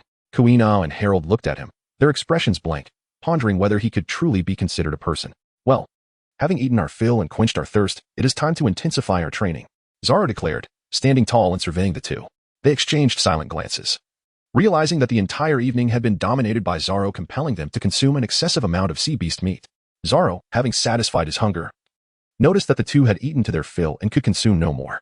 Oh, do you still wish to eat? He inquired, observing their reluctance to rise. Let's practice more.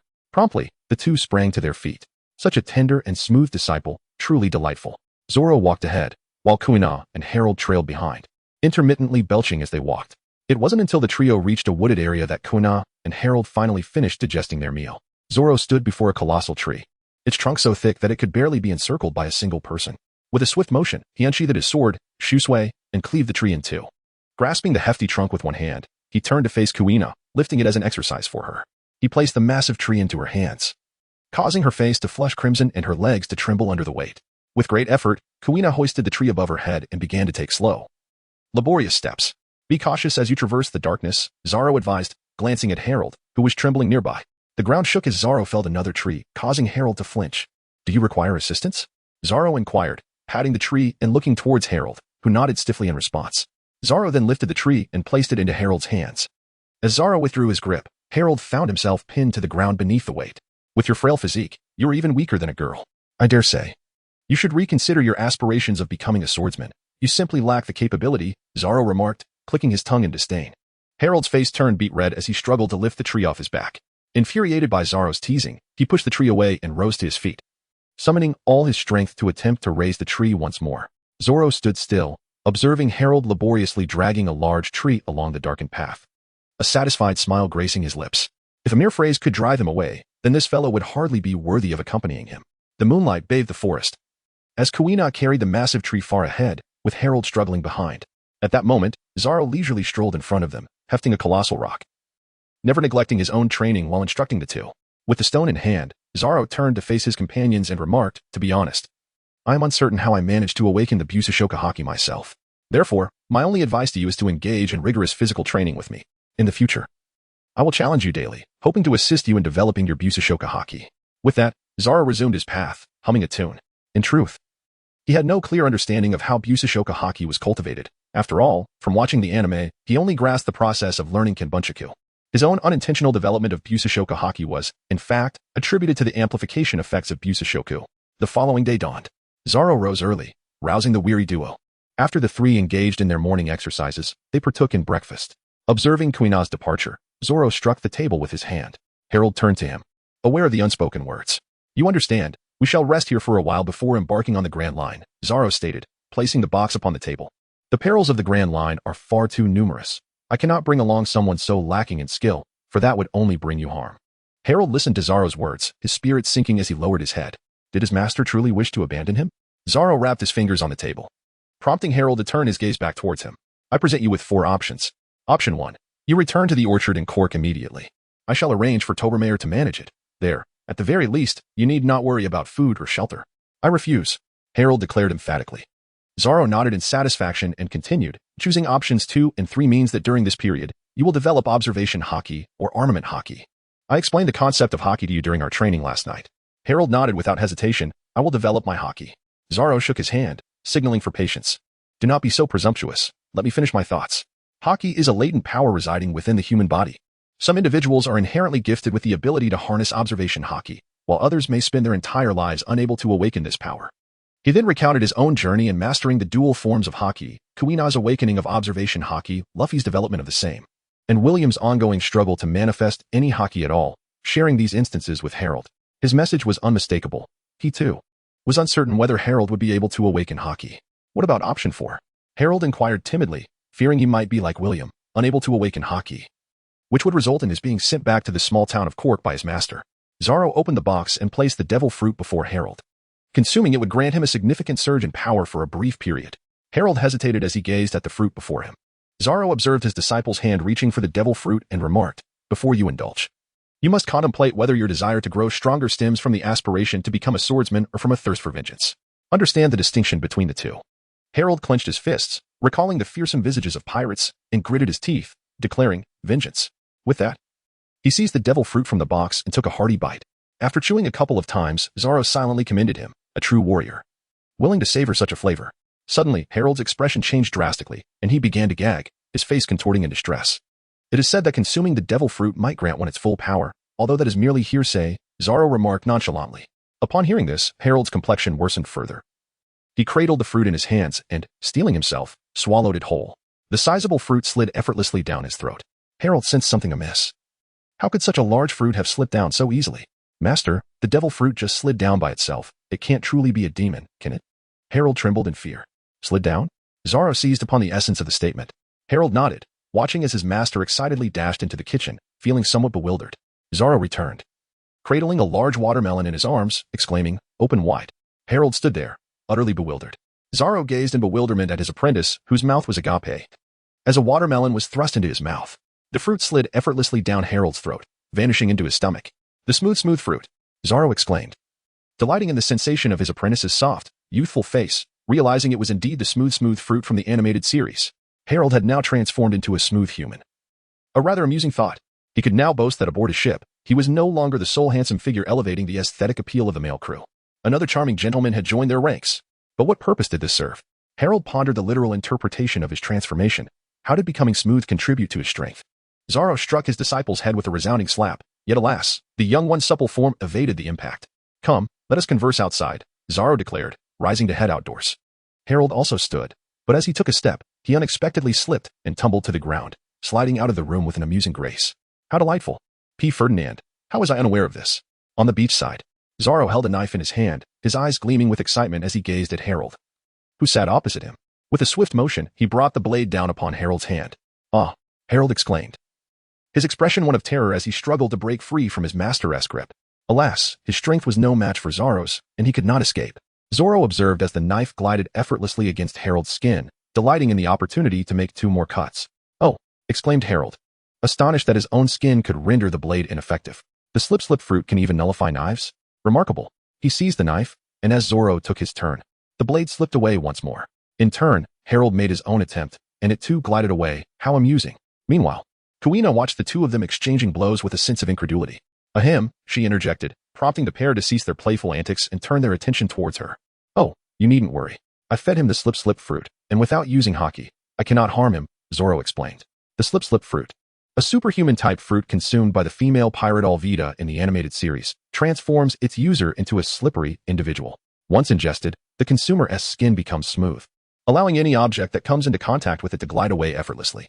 Beyond mere objects, the user can also slip away internal blemishes and fat, wielding their imagination and creativity to eliminate a plethora of things. Zoro found the slippery fruit to be quite remarkable.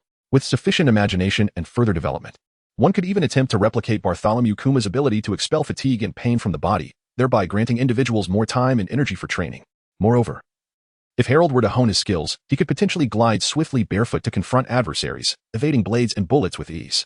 Suddenly, Zoro, readying his gun, prepared to fire at Harold. However, Kuina promptly grasped his arm, resolutely preventing him from pulling the trigger. It would be no jest. If Harold had not yet attained the capability to slip away from bullets, Zoro's shot could very well be fatal. Reluctantly, Zoro holstered his weapon, allowing Kuina and Harold to exhale in relief. All right, let us commence the training for observation haki, Zoro announced. Both Kuina and Harold nodded and rose to their feet. Wait a moment, master. I am currently a slippery person. How can I develop observation haki? Harold suddenly inquired, with Kuina sharing his curiosity as she turned her gaze toward Zoro, eager to learn how he would address this query. That's easily resolved, Zoro declared, drawing his sword and enveloping it in armament haki before making a small incision on Harold's hand. See, there are always more solutions than difficulties, he chuckled. Harold, feeling disheartened, lamented, then what purpose does eating it serve? It's fun, Zoro responded, eliciting a sense of despair in Harold, who felt as if he might as well have perished upon his master's blade. Fun? Are you mad? He exclaimed. Yet, as Zoro revealed his hypothesis, Harold understood. Indeed, the slippery fruit could be utilized in such a manner. With further development, one could expel toxins, fatigue, and pain from within oneself. Truly, his master possessed an unparalleled understanding of devil fruits, even without having consumed one himself. On the shore, Kuina sat aside, observing as Zoro guided Harold in mastering observation haki. Zoro brandished his sword, its blade enveloped in haki, relentlessly striking at Harold. In a frantic bid for survival, Harold narrowly evaded the onslaught, only to find the blade descending upon him once more. He collapsed to the ground, hastily rolling backward in a desperate attempt to escape. Zoro exhaled deeply. In his efforts to assist Harold in training, he had consciously restrained his speed, yet Harold still found himself with a fresh cut. After half an hour, Zoro received the medicine from Kuina and tended to Harold's numerous wounds, meticulously applying ointment and wrapping him in bandages. Once he completed the task, Zoro suppressed a laugh as he observed Harold, now resembling a mummy due to the extensive bandaging. Nearby, in the village of Kokoja, 4 young red-haired children hid behind a tree, secretly watching Zoro. Annie, peering out from behind the trunk, glanced at the mummy-like Harold by the seaside and remarked, "Look at how badly Zoro has beaten up Harold. Perhaps we should refrain from seeking trouble ourselves." Bartholomew, looking at his sister with pity, replied, "But I want to know if the Qin dynasty finally unified the 6 states. It feels unbearable not to hear the conclusion of the story." Indeed, Zoro is rather strict with his little brothers, yet I still yearn to hear his tales. The Qin dynasty is simply remarkable, sighed Sam, the eldest. Francis observed his brother Bartholomew and then his older brother Sam, uncertain of what to say, simply echoing, "I concur." Annie, speechless, regarded her 3 brothers. Was the story truly that captivating? Outnumbered, she ultimately decided to follow her brothers out from behind the tree to approach Zoro. "Ah, good morning," Zoro greeted as the 4 approached. "Let us train together." Harold grimaced through the pain, seeing the pitiful state of Harold, and he hurriedly interjected before her brothers could speak. "Zoro, I'd like to ask you, as your little sister, why don't you take us along for fun? Instead, you seem intent on teaching us lessons. What gives? Do you truly wish to know?" Zoro inquired earnestly. "Of course. We have no desire to become Navy officers. There is no need for us to train like Harold." Annie retorted, brushing her brother's hand aside as she continued. "Are you aware of what your father does?" Zoro replied casually. "What?" Sam exclaimed, astonished. "You know our father?" "Indeed," Zoro replied. "Not only do I know him, but he also promised Ferdinand to look after his children." "Humph, you know our father?" Annie eyed Zoro skeptically. "Isn't our father a sailor? What else could he possibly be?" Bartholomew remained silent, gazing at Zoro, awaiting his next words. "I concur," Francis chimed in, looking at his sister. Annie and the others exchanged glances, bewildered. Was that all he could say? "You are only partially correct." Zoro waved his hand dismissively. "Your father. Hand Ferdinand is a remarkably esteemed naval officer. In an instant, the four young red-haired children were left speechless, realizing their father was a Navy officer. Harold stared in disbelief at the four, astonished to learn that their father was merely a mediocre sailor. Kuina appeared slightly surprised, but soon regained her composure. Casting a sidelong glance at Zoro, thinking to herself how adept he had become at spinning tales. While I was training in Windmill Village, there was an incident when a pirate named George escaped to our island, and the naval ship that your father Ferdinand served on pursued him, effectively sealing off the island. Zoro replaced Ferdinand with George and informed the four red-haired youths that their father was a naval navigator. At that time, the Navy was short-staffed and decided to scuttle the ship to search the mountains and fields. However, the considerate navigator, Ferdinand, stepped forward and urged everyone not to scuttle the vessel, offering to guard the ship while the others searched for the pirates. Their father remained to watch over the ship as the rest of the Navy set out to hunt down Captain George, who was hiding in the hills. Tragically, during the absence of the entire Navy, Captain George engaged in a confrontation with their father, although Captain George was eventually apprehended by the arriving Navy. Their father heroically sacrificed himself, earning the title of a true hero. The four young red-haired individuals listened intently to Zoro, realizing that their father had joined the Navy after going to sea. Time passed, and unbeknownst to him, Zoro had spent a year in the village of Kokasia. He trained 5 young ones, and to Zoro's surprise, the youngest, Annie, developed observation haki in less than 6 months under his tutelage. Every day, Zoro trains 5 little ones, occasionally sharing with them insights on how to become individuals of significance in the world. During the remaining time, he regales them with tales, recounting the unification of the 6 kingdoms under the Qin dynasty, all the way to the events of the Ming dynasty. Just as impatience begins to bubble within him, that man arrives. In the evening, by the shoreline, Kuina disembarks and scrutinizes Zoro, pondering what peculiar stories he has been telling them this time. Do not look at me like that. I assure you, I have not recounted any strange tales. Zoro raises his hands in surrender. Over the past year, he has indeed refrained from spinning fanciful yarns, sticking to earnest narratives. Zoro and I has shared the history of a nation with us. The obedient Annie interjects, coming to Zoro's defense. All right, I understand. Kuina waves her hand. You all should hurry home. The 4 red-haired children promptly rise and depart. At the Handle residence, the 4 little redheads hide from their mother, Anais, huddled in a corner. Zoro and I wants us to join the 153rd Division of the Navy, Annie says, her face contorted in dismay. Francis scowls. I heard from Harold that the Navy is filled with useless people. Bartholomew chimes in. Have you all forgotten the stories Zoro and I has shared with us this past year? Sam looks at him, puzzled, not quite grasping the implication. Bartholomew continues. Consider this. The historical tales Zoro and I has told us are nothing but chronicles of resistance. The celestial dragons view the people of the world as mere slaves.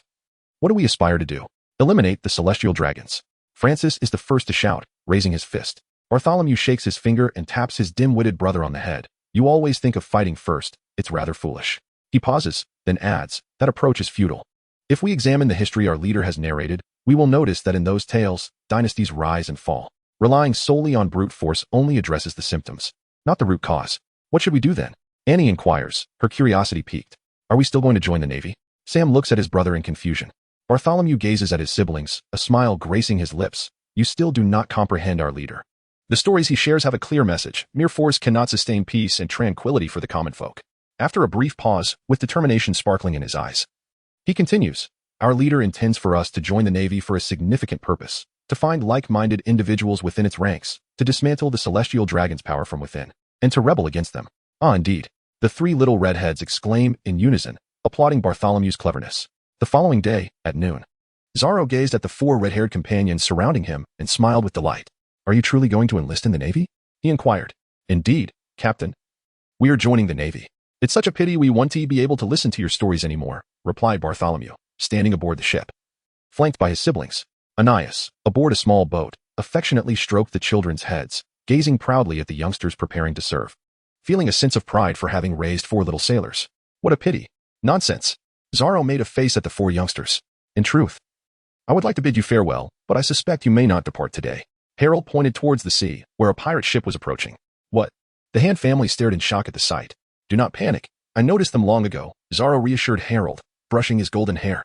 Once they reach the shore, we shall deal with them immediately. On the water, the red serrated shark flag of the pirate ship flapped in the wind, while Arlong stood at the bow, contemptuously surveying the humans on the shore.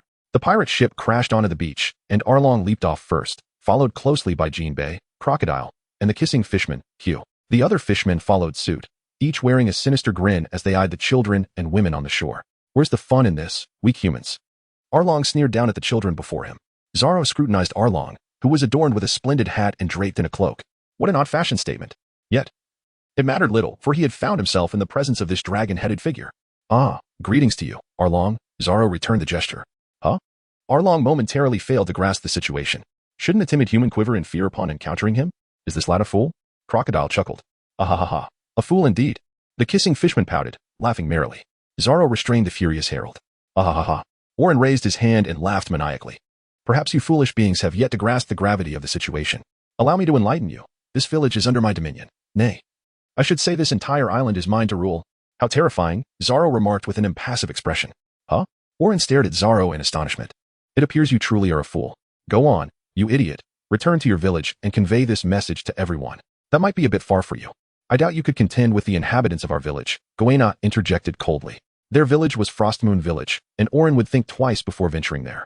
For Kaishira would not hesitate to turn him into minced fish. Orin, do you comprehend what it means to come to the East Sea? Zoro inquired silently. Oh, pray tell. Orin mocked, eyeing the young human before him.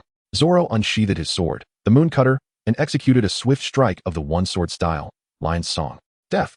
Arlong fell to the ground, lifeless, while the three officers behind him charged furiously at Zoro. One-sword style, advanced melody. Kuina, wielding the sword Wado Ikamanji, delivered 2 decisive slashes, eliminating Crocodile and the fishman kissing fishman. Kuina deftly evaded the blade's assault, as fishman Shirohachi brandished 6 swords in pursuit. With the application of armament haki enveloping his foot, Zoro propelled the fishman, Koala, into the dragon pirate ship with a powerful kick, leaving him gravely injured and unable to rise. The glimmer of blades illuminated the scene as Zoro and Kuina charged into the throng of fishmen, each adversary falling beneath their relentless strikes. Zoro drew his sword, Shuangyue, from the fallen fishman, wiping the blood on the creature's garments before sheathing the blade. All members of the Arlong pirates, save for the fishman, Hachi, lay slain. Hey, you there, lying on the ground, hurry and scram. Remember to tell Jinbe that the Arlong pirates have been eradicated by me, Usopp. If there are any grievances, let them come to me, Zoro declared with a grin. Hachi clutched his abdomen in agony, glancing at Zoro, committing the name Usopp to memory. Before fleeing into the depths of the sea, the onlookers stared at Zoro in disbelief. Could it truly be so? The notorious pirate Arlong from the Grand Line had met his end in this manner? Francis, unable to fathom the sight of the fallen fishmen around him, remarked in astonishment. Indeed, my brother Zoro is exceptionally powerful, yet having never ventured to the Grand Line, I had assumed that formidable figures like him were commonplace there. To think that the infamous pirate Arlong was vanquished by my brother Zoro. I suddenly find myself questioning my desire to join the Navy, he murmured. Regret beginning to seep in. Was following my brother Zoro not the wisest choice after all? I concur with your sentiment, chimed in Sam and Bartholomew in unison. Well then, the pirates have been dealt with. You should hasten to enlist in the Navy, Zoro advised with a smile as he turned his gaze toward them. Standing at the edge of the beach, Zoro waved farewell to the Hand family aboard their small vessel, watching as it gradually receded into the distance. A sigh of relief escaping him. Pedon, you can rest easy now. Master, where shall we head next? Harold inquired, looking towards Zoro. After bidding farewell to Belmare and her family, we will make our way directly to the Grand Line, Zoro replied, striding purposefully toward the village. Zoro initially exchanged the bounty from the clique pirates for an orchard in Coke Town, but this was merely a ruse to conceal his true intention of seizing the hidden treasure within the orchard. Subsequently, he never returned to that orchard, leaving it under the care of Belmare from the Orange Grove, who was permitted to take a modest portion of the orchard's annual income as her remuneration. The trio arrived at the Orange Grove, where Nami, with her short orange hair, sat at an outdoor table, pen in hand, diligently crafting nautical charts. Beside her lay a substantial stack of completed charts and a booklet. Since Belmare took over the orchard in Coketown, their family's financial situation had significantly improved. She no longer had to endure hunger and could ensure that her family was well fed. Additionally, Belmare had managed to save a considerable amount of money, allowing her to frequently purchase the books Nami desired and the clothes Nojiko wished to acquire. Over the past year, Nami had delved into numerous texts on navigation and meteorology. What Zoro cannot help but acknowledge is that despite spending an extensive amount of time merely meandering through the nautical charts of the East Blue, Nami, in just 1 year, has comprehended the majority of the navigational logs regarding the chef pirates in the Grand Line that he had brought along. In a word, impressive. It seems he should humbly continue his path as a swordsman. Zoro approached Nami and greeted her. I have compiled everything you need to know about sailing on this, he said, presenting a thick booklet. Nami blinked her eyes eagerly at him, filled with anticipation. Understanding Zoro's true capabilities, she longed to accompany him on his voyage. Sketching the islands and seas they traversed onto her maps. You are too young. I fear for your safety, Zoro replied, flipping through the first 2 pages of the booklet before putting it away. I believe this guide, authored by a sailing prodigy, should suffice. Nami pouted in annoyance, choosing to ignore him thereafter. At that moment, the door swung open, revealing Naka's small head peeking out, observing the group outside. She turned back and called inside. It's Zoro and the others. Oh, have Zoro and his crew arrived? Belmere stepped out, holding a purse. This is the income from the orchard in Corktown for this month. Please take a look. Zoro waved his hand dismissively, remarking that the meager sum was hardly worth as much as selling Arlong later. Belmere, I wish to inform you that we shall be departing today. I intend to gift you the orchard, and you may keep the proceeds from it henceforth. Ah? Belmere gazed at him in astonishment. Where are you going? How can you simply abandon such a splendid orchard? It is settled then. We are preparing to leave now. We shall meet again upon our return from the Grand Line. Zoro concluded as he bid farewell to Belmere, taking Kuina and Harold with him as they departed from the orange grove. Belmere, along with Nami and Nojiko, stood outside the grove, bidding them farewell. As the rain began to fall softly, Belmere ushered the two children back home, sitting in her bedroom. She contemplated the wallet in her hand, listening to the sound of rain outside, pondering Zoro's inexplicable desire to venture to the Grand Line, even forsaking the orchard. Suddenly, there was a series of knocks at the bedroom door, diverting Belmere's attention. Upon opening the door, she was met with a frantic Nojiko. What is it? Nami is missing. Could she be at Aiken's? Take a look at this, and you'll know, Nojiko replied, handing Belmere a note clenched in her hand. Ah, you saw it after all. I have vanished, but I am not at Aiken's place. Do not bother searching for me, for I am pursuing my dreams. I am already on a ship, far from Kokoja village, and you cannot catch me. Belmere, do not cry. Rest assured, I secretly boarded Zoro's ship, and he will not be angry upon discovering my presence. My safety is assured. I am bound for the Grand Line to chart the seas in my nautical atlas. You won't hold it against me, will you? Well, that is all for now. Belmere, permit me to call you mother. I shall safely return once my charting is complete. Belmere stared at the note in her hands, infuriated, and struck her fist against the doorframe. Yet, recalling Zoro's formidable strength, she sighed in resignation. On the ship, Zoro observed the rain beginning to fall and retreated indoors. Harold, please fetch a bottle of drink, he instructed. Certainly, master, Harold replied, departing to retrieve the beverage. The provisions were stored in the lower cabin, and as Harold opened the partition and descended the ladder, he switched on the light. He was startled to find a girl with orange hair crouching in the corner. When did you board the ship? He stammered. Coughing, she responded, your master should be aware by now. What does he know or not know? Your master is unaware of my presence on the ship. Why else would he have sent you here? Harold was at a loss for words. He knew his master possessed the observation haki. Could it be that his master had inadvertently detected Nami using this ability, prompting him to send Harold down to expose her? Zoro and Kuina gazed in astonishment at Nami, who greeted them with a wave. How did she manage to board the ship? Zoro and Kuina huddled together, engaging in a quiet exchange. Kuina, wasn't it you who discovered it using observation haki? Zoro, no, I did not use observation haki. I simply wanted to have a drink at that moment. Kuina, so what should we do about it? Zoro, should we throw her back? Kuina, are you mad? The storm outside is raging, and the ship has drifted far from Kokoshiya village. Zoro, what shall we do? Kuina, how would I know? The two of them deliberated, finding themselves at an impasse, and then turned their gaze towards Nami, who was blissfully sipping her drink. Kuina addressed Nami, upon our arrival at Logtown. We will procure a passenger ship for you. Would you be willing to return to Koko village aboard it? Nami, still enjoying her beverage, quietly retrieved a booklet from her bosom. Would you take a look at this booklet and confirm whether it is the one I gave you? Zoro hastily glanced at the table, where his original booklet was no longer present. Shall I toss this booklet into the sea? Suddenly, a young akin was fished out. Zoro awkwardly observed Nami as she waved the booklet in her hand. Although his navigational skills were rather rudimentary and he desperately needed a navigator, he had never considered entrusting such a young girl as Nami with that responsibility. Stop fooling around. Nami, return the booklet to me, and I shall escort you back to Koko village. Kuina promptly interjected. Here you go. Nami tossed the booklet back. But you both ought to take a look first before deciding whether to cast me off the ship. Zoro caught the pamphlet, flipping through it. The first several pages appeared quite normal, but as he progressed further, the latter sections were filled with my wild fabrications. Aren't you afraid of capsizing in the Grand Line? Nami remarked with a mischievous smile. The sky was shrouded in dense clouds, with rain pouring down increasingly heavier, and the wind howled ferociously, whipping up tumultuous waves. A lone canoe rocked precariously on the undulating sea. A gaunt man clung tightly to his small vessel, his expression tense as he gazed at the turbulent waters, fearful that the next wave would capsize both him and his craft. He recalled the pirate ship that had been sunk by the Navy the previous day. As a mere newcomer to the crew, he had yet to earn a bounty, and thus would likely go unnoticed by the authorities. If he could endure the wretched weather of the night and navigate to a nearby island, he would be safe. Casting a glance at the weapons aboard, he took a deep breath, convinced that the storm would soon pass. A massive wave surged forth, engulfing the solitary canoe. Crash! The vessel was overturned, and the man found himself swimming in the sea, scanning his surroundings but unable to spot his small boat, struggling against the churning waters. He expelled the seawater that had filled his mouth. Spotting a distant, indistinct silhouette of a ship, he immediately swam towards it, his cries for help swallowed by the waves. Meanwhile, aboard the ship, Nami stepped outside and tossed the pamphlet into the sea. Look, even the fake navigation manual has been discarded. You can only allow me to be the navigator now. Inside, the three onlookers exchanged glances, realizing that Nami had long desired to board the ship. It was too late to voice any objections now. Zoro's abilities would barely suffice in the East Blue, let alone in the Grand Line. Don't look at me with that expression. Besides, a navigator's role is solely to chart the seas. What does it matter if I lack strength? You all just need to protect me, Nami asserted. Sighing in resignation, Zoro acknowledged the cunning of the little thief. Let us go inside. We grudgingly accept your role as navigator. Suddenly, Nami pointed towards the sea, exclaiming, "It seems someone is in the water."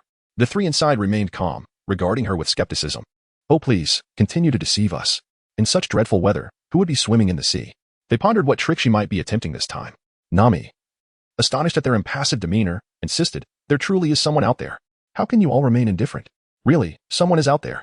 Nami cried, desperation evident in her voice. "Enough, you've already tricked us once," Harold waved dismissively. "Help, help me," a faint cry for assistance reached their ears, prompting Zoro and the others to leap into action, rushing out of the cabin. On the deck, Zoro spotted a figure not far from the ship, being swept away by the waves. "Get a rope," he shouted. Harold dashed back into the cabin. As the waves receded, the man in the water was carried far off, struggling to keep his head above the surface as he swam toward the ship. Harold emerged, tossing the rope with all his might towards the distant figure. "Grab the rope." Zoro seized the rope in Harold's grasp, observing the man on the surface of the sea tugging at it. Aboard the vessel, within the confines of the cabin, the four of them sat in a circle, gazing at the man they had rescued. The emaciated figure, already dried off, was wrapped in a blanket and held a bowl of steaming porridge, trembling slightly. Thank you, Yu." The frail man's lips quivered as he spoke, his voice faltering in the chill. "Did you encounter a maritime disaster?" Nami inquired. The thin man averted his gaze, remaining silent for a moment before responding, "Yes, we encountered a maritime disaster." Zoro observed the gaunt man's evasive gaze, reminiscent of the deceitful expression that Perdinan once wore when he had tricked them. He exchanged a knowing glance with Kuina, who understood and began perusing the bounty notices from her seat in the back. The emaciated man took a sip of the warm porridge, feeling considerably revitalized. "Thank you for rescuing me," he said. "My name is Akin." Zoro listened attentively to his words. Akin? He compared the image of Captain Akin of the Click Pirates from his memory with the individual before him and found a striking resemblance. However, one was the 27-year-old Akin, appearing like a man in his 40s, while the other was the 19-year-old Akin, resembling someone in their 30s. The individual possessed a lean physique, slightly darkened skin, and dark circles under his eyes, giving him an appearance that belied his age. When compared to Zoro, it is undoubtedly Ajin. Zoro glanced back at Kuina, who shook her head at him, indicating his absence. Zoro recalled the Click Pirates he had vanquished long ago, realizing he had never encountered Akin. Had Akin not yet ventured into piracy? "What are your plans for the future?" Zoro inquired. Akin rubbed his head and shook it, replying, "I have no idea. The crew perished, and I am left with no money." "Where are you headed?" Akin gazed curiously at the four children before him. Since being rescued aboard the ship, he had been perplexed by one particular matter. In such dreadful weather, it was utterly astonishing that four children had taken to the sea. He worried whether the four kids he had saved might encounter peril. "Rogue Town," Harold replied. "We will restock supplies and then set sail for Reverse Mountain. We are bound for the Grand Line." Nami cheekily stuck out her tongue. Akin, having just taken a sip of hot porridge, was so astonished that he spat it out, momentarily at a loss for words. "For little kids? Heading to the Grand Line? Are you out of your minds?" This was the most absurd thing Akin had heard since setting sail. "Absolutely not.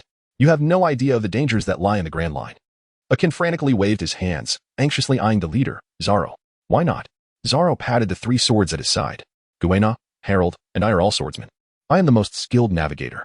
Nami added, her confidence unwavering. "My master was able to defeat the dragon pirates. Why can't we venture to the Grand Line?" Harold proclaimed proudly. Akin stared at the green-haired child before him, incredulous. Could he truly have vanquished the dragon pirates of the Grand Line? Did he take Akin for a fool? Such declarations were beyond his belief.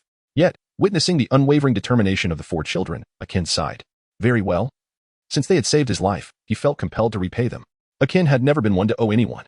Once they reached Rogue Town, he would show these children the terrifying realities of piracy to dissuade them from pursuing the Grand Line. As the storm outside gradually subsided and the weather cleared, Zoro stood up, opened the door, and gazed at the silhouette of an island emerging in the distance. "Hey, I see land," Zoro announced, leaning against the railing. "That's the island where Rogue Town is located." Nami approached him. "Indeed, that is Rogue Town," Harold exclaimed, eyeing the island with wonder. "I have never seen Rogue Town in my life." Rogue Town. Guina stood beside Zoro, realizing they were finally departing from the East Blue. Akin stood silently behind the four, observing their excitement and thinking that once they faced the dangers of piracy, their current enthusiasm would surely wane. "I need to visit a weapon shop," Zoro said. his thoughts drifting to the animated series where he had selected the Sandai Kitetsu at a certain weapon shop in Rogue Town, and how the shopkeeper had been greatly impressed by his demonstration of skill with the sword, gifting him the fine blade known as Yuki. The animation had never revealed the name of that shop, nor mentioned the shopkeeper's name. Zoro resolved to scour every weapon shop in Rogue Town to locate the two swords. One would be kept for himself, while the other would be gifted to his inexpensive apprentice. The ship docked at the island's pier, and a few disembarked, making their way into the quaint town. Standing at the edge of Rogue Town, Zoro gazed up at the triangular archway emblazoned with the town's name. Rogue Town, they had arrived. Oh, the streets of Rogue Town are teeming with people, remarked Harold, observing the throngs of pedestrians. Truly, it was a town of beginnings and ends. I want to buy books and clothes, Nami exclaimed, shaking Zoro's hand. With not a single coin to her name, she willingly served as the navigator of their vessel, assisting them in navigating the treacherous seas. Surely spending a little money was not too much to ask. Don't look at me. I have no money, Zoro replied, casting a covert glance at Kuina. In an instant, Nami understood he was indifferent to finances. She grasped Kuina's hand, shaking it playfully and employing her charms. All right. I suppose I can help you buy something, Kuina conceded, somewhat exasperated. Nami joyfully embraced her, saying, You're the best, Kuina. Although the Navy maintained a presence in Rogue Town, it was still a small island where pirates came to resupply before venturing into the Grand Line.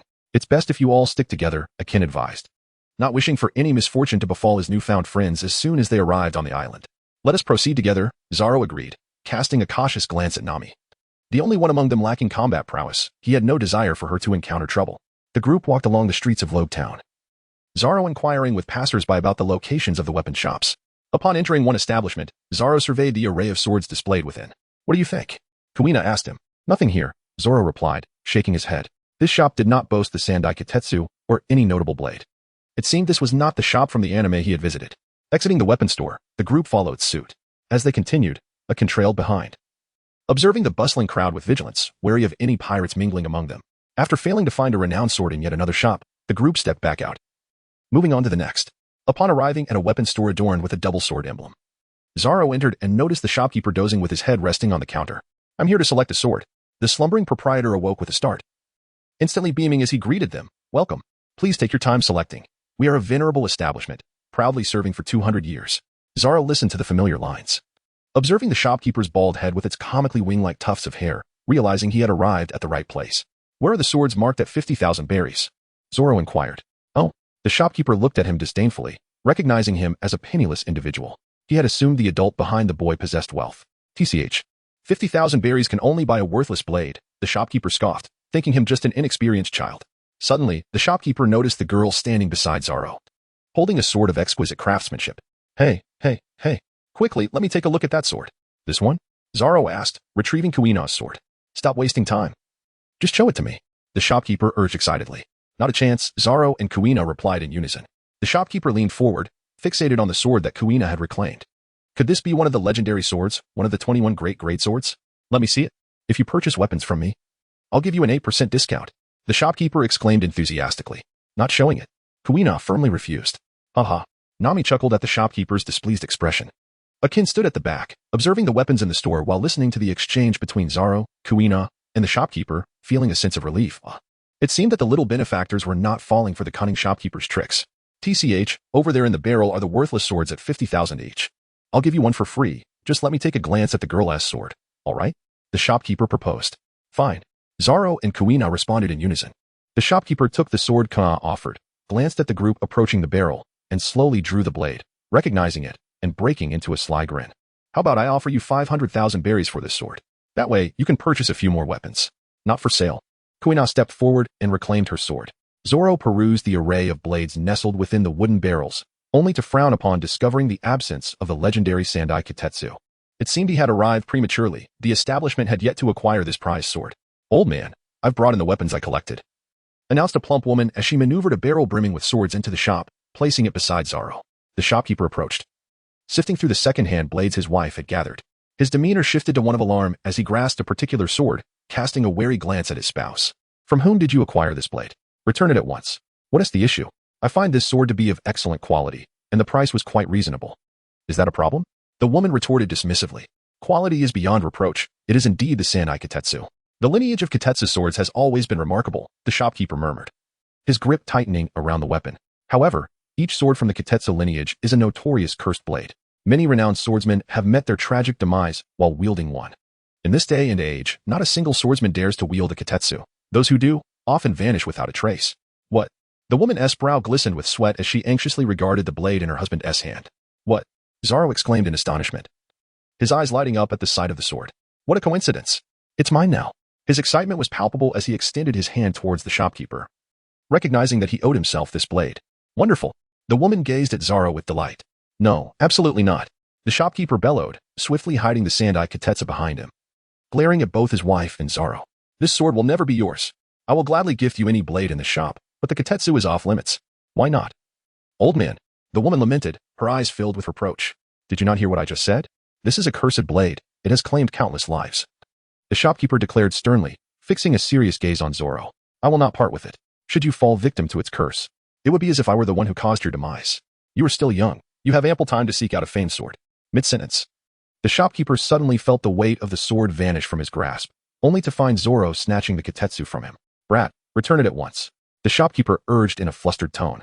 Not a chance, Zoro proclaimed, brandishing the kitetsu with the blade facing upward, his thumb nudging the guard as he slowly drew it from its sheath, holding it upright to scrutinize the sand-eye kitetsu. What a magnificent sword! With a spark of intrigue, Zoro turned to the shopkeeper. Here's the deal. Let my fortune challenge its curse and see which prevails. If I emerge victorious, you shall gift it to me. How does that sound? No way, absolutely not. The shopkeeper, realizing Zoro's intentions, lunged forward to reclaim the blade, not wishing for this young man to lose an arm within his establishment. Zoro slightly turned his body, causing the shopkeeper to crash into the weapon rack, sending an array of weapons tumbling to the ground. As he sat up, the shopkeeper gazed at Zoro, who was tossing the sword, ghostly blade, into the air, gasping in astonishment while closing his eyes. Kuina and the others calmly observed Zoro extending his arm, unfazed by the scene. For they knew Zoro possessed the power of armament haki. What was there to fear? No. Akin exclaimed in alarm, rushing over to embrace Zoro, feeling a sudden loss of gravity. Akin was sent flying by a kick from Zoro, staring in disbelief at the young man who had managed to send him airborne. Haha. Zoro laughed heartily, glancing at the blade of the ghostly blade, which had not grazed his arm, and withdrew the entire blade from the floor. With a triumphant look at the shopkeeper, Zoro cheerfully proclaimed, "It is mine now." The shopkeeper, just rising to his feet, noticed that Zoro was completely unharmed, and his previously anxious heart finally found solace. He slumped onto the ground, wiping the sweat from his brow. Harold, you should choose a sword as well, Zoro suggested. All right. Harold nodded in agreement. Please, wait a moment. The shopkeeper hurriedly stood up and dashed upstairs. After a brief interval, the shopkeeper returned, cradling a display stand draped in black cloth, and lifted the cloth to reveal the blades arranged upon the stand. The sword was a black lacquered katana, its blade featuring a chaotic pattern, swift as a snowy gust. The shopkeeper confidently grasped the sword, his gaze filled with pride as he regarded his finest piece. Though my shop may not be renowned, this is the finest sword I possess, he said, looking at the young swordsman before him with admiration. It has been a long time since I have witnessed such spirit in a young swordsman. I present this treasured blade to you. Zoro took the snow sword presented by the shopkeeper, glancing at the sand-eye kitetsu gripped in his right hand, and then at the yuki, one of the 50 fine blades, held in his left. He shook his head. He already possessed kitetsu and shinimizu, and the cherry blossom blade was a gift from his master out of concern for their safety, a weapon that did not exist in the original storyline. His arsenal was sufficient, and he had no desire to pursue the four-sword style. To bestow shinimizu upon Harold? Unthinkable. The mere fact that shinimizu could influence haki, a unique trait, meant he would never entrust this blade to anyone else. This sword is a gift to me? Zoro inquired with a smile. Indeed, it is a gift. The shopkeeper replied earnestly. Very well. Zoro sheathed both swords. Then I shall handle them as I see fit. The shopkeeper looked at him with confusion, hesitated for a moment, and then replied, yes. Zoro smiled with satisfaction, holding the snow walk, and turned to Harold, saying, since you are steadfastly following me as your master, I cannot send you off without a gift. The snow walk is your initiation present. What? Harold exclaimed, gazing in astonishment at his master. Throughout the past year, during his training, he had often perused the books on renowned blades stored aboard the ship, and the snow walk was indeed one of the famed swords crafted by the esteemed Gokai. His master was willing to part with such a treasure without a second thought? Master, I cannot accept it. It is far too precious. Zoro struck Harold's head with a resounding slap, pushing the snow into his embrace. Do you intend to force me into mastering the four-sword style? He questioned. Absolutely not. With a crimson face, Harold clutched the snow tightly, pondering where the fourth sword would be placed in his master's technique. Answer. In a rather unconventional location. Zoro detached the ordinary machete from his waist and glanced at Akin beside him. Boss, I have sold this knife, he stated. His gaze fell upon a weapon hanging on the wall, resembling a fusion of a cane and an iron ball. I will add some more money. I want that weapon, he declared. Hey, Akin, you've protected us all along. Is it all right if I gift you this weapon? Zoro said with a smile. Akin awkwardly accepted the weapon handed over by the shopkeeper, unable to meet Zoro's eyes. Throughout their journey, he had been vigilant, observing pirates and thugs, only to realize that he could not even contend with a small fry. Wasn't this an exercise in futility? Now, he had even accepted a gift from the very person he was supposed to guard. How embarrassing. As they walked down the street, Akin held the weapon. Watching Zoro stride confidently into the bookstore ahead, he pondered over Zoro's true strength, as it was entirely inscrutable to him. It was clear that the sight of pirates would no longer intimidate Zoro. Moreover, glancing at Zoro's three companions, Akin deduced that if Zoro possessed such formidable power, his allies must be equally formidable. The dangers of the Grand Line were far beyond those of the petty pirates of the East Blue. Akin had heard tales of those formidable foes, many of whom possessed unscrupulous methods. How could he possibly dissuade Zoro and his companions from venturing into the Grand Line? Akin followed the group out of the bookstore, contemplating their retreating figures in silence. Inside the clothing store, Kuina and Nami were joyfully admiring beautiful garments in front of the mirror, exchanging delighted glances. Zoro and Harold sat in their chairs, stifling yawns from exhaustion. Akin gazed vacantly at two little girls whispering as they clutched their clothes, joyfully playing in their hometown, a pastime befitting their age. What compelled them to venture into the Grand Line at such a tender age? Outside the store, two men burst in, surveying the few patrons inside. They brandished handguns, aiming at everyone. Don't move. Hand over your money immediately. We'll be gone in an instant. Or you can shoot me first, shouted one of the men. A stout figure, as he and his lean counterpart leveled their weapons at the occupants. The heavier man turned to his slender companion. Brother, go grab the cash. I'll keep an eye on them. We'll flee before the Navy arrives. Understood. The lean man stepped forward, gun trained on the shopkeeper. Hurry up and give me the money, or I'll kill you. The shopkeeper trembled, hastily retrieving cash from the drawer and handing it over. Despite the Navy's presence in Rogue Town, the town, known as the starting and ending point for many, was rife with pirates. The current Navy officer even accepted bribes from pirates, making such incidents far from unusual. The lean man stuffed the money into his bag, then turned his attention to the children and Akin. Hey, you lot. Hand over your money, or I'll shoot you for wasting our time. Akin was about to confront the two men, but someone acted before him. Harold, with his golden hair, stepped forward and tugged at the lean man's pant leg. Hey, mister, you're mistaken. A bullet can only kill one person. Why not shoot me first? What? You're insane. Get away. The lean man swung his gun at Harold, but the moment it touched him, it slipped away. Are you weak, uncle? You can't even hit a kid, Harold teased. Furious, the lean man swung again, only to have the gun slide off each time. Brother, this kid is strange, just shoot him, the stout man urged in a low voice. Fine. The lean man aimed his gun at the child. Harold took 2 steps forward, startling the man. Grasping the gun, Harold placed it against his mouth. Go on, shoot here. It would be a more tragic end for me. What? You don't like this? Find it disgusting? Harold smirked at the bewildered lean man, sliding the gun down to his chest. How about here? A single bullet to the heart would be quite effective. The lean man swallowed hard, bewildered by the child's fearlessness. Who are the real robbers here? Trash. Harold spat at the lean man. Bang. A gunshot rang out, and the lean man stared in shock at the unharmed child, frozen in disbelief. Had the bullet been deflected? Harold seized the man's wrist, causing the gun to slip from his grasp. As the lean man raised his hands in surrender, trembling, he pleaded, Please, don't kill me. Meanwhile, the stout man aimed his weapon at Harold, but before he could act, a figure lunged forward, striking him in the gut. He crashed against the wall, bloodied, and collapsed unconscious. Akin, shaking off the weapon in his hand, turned to Zoro. This feels quite manageable. Ah. As long as it suits you, Zoro replied, then glanced at Harold. Enough games. Let us prepare to leave. Right. Harold fired several shots at the lean man's chest and then at the stout man before discarding the gun and following Zoro and the others out of the clothing store. Over the past year, while Harold had not yet mastered the dual-color haki, he had developed the abilities of the slip-slip fruit to the extent that he could deflect blades, bullets, and even toxins. He was currently working on the ability his master had mentioned, overcoming fatigue and pain. After purchasing supplies, the group returned to their ship. It was now evening, and Zoro turned to Akin, who stood nearby. We are preparing to set sail for the Grand Line. What are your plans? Akin fell silent. He wished to accompany his benefactors to the Grand Line, to silently protect them. However, considering Zoro's formidable strength and Harold's peculiar abilities, they hardly needed his protection. Yet, recalling their youth, he believed they might fall prey to unscrupulous pirates. Can I join you? I wish to travel to the Grand Line with you, Akin proposed. Of course, Zoro replied with a smile. He cared little for Akin's past. He appreciated the loyalty showcased in the anime. It mattered not how strong a person was, but rather their character. After all, in the era of great pirates, having someone trustworthy at one's back was far superior to having a powerful yet treacherous ally. I used to be a pirate. You don't mind, do you? Akin shared his background with Zoro. What of it? Have you harmed any innocents? Zoro inquired. Akin recalled that upon joining a pirate crew, they were swiftly annihilated and shook his head. No, Then you were fortunate. Zoro stood up. But I advise you to keep your past to yourself. The golden-haired one lost his family to pirates, and he harbors a deep hatred for them. I understand. Akin recalled the golden-haired figure firing multiple shots at the pirates. No wonder he seemed to be venting his frustrations. The ship docked at the pier, and the group rested aboard for the night. The following morning dawned. Zoro gazed at a distant passenger ship and turned to Akin, who stood behind him, saying, Akin, are you skilled in navigation? No, Akin replied, shaking his head. What is the matter? Nothing, Zoro waved his hand dismissively. What a pity. If Akin possessed the art of navigation, he would have a reason to send Nami back to Cocoa Village aboard that ship. After breakfast, the group sailed for a while and finally spotted Reverse Mountain. Nami, I see the Red Earth continent. Harold shouted from the lookout. Everyone, come here. Nami called. Then entered the room and placed the map of Reverse Mountain on the table.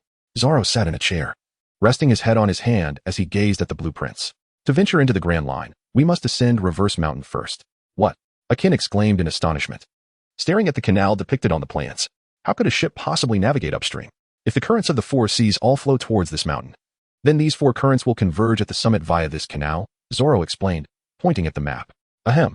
Nami lightly cleared her throat, prompting Zoro to cease his explanation. Indeed, he was a swordsman, and there was no need to encroach upon the navigator's domain. Zoro's assertion was accurate. The four currents would indeed converge at the peak of Reverse Mountain, as it was situated in Winter Island.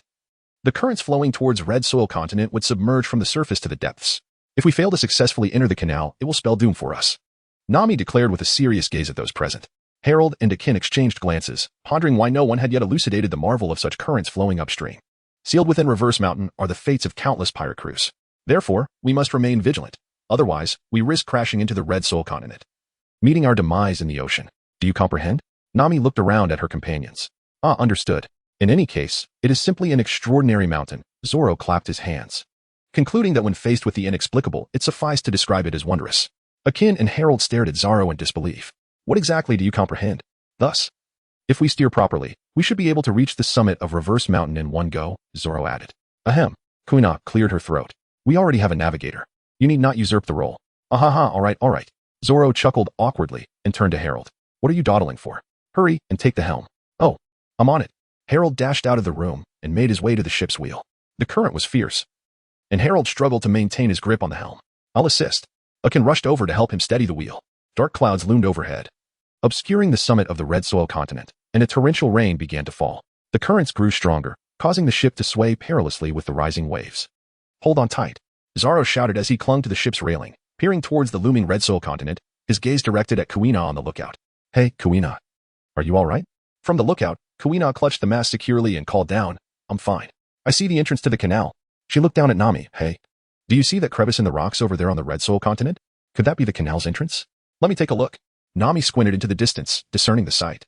Indeed, that is the entrance. Maintain this course straight ahead. With a stroke of luck, the ship smoothly entered the canal, and the crew joyfully waved their raincoats in celebration. Zoro, seated in a prime position, reveled in the refreshing breeze, letting out a jubilant shout. Kuina and Nami exchanged resigned glances, managing a slight smile. Wait, look behind us, Akin exclaimed, gripping the edge of the ship's railing and pointing to their rear. Zoro and his companions hurriedly rushed over, leaning against the railing to peer into the distance. A pirate ship had successfully entered the canal, heading towards the summit of Reverse Mountain. Oh, those fellows seem quite fortunate, Zoro remarked with a smile. Wait, look closely at what they're doing, Harold exclaimed in astonishment, pointing behind them. In the distance, aboard the pirate ship, the crew erupted into raucous laughter. The pirate captain shouted at the ships ahead, Lads, once we reach the Grand Line, we shall have our battle with them. Why not seize this opportunity while they are mere sitting ducks and open fire to obliterate them? But Captain, if we destroy their vessel, won't it block our path? A concerned pirate interjected. The current in this canal is exceedingly strong, without any control. Their ship will be swept into the Grand Line. There is no need for concern. A confident navigator chimed in. Did you hear that? Our navigator has assured us there is no problem. The captain turned to his crew. Come on, lads, ready the cannons and blast those sitting ducks to smithereens. Yes. The pirates eagerly rushed to the cannons, loading the ammunition. With a resounding boom, a cannonball struck the water not far from the vessel ahead. Zoro, with a somber expression, felt the ship sway as he made his way to the stern. A cannonball hurtled towards him, and with a swift draw of his sword, he cleaved the projectile in two. Zoro gazed at the pirate ship trailing behind him and suddenly recalled something that filled him with joy. Ever since he acquired the sword Inma, capable of enhancing his haki, he had been diligently exploring a novel technique, one that was absent from the anime. He aspired to harness Inma's unique properties to allow haki to envelop the blade, thereby amplifying its sharpness to an extraordinary degree.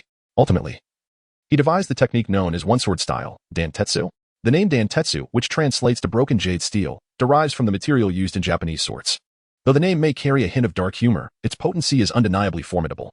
Zoro, with a swift motion, cleaved the incoming cannonball. His grip firm around the blade of Shuangyue, he cast his gaze towards the pirate ship in the distance. One-sword style, broken jade steel. A colossal wave of azure energy surged along the canal, hurtling towards the pirate vessel. Upon collision, the immense blue wave sliced through the ship, cleaving it in twain, leaving the pirates utterly astonished. In the blink of an eye, the bifurcated wreckage was swept away by the currents, the terrified screams of the pirates echoing, with none escaping the grim fate. Gasped. Akin watched in awe as Zoro unleashed the formidable wave, a chill coursing through him. Was this truly the extent of his power? He envisioned a scenario where he had not boarded the ship, allowing Zoro and his companions to venture into the Grand Line untested, ultimately falling prey to the unscrupulous pirates, only to unleash his wrath in a single, devastating strike that would sever both the pirates and their vessel. As the ship soared through the clouds, Zoro dashed to the VIP seat and, with a decisive slap, sent Heraldor tumbling down before taking his place. Observing the spectacle before him, Zoro erupted in cheers once more. The currents from the four seas converged at the pinnacle of Reverse Mountain, splashing wildly before cascading down the fifth canal, flowing perpetually towards the Grand Line. Hold on tight, everyone. The thrill is about to begin, Zoro bellowed, clutching the VIP seat. As the vessel was propelled to the summit by the raging waters, it soared into the air. Zoro held fast to the seat, while Kuina and Nami gripped the railing and Akin clung tightly to the mast. Meanwhile, Heraldor, caught unawares, found himself airborne. Glancing down in terror, goosebumps rising as he hastily grasped the foot of the master seated in the VIP section. Boom. The ship landed back on the canal. Flowing downstream with the current, Zoro rose to his feet and gazed at Harold, who was curled up on the deck, trembling as he clutched Zoro's leg. He was taken aback. What on earth is this fellow doing? Gently patting Harold's head, Zoro exclaimed. Hey, do my feet smell that good? Harold lifted his head, released his grip, and, panting, collapsed onto the deck. I just flew up. It was so exhilarating. Ha ha ha, exhilarating indeed. Wasn't it thrilling? Zoro laughed heartily. Harold shook his head. Not at all thrilling. The ship continued its descent, and Ka stood at the bow, grasping the railing as she stared into the distance. Hey Zoro. Hawkeye, my hawk is right here, isn't he? Indeed, Zoro remarked, casting a serious gaze at Kuina, who tightly gripped the hilt of her sword. Kuina, you have just begun to develop your Busashoka haki. You are still far from challenging that individual. 78. The one who returns from death. As they navigated down the canal, Zoro and his companions caught sight of a colossal shadow blocking the exit through the mist. Ajin, Harold, you must quickly steer the ship. There is something obstructing our path ahead. Nami began, her words trailing off as the enormous figure materialized before them. It was a gigantic whale. The group stood in stunned silence. Compared to this whale, the sea creatures they had previously encountered seemed utterly insignificant. Ajin, Harold, hurry and heed Nami's instructions. This is an island whale from the West Sea. If we do not change course, our ship will meet with destruction. Ajin and Harold swiftly dashed to the helm. Straining to turn the wheel, the vessel veered to the left, narrowly evading the imposing island whale looming ahead. As Zoro and his companions exhaled in relief, he turned to find the island whale had vanished beneath the waves. Suddenly, a deep rumble emanated from the depths of the red line, shaking the very ocean. The waves surged, causing the ship to sway, and Nami stumbled, almost losing her balance, but Kuina was there to steady her. Are you all right? Kuina inquired with concern. I'm fine, but what on earth just happened? What was that enormous island whale? Nami questioned, bewildered. Kuina shook her head, equally perplexed. Look, there's an old man over there. Harold shouted, pointing to a distant figure reclining in a chair by the lighthouse, engrossed in a book. Let us go ask him. He should know, Zoro suggested. And they steered the ship closer to the lighthouse before disembarking. The elderly man, Colossal, lowered his newspaper as he heard their footsteps, gazing in surprise at the group of 1 adult and 4 children. 4 children entering the Grand Line? He mused, never having encountered anything so absurd in his lifetime. How could this adult dare to lead 4 young ones into such perilous waters? Colossal glanced at the ship moored nearby, noting the absence of a pirate flag. Could this truly be a group excursion? What kind of audacity did this adult possess to undertake such a journey? Hello, sir. My name is Zoro. We'd like to inquire about the giant island whale that blocked our path earlier, Zoro addressed Colossal. Having seen the animated tales, he was aware of the story of the island whale Laboon and Brook, although that had transpired decades ago, and few knew of it. How could this man possibly be informed? Greetings. I am Colossal, the keeper of this Twin Cape lighthouse. Have you come to the Grand Line for a bit of adventure? Colossal regarded the peculiar assembly before him, realizing anyone witnessing such a mismatched group would assume they were reckless souls courting disaster in the Grand Line. Although the imposing figure of Akin stood behind them, the presence of 4 children inspired little confidence. Well, sort of, Zoro chuckled. With his and Kuina's mastery of haki, along with Harold's adeptness with his devil fruit powers and Akin's strength, they aimed to hone their skills and gain experience, akin to a playful pastime. Of course, caution was paramount, for the Grand Line held dangers that could threaten them. Coloccus considered advising them to turn back, yet he knew such counsel would fall on deaf ears. He sighed, picturing the grim fate that awaited these youths should they encounter the Grand Line's pirates. "Sir, what is the story behind that island whale?" Nami asked, her curiosity piqued. "The sound you heard was Laboon striking the red line. It's a long tale." Coloccus began to recount. Many years ago, the Rumbar pirates entered the Grand Line and found themselves followed by the island whale Laboon. They made a pact with Laboon to meet again after circumnavigating the globe. Little Laboon, with tears in his eyes, waited for them, and decades passed as he grew into the colossal creature he is now, repeatedly bashing his head against the red line, yearning to reunite with the pirates. But how could he possibly break the red line? Nami exclaimed. "Indeed, it's an impossibility. The Rumbar pirates are either dead or have escaped," Coloccus lamented. "Oh, are you familiar with the Rumbar pirates in Brook? How do you know they escaped?" Zoro probed. "They might have perished in the Grand Line," Kuina added. Coloccus recalled the boisterous pirates and shook his head. Indeed, it was plausible they had met their end in those treacherous waters. He proceeded to share his encounters with those spirited pirates, merely to pass the time. "Did you say Brook consumed the Yomi Yomi no Mi?" Zoro asked. "Yes, the pirates even mocked him, calling him a fool and a useless dried duck with no abilities." Coloccus replied. "Then you understand the Yomi Yomi no Mi, which grants a person the chance to revive after death," Zoro remarked with a smirk. "Really?" Coloccus gazed at him, bewildered. "I've heard that those who consume the Yomi Yomi no Mi can return to life once they die," Zoro clarified. "What?" Coloccus exclaimed, standing up to scrutinize Zoro. "Are you serious? Would I jest about such a matter?" Zoro replied, sitting by the shore, watching the vast shadow beneath the water. Decades had passed. All the Rumbar pirates may be gone, yet Brook might still be alive, perhaps trapped somewhere in the Grand Line. Coloccus approached and sat beside Zoro, both gazing into the deep waters. "When he surfaces, could you convey this to him?" "That won't be possible. We must continue our journey and lack the time," Zoro replied. Coloccus looked at the defiant child, contemplating the group's situation, and an idea sparked. "How about you become our ship's doctor?" Zoro teased. "I'm too old for such adventures." Coloccus chuckled, shaking his head. "But I suppose you lack a log pose for navigating the Grand Line, don't you?" Akin stared in shock at Nami, realizing they had come unprepared without a log pose. Nami shot a glare at Akin. What could she have done? They had scoured Rogue Town, but found no place selling log poses. "We intend to navigate the Grand Line, yet we lack a log pose, rendering us unable to make any progress. Surely, there must be places selling log poses in the Grand Line, yet we are stranded without one. Mr. 5 and Mr. 7. We truly have no log pose. Perhaps you could part with yours. I could assist you with Laboon's situation." Zoro chuckled with satisfaction, for this was the outcome he had been anticipating. He handed over his record pointer to Coloccus, with the record pointer in hand. "You will be able to navigate the Grand Line without losing your way." Zoro handed the log pointer to Nami behind him, entrusting her with its safekeeping. "Shall I share with you the circumstances of the Grand Line?" Coloccus inquired. "No need," Nami replied with a wave of her hand, producing a weathered nautical journal. "We have made ample preparations." Coloccus gazed at her in silence, realizing she had already procured the logbook for the Grand Line. Everything was in place, save for Coloccus's log pointer. The group sat at the shore, observing the immense figure beneath the ocean cease its tumultuous motions and slowly ascend. Laboon emerged from the water, curiously surveying the children near Coloccus and the adult. Coloccus looked towards Zoro, signaling that it was his turn to persuade Laboon. "Hey, Laboon." Zoro gazed at the scarred island whale before him and exclaimed, "Look here." Laboon's enormous eyes shifted downward, curiously regarding the human. "You cannot continue to crash into the red line. A single island whale cannot shatter it." Several individuals stared at Zoro in astonishment, questioning whether he was speaking coherently. "Is this really the time for such talk?"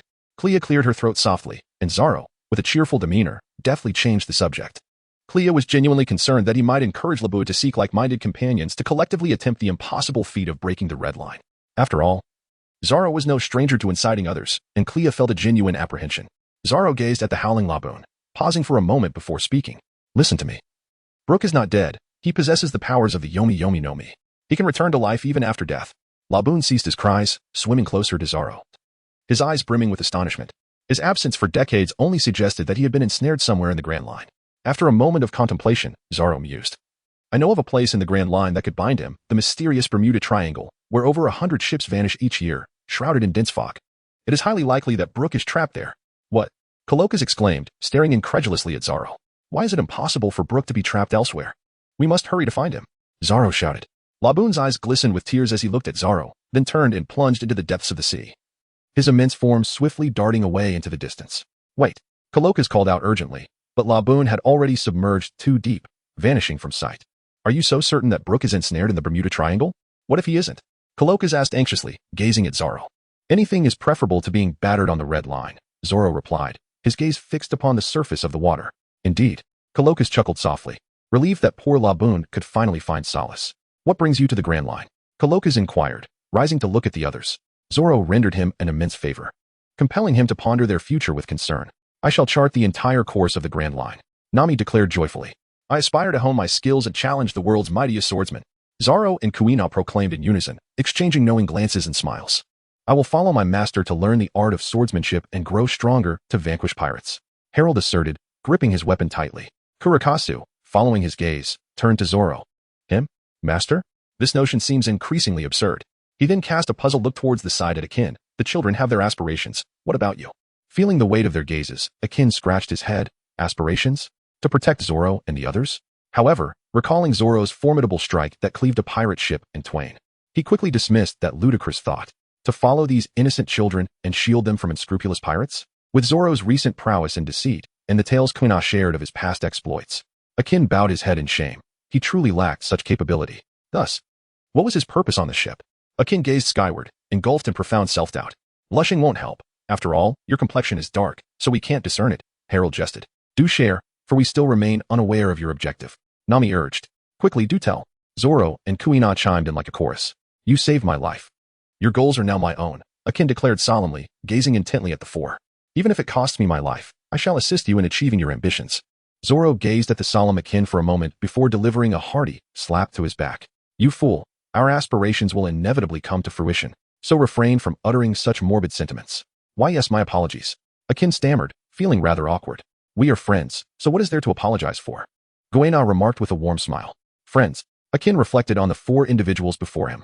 Since embarking on his journey at sea, he had traversed the vastness alone, only to have his pirate crew annihilated shortly after his joining. The notion of friendship felt like a distant dream, forever out of reach. At the tender age of 19, tears welled up in Akin's eyes as he absorbed the gentle gazes of his four companions, and he broke down in tears. They were his saviors and regarded him as a significant ally. Hey, you're much older than us, so please don't cry, Zoro exclaimed in a fluster, perplexed by Akin's sudden emotional display, as he had always been perceived as the epitome of coldness. Akin wiped his tears and smiled. Looking at the four of them, he would dedicate his very life to protect his newfound friends in the Grand Line. Cough, cough. Kurokas cleared his throat, reminding them that he was no longer young, and it would be best not to indulge in overly sentimental displays in his presence. The 5 members of Zoro returned to the ship, stowed the anchor, raised the sails, and waved farewell to Kurakasu on the shore. At Whiskey Peak, Mr. 5 sat in a room, observing the return of Mr. 7 and listening intently to his words. Oh, this is quite intriguing, Mr. 5 remarked with a smile as Mr. 7 placed a newspaper on the table, pointing to a green-haired child in the corner. The individual depicted in the newspaper was undoubtedly him. Mr. 7 then produced a dozen photographs, stating, "This is the intelligence I gathered about him in the East Blue. He possessed the strength to annihilate pirates years ago, and in recent years, he has systematically eliminated various notable pirates in the East Blue." With confidence, Mr. 7 continued, "I believe we can entice him into our Baroque works.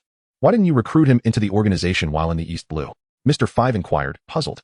Mr. 7 recalled witnessing that individual master sink his ship with a single blow during his passage through the East Blue, cold sweat trickling down his back. He dared not confess to Mr. 5 that he had been too intimidated to approach him back then.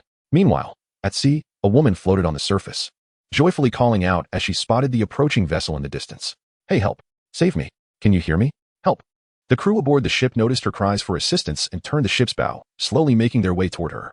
Zoro sat nearby, observing the middle-aged woman whom Harold had rescued. "Thank you for saving me. I am eternally grateful." The woman expressed her gratitude to the group. "What is your name?" Harold inquired. "I am Winnie, a fisherman residing in the quaint town of Whiskey Peak. Today, my husband and I ventured out to sea for fishing, only to encounter those wretched pirates. They killed my husband and cast me into the ocean," sobbing, she recounted, covering her face as tears streamed down.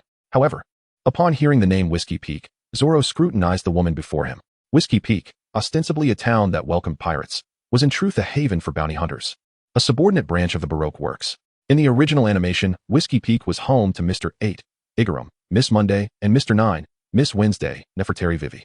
Nevertheless, as there remained many years before that storyline unfolded, and given the passage of time, Zoro was uncertain about which elite agents might currently be stationed in Whiskey Peak.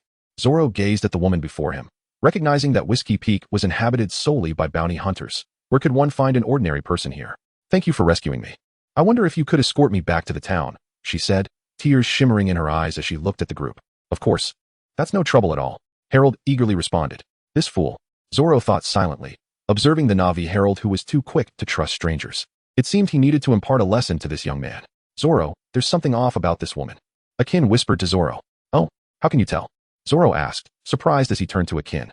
The woman's acting is far too contrived. I have experienced the aftermath of life-threatening situations, and since she boarded, she has shown no signs of the fear that accompanies impending death, Akin replied quietly. Zoro nodded, recognizing Akin's reliability. From now on, you must stay close to Nami at all times to ensure her safety, Zoro instructed. Understood, Akin acknowledged. Kuina sat beside Zoro, listening to their hushed conversation while observing the woman in the distance, nodding slightly in agreement that something was indeed amiss. Nami and Harold tended to the middle-aged woman. At noon, Winnie rested on the deck, conversing with Harold. Inside the cabin, Zoro closed the door and glanced at Kuina and Akin. Just as he was about to speak, a knock sounded on the door. Zoro opened the door and was met by Nami's entrance. He hastily shut the door behind her. In a hushed tone, Nami remarked, I just pilfered a dagger from that woman. She is certainly no ordinary individual. Her intentions for boarding the ship are undoubtedly sinister. Zoro gazed at Nami in astonishment, marveling at her perceptiveness. Nami, observing the bewildered expressions of the three, quickly waved her hand, reassuring them, do not worry. While that foolish woman was distracted, I managed to return the dagger without her noticing.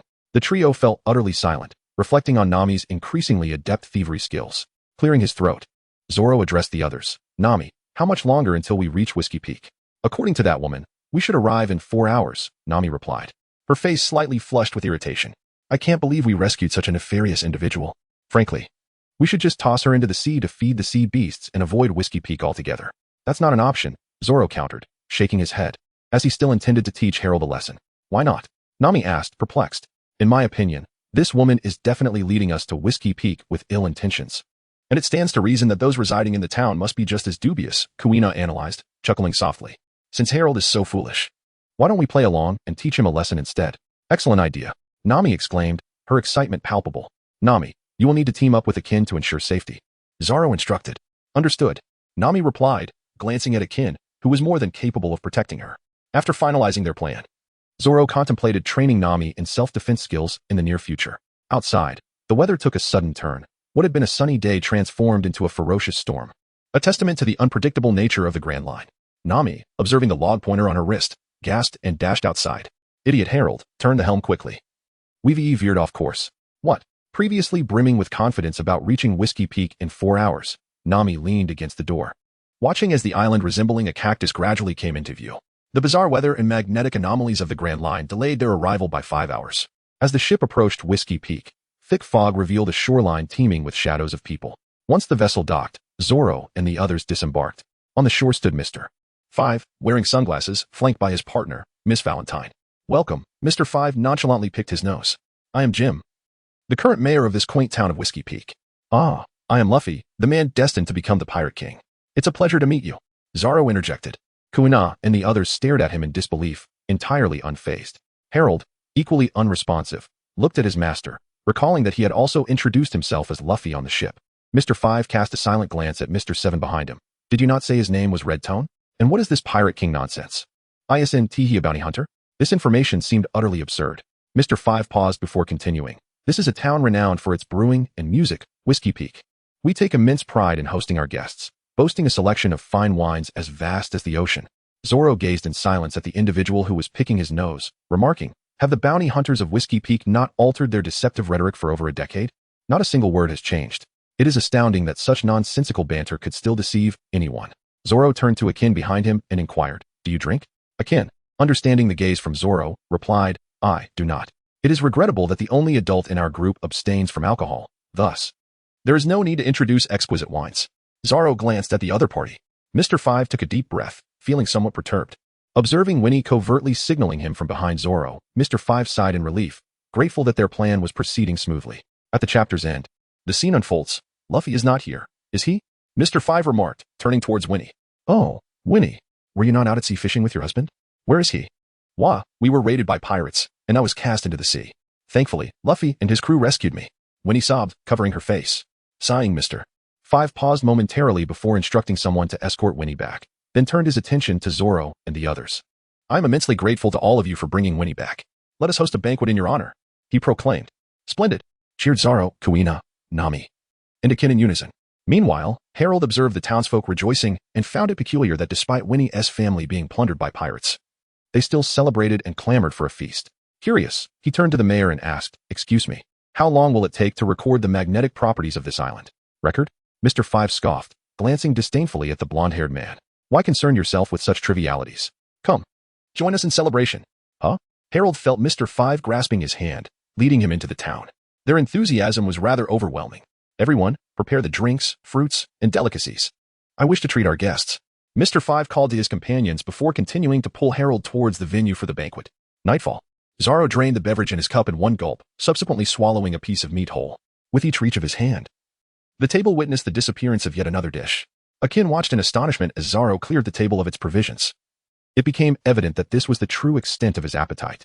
"Wow, Luffy is truly impressive." A lovely girl seated nearby exclaimed in admiration.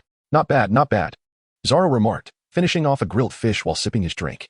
He cast a glance at the girl wearing a yellow hat, finding her face strikingly familiar. Yet her identity eluded him. "Hurry, eat up," Zoro urged, turning to Akin, encouraging him to indulge further. After all, it was clear that these individuals bore ill intentions towards them. It would be rather inappropriate not to partake generously in their offerings. As Zoro savored the exquisite delicacies, he discreetly observed the individuals within the room. Why were these characters scheming against them? They bore no bounties, no wanted notices. Could it be? Zoro cast a sullen glance at them, pondering whether these rascals intended to take advantage of their festive gathering to lower their guard, planning to bind them and seize the tens of millions of berries aboard their ship while they slumbered at night. Indeed, this bunch was no good. "Luffy, why do you look so peculiar? Is the food unappetizing to you?" inquired the girl in the yellow hat, her curiosity piqued. There's no fish left. And I'm not fond of other meats," Zoro hastily fabricated, aware that the girl had noticed his pallor. "Please wait a moment, Luffy, I shall fetch you some fish," the girl declared, rising from her seat and dashing away. Seizing the opportunity while she was absent, Zoro resumed his scrutiny of the room's occupants.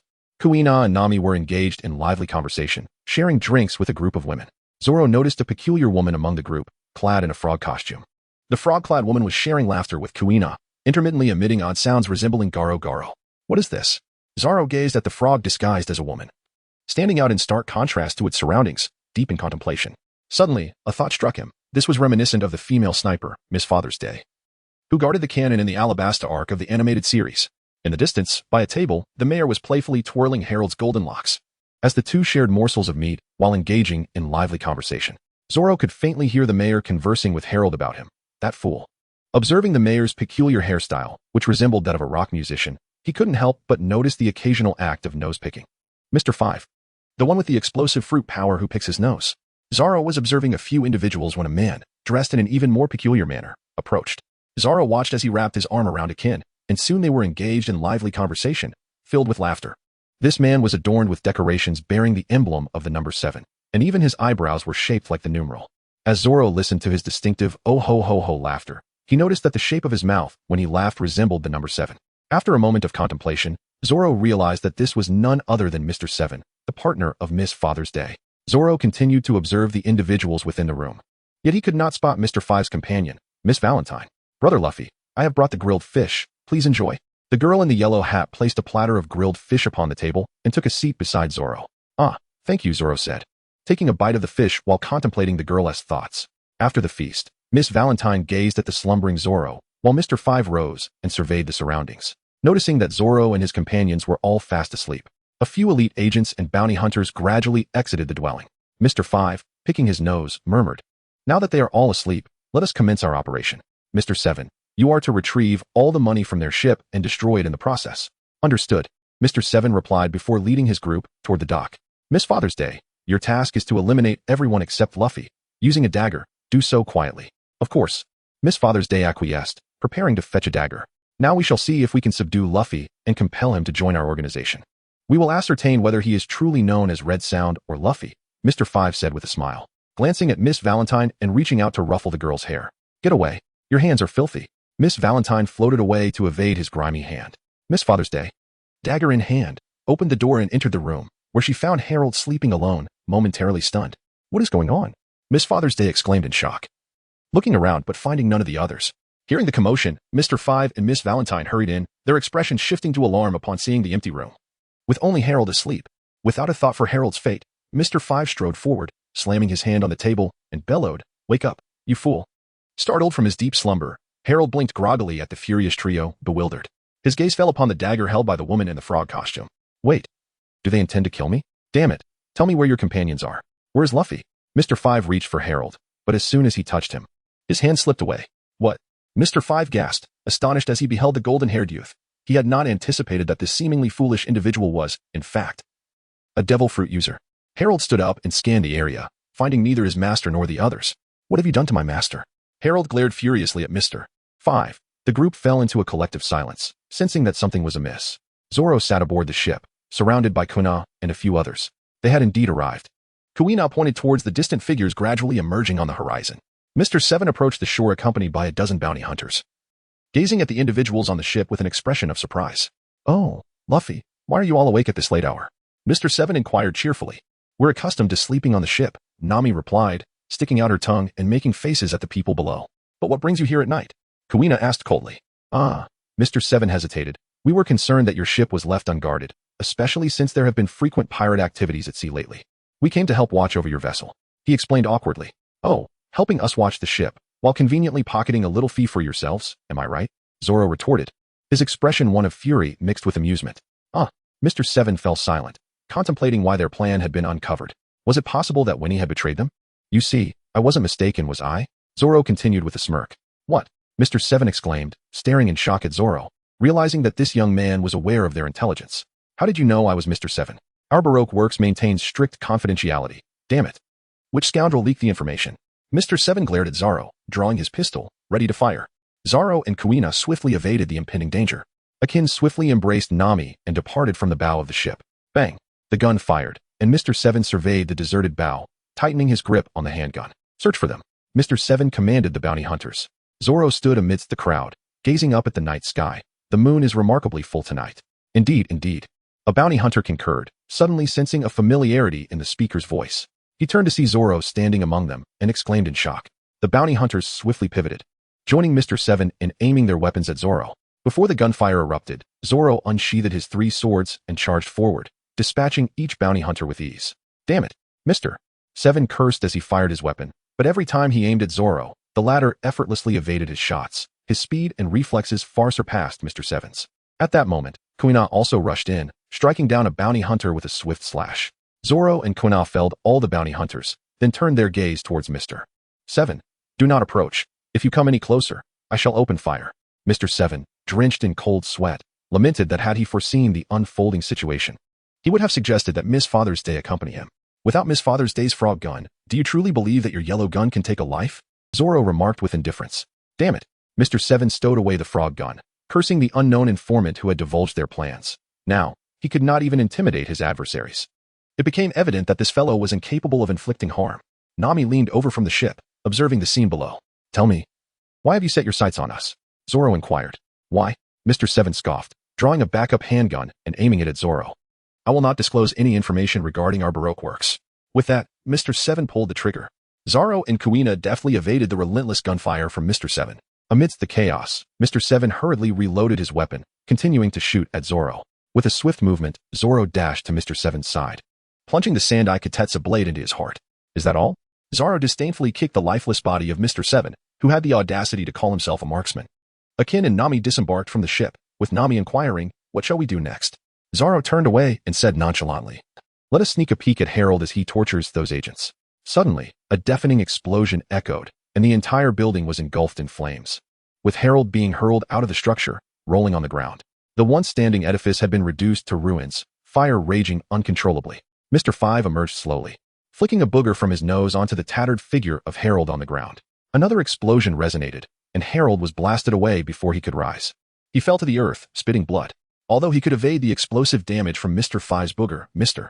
Five was equally capable of using the force of the blast to propel him away. Harold, witnessing Mr. Five preparing to launch another booger, quickly slid to the left to evade. Boom. A crater formed in the spot he had just vacated. Such a troublesome ability. Mr. Five looked up at Miss Valentine's Day floating above. Hey, why not increase your weight to 10,000 kilograms and see if you can crush this little brat? Ha ha ha.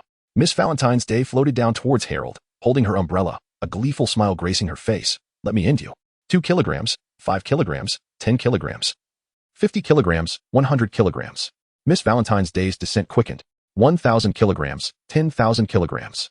Bang! A violent crash resounded. Debris scattering as Miss Valentine's Day observed Harold skillfully slipping away. Damn it!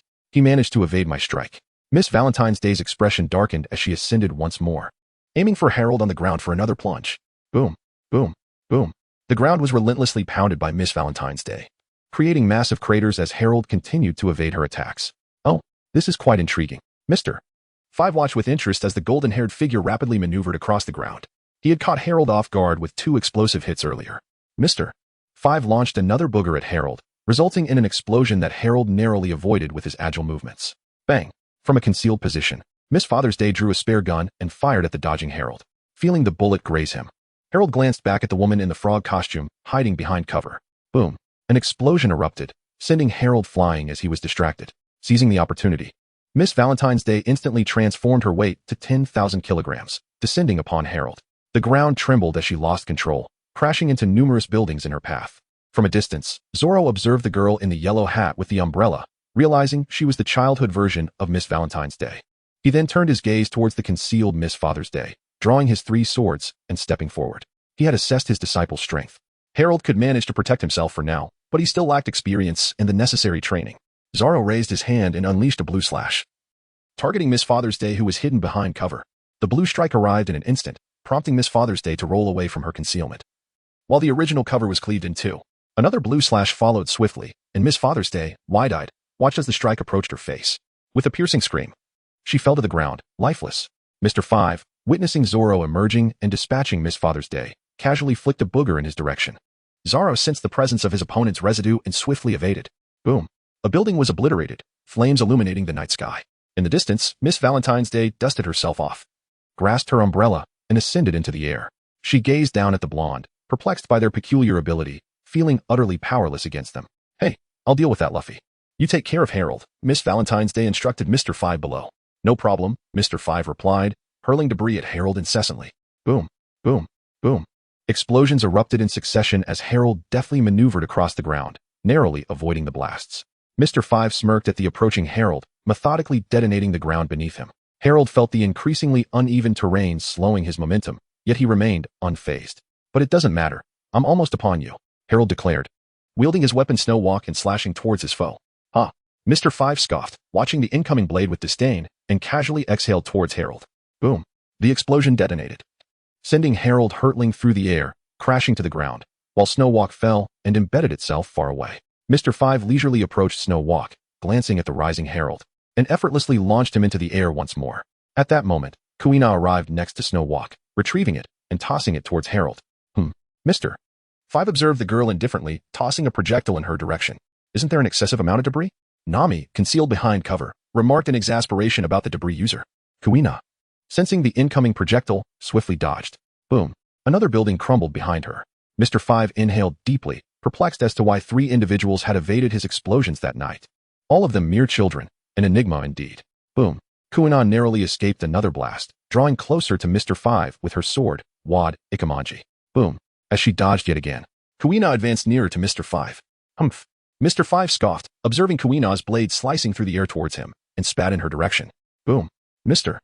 5's eyes widened as Kuina swiftly sidestepped the explosion and plunged her blade into his chest, the weapon enveloped in haki. Mr. 5, weakened and collapsing, furrowed his brow in confusion as he uttered his final words. Why? Can you all consistently evade my explosions? Aye. Kuina began to respond.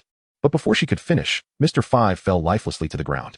Harold sheathed Snow Walk, seated on the ground, watching in awe as Kuina effortlessly dispatched Mr. 5, gripping the hilt of his sword tightly, realizing he was still inadequate. With a resounding rumble, Miss Valentine's Day, her weight transformed to 10,000 kilograms, stood upon the cracked earth, bewildered by Zoro's early evasion. Miss Valentine's Day ascended again, soaring towards Zoro. A barrage of blue slashes erupted from the ground, targeting Miss Valentine's Day in the sky. She became increasingly frantic, desperately dodging the onslaught of attacks. Zoro unleashed 3 circular slashes, creating a colossal blue wave of cutting force that spiraled into the sky. Miss Valentine's Day quickly evaded, but was unable to escape entirely. The residual impact of the slash damaged her umbrella. Discarding the broken umbrella, she glanced at Mr. 5, who lay slain by Ka in the distance, and then, with a mischievous grimace directed at Zoro below, she floated away, exclaiming, Luffy, I'm done playing with you. Zoro, with a sigh of resignation, sheathed his 3 swords, gazing at the receding figure of Miss Valentine, shaking his head in frustration. Her ability to fly rendered her elusive and difficult to confront. Kuina approached, observing the fleeing Miss Valentine. "Why did you not eliminate her?" she inquired. "I couldn't reach her," Zoro replied with a sigh. Kuina regarded him in silence. "Couldn't reach her? Surely it is because you could not bring yourself to harm a mere girl. What about the other bounty hunters?" Zoro questioned, directing his attention to Harold, who was approaching. "They all fled as soon as the snot-nosed man was defeated," Harold lamented with a shake of his head. "What?" Zoro exclaimed in disbelief, realizing that the bounty hunters had escaped, leaving him with nothing but a few coins as his sole reward for being there. Zoro sighed deeply, lamenting his regrets. Had he known it would come to this, he would have taken it upon himself to deal with the snot-nosed man, as it would have been preferable to facing the situation without any experience whatsoever. Zoro gazed upon the desolate streets of the town, devoid of any bounty hunters. Over the past year, the experience he diligently amassed as a swordsman had only elevated his rank by a mere 6 levels. At levels 75 and 80, Zoro obtained chests containing enhancements of 20 and 25 attack speed respectively, resulting in a remarkable increase in his velocity.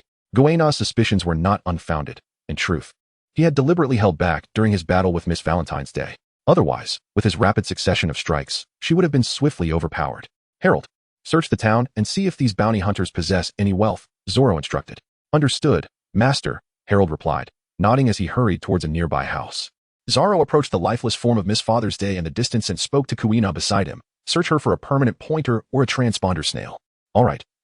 Kuina replied without further inquiry, crouching down to examine Miss Father's Day's garments. "What did you find?" Zoro inquired. After thoroughly searching Miss Father's Day, Kuina rose and shook her head in response. "Nothing. It must be with the snot-nosed man," he concluded. Zoro then turned his gaze towards Akin. "Akin, please search the booger man and see if he possesses a permanent pointer or a transponder snail." "Understood." Akin approached the booger man, crouched down, and began to rummage through his garments. Finding no permanent pointer on his hands, Akin proceeded to lift the booger man's clothing. He discovered a blood-stained inner pocket and reached inside, extracting a shattered and bloodied pointer. "It's broken," Akin remarked, looking at Zoro. Zoro cast a glance towards Kuina.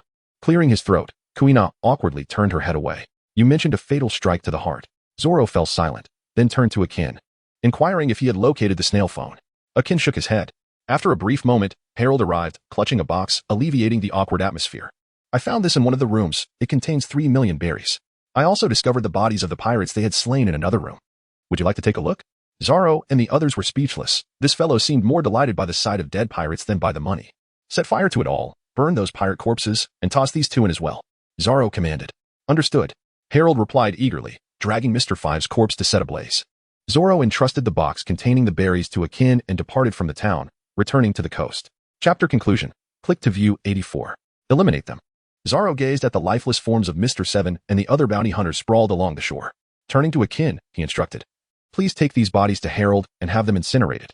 Akin nodded in acknowledgement and approached Mr. Seven. Suddenly, a rhythmic sound emanated from Mr. Seven's garments. Zoro hurried over, lifted the fabric, and retrieved a transponder snail. Grasping the receiver, he spoke. "Ah, this is Mr. Seven." A foreign voice responded, "This is Mr. Zero. What is the status of your progress?" Zoro gestured for the others to remain silent. Zoro pondered for a moment, realizing that the one opposite him was likely Crocodile. He inquired about the progress of a certain matter. What could it possibly pertain to? Perhaps it involved the group of pirates discovered dead by Harold? That seemed unlikely. Deceiving freshly arrived pirates in the Grand Line and plundering their riches was the fundamental duty of the bounty hunters from Whiskey Peak. They would either seize the treasure or sell the pirates to the Navy, with their earnings ultimately funneled to Baroque works. This was their primary occupation, and it was improbable that Crocodile would personally inquire about such matters. Could it be related to him? The thought of Crocodile personally probing into his own robbery was utterly absurd. "Everything is proceeding smoothly," Zoro replied nonchalantly. "Oh," a strange voice interjected. "I will arrange a position for that red-haired one as well." Surprised, Zoro glanced at the lifeless Mr. Seven. So, they had come to recruit him? However, recalling the already slain Mr. Five, Mr. Seven, and Miss Father's Day, Zoro swiftly dismissed the amusing notion. The prospect of infiltrating Baroque works was nothing short of fanciful. If Crocodile harbored even the slightest suspicion, he would undoubtedly reach out to Miss Valentine's Day, thereby uncovering whether Zoro had indeed been recruited into Baroque works, along with the fate of the other 3 senior agents. Click. The transponder snail disconnected, and Zoro settled back into slumber. Zoro looked up to find the other 4 gazing at him. "Who is he?" Kuina inquired with curiosity. "He must be the leader of this group," Zoro replied. Akin dragged Mr. Seven and the other bounty hunters into the small town, casting them into the flames. After documenting the island's magnetic force, the group embarked on their ship and departed from Whiskey Peak. Zoro sat in the first-class seat, gazing out at the distant sea, with the next destination being Little Garden. However, in comparison to the two giants fighting at Little Garden, he found himself more intrigued by Crocodile. In the anime, due to Crocodile's early appearance, he lacked the ability to use haki during the Alabasta arc. Zoro yearned for a permanent log pose, eager to dash to Alabasta and confront Crocodile. In the skies above, Miss Valentine retrieved her buzzing telephone bug from her attire and picked up the receiver. "Hello, this is Miss Valentine," she announced. "It's me, Mr. Zero," came the reply. Startled, Miss Valentine nearly dropped the telephone bug as her hand trembled. Her partner, Mr. 5, had perished, and Miss Father's Day was also dead. She even suspected that Mr. 7 might have met the same fate. 3 high-ranking agents had fallen while attempting to deceive a young swordsmanship prodigy into joining their organization. Miss Valentine shuddered at the thought of her own fate and considered the notion of fleeing the organization. "What is the progress?" Mr. Zero inquired, clearing her throat. Miss Valentine replied, "Everything is proceeding smoothly. The boy known as Red-Haired has agreed to join the organization, though his true name is Luffy." Silence enveloped the other end. "Very well, you have worked hard," the man said before abruptly ending the call. With a flick of his finger on the numbers of the telephone bug shell, he contacted Mr. 1. The man, his expression dark, tapped incessantly on the table, having previously attempted to reach Mr. 5 and Miss Father's Day, but to no avail. "Hello, I am Mr. 1. This is Mr. 0. You and your partner are to proceed to Whiskey Peak and eliminate Mr. 7 and Miss Valentine. They have betrayed us. Also, take care of that red-haired fellow. It's an alias. His real name is Luffy." Understood. Meanwhile, a ship sailed across the ocean. One moment the skies were clear, and the next, dark clouds gathered, unleashing a heavy snowfall. Zoro sat at the bow of the ship, observing the capricious weather, reflecting that the climatic shifts of the Grand Line rival those of Conan's timeline. On the deck, Harold and Nami engaged in a playful snowball fight, hurling snowballs at each other with glee. Guina stood on the deck, fashioning a rudimentary snowman resembling Yagyu Seijiro from the snow. With a swift motion, Nami launched a snowball at Harold, only for it to be deflected by his unique ability. Guina watched in dismay as the snowball obliterated her snowman, casting an irate glare at the duo, before breaking into a grin and retaliating by throwing snowballs at them. Akin stood behind Zoro, tightening his coat, helplessly observing the spirited snowball skirmish. Suddenly, a snowball struck his face. He wiped his face and sighed dramatically, resigned to the fact that Guina's aim had gone awry. Despite being an adult, he felt it would be undignified to join in their frolic. Zoro was struck on the back of his head by a snowball and turning around, he exchanged a glance with Akin, both sharing a laugh. "Ha ha ha, one simply gets accustomed to it." Little Garden, the second island along the Grand Line, is a realm teeming with ancient species. Within this island, the law of the jungle prevails. However, 2 extraordinary beings exist.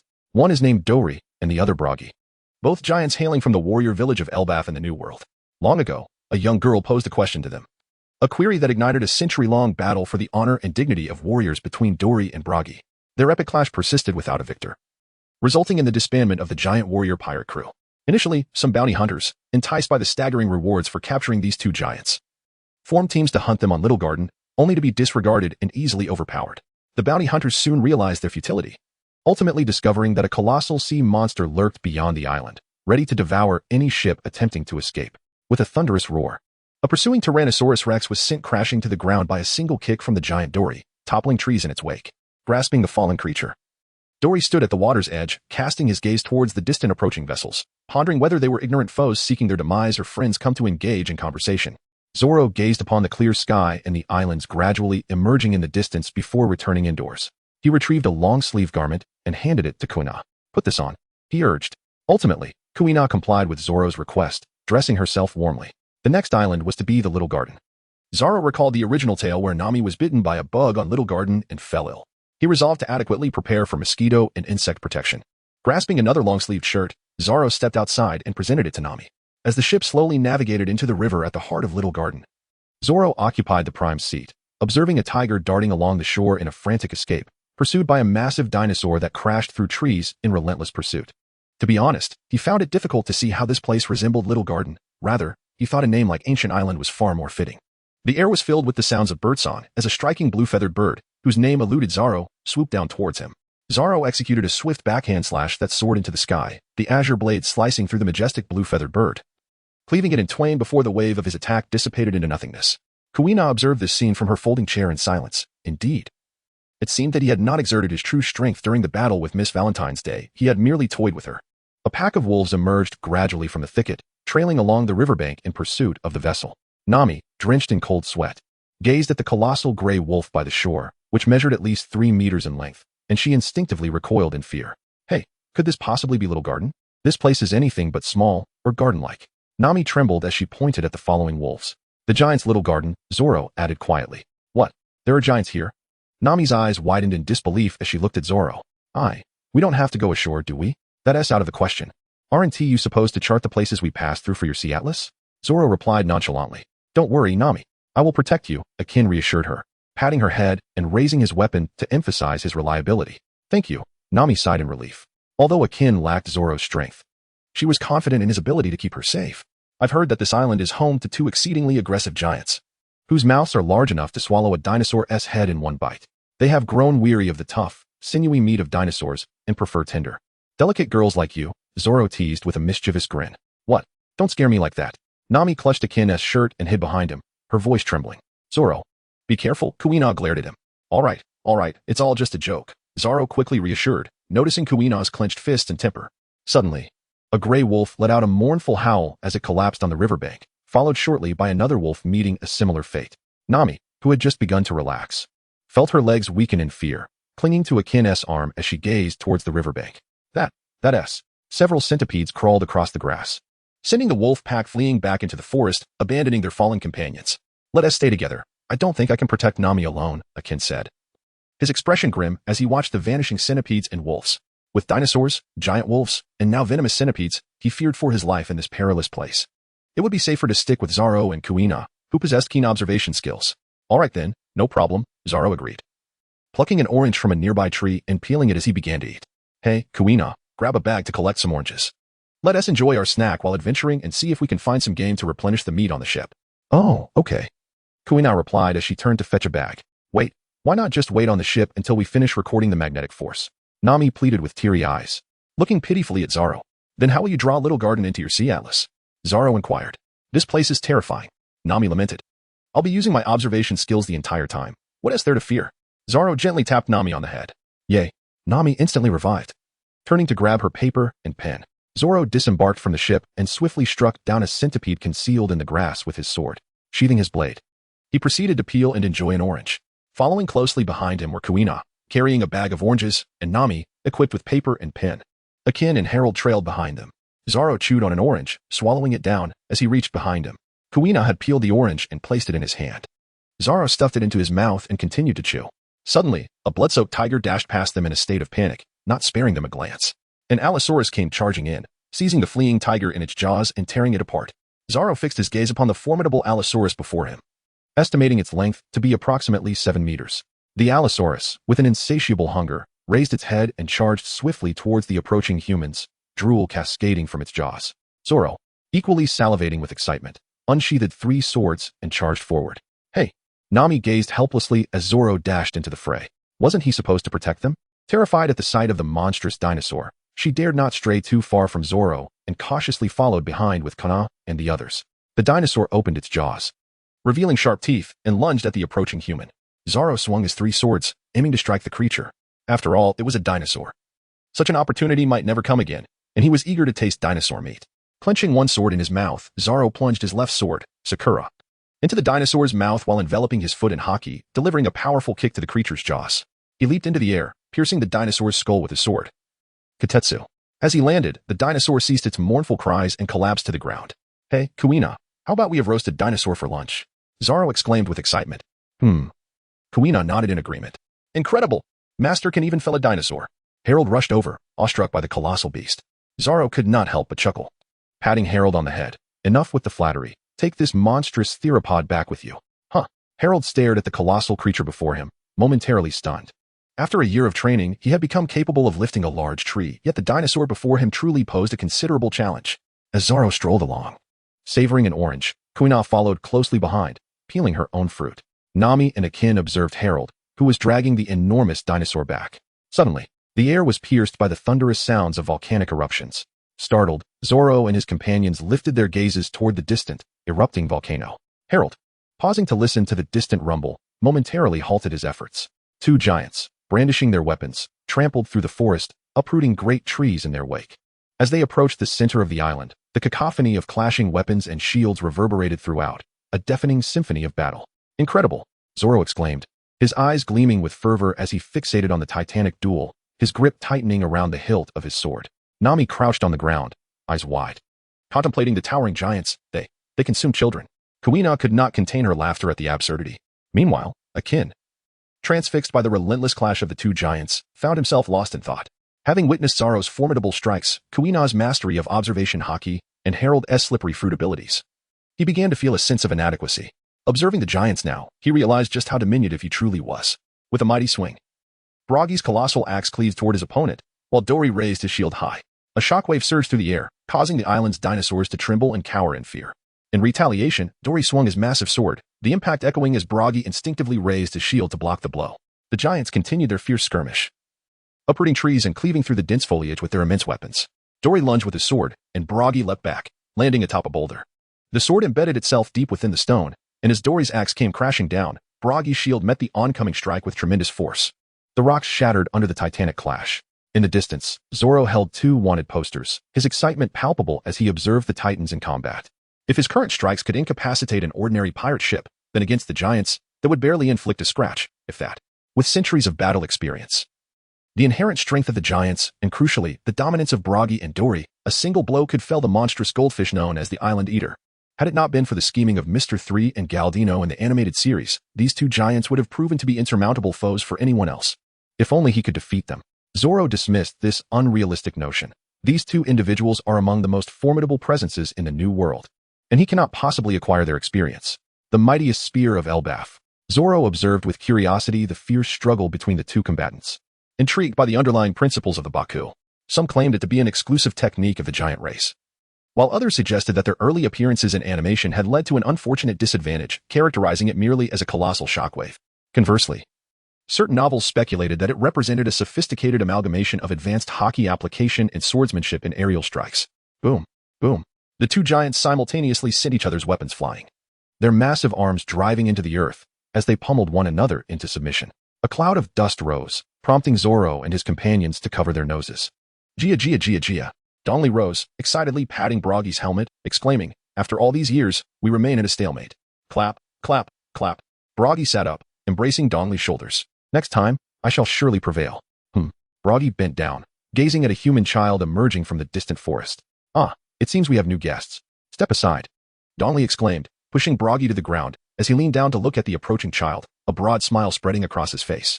"Gia, Gia, Gia, Gia. Hey, do you have any alcohol?"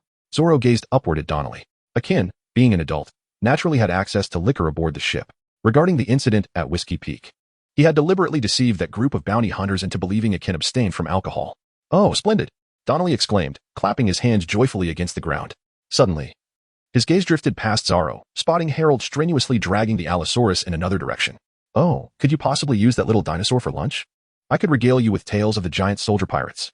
"Hey, Donnelly, that's quite excessive. We shouldn't impose on our guests," Broggy interjected, prying Donnelly's hands away from him and glaring in protest. "Then you go catch one yourself." "Gia, Gia, Gia, Gia." Donnelly had scarcely finished his jest when a sharp pain struck his rear. Turning around, he found a Tyrannosaurus Rex gnawing at him, pulling with all its might. "Just a moment, I'll be right there." He chuckled as he turned and delivered a powerful punch to the T-Rex's head, instantly knocking the colossal beast to the ground with a resounding crash. "Gia, Gia, Gia, Gia. We have ample food. How about we all gather for a feast?" Donnelly proclaimed with enthusiasm. "Certainly," Zoro responded with delight. What? Nami stared at Zoro in shock, incredulous at his apparent madness. She grasped Akin's hand, shaking it slightly as she whispered, "Quickly, go stop him. He is planning to feast with those fearsome giants." Akin silently gazed at Nami, shaking his head, then looked up at the two giant warriors, his eyes brimming with admiration for such formidable fighters. At noon, before a massive roasting spit, Zoro sat upon a tree stump, eagerly accepting the roasted T-Rex claw that Donnelly handed him, taking hearty bites. Crunch, crunch, crunch. Yes, yes, indeed. A true man should devour his meat with such vigor. The more one consumes, the stronger one becomes. Broggy observed appreciatively as Zoro devoured half the claw. Gia, Gia, Gia, Gia. Donnelly, witnessing Zoro finish the claw in no time, seized a piece of roasted T-Rex tail and offered it to Zoro, curious about how much this little human could consume. "Delicious, simply delicious," Harold exclaimed, biting into a chunk of meat, which swiftly slid down his throat. "Oh." Donnelly spotted an even more amusing child and promptly cut a segment of roasted Allosaurus tail to present to Harold, who swallowed it whole upon sighting the meat. Kuina, too, savored her portions, her appetite gradually increasing due to Zoro's prolonged training. Observing the three children voraciously consuming their meals, Donnelly and Broggy exchanged curious glances toward Nami and Akin. "What else with you two?" they queried, seeing Nami nibble delicately on her meat while Akin continued to sip his drink. "Hey, Zoro. Shall I share the tale of how we led the giant soldier pirates and made the Navy weep?" Broggy lifted a barrel of liquor, popping the lid and gulping it down. "Idiot, don't steal my thunder." Donnelly smacked Broggy on the head, then bent down to address Zoro and the others, recounting the adventures of the giant soldier pirates. "Why have you been competing on this deserted island for so many years? What of your giant soldier pirates?" Akin inquired curiously. Donnelly turned to Broggy. "Do you recall why we started this contest?" Broggy fell into deep contemplation, realizing that having lived so long and battled on this island for ages, he had indeed forgotten the original reason for their rivalry. "In any case, we fight for the glory of giants. The reason has long slipped my mind." Broggy chuckled sheepishly, scratching his head. Zoro swallowed a piece of roasted meat and cast a silent glance at the two individuals. It all stems from a question posed by a little girl a century ago. Have you truly fought here for so many years without determining a victor? Kuina posed a profound inquiry. Broggy and Dory exchanged glances and shook their heads in unison. "No. How is it possible that the two of you have engaged in over 10,000 bouts without a single resolution?" Nami exclaimed, her eyes wide with astonishment. No, Dory and Broggy replied awkwardly in chorus. "Regardless, it suffices to know that this is a battle fought for the honor of being a warrior," Zoro stated nonchalantly as he took a sip of his drink. Clap, clap, clap. Broggy chuckled heartily, looking down at Zoro. "Indeed, for the honor of being a warrior. I shall eventually defeat that fool Dory." Gia. Dory playfully slapped Broggy on the head and said, "Hey, Zoro. Since you are all here in the little garden, why not witness our duel right here?" "Absolutely not." Zoro firmly declined, bemused by the suggestion. It would be absurd. Even if they fought for another 100 years, a victor may never emerge, and by then, Zoro and his crew would likely be buried beneath the earth. "Why not?" Broggy inquired, puzzled as he looked at them. "We must record the magnetic field of this island before we can depart and continue our voyage." Nami playfully stuck out her tongue. "You cannot leave this island," Dory stated solemnly, pointing to a specific direction. Upon doing so, he lifted a massive sea king's bone behind him, revealing countless human skeletons piled beneath. Nami, frightened, clutched Zoro's arm tightly, realizing that these seemingly warm-hearted giants indeed revealed their fangs and intended to devour her. "Cough, cough, do not be afraid." Dory coughed a couple of times and explained the situation. "There is a colossal goldfish known as the Island Eater outside this island. Many have attempted to come to the little garden to slay the two giants for a bounty, yet none have succeeded. The giants, however, did not harm them. But when these individuals sought to leave, they despairingly discovered that their departing ships were swallowed whole by the Island Eater lurking outside. Those who arrive on this island either get devoured by the Island Eater upon leaving or are slowly killed by dinosaurs on the island. Therefore, we are utterly unable to leave, and can only watch you duel," Nami said, gazing up at Dory with disappointment. "Indeed," Dory nodded in agreement. No, that's not right." Nami hurriedly shook her head and turned to Zoro. "Zoro, that technique of yours, capable of cleaving a ship, should be able to defeat the Island Eater, right?" Zoro gently caressed Nami's hair and remarked, "It is futile. The ship appears insignificant before the creature of Fish Island. Even with my technique, I could merely scrape its scales. To confront such a beast, we require far mightier moves. Alternatively, we could directly summon the two giants for a colossal clash. Jaya. No matter which technique you employ, it is improbable that you will vanquish the creature. Simply watch us duel," Donnelly exclaimed with a hearty laugh. "However, even if you were to battle for a century, we would have long since departed this world, and you may not achieve a decisive outcome," Kuina remarked coolly. Donnelly and Broggy fell silent, their hearts pricked by her words. "Perhaps, even if you fought for 300 years, by the time you two are laid to rest, a victor may still remain elusive," Harold added with a smirk. Broggy spat out his drink, exclaiming, "That cannot be. Perhaps in our next duel, I shall emerge victorious." Boom, boom, boom. The thunderous roar of a volcanic eruption echoed across the island, prompting Donnelly and Broggy to set down their drinks and toss their meat into the fire. "The duel is about to commence," Donnelly declared. Crack, crack, crack. "This time, I shall undoubtedly triumph over that rascal Donnelly," Broggy proclaimed with unshakable confidence. The two giants grasped their weapons, stepping back slightly to ensure that their duel would be visible to onlookers without endangering them. Boom, boom, boom. Zoro savored his drink while gnawing on meat, captivated by the duel between the two titans. Trees were uprooted, and boulders were shattered in the wake of their clash. The thunderous echoes of their battle evoked in Zoro a sense of watching a special effects film. After the duel, Dory and Broggy returned, taking their seats to indulge in some ale. It was yet another draw, as Kuina remarked nonchalantly. "See, I told you that if you continued to fight like this, you would never determine a victor," Harold interjected, probing at their hearts. Just as Dory and Broggy were about to drink, they exchanged glances. Their strengths were indeed evenly matched, with both possessing vast combat experience and an intimate understanding of one another. Truly, if they continued this way, who could say when a winner would emerge? Do you remember what you initially fought for? Nami inquired with curiosity. We do not recall, Dori and Bragi replied in unison. Zoro silently gazed upon the colossal bones of two sea kings on the island, pointing at them. Could it be a contest of whose prey is larger? Dori clapped his hands in sudden realization, recalling the matter thanks to Zoro's prompt. Fixating on the skeletal remains, Dori was reminded of a little girl. Long ago, while they feasted on meat and drank, a human girl posed a question to them. Whose hunt yields the larger catch? I remember now. We have been dueling for so long because we could not determine whose prey was greater. Dori exclaimed excitedly, looking at Bragi. Oh, I recall it as well, Bragi said, lowering his gaze to Zoro. It was a long time ago when a human girl asked us whose catch was larger. Unable to resolve it, we resorted to dueling to establish a victor. The little girl has long since passed away, yet you remain at an impasse, Nami remarked dryly. Dori replied awkwardly. Perhaps these children too will grow old without reaching a conclusion. Do you not miss your companions? Akin inquired curiously. Indeed.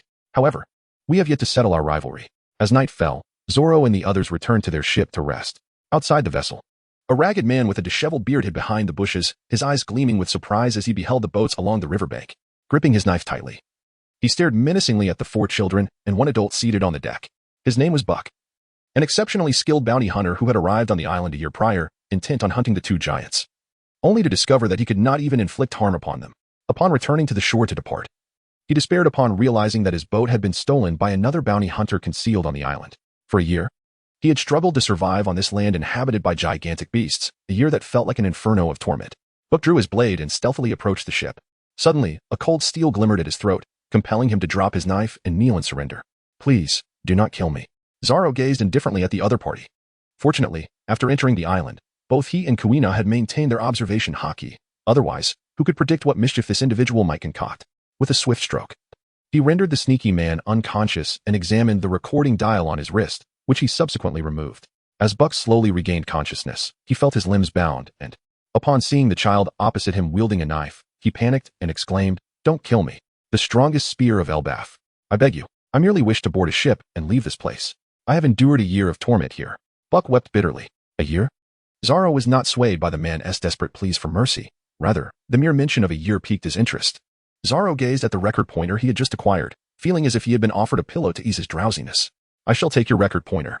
Having taken it, it would be rather ungracious of me to take your life, he declared, as he untied the ropes binding Buck. Buck looked at him with joy in his eyes. Zoro reached out and seized his arm, dragging Buck out of the room before delivering a swift kick. Buck fell to the ground, infuriated, and shouted, You scoundrel! Since you have taken my record pointer, how can you deny me passage on your ship to leave this place? You cannot, Zoro replied indifferently. With a swift draw of his sword, he cleaved the grand tree behind Buck, sending him fleeing in terror. Zoro gazed at the figure vanishing from sight before turning back to the ship. He had just witnessed this individual, with ill intentions, attempting to stealthily board. Upon returning to his cabin, Zoro was about to succumb to slumber when he was startled by the sound of a volcanic eruption. He mused to himself about the absurdity of this island, which seemed to erupt multiple times a day, destined for ruin. With each eruption, East Blue and Bragi clashed, demonstrating their remarkable dedication. The following morning, Zoro rose early and made his way to the deck to commence his training. With a swift, blue slash, he felled a towering tree along the distant shore. Zoro observed Buck, who was hiding in the grass, as he hurriedly fled. After having breakfast, Zoro disembarked from the ship. Harold, you stay on the vessel and keep watch. All right. Zoro and Kuina, accompanied by a few companions, ventured into the forest. Boom, boom, boom. The familiar sound of a volcanic eruption echoed, prompting Zoro to raise his gaze towards the distance, where Don Krieg and Bragi were clashing once more. The group settled in a distant spot, observing the fierce duel between the two warriors. With a resounding crash, both Don Krieg and Bragi collapsed to the ground, once again reaching a stalemate. Zoro gazed at Bragi, who lay beside him, and remarked, As it stands, you two could spar indefinitely without determining a victor. Since you cannot ascertain whose prey is larger to justify a duel for supremacy, why not explore an alternative method of competition? It may yield a clearer outcome. Nami suggested. What alternative method? Dori inquired, curiosity piqued as he sat down. What alternative method? Zoro echoed, turning his attention to Nami with intrigue. Did you not mention yesterday that during your leadership of the giant warrior pirates, you wielded your mightiest weapon, the pride of Elbaf, to such an extent that the Navy dared not approach you? Kuina interjected. Indeed, Dori nodded. Are you suggesting we use the pride for this contest? Our weapon has endured significant wear. It is on the verge of breaking. Even if we combine our strength, we could only utilize the pride a handful of times before it succumbs to damage, Bragi countered, shaking his head in disapproval of the proposal. You could teach them how to wield the pride. Each of you could mentor one of them, and whoever triumphs would declare the victor, Nami pointed out. gesturing towards Zoro and Kuina. "Ah, you little ones could never master the pride," Baroque mocked. "It's not that I underestimate you. But the pride is a technique that only our giant race, with its unparalleled innate strength combined with advanced armament haki, can execute," Dory stated with solemnity. This. Nami was taken aback. Was it truly that challenging? Zoro faced no surprises regarding why Big Mom could master a similar technique. Reflecting on the fact that Big Mom could effortlessly defeat a giant at the tender age of 5, one could comprehend that although she is not a member of the giant race, she possesses an extraordinary physique seemingly favored by the heavens. Zoro, capable of cleaving a pirate ship with a single strike, surely could acquire such skills, Nami argued defiantly. "Oh, Gia. This little fellow can sink pirate ships. I must see it," Dory remarked, casting a curious glance at Zoro. "Very well, what shall I cleave?" Zoro unsheathed Shuangyue and, spotting a distant snake-necked dragon, swung his blade. A colossal blue slash emerged, piercing through the creature's body and severing its head.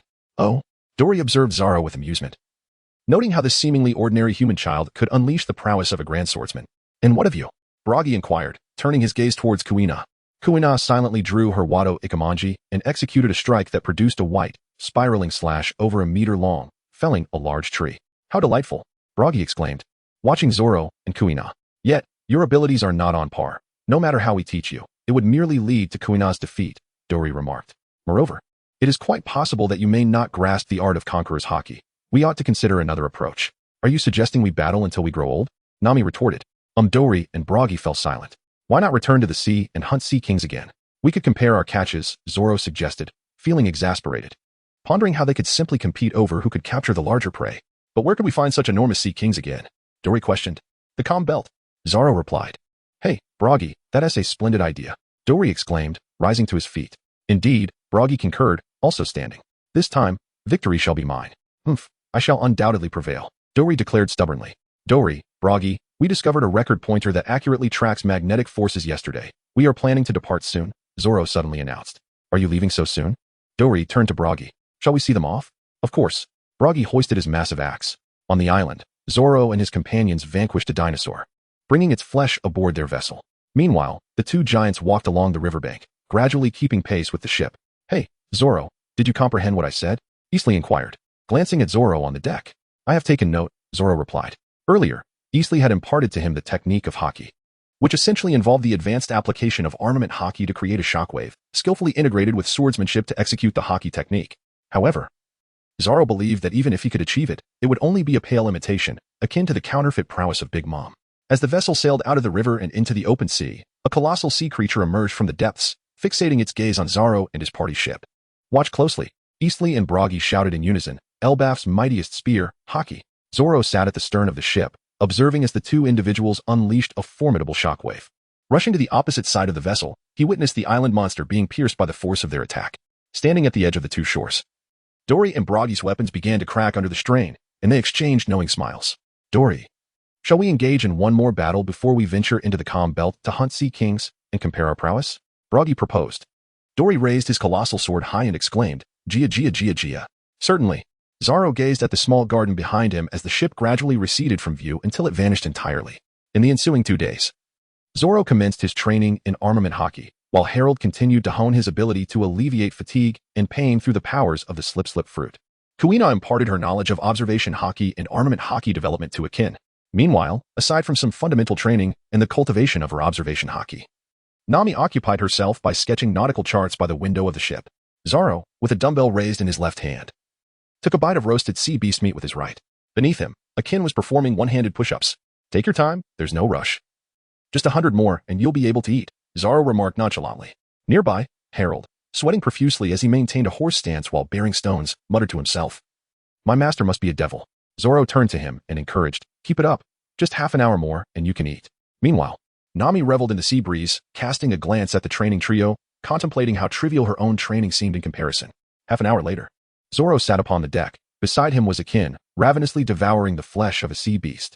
Harold set down a stone, furrowing his brow as he assessed his physical condition. "How is it? Will you be able to shake off the fatigue this time?" Zoro inquired with anticipation. "No," Harold replied, shaking his head. "Does that imply your understanding of fatigue remains insufficient?" "One could say so." "Then you needn't eat. Perform 200 weighted push-ups." "Huh?" With tears in his eyes, Harold bore the stone on his back as he executed push-ups. While Zoro indulged in a mouthful of sea beast meat and sipped his drink seated atop the stone, Nami stood on the deck, feeling the chilly sea breeze against her skin as she gazed toward the distant winter island. Hey, everyone, I see land. Oh.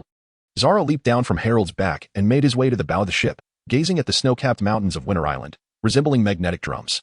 At that moment, Kuina approached him with a set of padded jackets, which Zoro accepted and donned, just as Harold sighed in relief and prepared to shift the stone upon his back. He caught a glance from his master and obediently resumed his push-ups. The vessel gradually navigated the river leading to Magnetic Drum Island, the shores devoid of any presence. Zoro and his companions had all changed into winter attire, leaving only Harold to guard the ship while the others ventured onto Drum Island. The streets were eerily deserted as they walked, with not a single shopkeeper in sight to replenish their supplies. Suddenly, a squad of armed soldiers rushed past, their captain glaring at Zoro and the others. "Run along home, brats," the captain barked. "Today, we begin arresting illegal doctors. Get lost and don't interfere." With that, he fired a warning shot into the air before hurrying off. What kind of country arrests its own doctors? Nami fumed. Is this really the Drum Kingdom? Famed worldwide for its medicine? Akin mused, watching the soldiers disappear into the distance. Illegal doctors? What is going on? Zoro remained silent, leading the group toward the next village. Dodging patrols, they passed through one empty settlement after another. Then, a blonde woman cautiously cracked open a door, scanning the desolate street before whispering something inside. Clutching a box, she slipped into an alley. "Search over there." Another squad of soldiers dashed by. The woman exhaled in relief once they were gone and continued on her way, consulting a slip of paper as she evaded patrols. Finally, she knocked on a door. "Come in quickly, Dr. Helen." An elderly woman ushered her inside. "How are you feeling today, Granny?" Helen Tausig asked gently. "Much better, thanks to your care," the old woman replied. "Granny, the crackdown on doctors and medical supplies is too severe. Tomorrow, I plan to sail out and bring back more supplies," Helen said, unpacking prepared medicine from her box. "I want to be able to visit for a while, so please take care of yourself." The old woman sighed. "My dear Helen, you should just leave this country. It's beyond saving. Beyond saving." The words struck Helen like a blade, freezing her in place. "I must go now. Please stay well." Stepping back into the alley, Helen listened as the soldiers' footsteps faded. She moved toward her hideout, the old woman's words echoing in her mind. Memories of Drum Kingdom in its prime surfaced, when the old king still ruled, and the nation was renowned as a medical powerhouse. Then the new king ascended, and everything changed. The selfish, foolish tyrant enacted a decree that shocked the world. Only 20 state-approved doctors were permitted. All others were branded illegal, banished, or hunted down. Even worse, medical supplies were tightly controlled. Citizens begging for treatment were forced to kneel before the king. The once great medical kingdom became a frozen wasteland of despair. Illegal doctors were dragged away in the snow. Patients died alone in the cold. Helen despised the idiot king. Hearing footsteps, she ducked into hiding once more. Zoro and Kuina stealthily evaded the soldiers, gazing at the desolate streets, unable to find a single shop with its door ajar. "What has become of this nation?" Akin inquired, puzzled. "Do you not read the news?" Zoro responded, exasperated. "What?" Akin asked, confused. "The laws enacted by this imbecilic king, Walbo, have established a private team of physicians, rendering all other doctors in this country as illegal practitioners, all to be expelled from the realm." Zoro spoke somberly. "What?" Akin exclaimed in shock. "What kind of imbecilic king would institute such laws?" Nami scoffed. "This has nothing to do with intelligence," Kuina countered. "It is more about the system. A kingdom belongs to its king. If they possess even a shred of conscience, they might be regarded as good rulers. However, the heartless scoundrels are labeled tyrants." Zoro remarked quietly. Hiding in the alley, Helen listened to their conversation in silence. The kingdom is the king's domain, and whatever commands he issues, the state will inevitably transform accordingly. Even though this place was once a land of healing, it was powerless against the decree of a vile king. As Zoro and his companions tread upon the snowy terrain, they departed from the quaint little town, with Zoro intent on venturing into the forest atop the mountain, hoping to catch sight of a blue-nosed reindeer. Upon reaching the foothills, a horde of colossal rabbits obstructed their path, gradually encircling the group as they approached. "Such enormous rabbits would undoubtedly make for a delectable roast," Harold remarked, drooling in anticipation. "This is a raven, an exceptionally large and elongated variant of rabbit, known for its fierce aggression," Zoro replied, observing the ravens baring their teeth at them, silently adding, "with formidable canine teeth." Suddenly, one of the ravens lunged at them. Claws extended, Zoro swiftly dodged to the left, while Raven plunged headfirst into the snow. "How bothersome," Zoro remarked indifferently. One by one, the ravens surged forward, prompting Zoro to tap the hilt of his sword at his waist. He drew Sakura from its sheath, yet did not fully unsheath it. With a decisive strike, he brought it down upon the head of the approaching raven. Bang, bang, bang, bang. Before Zoro, a group of ravens crouched in the snow, shielding their heads with their arms, too fearful to meet his gaze. Kuina emulated Zoro, drawing her sword, and with its scabbard, She delivered a resounding blow to one of the approaching ravens, leaving a significant mark upon its head. Nami stood behind me, while Akin shielded her with his own presence. Brandishing his weapon, lacking a scabbard, he unleashed a fierce strike upon another raven that dared to approach them, causing it to writhe in pain upon the ground. Does it hurt? Zoro inquired, squatting to touch the head of the nearest raven. The creature recoiled slightly, nodding in response. If it hurts, you should leave quickly, Zoro said quietly. The ravens hastily turned and leaped away in retreat. After wandering the mountains for a while, Zoro failed to locate the blue-nosed reindeer. That evening, they returned to their ship, resting through the night. The following morning dawned anew. Zoro sat on the deck while Harold trained nearby. This country has become like this. It seems we won't find a ship doctor, Harold sighed. MHM, Zoro nodded. In the village of Big Horn. A blonde girl carrying a medical case knocked on a door. A middle-aged man peeked out before letting her inside. How is it, Mr. Burton? Helen asked eagerly. I can take you by ship to another island to buy medical supplies, Burton replied, avoiding her gaze. That's wonderful. Helen beamed. When do we leave? Let me gather my things. Wait here. Burton disappeared into the back room and soon returned with a packed bag. Let's go. Thank you, Mr. Burton. Burton hesitated. They moved cautiously through the streets, avoiding patrolling soldiers. Helen, wait here. I forgot something. Stay hidden, Burton suddenly said, patting her shoulder. All right, I'll wait, Helen replied. Ducking into an alley. Burton glanced back guiltily before hurrying away. Once out of sight, he turned into another alley where a squad of soldiers stood waiting. A thick-lipped man with wavy hair, carrying a bow, watched Burton approach. Where's Tausig Helen? Take us to her, Jess said coldly. Only if you promise not to harm her, Burton insisted. Of course. We'll just deport her, Jess lied, smirking inwardly. These defiant doctors. Daring to defy the king's decree, he would make an example of her. Follow me, Burton relented, leading the way. And, our agreement? Rest assured. Your family will have monthly medical privileges, Jess said dismissively, already planning to discard the promise. In the alley, Helen hugged her medical case, shivering as she waited. A doctor's purpose is to heal. Her minor S-words echoed in her mind. Since King Wapol's decree, Drum Kingdom, once renowned for medicine, had deteriorated. Few doctors remained, secretly treating patients at great risk. Helen had hoped to leave with Burton, smuggling back supplies. But now, she's here, Burton's voice rang out. Helen's relief turned to horror as soldiers emerged behind him. She bolted, clutching her case. Capture her, Jess ordered. Helen sprinted toward the shore, but soldiers closed in. One seized her, slamming her into the snow. You betrayed me, she spat, glaring at Burton. Jess kicked her stomach, defiant till the end. You promised, Burton protested. Jess laughed. Tie her to the village tree. We'll execute her publicly. Burton paled. You can't. Watch me. Burton fell to his knees. Please, I beg you, pathetic. Jess kicked him aside. Oh, and your family's medical privileges? Revoked. Burton's hands clawed the snow.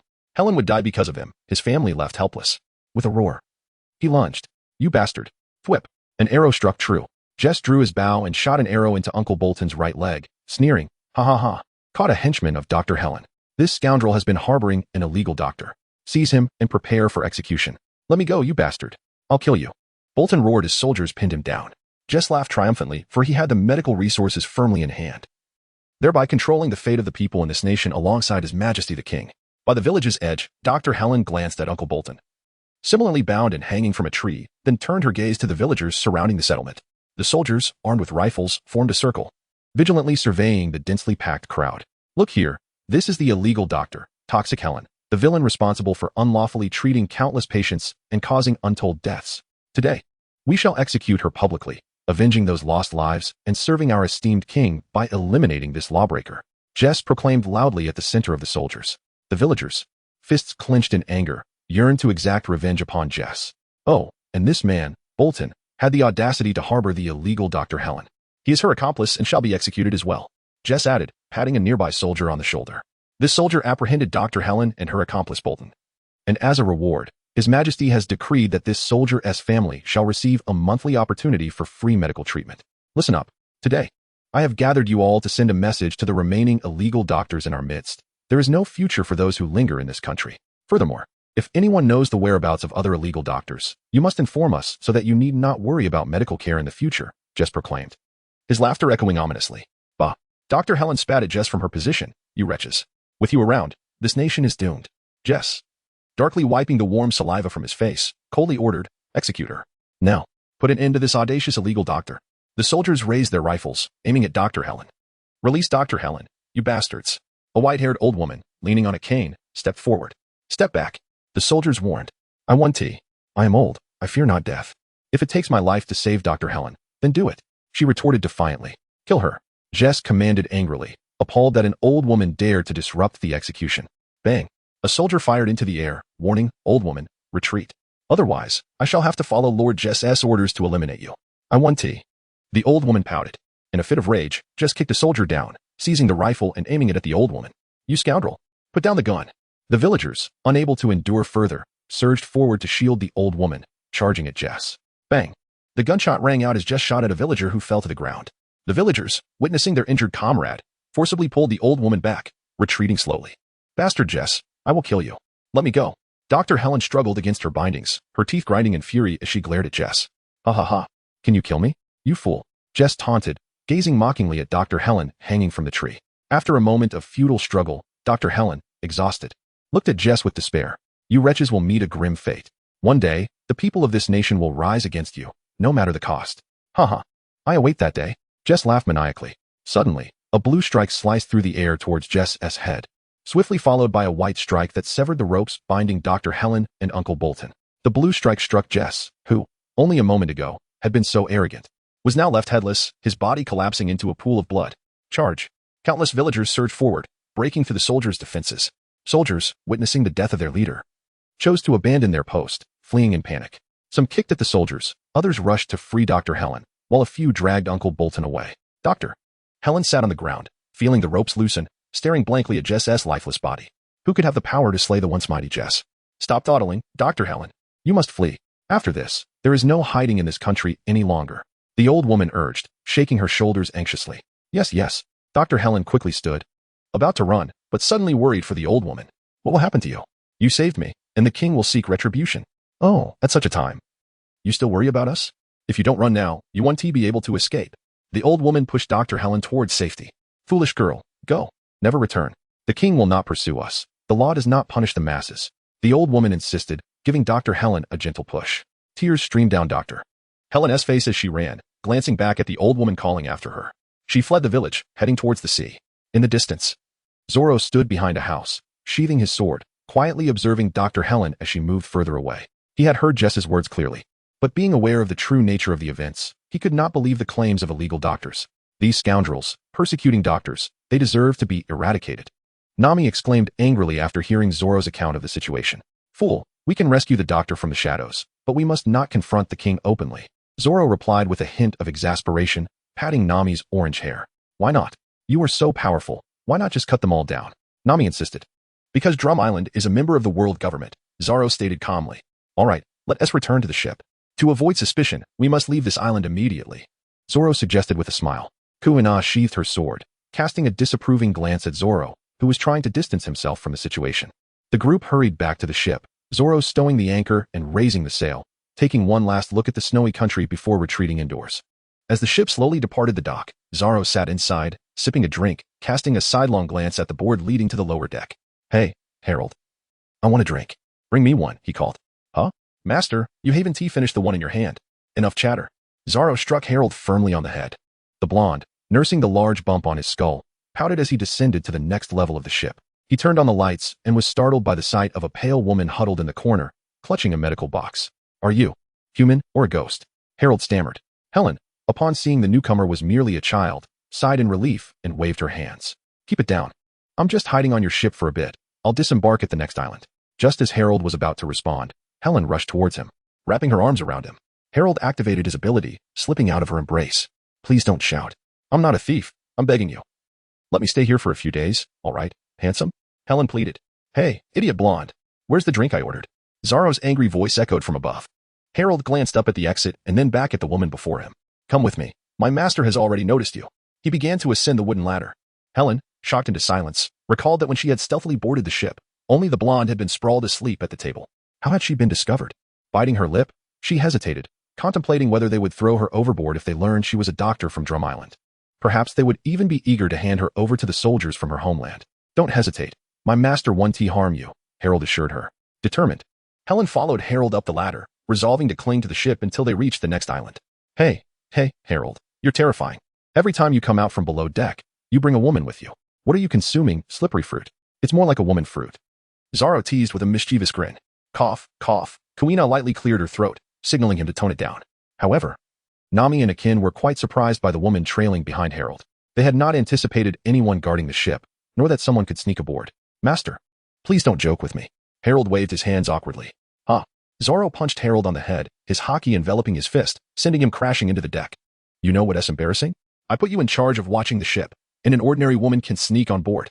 What if it had been a pirate with malicious intent? Zoro bellowed, frustrated, though he was confident he could handle any threats. He despised the idea of damage to the ship and the time it would waste.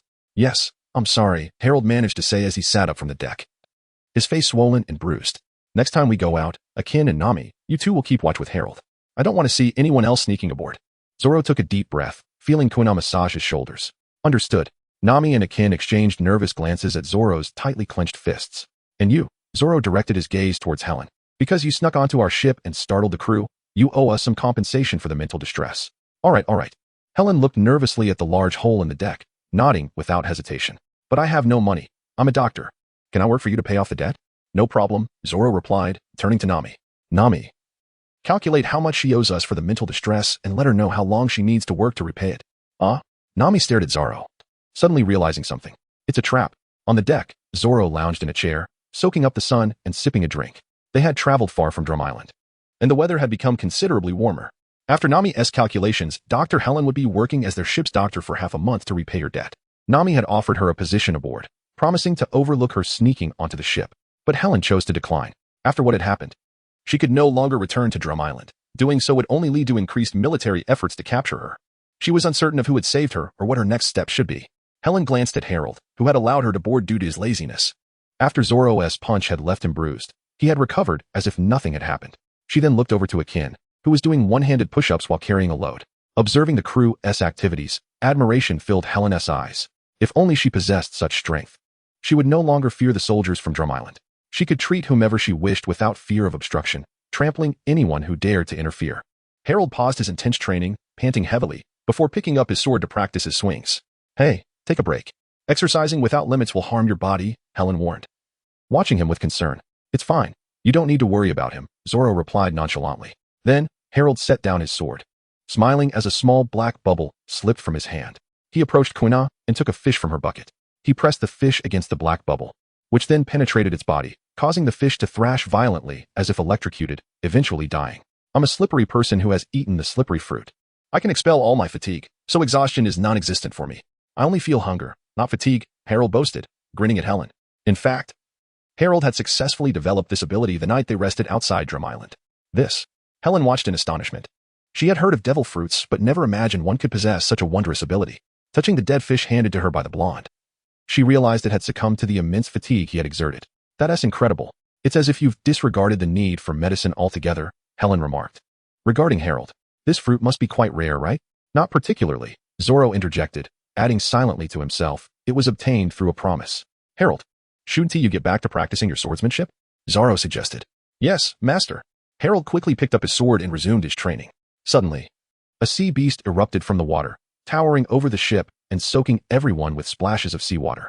Hey, Akin, our meal has arrived, Zoro remarked calmly. Understood, Akin responded, setting down his weights and grabbing his weapon as he charged towards the sea beast. The beast roared and lunged at the bow of the ship. Akin struck its head with his weapon, the sound of cracking echoing as the beast's skull caved in. At noon, in the kitchen, Zoro sat at the table, voraciously devouring the meat of a sea beast. Kuina's culinary skills have truly improved, he praised. It's not bad, Kuina replied with a smile, covering her mouth. The chef is truly exceptional, Harold said, his mouth smeared with grease. But Kuina, with her fist enveloped in haki, aimed a punch at the blonde-headed man. Mind your language. Akin and Nami quietly sipped their meat soup, refraining from further comments. Helen observed as the blonde man's head was once again buried in the deck. At this rate, he would surely knock himself silly. No, it's fine. Harold quickly waved his hand, pulling his head from the deck and sighing in relief as he noticed Kuina approaching with rice, no longer angry. I must tell you, I can actually use my abilities to expel injuries from my body, Harold declared with pride. However, it seems you have a misconception about your injuries. Every time you expel one, you lose some weight. You wouldn't be inadvertently expelling healthy fat, would you? Zoro questioned skeptically. Harold paused, acknowledging the truth in his words. Starting this afternoon, you should study medicine with Dr. Helen. This way, your mastery over your abilities will become more precise. Zoro then turned to Dr. Helen. Is that all right with you, Dr. Helen? No problem, she nodded, though her gaze was somewhat evasive in her eyes. Both Zoro and Kuina were formidable presences. Thank you, Zoro replied. You're too kind, Helen responded. Harold stared in shock at the two. Are you really going to have me study medicine without my consent? In the afternoon, Zoro sat in a special seat. His hands cloaked in haki as he continuously waved his palms, attempting to project his haki outward. Meanwhile, a ship marked with the character sailed slowly. A bald man clad in monk attire stood at the bow, gazing at his partner beside him, who was holding a telescope. What do you see, Miss Doublefinger? Have you spotted it? Mr. One inquired. Yes, Miss Doublefinger lowered the telescope. That ship in the distance is our target, Luffy. However, it is rather strange that several of our senior agents who betrayed us are not aboard. If we capture him, we can definitely extract the whereabouts of those scoundrels. Mr. One replied coldly. Oh, they're just a bunch of rookies. You could handle them alone. I can't believe that boss, whom I've never met, insisted I join you. Miss Doublefinger complained, dragging me out from the spider bar. Rest assured, as long as we eliminate Luffy and those traitors, you can return to your role as a shopkeeper. Mr. One said nonchalantly. Zoro paused his training, gazing at the approaching vessel in the distance, its sail emblazoned with the prominent character. This character, akin to its counterpart, is frequently encountered in the Japanese language. Zoro gazed at the two individuals on the opposing vessel. The bald man clad in monk attire was presumably Mr. One, while the uniquely dressed young woman must have been his partner, Miss Doublefingers. With a swift motion, Mr. One leaped towards Zoro's ship. A blue slash surged forth, as Mr. One transformed his body into a blade, deflecting the strike. Upon landing on the deck, Zoro remarked nonchalantly, Welcome aboard our humble vessel, Mr. One. What? How do you know my codename? Mr. One replied coldly. Your ship bears a prominently displayed character for one, and you are inscribed with the same character. If you are not Mr. One, could you possibly be Mr. Zero? Zoro retorted.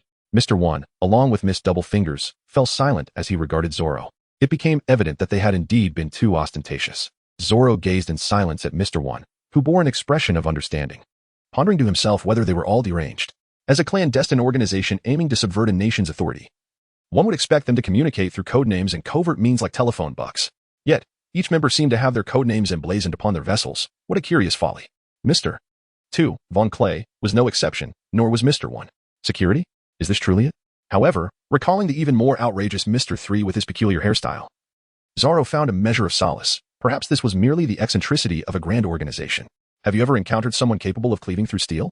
Zoro inquired, directing his gaze at Mr. 1. Mr. 1 replied, coldly regarding the youth before him. Spare me the trivialities. Inform me of the whereabouts of the traitors, Mr. 7 and Miss Valentine.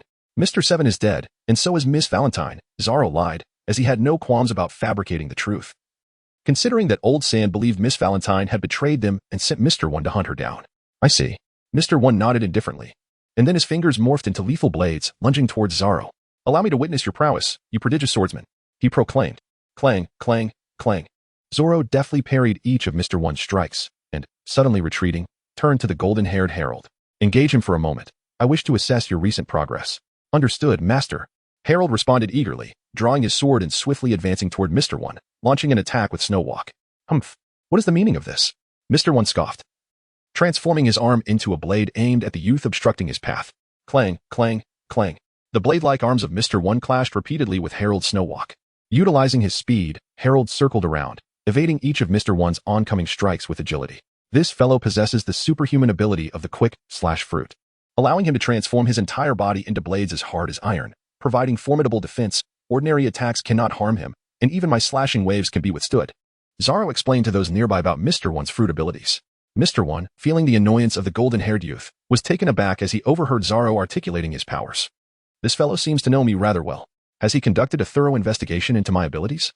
With that, Mr. 1 charged at Harold, his fingers transformed into blades, relentlessly assaulting the young warrior. Harold swiftly blocked with Snow Walk, countering. Suddenly, Mr. 1's thigh morphed into a blade, slicing at him. Clang. Harold managed to parry the blade with his Snow Walk, bracing against the onslaught and attempting to push Mr. 1 back. How intriguing, Mr. 1 noted, retreating while admiring the golden-haired youth. The sword is quite commendable, and the individual wielding it is impressive as well. Indeed, one must acknowledge the discerning eye that chose both the sword and the apprentice. Harold boasted as he slid across the floor, launching another strike. Zoro nearly retched at the sight. Was this insistent youth truly following him around? What did he mean by chosen well? Mr. 1 huffed, transforming into a blade and lunging at Harold once more. Clang. Harold attempted to block the assault with his sword, but the full force of Mr. 1's charge sent him reeling back.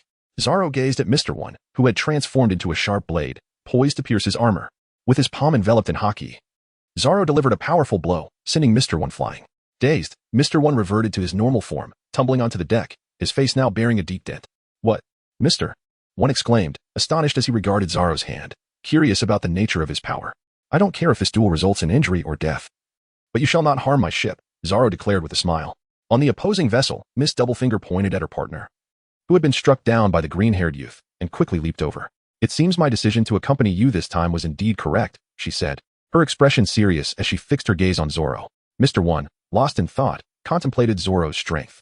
He was well aware of his own abilities. No swordsman he had previously encountered could breach his defenses, yet this boy, with a single slap. Mr. One braced himself for the worst. Hey, Mr. One, let us join forces against this Luffy. The boss's orders wait for no one, Miss Doublefinger suggested, her fingers transforming into long spikes as she eyed the seated Zoro. Very well, Mr. One replied. Akin, engage the opponent. I wish to assess the fruits of your recent training, Zoro instructed. Understood, Akin affirmed, rising with his weapon in hand. Mr. One and Miss Doublefinger turned to face the golden-haired Akin, who stood defiantly before them. With a swift motion, Mr. One's arms morphed into blades, striking towards Harold, leading to a fierce clash.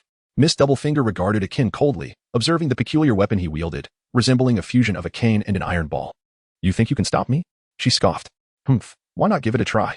Akin replied, casting a sideways glance at the woman. His weapon began to spin rapidly, the iron ball rotating like a shadow.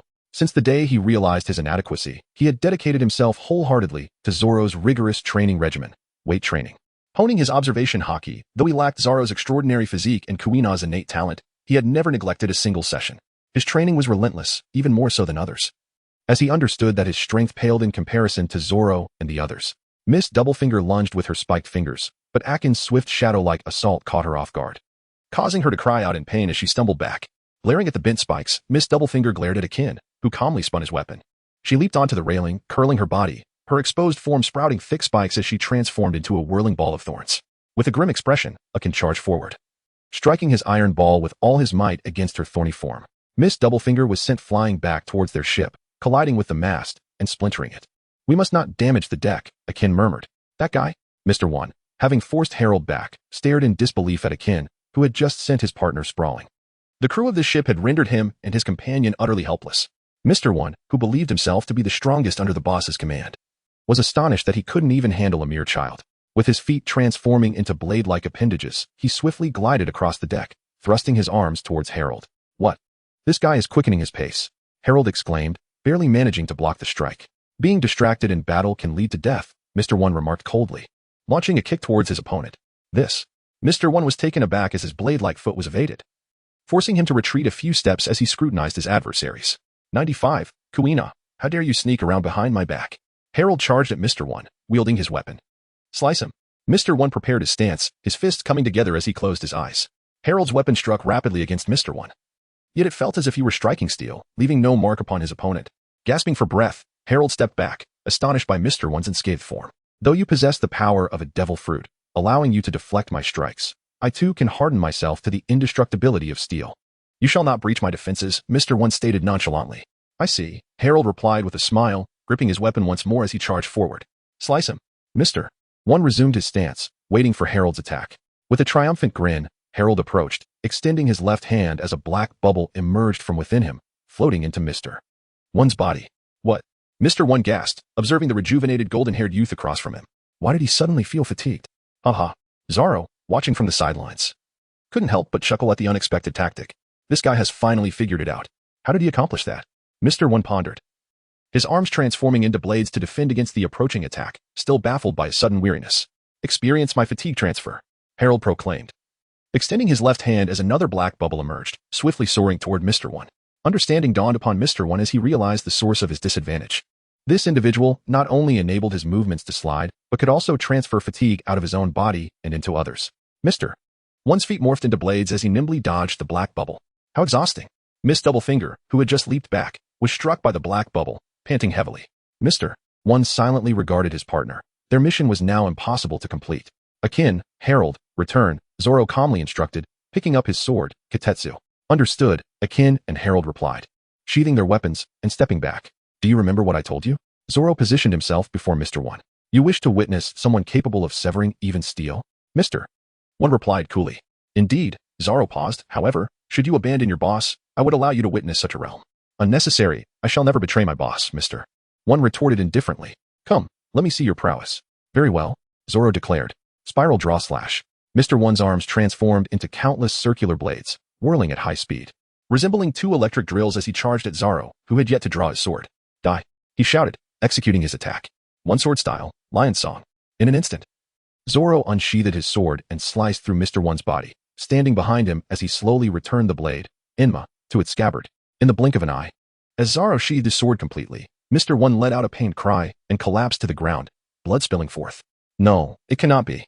Miss Doublefinger gasped in disbelief, her eyes wide as she beheld Zoro, astonished that he had indeed defeated Mr. One, the Iron Cutter. Mr. One, lying on the ground, cast a dazed glance at Zoro before closing his eyes. Mr. One is dead. Why you? Do not come any closer.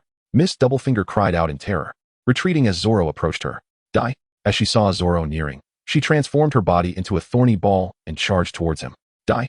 Zoro swiftly unsheathed his sword, enveloping it in haki, and pierced the woman with a single stroke. Ugh! Mississippi Schwanchau's house fell, blood pouring from her hands as she succumbed to death. Akin. Dispose of their bodies on the opposing vessel, Zoro commanded. Understood. Akin grasped one individual in each hand and leapt onto the enemy ship, causing its crew to recoil in fear. Hey, all of you, look over here, Zoro shouted, capturing the attention of the minions aboard the opposing vessel. Return to your superiors and inform them that I, Luffy, have slain your Mr. One and Mississippi Schwanchau's house, along with numerous other high-ranking agents. If you dare, come and seek revenge on me, Luffy. Upon hearing these words, Akin faltered, nearly losing his balance in shock. Zoro, please behave like a human. Zoro gazed at the retreating vessel, a satisfied smile gracing his lips, before turning and approaching the door, which he opened. Akin, your progress has been remarkable. Indeed. Akin replied softly, his gaze fixed on Zoro's silhouette, filled with an unwavering resolve. He knew he was not yet strong enough. Herald, your mastery of the devil fruit is truly impressive, yet one must not neglect the art of swordsmanship and the development of haki. Understood, master, Herald declared, clenching his fist. Well then, let us conclude for today. After Zoro spoke, he closed the door. It was evening. In the kitchen, Kuina gazed at a bowl of meat and a bag of rice on the table, clenching her fists in an attempt to suppress her anger. Zoro, come here. Hey. I'll be right there. Zoro hastily swallowed the morsel in his mouth, wiped his lips, and stepped into the kitchen. What had become of the entire dinosaur meat stored on board? Speak truthfully. Kuina glared down at Zoro, her fists clenched, the sound of cracking knuckles echoing ominously. Isn't it just in the basin? Zoro pouted and tilted his head, whistling nervously. How could there only be a basin left of a dinosaur that weighed tons? Kuina shouted, gripping his mouth in fury. I have no idea, Zoro stammered, casting a furtive glance at a few onlookers outside the window. There are remnants of meat between your teeth. Indeed, you have been stealing food. Kuina's roar resonated throughout the ship. Oh no, this is bad. Zoro's face turned pale as he hurriedly grabbed a mirror. There were no remnants of meat between his teeth, and he looked at Kuina in terror. Kuina, wielding a rolling pin enveloped in haki, regarded him with a chilling smile. Quite bold, are we? Not bad at all. Zoro silently enveloped himself in haki. Your dinner is gone, threatened Kuina. Zoro quietly withdrew his haki. Help. The kitchen echoed with Zoro's anguish cries. Outside, Akin, Herald, Nami, and Helen stuffed their mouths with meat, chewing while observing Kuina discipline Zoro. At that moment, Herald realized that in the presence of certain beings, haki was rendered useless. Kuina, wielding a rolling pin in one hand and dragging the bruised Zoro in the other, opened the wooden door and kicked him outside. You can eat again when you catch a fish or a sea beast, she declared. Turning her gaze towards the four onlookers, she scared them into swallowing their meat whole. Kuina approached slowly, her haki-imbued rolling pin striking Akin and Herald on the head. Understood, they exclaimed, rushing to Zoro's side to pick up fishing rods and join him in fishing. Nami and Helen, sensing Kuina's stern gaze, felt tears welling in their large, innocent eyes as they looked at her. Sigh, Kuina lamented, retracting the haki from her rolling pin and delivering a light thump to each of their heads. Ouch, ouch, ouch, cried Nami and Helen, clutching their heads in pain. I shouldn't have to tell you what to do next, right? Understood. Kuina watched as they moved to Zoro's side, picking up their fishing rods to fish, before turning back to the kitchen to prepare dinner. Zoro sat upon the railing, securing his fishing rod with a rope, resting his head on his hand as he gazed vacantly at the surface of the sea. After a while of fishing, the rod suddenly began to twitch. Zoro hurriedly seized the fishing rod, untied the binding rope, and exerted a vigorous pull. A colossal blue shadow surged out of the water, crashing onto the deck. Zoro gazed upon the quarry before him. Overall, it resembled a rabbit, yet it was larger than Akin, and to his astonishment, this creature possessed a fish-like tail. Sea Raven? Exclaimed Helen from the side. What? Akin and Herald observed the creature, realizing it was nothing less than a watery version of Raven. Sea Raven extended its claws, yanking the fishhook lodged in its mouth, and let out a furious roar at the onlookers. Suddenly, the wooden door burst open, and Guina, faster than the others, delivered a powerful kick, enveloped in haki, that sent Sea Raven crashing to the ground. The creature fell unconscious. Wait. Helen hurriedly stepped forward to halt Guina from delivering a fatal blow. What is it? Guina asked, perplexed. You may not understand, but in my homeland, the Drum Kingdom, from which you have just departed, there exists a highly aggressive species of giant rabbit known as raven. They are not inclined to approach humans, and most importantly, they are social creatures. Helen explained. Though I have only heard tales of ravens since childhood and never witnessed the sea raven dwelling in the ocean, one thing remains certain. They are fiercely territorial pack animals. If we kill this one, the others lurking in the depths will undoubtedly seek vengeance, endangering our ship. Helen spoke anxiously. Ah, so there are other sea ravens nearby, Zoro remarked, salivating at the thought. No, we cannot consume it. Helen quickly interjected, alarmed by Zoro's sinister intentions. Raven only acknowledges the strong that they deem worthy. If you treat its wounds and release it, they will not retaliate against us, she said. Her eyes filled with concern for Zoro. She feared he might proceed to cook the sea raven. I see, Zoro nodded. Realizing that to protect their vessel from the wrath of the sea ravens, he would have to forego this delectable feast. 10 minutes later, the sea raven stirred awake on the deck, and upon seeing Zoro and Guina beside it, it recoiled in fear. Do not be afraid, do not be afraid. Zoro beamed at the others while Kuina restrained Hellebong from moving about. Hellebong, feeling the human before him tend to his wounds and offer him a piece of meat, quickly swallowed the morsel. With his head adorned in a bow-like bandage, he rose and approached the edge of the deck. He nodded adorably at Zoro and the others before leaping into the sea. Nami gazed at the bow-wearing Hellebong and exclaimed, how utterly charming. Akin sighed, remarking, charming? That was earned through hardship. It was time for dinner. Zoro perched on the railing, vigilantly guarding the fishing rod, as Kuina placed a small bowl into his hands. This diminutive bowl, scarcely the size of a palm, contained merely half a bowl of rice, adorned with 2 thin slices of meat atop. Kuina, this is hardly enough for a single mouthful, Zoro lamented, casting a pitiful glance her way, before tilting his head back and consuming the contents in one swift motion. Akin observed the empty bowl, licking the grains of rice from the corners of his mouth, casting a hopeful glance toward Kuina. It was far too little. Barely enough to serve as a mere appetizer. Nami and the others similarly smacked their lips, casting mournful looks at Kuina. You all should have refrained, after all. You pilfered the food, Kuina retorted, finishing the rice with a decisive smack of her lips. I'm so hungry. Zoro, weak and weary, slumped against Kuina's shoulder. Kuina could only shake her head in exasperation. During the day, he had faced the might of the assassin organization with great bravado, yet now, deprived of sustenance, he appeared utterly deflated. Look over there. Helen pointed toward the distant mist hovering over the sea. A thick fog was rising from the water's surface. What is that? Harold inquired, perplexed. Oh, that's water vapor, Zoro replied nonchalantly. Indeed, beneath that patch of ocean lies an underwater volcano, where the water temperature is exceedingly high, causing some of the seawater to evaporate and create such a peculiar sight, Nami explained, gesturing toward the horizon. Huh, there are volcanoes underwater? Akin asked, intrigued. I told you all to read more, honestly, Nami replied, exasperated as she regarded the curious group. Volcanoes are actually far more common beneath the sea than on land. Ah, I see. The group exclaimed in unison, applauding their newfound understanding. Truly, our brilliant navigator. Akin praised. Oh, stop it, Nami chuckled, beaming at the compliment. I'm so hungry. Zoro mumbled, casting a glance at Kuina, who met his gaze with a fearsome expression, making it clear that a second serving was out of the question. He then turned to Nami, grasping her hand. I'm really starving. Well, there's nothing I can do. I'll go prepare something for you, Nami sighed, sticking her tongue out at Kuina and making a face before darting into the kitchen. Kuina shot Zoro a glare. Oh. So you're just bypassing the chain of command now. Hee, just a little bit. Zoro drooled in anticipation. Under the night sky, a vast expanse of ocean stretched before a military vessel gliding slowly through the waters. Having finished dinner, Navy Major Hinai stood on the deck, gazing at the smoke emerging in the distance. Report, smoke detected ahead, a sailor announced. Hinai had already perceived it. We need not divert, she replied calmly. We are to reach that area by morning. Proceed at full speed, Hinai commanded. Understood, the sailor replied and departed. Hinai glanced at the transponder snail in her hand. She had just spoken with her friend Smoker, who had been assigned to the East Blue, while she had recently received her own naval ship, now stationed here.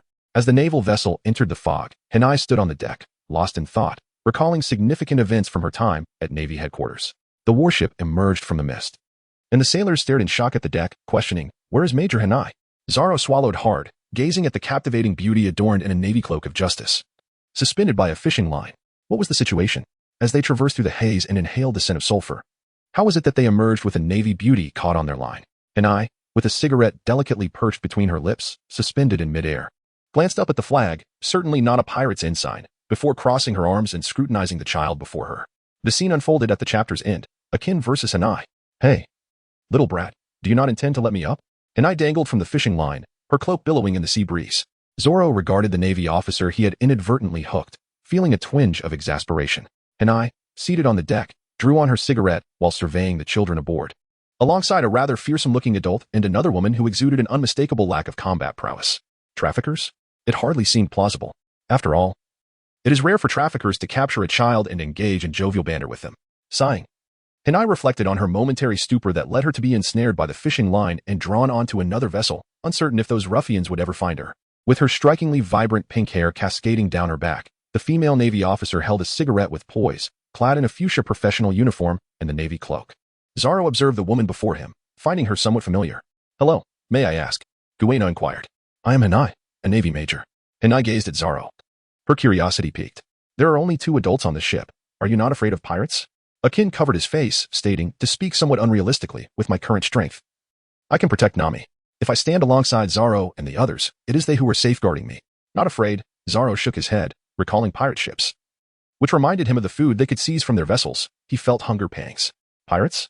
If we encounter any, we shall bind them, consume their provisions, and then sell them to the Navy base for a profit, Harold declared confidently. Indeed, Guina nodded. Nami and Helen exchanged smiles.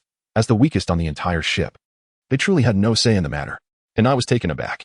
The audacity of these children, speaking of attacking pirates, left her incredulous. Where do you come from? Would you like me to take you home? And I asked, extinguishing her cigarette and gently ruffling Zoro's hair. I have no home, Harold replied, despondently sitting on the deck. If one were to define a home, it would be wherever his master was. Zoro gently patted the golden-haired girl on the head, offering her reassurance. We are here to hone our skills in the Grand Line, Sister Guina, so you need not worry about us, he remarked. Guina remained unconvinced.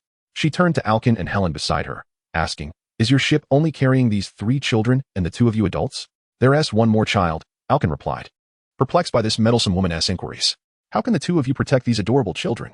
Guina pressed further. Helen pointed to herself, exclaiming, Me? Protecting others? What a ludicrous notion. I am the ship's doctor, she added. Aside from Nami, who is currently in the kitchen preparing a meal, and myself. No one else requires my protection, Alkin quickly clarified. Honestly, when Zoro is slicing through pirates, where is the adorableness in that? Is that so? Guina retorted skeptically. They are merely children. How could they possibly defend themselves? Rising to her feet, she clenched her fists. You, the one with the dark face, come and fight me. If you lose, I shall send you all back to your homeland. Just look at their strength. Alkin exclaimed, exasperated. Stop deceiving Guina. Let us have a match. Guina stood tall, a dark spear materializing in her hand, charging towards Alkin. A capable user. Alkin thought as he seized a weapon to block Guina's spear. Good reflexes, Guina acknowledged, conjuring another dark spear with her left hand and aiming it at Alkin. Rest assured, I shall rely solely on the dark spears created by my devil fruit ability and my combat skills to defeat you, without excessive use of my powers. Guina blocked Alkin's swinging iron ball, extending her long leg to kick at him. Humph. Alkin scoffed, countering with a kick to Guina's leg. Can't you just listen to me? I said, if you observe their abilities, you'll believe my words. He swung the iron ball, deflecting Guina's incoming spear. Stop lying to Guina.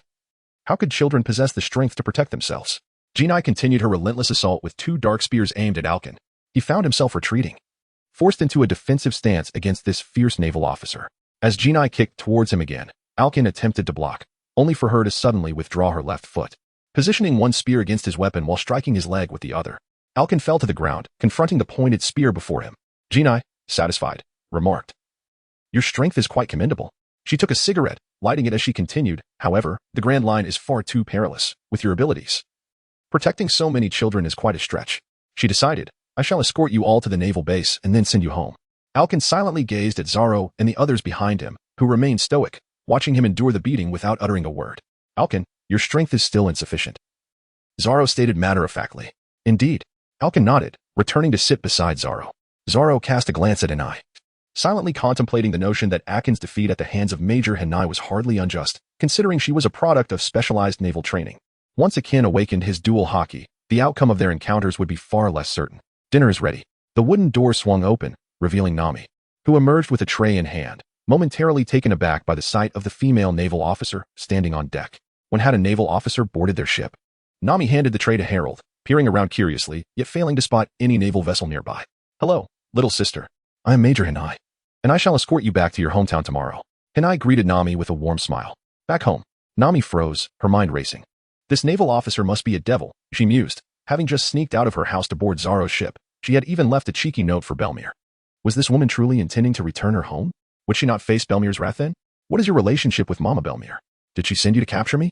Nami dashed behind Zoro, glaring at Hinai. Zoro, Kuina, and the others exchanged perplexed glances at Nami. What was she going on about? Did she really believe Belmir had enlisted a naval friend to retrieve her? Who was Belmir? Hinai inquired, confusion evident in her expression as she regarded Nami. Nami struggled for words, bewildered that this naval officer did not recognize Belmir. Why do you want to take us back home? Because I am concerned for your safety. Is it wrong for a naval officer to care for your well-being? And I bent down to meet Nami's gaze, affectionately ruffling her hair. Nami remained speechless. While the concern was indeed heartwarming, why the insistence on returning them home? Was it that Zoro's swordsmanship had become inadequate, or Kuina's blade had dulled? This naval officer seemed to harbor the misconception that they were too weak. By the way, who is Belmir? And I asked curiously. She is Nami's adoptive mother. A former naval officer who now cultivates oranges at home, Zoro replied nonchalantly, having conversed with Belmir about her past over the previous year. I see. So you are the child of a naval officer, Hinai said, feeling a sense of relief. She regarded Nami with admiration. You possess remarkable bravery, daring to venture out to sea at such a young age. May I inquire if you would consider joining the Navy? Hinai's eyes sparkled with enthusiasm. Such audacity to set sail for the Grand Line surely indicated a promising future in the Navy for these youngsters, Hinai mused. Perhaps she ought to discuss with their families the possibility of keeping them at her station to nurture their potential as young sailors. Absolutely not. Zoro and the others chorused in unison, leaving Hinai disheartened. With a heavy heart, Hinai sank onto the deck, her spirits dampened as she took a drag from her cigarette. Would you like some? Kuina offered a bowl of rice to Major Hinai. I have already dined, Hinai replied, shaking her head. Zoro held a bowl. And after a few swipes, the rice and meat within were devoured. Another bowl, please, he exclaimed. Bang! Kuina struck Zoro down to the ground, exclaiming, You fool. There is not much food left. Exercise some restraint. I understand. Zoro stammered. Are you all truly short on food? Asked Hinata. Yes. Most of our meat has been pilfered by this rascal, Kuina replied with exasperation. Zoro yearned to confess that he was not the sole one indulging in meat. Yet under Kuina's piercing gaze, he refrained from speaking. Hinata, with a knowing smile, revealed that as long as one became a Navy officer, the abundance of food would be at their disposal, and the supply of meat would never pose a problem. Seemingly seizing upon the children's vulnerability, she coaxed them. No need. Kuina replied, her gaze fixed upon the horizon, her demeanor serene. Above the vast ocean, a pirate ship sailed languidly, its flag billowing in the wind. While the lookout perched atop the crow's nest dozed off. On the deck, some pirates lay sprawled, succumbing to slumber, while others gathered in small groups, drinking and boasting. Within the captain's quarters, a long-nosed man with a split hairstyle lay beneath a blanket, snoring while clutching a bottle of liquor. Knock, knock, knock. The door was incessantly pounded upon. Irritated by the commotion, Blaze sat up, hurling a bottle of wine at the wooden door. The liquid splattered everywhere. Get in here. You fool, Blaze grumbled, rubbing his split hairstyle, his eyes narrowing at the navigator who entered. Oh, it's you. What brings you here? Blaze inquired, his irritation dissipating upon recognizing the navigator. Captain, I spotted a large ship in the distance. Should we seize it? The navigator suggested with a grin. Quickly. Have the lookout assess what kind of ship it is and how many people are aboard. I'll be right out, Blaze commanded as he hastily donned his attire. Understood. The navigator replied with a smile as he exited the captain's quarters. Once dressed and shod, Blaze approached the table, uncorked a bottle of wine, and gulped it down before stepping out. Wake up, you imbecile. The navigator shouted at the slumbering lookout. Huh. The lookout rubbed his eyes, realizing the navigator was reprimanding him. Upon noticing the captain's dark expression, he instantly became alert. You fool, observe that ship in the distance and report back to us. Blaze admonished in a low tone. Understood. The lookout promptly grabbed a nearby telescope, raising it to his eyes as he scrutinized the distant vessel. Captain, I report that there is a female Navy officer aboard the opposing ship. The lookout exclaimed loudly. Oh, Blaze licked his lips, a mischievous grin spreading across his face. Are there others aboard that ship? One female Navy officer, one man, a regular woman, and a handful of children. No other Navy personnel. That ship poses no threat. The lookout declared with excitement. 2 women? Eh? He. Captain Blaze leered at the distant ship, waving his hand. You youngsters, steer the ship closer. I shall lead you to some fun. Yo-ho-ho. The captain truly cares for us. The pirates cheered as they altered the ship's course. Hey, a pirate ship is approaching. We have food. Kuina pointed toward the horizon. If we seize them, we can have our fill. Harold drooled as he fixated on the pirate vessel. Grrrr. Akin's stomach growled hungrily as he stood, weapon in hand. Zoro gazed at the pirate ship with a glint of green light in his eyes. To him, the massive vessel resembled a mobile refrigerator, ripe for the taking, and I believed they were overly confident. Shaking her head, she rose to her feet. Her justice cloak billowing in the wind as she cast a cold glance at the approaching pirate ship, thinking to herself that as long as she was present, these pirates would not harm the children. Harold, Akin, handle the pirates, but keep an eye out. If the captain has a bounty, that should be mine, Zoro said nonchalantly. Understood. Harold and Akin responded in unison. The two watched as the pirates tossed ropes over, leaping onto them, and began to send the pirates plunging into the sea as they charged towards the ship. And I sighed in resignation, observing the two act before her. Two iron bars shot forth from her hands, bridging the gap between the ships, and she leaped onto them, sprinting towards the pirate vessel. Captain Blaze of the pirates stared in astonishment at the three charging towards them, thinking it absurd that these seemingly outmatched individuals dared to assault them, an affront to pirates everywhere. All of you, draw your blades and charge. Blaze bellowed in fury. Harold landed on the deck of the pirate ship and swiftly delivered a fatal blow to the head of an approaching pirate, who fell lifelessly before he could even cry out in pain. Excited, Harold charged forward, swiftly dispatching pirates as he glided across the deck. Akin landed on the deck, kicking one pirate aside and bringing his spinning weapon down upon another's chest with lethal force. And I was taken aback. She kicked another pirate away, glancing at the two who were demonstrating their prowess among the pirates. Akin was one thing, but this child displayed astonishing combat strength. Upon checking the app, she noted with surprise, "Oh, my investment has surpassed 100. This is just the first update. There is another to come tonight. 99. Dragon fruit." Blaze glowered at the three as they continued to take down his crew and charged towards Akin. "Come on." Akin kicked a pirate away and charged at the incoming foe. Weapon raised. Seeking death, Blaze sneered, crouching down as his palms pressed against the deck. His body began to swell, a bony armor emerging on his back and neck, while a tail adorned with a mace sprouted from behind him. What? Akin gasped, recognizing the transformation before him. This was a Zoan-type devil fruit user. Zoan-type devil fruit. Dragon fruit, armor dragon form, Blaze, with a bounty of 40 million berries. And I remarked from the side. Blaze turned to Akin and delivered a powerful tail strike. Akin's weapon collided with the tail, sending him reeling backward, his hands numbed from the impact. "Allow me to handle him," and I stepped forward.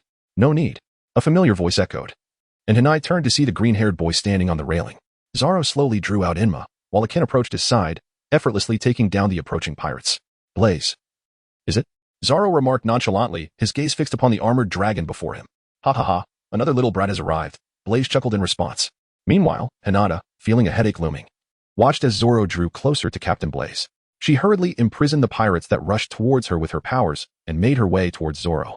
Blaze swung his tail mace, launching a swift attack towards Zoro. Swish. With a swift stroke of his cursed blade, Zoro severed Blaze's tail hammer, gazing indifferently at his opponent as the weapon clattered onto the deck. "Oh!" Blaze cried out in agony, retreating on all fours, his eyes fixed incredulously on the black sword in Zoro's hand. "What manner of power is this?" "Armament haki," Hina exclaimed, astonished. She observed the blade in Zoro's grasp, hardly able to believe that such a young child had mastered armament haki. Blaze, grimacing in pain, nervously surveyed the four individuals encircling him. He had taken note of their capabilities. That blonde imp was incredibly swift, always managing to deflect his strikes, undoubtedly a devil fruit user. The adult male possessed considerable strength, executing his movements with precision. Typically, most pirates would not withstand more than 2 exchanges against him. Then there was the female marine, a devil fruit user as well, who had effectively cornered the pirates. Lastly, there was this green-haired boy before him, who had audaciously severed the tail hammer he took such pride in. At that moment, Blaze was racking his brain for an escape route, but as a devil fruit user himself, he was rendered helpless. Simply jumping into the sea was not an option. "You lot, charge at them. Whoever manages to kill one of them will be rewarded with 2 million berries. Kill 2, and I'll grant 4 million. Blaze bellowed. "Yaha!" Upon hearing the promise of riches, the pirates eagerly brandished their swords and charged forward in a frenzy. Zoro wielded his sword, Inma, to block the pirate's blade before swiftly countering with a decisive strike that sent his opponent sprawling. Akin, Harold, and Hina were equally occupied, grappling with the frenzied pirates. "This is bad, he is about to escape," Harold exclaimed. Zoro turned to glance back, as the armored dragon form of Blaze rampaged uncontrollably, scattering the debris on the deck and making its way directly to the area where the small boat was tethered to the ship. How presumptuous! As Zoro cleaved through the pirates, he unleashed a wave of slashing energy from his blade towards the distance, and I conjured a lance of iron, propelling it swiftly towards Blaze. The azure strike pierced through Blaze, who was attempting to flee, leaving a deep gash in the sturdy deck, exposing flesh beneath, as blood erupted forth. Blaze, grievously wounded, staggered backward. At that moment, the iron lance ensnared Blaze, and I was astounded. This fellow had mastered the flying slash technique. She gazed at Zoro, lost in thought. Zoro furrowed his brow as he cast a glance at the ensnared Blaze, astonished that he was still alive. After Akin and the others had dealt with the remaining pirates, Zoro stepped forward, observing the still struggling Blaze, realizing that this fellow had an exceptionally tough hide. Zoro gripped the sword Inma firmly, plunging it into Blaze's skull. "I have gained experience. Click to view," he mused. "Well, he is dead. Ajin, Harold, you two go and transfer the pirates' provisions and supplies onto our ship," Zoro commanded. "Understood." Ajin and Harold replied as they sheathed their weapons, opening the wooden door to the cabin and stepping inside. Miss Hinai, did you mention that this blaze had a bounty of 40 million berries? Zoro turned to face Lieutenant Hinai, sheathing Inma. Indeed, Hinai confirmed with a nod. Could we perhaps visit your naval base to exchange this bounty? Zoro inquired with a grin. Certainly, Hinai responded, nodding again. Let us return. These two can manage things here. Zoro said, making his way towards the edge of the ship. Wait a moment, Hinai called out. Up to this point, you Haven T introduced yourself. My name is Momonosuke. Zoro replied with a hint of mischief. A genius swordsman named Momonosuke? Hinai pondered as she observed Zoro returning to the opposite side, contemplating the caliber of master capable of nurturing such an exceptional disciple. If only this lad could join the Navy. An hour later, Zoro sat on the deck, gazing at the abundant array of food and various beverages piled high before him, saliva pooling in his mouth. Kuina, can we indulge in a hearty feast now? He exclaimed, clutching the food with excitement. Not so fast. Kuina firmly rejected. If we were to feast without restraint, who knows how long these provisions would last in your hands. I'll allow you a modest increase in your rations, Kuina added. Oh, Kuina, you truly are wonderful, Zoro said as he swiftly devoured the morsel in his hand. Then reached for an apple. Kuina sighed, wondering if this fellow was truly paying attention to her words. The following day, at dawn, Hinai perched on the railing, the sea breeze tousling her light pink hair. Hearing the sound of a door creaking open, she turned her head in curiosity. As Zoro and the others stepped out through the wooden door, they greeted her and promptly began their training. Hinai silently observed their early morning dedication, pondering how peculiar they were, neither Navy nor pirates, yet so diligently engaged in their regiment. Despite her attempts to invite them to join the Navy once again the previous night, her offer was met with refusal. Hinai mused that she would surely encounter them among the ranks of the Navy one day, perhaps, as they became aware of the treacherous and daunting nature of pirates on the Grand Line. They would eventually seek to enlist in the Navy when the allure of the sea grew tiresome. The naval vessel gradually came into view, signaling that it was time for her to depart. Last night, she had communicated with those individuals using her transponder snail, and it was only now that these fools had managed to find her. In the closing scene of the chapter, there is a small theatrical segment that sometimes contains little Easter eggs. Some are informative snippets related to the original plot, and others are foreshadowing elements I have planted. This time, it pertains to the ship's doctor. Sai, I humbly request your monthly votes, donations, recommendations, and support. Thank you. Are you a great swordsman, Momonosuke? Do you have a transponder snail? And I turned to ask Zoro. Yes. Zoro entrusted the suitcase filled with berries to the figure of a kin behind him, casting a casual wave to Captain Guina on the dock as the vessel gradually departed from the naval base. He had not anticipated encountering Guina on his journey to this maritime expanse, especially considering that the naval base where Guina was stationed was not far from the quaint town of Roronoa, towards which he was bound for Alabasta. Upon exchanging bounty information at the naval base, Guina, having completed the handover with the previous base commander, inquired once more whether Zoro would consider joining the Navy. Zoro once again declined. Meanwhile, Hinai refrained from insisting on being taken home, having witnessed the true strength of these individuals. Before departing, Hinai handed him a piece of paper inscribed with her telephone bug number. Should any trouble arise, do not hesitate to reach out to me. Zoro sat at the bow of the ship, one hand grasping a note while the other held a newspaper. The newspaper reported that the warlord Crocodile had once again intervened in La Roja, thwarting pirates from harming innocent civilians. Zoro let out a cold sneer. The so-called hero of Alabasta, Crocodile? His true intention was merely to seize power in this nation and acquire intelligence regarding the ancient weapon, Pluton.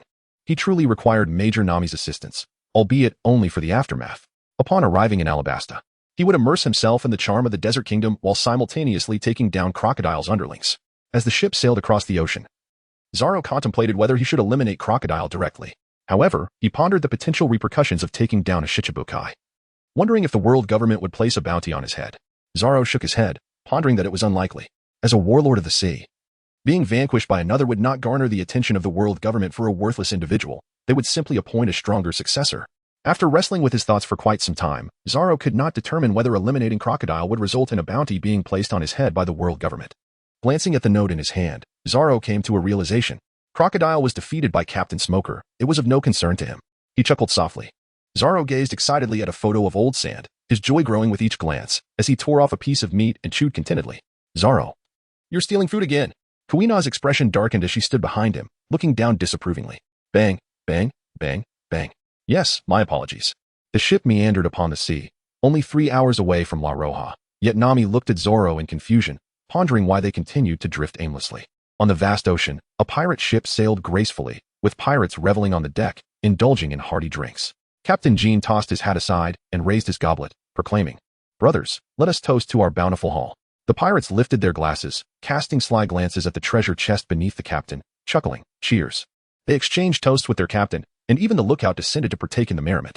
As they drank, Captain Jean rose to his feet, lifted the lid of the chest, and scattered the berries among his crew, eliciting cheers from his subordinates. Take it. Everyone receives their share. Jean looked down upon the pirates scrambling for the coins on the deck, a broad smile breaking across his face. Captain. It seems there's a ship approaching from that direction, the navigator said, lowering his cup, his speech slightly slurred. Oh? Jean shook his head and slapped his cheeks to regain focus. Lads, grab your weapons. If we seize them, we can host more feasts. Ho ho ho. Let us raid. The pirates discarded their goblets, unsteadily rising to their feet, seizing nearby blades and leaning on each other as they gazed at the approaching vessel in the distance. Tat tat tat. Zoro stood upon the deck, observing the inebriated pirates repeatedly hurling grappling ropes in his direction. The ropes flew through the air, their hooks striking the side of the ship, only to plummet into the depths below, yet the drunken marauders persisted in their futile attempts. Akin silently regarded this band of tipsy brigands, pondering how they could indulge so excessively during a heist. Their ineptitude in such matters was truly astounding. Thud. Zoro observed as the pirates successfully secured a grappling hook to the railing, silently cheering for their efforts. Suddenly, one of the pirates, stepping onto the rope, lost his balance and plunged into the sea, thrashing about amidst the waves. In a matter of moments, he vanished, leaving only a few bubbles on the surface. Akin finally realized that these fellows were merely here for amusement. You all stay here. I shall go take a look, Zoro said nonchalantly, and then, stepping onto the rope, made his way onto the pirate ship. A pirate, swaying unsteadily, rushed towards Zoro, brandishing a blade. Zoro's body flickered slightly as a pirate collided with the railing. And with a gentle push from him, another pirate plunged into the sea, awakening in its depths. Strike him! Strike him! A small captain shouted, raising his pistol and aiming at Zoro before pulling the trigger. Bang! Zoro cast a silent glance at the bullet holes on the deck and sighed. With such lowly foes, he could scarcely muster the effort to kill them. There were no sentries atop the lookout. All the pirates were inebriated beyond measure. This ragtag band of pirates exhibited a lamentable lack of professionalism. Without even drawing his sword, Zoro advanced a few steps and incapacitated one pirate after another, until all were rendered unconscious. Half an hour later, a splash of cold water doused Jean, jolting him awake with a shiver. Under the moonlight, a green-haired boy stood before him. Struggling against his bindings, Jean soon realized he was tied to a chair. A swift glance around revealed his crew members, all bound and peacefully slumbering on the deck. Fully alert now, Jean's heart raced as he beheld the long blade poised dangerously close to his chest. Indeed, drinking could lead to dire consequences. Please don't kill me. Let us talk this over, Jean implored. Silence, Zoro retorted, delivering a sharp slap to Jean's face. Who do you think you're addressing as big brother? Gather your thoughts before speaking. The audacity of this man, who was a decade his senior. Calling him big brother was utterly absurd. Little brother, please spare me. I have plenty of, Jean began, only to be interrupted by another slap. Who is your little brother? Organize your words. Zoro brandished his sword threateningly in front of Jean, who paled visibly. Why, you're a great swordsman? Jean ventured cautiously, eyeing Zoro's weapon. Go on. Zoro replied, clearly amused. Jean sighed in relief internally. I have money. I can give you all the money I have. Just don't kill me, please. Smack. Feeling the sting of pain on his face, Jean looked at Zoro with tears welling in his eyes. Why did you hit me again? You just called me a great swordsman. Do you think I care about a mere pittance? Zoro gestured to the chest behind him and then turned back to Jean. Despair washed over Jean as he pondered whether this was the new trend among swordsmen, treating others in such a manner. At the chapter's end, Jean watched as Zoro returned to their ship, only to reappear with a bag in hand. Look, this contains 20 million berries. Zoro tossed the bag at Jean's feet. Jean stared in astonishment, utterly bewildered. What is happening? You bound me, yet instead of killing me, you offer me money? The situation was beyond his comprehension. Zoro produced a bounty poster, gazing at the individual before him with a discerning eye. Not bad. A notorious pirate with a bounty of 10 million berries from the Navy. Not bad at all, though you aren't quite as formidable as the great swordsman, Jean flattered. Zoro chuckled and nodded, giving a gentle kick to his bag. I am Mr. 9 from the Baroque works. Are you familiar with our organization? No. Jean promptly shook his head, admitting he had never heard of it. We are a highly secretive organization, and encountering us is rather unfortunate for you. Ordinarily, I would have to eliminate you. Jean's scalp tingled with fear. Eliminate me? But fear not. I see potential in your abilities, so I shall offer you a chance to survive. Zoro perched himself upon a treasure chest. Jean's spirits lifted.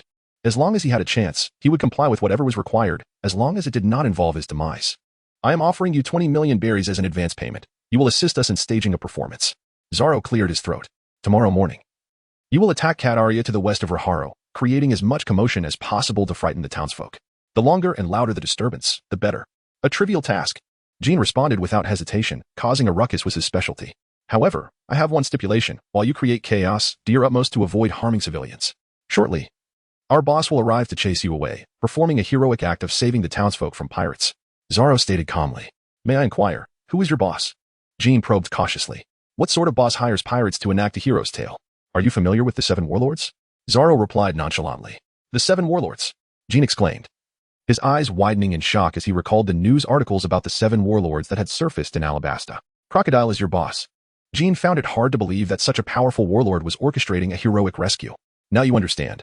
I trust you possess the sense to recognize a good opportunity. Zoro said with a smirk. It will be an uproar, and the performance will be utterly authentic. Jean thought to himself that he could not afford to offend someone of Crocodile's stature. Very well, keep this money. Upon completion of your task, I will recommend you to the boss. After all, we need someone adept at theatrics. It is far better to have our own people stage a performance than to leave it to uninformed pirates. Zoro rose, freeing Jean from his bindings. I shall decline the money. All I desire is an introduction to your boss, Crocodile.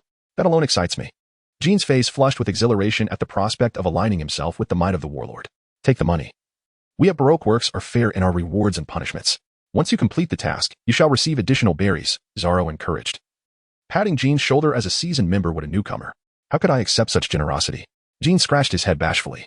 Marveling at the kindness of Baroque Works towards its own, Jean escorted Zoro back to the opposite ship, overwhelmed with emotion as he waved farewell. Tears of joy streaming down his face, bowing and nodding energetically. It was only after Zoro's ship had completely vanished from sight that Jean, invigorated, turned to address his awakening subordinates. Brothers, we are about to prosper. Set sail for Kataria. The pirates, initially bewildered, could hardly grasp the transformation, just moments ago. They had been eager to raid, only to discover their encounter was with a formidable figure from a mysterious assassin organization. Not only had they avoided elimination, but they had also been given the chance to serve under a warlord. It was utterly surreal. The following day, Zoro, Kuina, and Dr. Helen disembarked and entered the quaint town of Roronoa. Renowned for its exquisite fragrances, Roronoa is a place where one can encounter numerous beauties from Alabasta. The perfumes available here are all produced in an oasis known as Cadelia. Zoro and Kuina accompanied Dr. Helen to procure some medical supplies. As they traversed the bustling streets, the heat was quite oppressive. Kuina wiped her brow. There's a shop over there selling clothes. Shall we purchase some local attire? Proposed Zoro. Excellent idea, exclaimed Kuina and Dr. Helen in unison. However, as they took a few steps, an elderly man clutching a golden apple approached them. Oh, my friends. I don't believe I've seen you before. Is there something you need? Kuina frowned at the stranger. What do you think? Take a look at this golden apple. The old man scrutinized Zoro, Kuina, and Dr. Helen, who had followed closely behind. Quite appealing, Zoro remarked, casting a glance at the golden apple. It's not just appealing. The old man leaned closer to Zoro, lowering his voice. In truth, I acquired this while infiltrating ancient ruins. Zoro paid no heed. Stepping aside to lift a curtain, behind it stood a bewildered middle-aged man, holding a red apple painted with lacquer. It was indeed visually appealing, but the paint seemed likely to cause prolonged gastrointestinal distress. Zoro cast a disdainful glance at him and continued walking with his companions. TCH. Just another lazy charlatan trying to deceive us, he thought. Oh, my friends, you look so familiar, exclaimed a man wrapped in a headscarf, approaching them with enthusiasm and ushering Zoro and his companions into his shop. A fraud, Zoro silently concluded. Are you familiar with permanent pointers? The man inquired. I am. Zoro replied nonchalantly. I possess permanent pointers for numerous islands in the Grand Line. Would you care to purchase one? I can offer you a special price of 1,000,000 berries. The man brandished a pointer with a smug smile. Do you have a permanent pointer for Namakura Island? Zoro asked, testing the waters. Indeed. The man quickly retrieved a pointer from a box for Zoro to inspect. What about a permanent pointer for Cluina Island? Zoro inquired again. Yes, we have that too. Just 1,000,000 berries. The man said, showcasing another pointer with a grin. Impressive, Zoro exclaimed, reaching for his wallet. At that moment, Kuina kicked open the wooden door to the back room, revealing a group of individuals crafting counterfeit permanent pointers, all of them stunned by her presence. She dragged Zoro away from the shop while he muttered incessantly about frauds. Helen looked at him, puzzled. How could Zoro, who had so easily exposed a scammer just moments before, be so easily deceived by the mention of a Cluina Island pointer? Kuina stood in a clothing store, trying on garments in front of a mirror. Do I look good? She asked, turning to Zoro. Recommendations have reached 100. Here's an extra update as promised. Please support and reward, came an unrelated plea. Caterlia, an oasis located northwest of La Roja, buzzed with merchants emerging from workshops, loading crates of perfume onto vehicles before shutting wooden doors and mounting camels, which began to amble away. The streets were alive with bustling crowds as merchants gradually exited the oasis.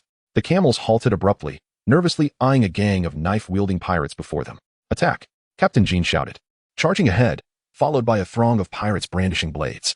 Merchants, terrified, tumbled from their camels as Jean bellowed at them, inciting a hasty retreat toward Caterlia. His machete cleaved through a camel, and he charged into the heart of Caterlia, toppling stalls while roaring, frightening the onlookers into hiding. The pirates, under Jean's specific orders, rampaged through the market, smashing goods and overturning stalls, but refrained from harming anyone. "Hand over your money, or I will kill you," Jean shouted. Cleaving a vendor's table in two, Jean stared blankly at the civilians who remained unperturbed behind their makeshift cover. They had grown accustomed to the theatrics of the warlord Crocodile, who often staged public displays of heroism by vanquishing pirates to save the innocent. None of the citizens paid him any heed, quietly waiting for Crocodile to intervene against this boisterous ruffian. Jean shouted again, but the civilians remained indifferent. The organization had instructed him to prolong the chaos. But Jean found himself at a loss for how to escalate matters without resorting to violence, which had been strictly prohibited. After some time, the trembling citizens continued to watch as the pirate wreaked havoc, yet he had not harmed a single soul in his destructive spree. After smashing stalls, he turned to hack at a large tree. The crowd was baffled, perceiving the pirates as oblivious to the ordinary people around them, all the while clamoring about their intentions to kill, yet disregarding the very civilians in their midst. Above, a gust of sand swirled, coalescing into a humanoid shape atop a rooftop. Crocodile, sporting a slick hairstyle, stood there, holding a cigar and gazing disdainfully at the pirates who were destroying property without inflicting injury. "Ah, Lord Crocodile," exclaimed a hidden merchant, excitedly pointing at the rooftop. "Lord Crocodile has arrived. We are saved." The crowd erupted in exhilaration. "Humph." Crocodile relished the citizens' adulation, muttering, "Silence, foolish people." On the ground, Jean halted his rampage, gazing up at the aloof figure of Crocodile. Is he planning to play the hero while maintaining his cool demeanor? Jean pondered, his heart lifting at the prospect of his boss finally joining the act. He sheathed his machete. Crocodile, cigar in mouth, leaped down and awaited the encroaching pirates, standing still as they surrounded him. He cast a glance at a distant rooftop where a reporter was capturing the scene with a camera snail, and a smug smile crept across Crocodile's face. Another heroic tale of him saving Alabasta would soon grace the headlines. "Die, Crocodile," Jean shouted, swinging his machete at him, convinced that his performance would surely earn admiration from the warlord. Crocodile's body transformed into sand, effortlessly evading the attack. Jean's eyes sparkled with excitement. Indeed, Crocodile was formidable, proving impossible to strike. "Brothers, charge," Jean bellowed, and the pirates brandished their weapons, lunging at Crocodile. The warlord soared into the air, evading their blades, taking in the astonished expressions of the pirates as he landed coolly back on the ground. The reporter on the rooftop captured the scene. Foreseeing the unfolding events, Crocodile would once again dispatch the pirates threatening Alabasta, and this tale would surely make the headlines. Crocodile gathered sand in his hands, preparing to eliminate the pirates before him, when the lead pirate shouted something that left him momentarily stunned. Truly, as expected of the hero of Alabasta, Warlord Crocodile. "We cannot defeat you. We take our leave." Jean turned and fled, with the other pirates skillfully following their captain's lead. Crocodile's expression darkened. These pirates had merely struck once and were now fleeing? Half of his body transformed into sand, he pursued them. "Wait for us, Crocodile.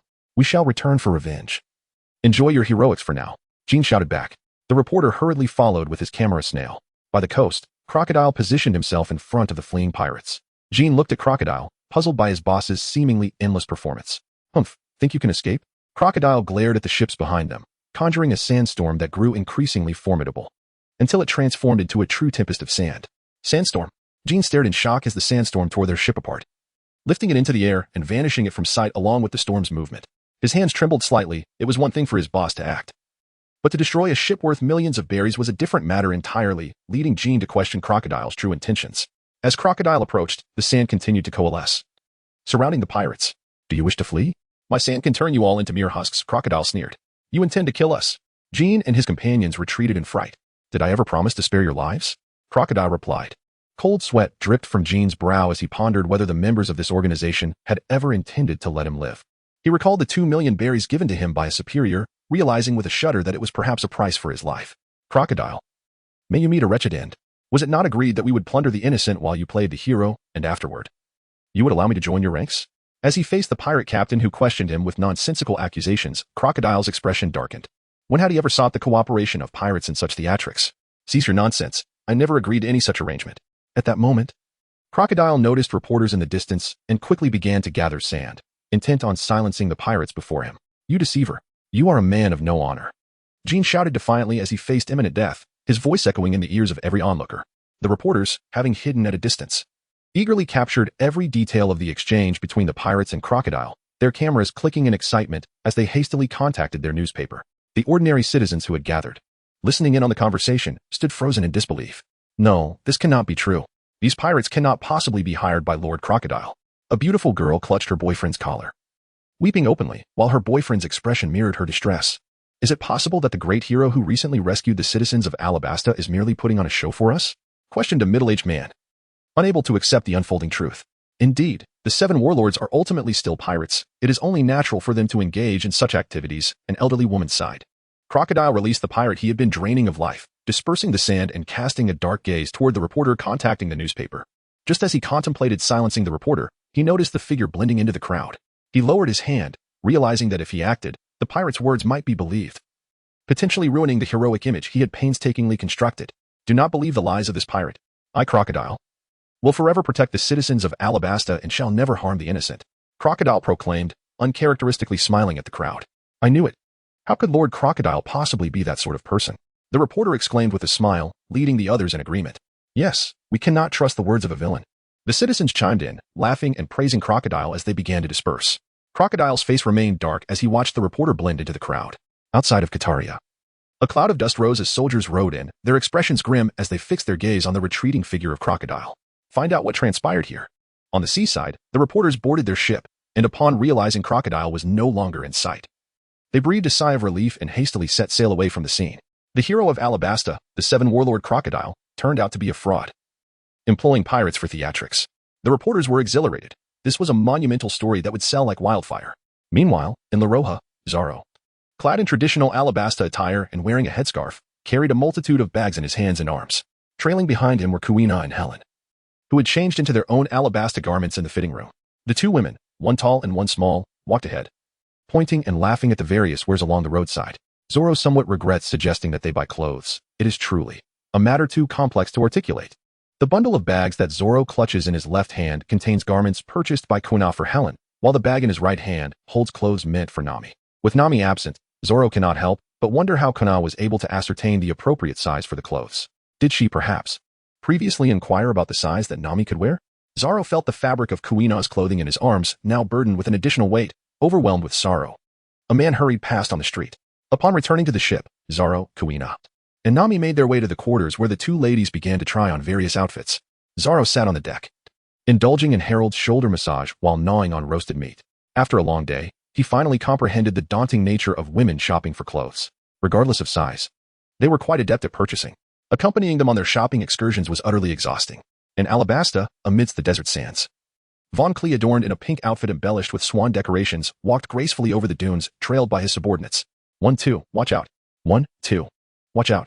As he danced his way towards the distant buildings, his followers mimicked his movements. In the distance, a cloaked man with a peculiar hairstyle approached slowly. Observing the dancing Mr. 2 and his entourage, his eyes twitching at the sight of these characters. Clearing his throat, Mr. 3 noticed Mr. 4 standing at the entrance with his partner.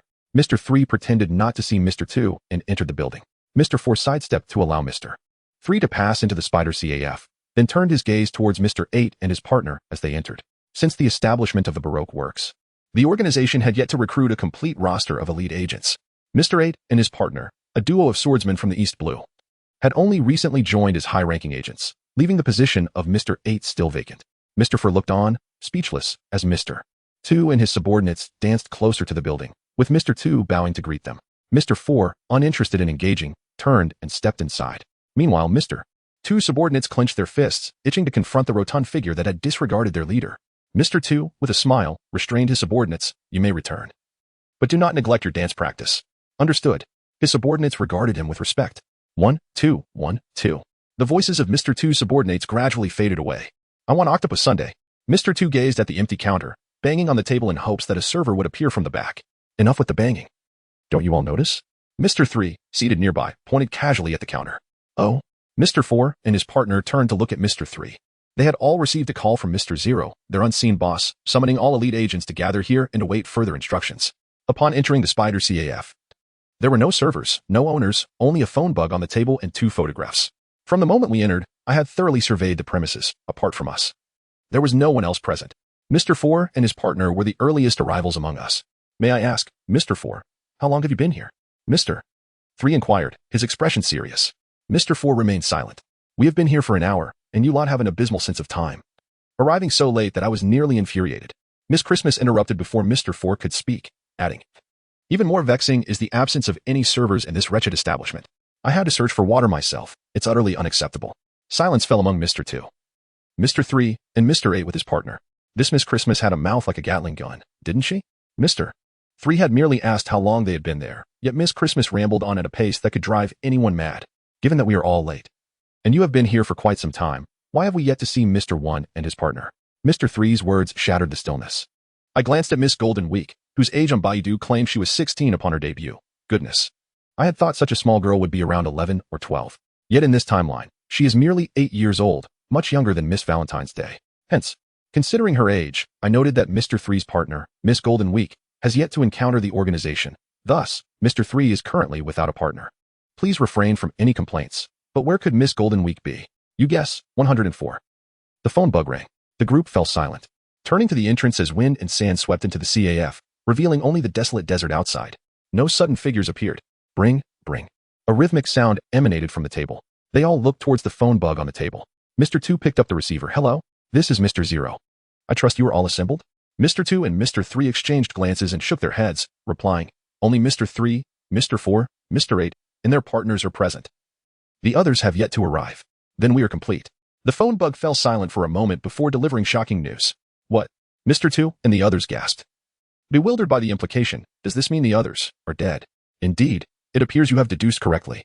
The phone bug addressed them, announcing a grim revelation. Mr. 1 and his partner, Mr. 5 and his partner, as well as Mr. 7 and his partner, are all deceased. No, it cannot be. The elite agents in the room stared in disbelief at the phone bug. How could so many elite agents perish in such a short span, especially Mr. 1? What dreadful threat has the organization encountered to suffer such a devastating blow? At that moment, Mr. 3 noticed the two photographs on the table and picked them up.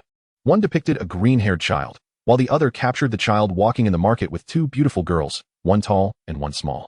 The angle of the second image suggested it was taken from a distance, clandestinely. Mr. 3 scrutinized the green-haired child clutching a bag. Could this be related to the child in the photograph? Not only that. The phone bug paused before continuing. I suspect that all of you elite agents were slain by him and his companions. The elite agents present exchanged incredulous glances at the phone bug, their disbelief almost palpable. How could a mere child and his companions possibly vanquish so many formidable elite agents? Yet they could not dismiss Mr. Zero's words. Our organization has only recently been established, and before our plans could even commence, we suffered a grievous setback. Thus, I have summoned you all here, hoping you can unite your strengths to eliminate this child. His name is Luffy. Luffy, you say? Mr. 2 took the photograph from Mr. 3 and examined the green-haired child closely. What must we do? Where is this individual now? Standing behind Mr. 2, Mr. 8 gazed at the green-haired child in the photograph and asked solemnly. According to the intel from the million elders in La Roja, he was spotted at the market there. By my command, they refrained from recklessly engaging one another and instead distanced themselves to capture a photograph. Our disguised merchant vessel has informed us that the adversaries have now departed La Roja and have entered the St. Dora River, planning to land at Elmar. I shall observe from the vicinity of Elmar, while you must proceed there immediately, uniting your efforts to defeat them. Should you find yourselves unable to confront them, lure them away from the oasis, and I shall personally deal with them. Understood? Mr. 2 and the others stared at the phone bug with grave expressions.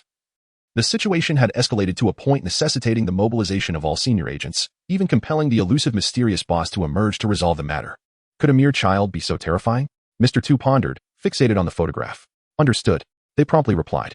Very well. Prepare to depart. I shall await you in Elmar. Click. The phone bug severed the connection.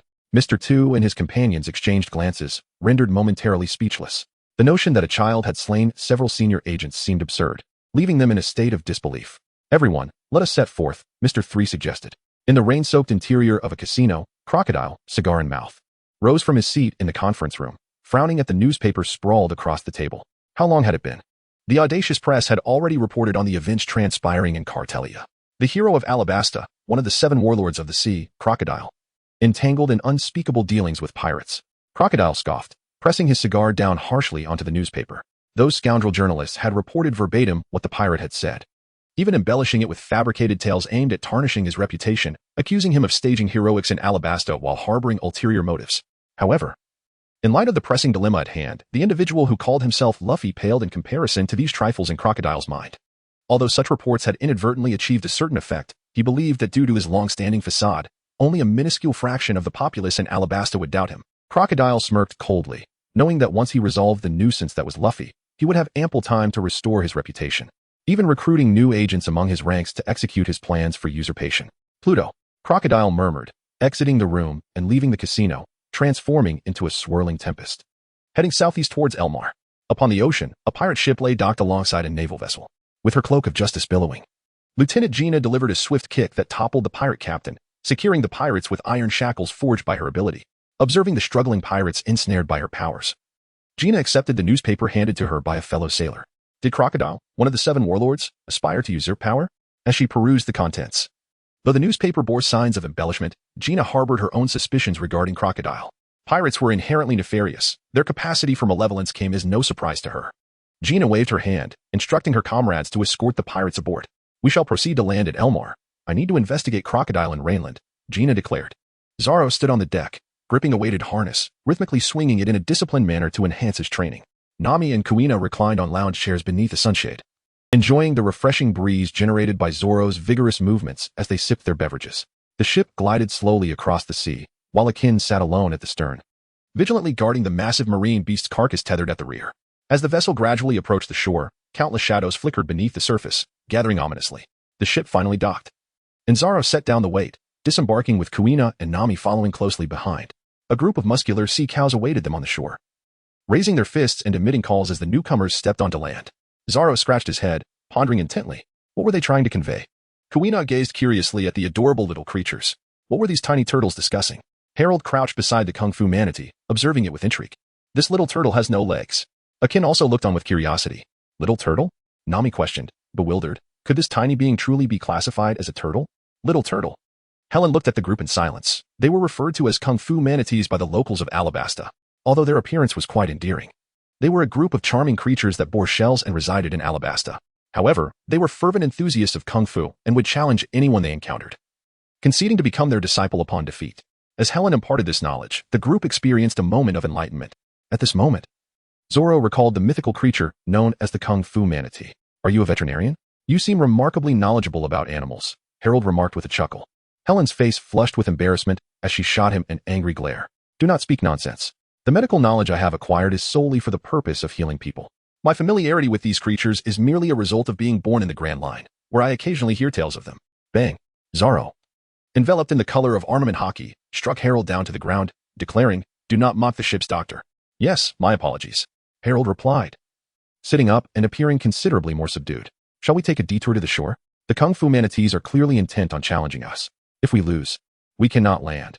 If we win, they will regard the victor as their master, and managing such a multitude of kung fu manatees could become quite troublesome. Helen expressed her concerns. No need, Zoro shook his head, casting a contemplative glance at the ship and the sea beast's meat behind it, before approaching the kung fu manatees. I accept your challenge. Zoro drew his sword, yet did not unsheath it. The kung fu manatees excitedly surrounded Zoro, each raising their fists, eager to challenge him. Can you understand my words? Zoro inquired. The kung fu manatees nodded in unison. Zoro exhaled in relief. It was good to know that this group of individuals could comprehend his words, thereby alleviating the communication barrier. As long as the kung fu manatee could understand him, that was sufficient. However, as for the manatee's vocalizations, he regrettably could not decipher them, though it was not a significant concern. Bang, bang, bang, bang. Zoro struck the head of a kung fu manatee with the scabbard of his sword, creating a series of prominent bumps. He gently patted the aggrieved creature and smiled.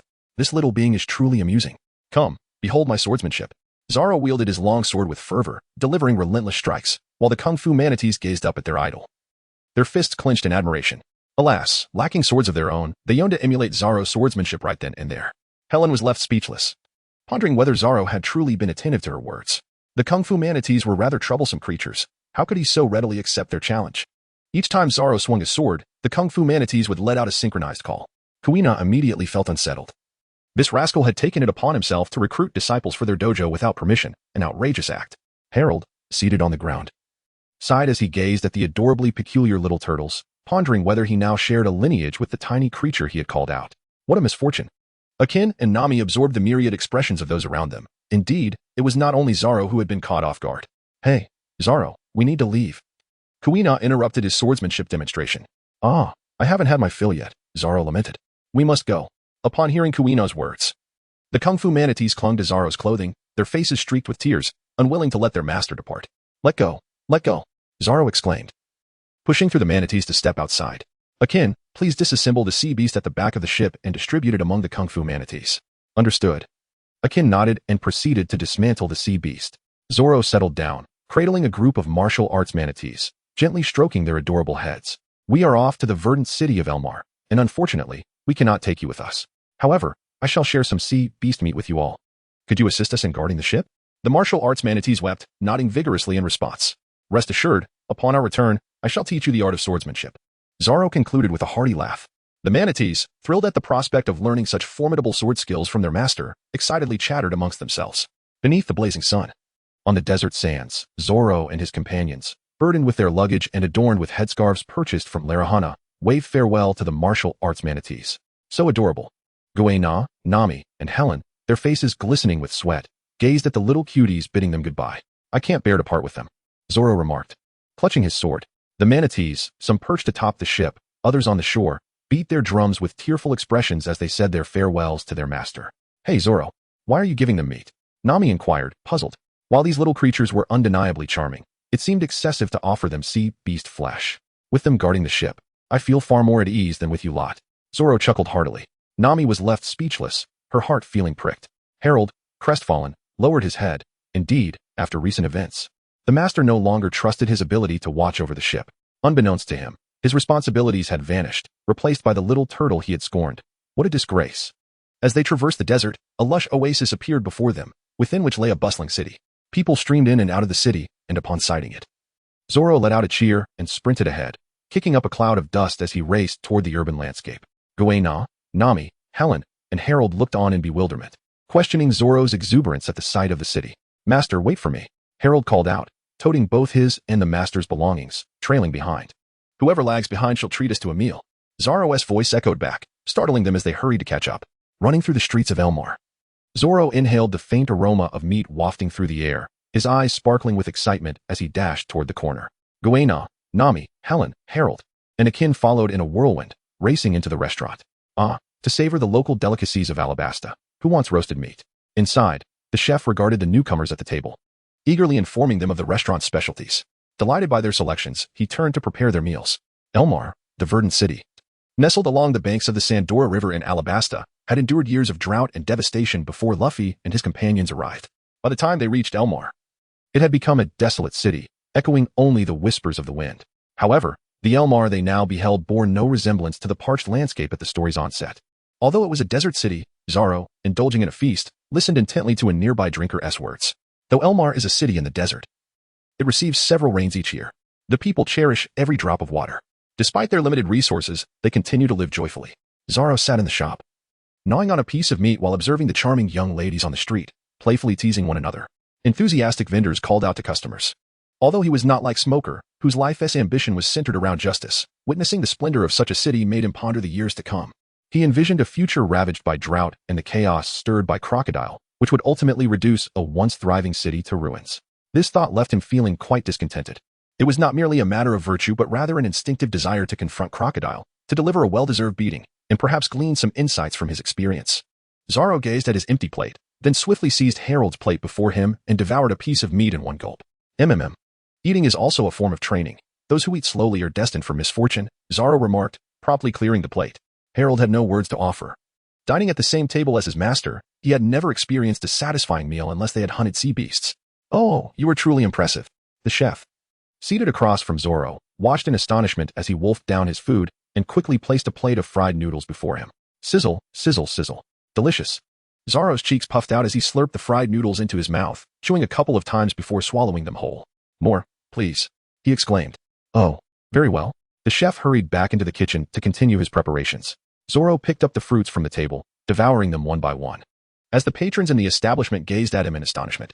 Not far from Elmar, the St. Dora River flowed gracefully. Zoro's ship docked at the shore, where the kung fu manatees were either resting on the deck, swimming beneath the waves, or sitting on the bank gnawing on meat, occasionally casting vigilant glances around, dutifully guarding the vessel. A passenger ship also anchored nearby, and people began disembarking, while some individuals led camels to greet them. Harrison, carrying a suitcase, stepped off the ship, his curiosity piqued by the spectacle before him. "These must be the kung fu manatees of Alabasta," he mused, observing the manatees guarding a boat, and hurriedly took several photographs with his camera.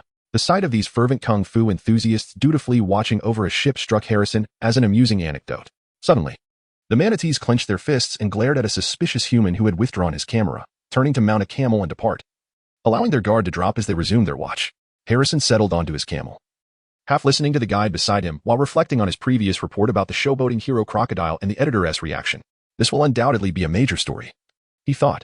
Consider the genuine response of an ordinary pirate when confronted by the notorious crocodile. The editor slammed his palm on the table, rising to face the bewildered Harrison. The most authentic reaction would be for someone to flee at the mere sight of the warlord crocodile, rather than waste time pretending to engage him, the editor confidently asserted.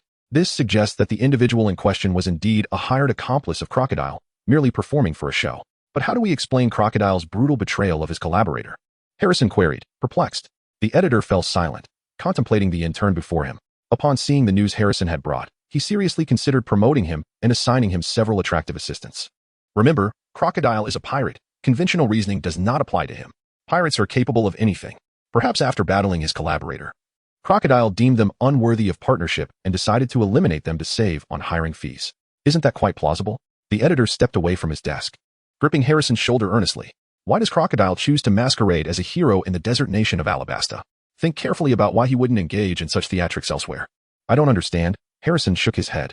The editor hesitated, considering the intern's relentless pursuit of news, and almost felt inclined to kick him out. Alabasta is a land of parched deserts and swirling sands.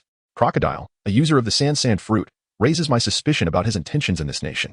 He tightened his grip on Harrison's shoulder. Go back to Alabasta. I sense an extraordinary story that will captivate the world is imminent. Harrison was propelled out of the office, receiving the travel funds handed to him. I expect you to return with a sensational story, and I shall promote you alongside a few assistants. Gratefully, Harrison thanked the editor repeatedly before embarking on his journey back to Alabasta. The editor waved him off, having only recently been elevated to his position. Rumor had it that the previous editor had reported an untouchable story and vanished the next day. Harrison chuckled to himself. His stories revolved around pirates, not the foolishness of reporting on the celestial dragons. Mr. Harrison? Huh? What is it? Harrison snapped back to attention, noticing the guide pointing ahead. It was then he realized they had arrived at Elmar, an oasis. Gazing at the uniquely desert-themed architecture before him, Harrison recalled his narrow escape from Crocodile's clutches just days prior.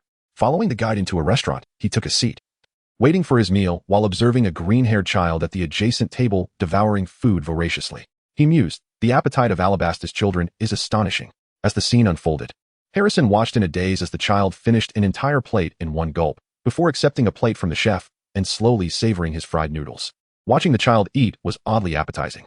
The more he observed, the hungrier he became. Half an hour later, Zoro leaned back in his chair, thoroughly satiated and content, rubbing his distended belly as he praised the chef's remarkable culinary skills. Oh, it was nothing, really, the chef replied, bashfully scratching his head. Harrison wiped his mouth, picked up his suitcase, settled the bill, and departed the restaurant alongside his guide, making his way toward his lodgings for the night. He intended to venture into the rain-soaked streets to discreetly investigate Crocodile, the notorious warlord of the sea.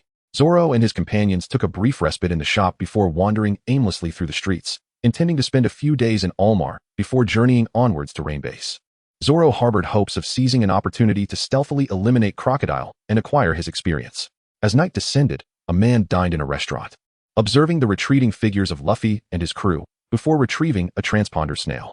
He was a millionaire tasked with monitoring Luffy's group, not requiring a close pursuit or direct confrontation, merely relaying their general location to his organization. In the desert, the temperature plummeted, and a plump turtle, dragging a cart behind it, hurried across the sands. Inside the cart, Miss Merry Christmas tapped the shoulder of her hulking companion, Mr. Four, who shifted aside, allowing her to open the window and peer out. In the distance, the outline of a city gradually emerged, twinkling lights flickering like stars. You needn't speak. I understand. We are nearing Ulmar, correct? Mr. Three interjected, pained by Miss Merry Christmas's incessant chatter. She had been nagging him, clamoring for dance lessons, her words flowing endlessly. Upon hearing the mention of dance, the middle-aged woman launched into an exhaustive monologue, her rapid-fire speech nearly overwhelming Mr. Three's ears. Casting a silent glance at the swordsman duo beside him, Mr. Three mused on their inability to emulate the restraint of others. Why could they not simply enjoy the ride in silence? Miss Merry Christmas, dissatisfied, directed her grievances at Mr. Three, her sharp voice prompting him to fashion wax balls to muffle the noise. At last, silence reigned. Above, a gust of wind stirred the sands, which lingered momentarily before drifting away. Observing the cart's entry into Ulmar, the swirling sands morphed into Crocodile's visage. Let us see which talented swordsman dares to slay so many of my elite agents, he scoffed, before dissolving back into the winds. At the Sandora River, a military vessel approached, and Major Nami disembarked, followed by a contingent of Marines, while others remained aboard. They set off under the cover of night towards Rainbase. Glancing back at the ship filled with formidable sea bulls, Nami wondered why they were there, but dismissed it, continuing on her way. as the plump turtle rolled into Almar. A millionaire approached, leading a group into a nearby house. "Where's that fellow named Luffy?" Mr. 3 inquired. "He resides at an inn on the city's outskirts," replied the millionaire. "Let us eliminate them directly," Miss Merry Christmas proposed. "No," the millionaire quickly countered. "Our people have reported a naval vessel anchored at the Sandora River, with some Marines stationed aboard. If we create a disturbance now, we will surely attract their attention." "What then?" Mr. 2 asked, intrigued. Mr. 3 pondered the millionaire's revelations about the naval ship and its stationed Marines. They could not simply charge in to confront Luffy's group. That would surely end in failure. After all, they were dealing with formidable opponents capable of dispatching Mr. 1 and other elite agents. A confrontation would only lead to chaos throughout the city, jeopardizing their hidden benefactor's discretion. "We must bide our time," Mr. 3 concluded. "What does the boss say?" Mr. 2 inquired. "We cannot linger here. Your foolish ideas are tiresome. I could simply transform into a mole and tunnel through to launch a surprise attack." Miss Merry Christmas argued with hands on her hips. Mr. 3, digging at his ears, replied, "That would be unwise. They have survived this long in the Grand Line for a reason. They likely have sentinels during the night. Such actions would only expose us." Miss Merry Christmas smoothed her fiery red hair, conceding that Mr. 3's reasoning held merit. The duo of swordsmen from the East Blue remained quietly observant, awaiting Mr. 2's next words. "I have 2 plans," Mr. 3 announced, glancing at his audience. "First, as I suggest, we wait patiently. Tomorrow, while Luffy's crew enjoys the city, we must seize the moment when Luffy separates from the others. Miss Merry Christmas, you will tunnel underground to abduct one of the unarmed members." "Unarmed members?" Mr. 2 inquired. Intrigued. "Indeed," Mr. 3 replied, clearing his throat and pointing to the millionaire. "According to their observations, 2 individuals lack weapons, a girl named Nami and a ship's doctor named Helen. By capturing one of them, we can coerce the others to leave Almar, and then it will depend on their relationships." Mr. 3 grinned at his companions, accepting several photographs from the millionaire. "Put these on, Akin. But Luffy and his crew have yet to separate. Must we continue to wait? Will the boss grow impatient?" Miss Merry Christmas questioned, her voice rife with anxiety. "Then we must resort to the second plan," Mr. 3 sighed. "If they remain together, we can only wait until they depart Almar. When they are en route to their next destination, we will ambush them, albeit this may waste time and irritate the boss. However, even if we cannot defeat them, we can delay until the boss arrives." Understanding dawned upon Mr. 2 as he nodded in agreement. The second plan was merely a fallback if the first proved unfeasible. Mr. 3 handed the photographs to Miss Merry Christmas. "Remember these 2. If we can capture just one, it will be considered a success." "Understood." Miss Merry Christmas. Gazing at 2 photographs, one features a charming young girl with radiant orange short hair, while the other depicts a female doctor. Her head bowed as she clutches a medical case. The girl is named Nami, and the doctor is called Helen. I suggest capturing Nami, as children tend to be more manageable. However, ultimately, it depends on the circumstances at the time, Mr. 3 remarked. "Understood." The following day, as Zoro and his companions emerged from the inn, they arrived at a quaint breakfast establishment. "Zoro, I wish to accompany Kuina and Helen to purchase some clothing," Nami said, casting a pitiful glance in Zoro's direction as she ate her meal. Zoro's grip on the water cup tightened, producing a shrill cry of protest, as if it were on the verge of shattering. "We bought so many clothes yesterday. Do we truly need to shop again today?" Zoro felt that the fortune he had painstakingly accumulated would eventually be squandered by several women. Absolutely not. Zoro firmly opposed this notion. "Why, you may ask? During our time in Liroha, we only purchased clothing for ourselves and neglected to buy anything for you."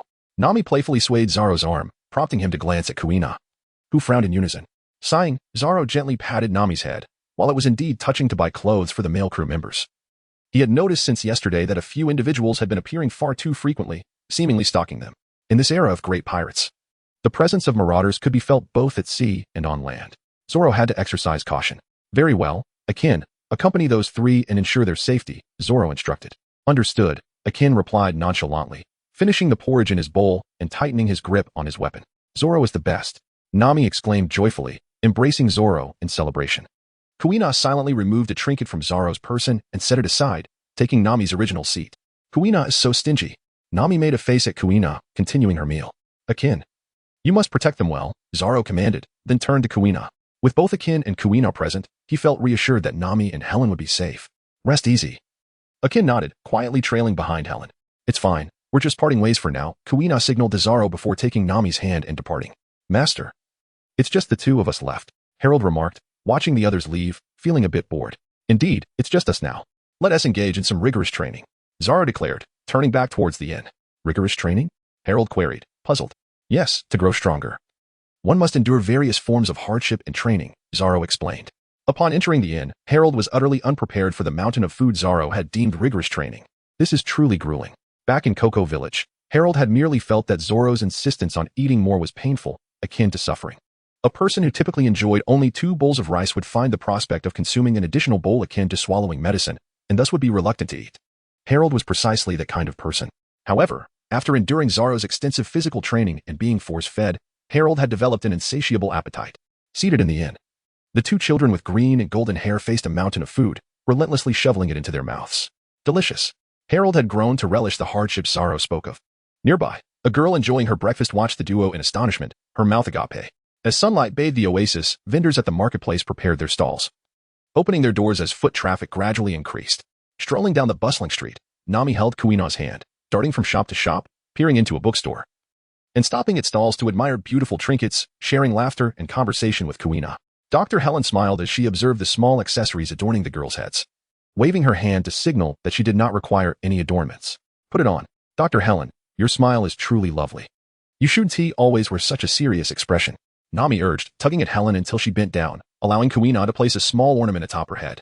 Thank you, Helen, Nami said, patting her short orange hair. Hiki. Kuina and Nami giggled in unison. Akin stood behind them, yawning and scanning the surroundings vigilantly.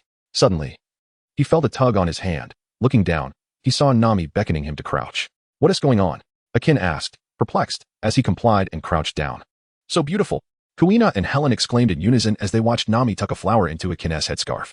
Akin blushed, wanting to remove the flower, but feeling reluctant to dismiss Nami's kind gesture. With a fierce appearance, he felt his face heat up with embarrassment, though his dark complexion concealed it well. Ha ha ha. Helen couldn't help but laugh at Akin's awkwardness. Akin sighed dramatically, pondering whether he was there to protect them or merely play house. Kuina, still amused by Akin, suddenly drew her sword, plunging it into the ground. What's wrong? Nami asked, her voice tinged with concern. Nothing, Kuina shook her head. Ever since Zoro had instructed Akin to accompany them, Kuina had activated her observation haki. Just moments ago, she sensed something approaching from beneath them. Looking at the blade, Kuina wondered if her perception was lacking compared to Zoro's. She had distinctly sensed something underground, yet upon striking, there was no blood. Akin watched Kuina thoughtfully, gripping his weapon tightly as he stayed close to Nami. In a room somewhere in the city of Elmar, Mr. 2, Mr. 3, Mr. 4, and Mr. 8 sat with their partners, gazing in astonishment at Miss Christmas as she emerged from the tunnel, her disheveled hair a sight to behold. 109. This is what it means to be split, Miss Christmas panted, collapsing to the ground, her breath heavy with the thrill of narrowly escaping death. Mr. 3, observing her severed red hair, fell silent, understanding the implications without needing words. Failed? Mr. 2 inquired. Miss Christmas sat up, angrily clutching her hair, where the scalp was visible between the 2 halves. While underground, she had been nearing her target when her head felt a chill, and her hair was cleaved in 2. Narrowly missing her scalp by mere millimeters, had it not been for that, she would have perished. How frightening. Among the group, someone possessed an extraordinary level of perception. Even now, Miss Christmas could not fathom how they had sensed her presence. Those 3 girls, and that Akin must have been alerted by Kuina, who wields a sword. I was fortunate to escape death, but how did they perceive me? What method did they employ? I still do not understand. Miss Christmas lamented. What kind of ability? Mr. 3 asked, glancing at Mr. 2, who shook his head, then turned to the swordsman duo, both of whom also indicated their ignorance. The Grand Line is divided into 2 sections. The first half, known as the Paradise, is nestled between the South Blue and East Blue in the Calm Belt, while the second half, known as the New World, lies between the West Blue and North Blue in the same Calm Belt. The red line separates these 2 halves. And the first half, Paradise, is aptly named, as pirates in the New World regard those in Paradise as weaklings living in a haven. Here, with few exceptions among the Navy, most pirates are completely unaware of the concept of haki. Many aspire to reach Sabaody Archipelago and traverse Fishman Island into the New World. Yet most pirates who enter the New World either meet a disastrous fate or become vassals to formidable pirates. The likes of Crocodile and Moria, who hold top positions among the pirates in Paradise, are merely failures who returned here. Crocodile is faring better, while Moria has truly lost his nerve, transforming a once promising fruit into a mere shadow of its potential. Returning to the matter at hand, it is entirely reasonable that these high-ranking agents are unaware of the existence of observation haki. What should we do? Miss Christmas worriedly looked at Mr. 3, wondering if she had ruined everything. They must have utilized some form of ability, perhaps a devil fruit or an unknown power, to detect our presence. The most pressing concern remains. Mr. 3 pointed at Miss Christmas's hair, saying, she did not harm you. Rather, she mistakenly cut your hair. This indicates that her abilities cannot accurately perceive your exact position underground, or perhaps her skills are still lacking, or her perception only focuses on the surface, neglecting what lies beneath. Thus, her ability only vaguely senses something approaching underground, leading to tentative attacks. Miss Christmas tapped her head, confused. Could you simplify that? You're making it sound more complicated than I can. Mr. 3 sighed. To put it simply, the opponent is merely probing. Her sword is devoid of blood, which will only lead her to conclude that it was merely an illusion. So, does that mean I still have a chance to kidnap her? Miss Christmas's spirits lifted considerably. Indeed. Go ahead. Maintain constant contact with the million elders. They will keep you informed of her whereabouts. Mr. 3 advised. Understood. Miss Christmas dashed into the tunnel, vanishing from view. Mr. 2 scrutinized Mr. 3, reflecting on his words and sensing something amiss. Mr. 3 chuckled at the others, adding, "There's one thing I didn't mention to her. Although the opponent may arrive at the conclusion of merely an illusion, most will, out of caution, redirect more of their focus underground." Mr. 4 fell silent, pondering whether it was wise to voice this in front of Miss Christmas's partner. Nevertheless, there might be a slim chance. If that Kuina does not prudently focus her perception below, we could succeed. Mr. 3 said with a smile, contemplating the possibility that Miss Christmas might be fatally struck underground. But even if that happened, agents dying in the earth would not expose them. Mr. 2 instinctively distanced himself from Mr. 3, thinking that this fellow was not a worthy friend. In the marketplace, Kuina held onto the hilt of her sword while chatting and laughing with Nami as they selected clothing. Helen picked up a garment, comparing it on Akin, asking various questions, while Akin, lowering his head, responded half-heartedly. In the distance, beneath the soil, Miss Christmas, transformed into a mole, clutched a phone bug, listening to the million elders report. However, the signal was weak underground, causing the words to be fragmented. Frustrated, Miss Christmas felt an urge to smash something. Zzz. East, zzz. 200 meters. In the tunnel, she felt the blade pierce her body, and as it withdrew, Miss Christmas staggered 2 steps before collapsing in the tunnel, lifeless. In the marketplace, Kuina drew her sword, wiped it with a cloth, and then turned, smiling at Nami. "It's nothing to worry about, just a pesky mole," with a cheerful tone. Kuina reassured the anxious Nami, as if merely discussing a trivial matter. Nami clung tightly to Kuina's clothing, asking, "Shall we head back?" Of course, Kuina nodded, sheathing her sword and glancing at the ground, pondering the identity of the ability user and their intentions towards them. Upon returning to their lodging, they opened the door to find 2 round-bellied figures lounging on the bed. "Zoro, I need to tell you something," Kuina said, pulling Zoro upright. "Is it lunchtime?" Zoro exclaimed excitedly. Kuina stared at him numbly. "No matter what you say, I want to be swayed." Kuina then turned serious, addressing Zoro. "We are being targeted." "Pirates?" Zoro asked, suddenly attentive. "I don't know. All I know is that it's a Zoan-type devil fruit user capable of burrowing underground. This person has approached Nami twice with ill intentions, but I managed to strike them with my sword the second time," Kuina explained. Zoro pondered Kuina's words, considering the implications of such a powerful adversary in Alabasta. Zoro immediately thought of Miss Merry Christmas from the Baroque works, a Zoan-type user of the mole fruit, capable of burrowing underground. Has Crocodile finally reached his limit? Zoro nodded in understanding. It became clear that the one trailing them these past few days was the elder of Baroque works. After the demise of several high-ranking agents, Crocodile could no longer tolerate the swordsman who called himself Luffy. Since Miss Merry Christmas had met her end at the hands of Kuina, it stands to reason that Mr. 4 must also be concealed somewhere within this city. Zoro activated his observation haki and rose from the bed, casting a glance at the familiar figure of the million-dollar elder who turned away on the street. Even after the figure vanished from his sight, Zoro could still sense their presence. Sitting on the bed, after a while, he perceived that the presence had entered a nearby room, where 5 others were gathered. Over the years, it was not only Kuina who had diligently honed her observation haki. His own abilities had now developed to encompass the entirety of the oasis. 6 elite agents. Zoro's expression turned grave. Old Sand had dispatched 6 elite agents to deal with him, which clearly indicated the seriousness with which he regarded him.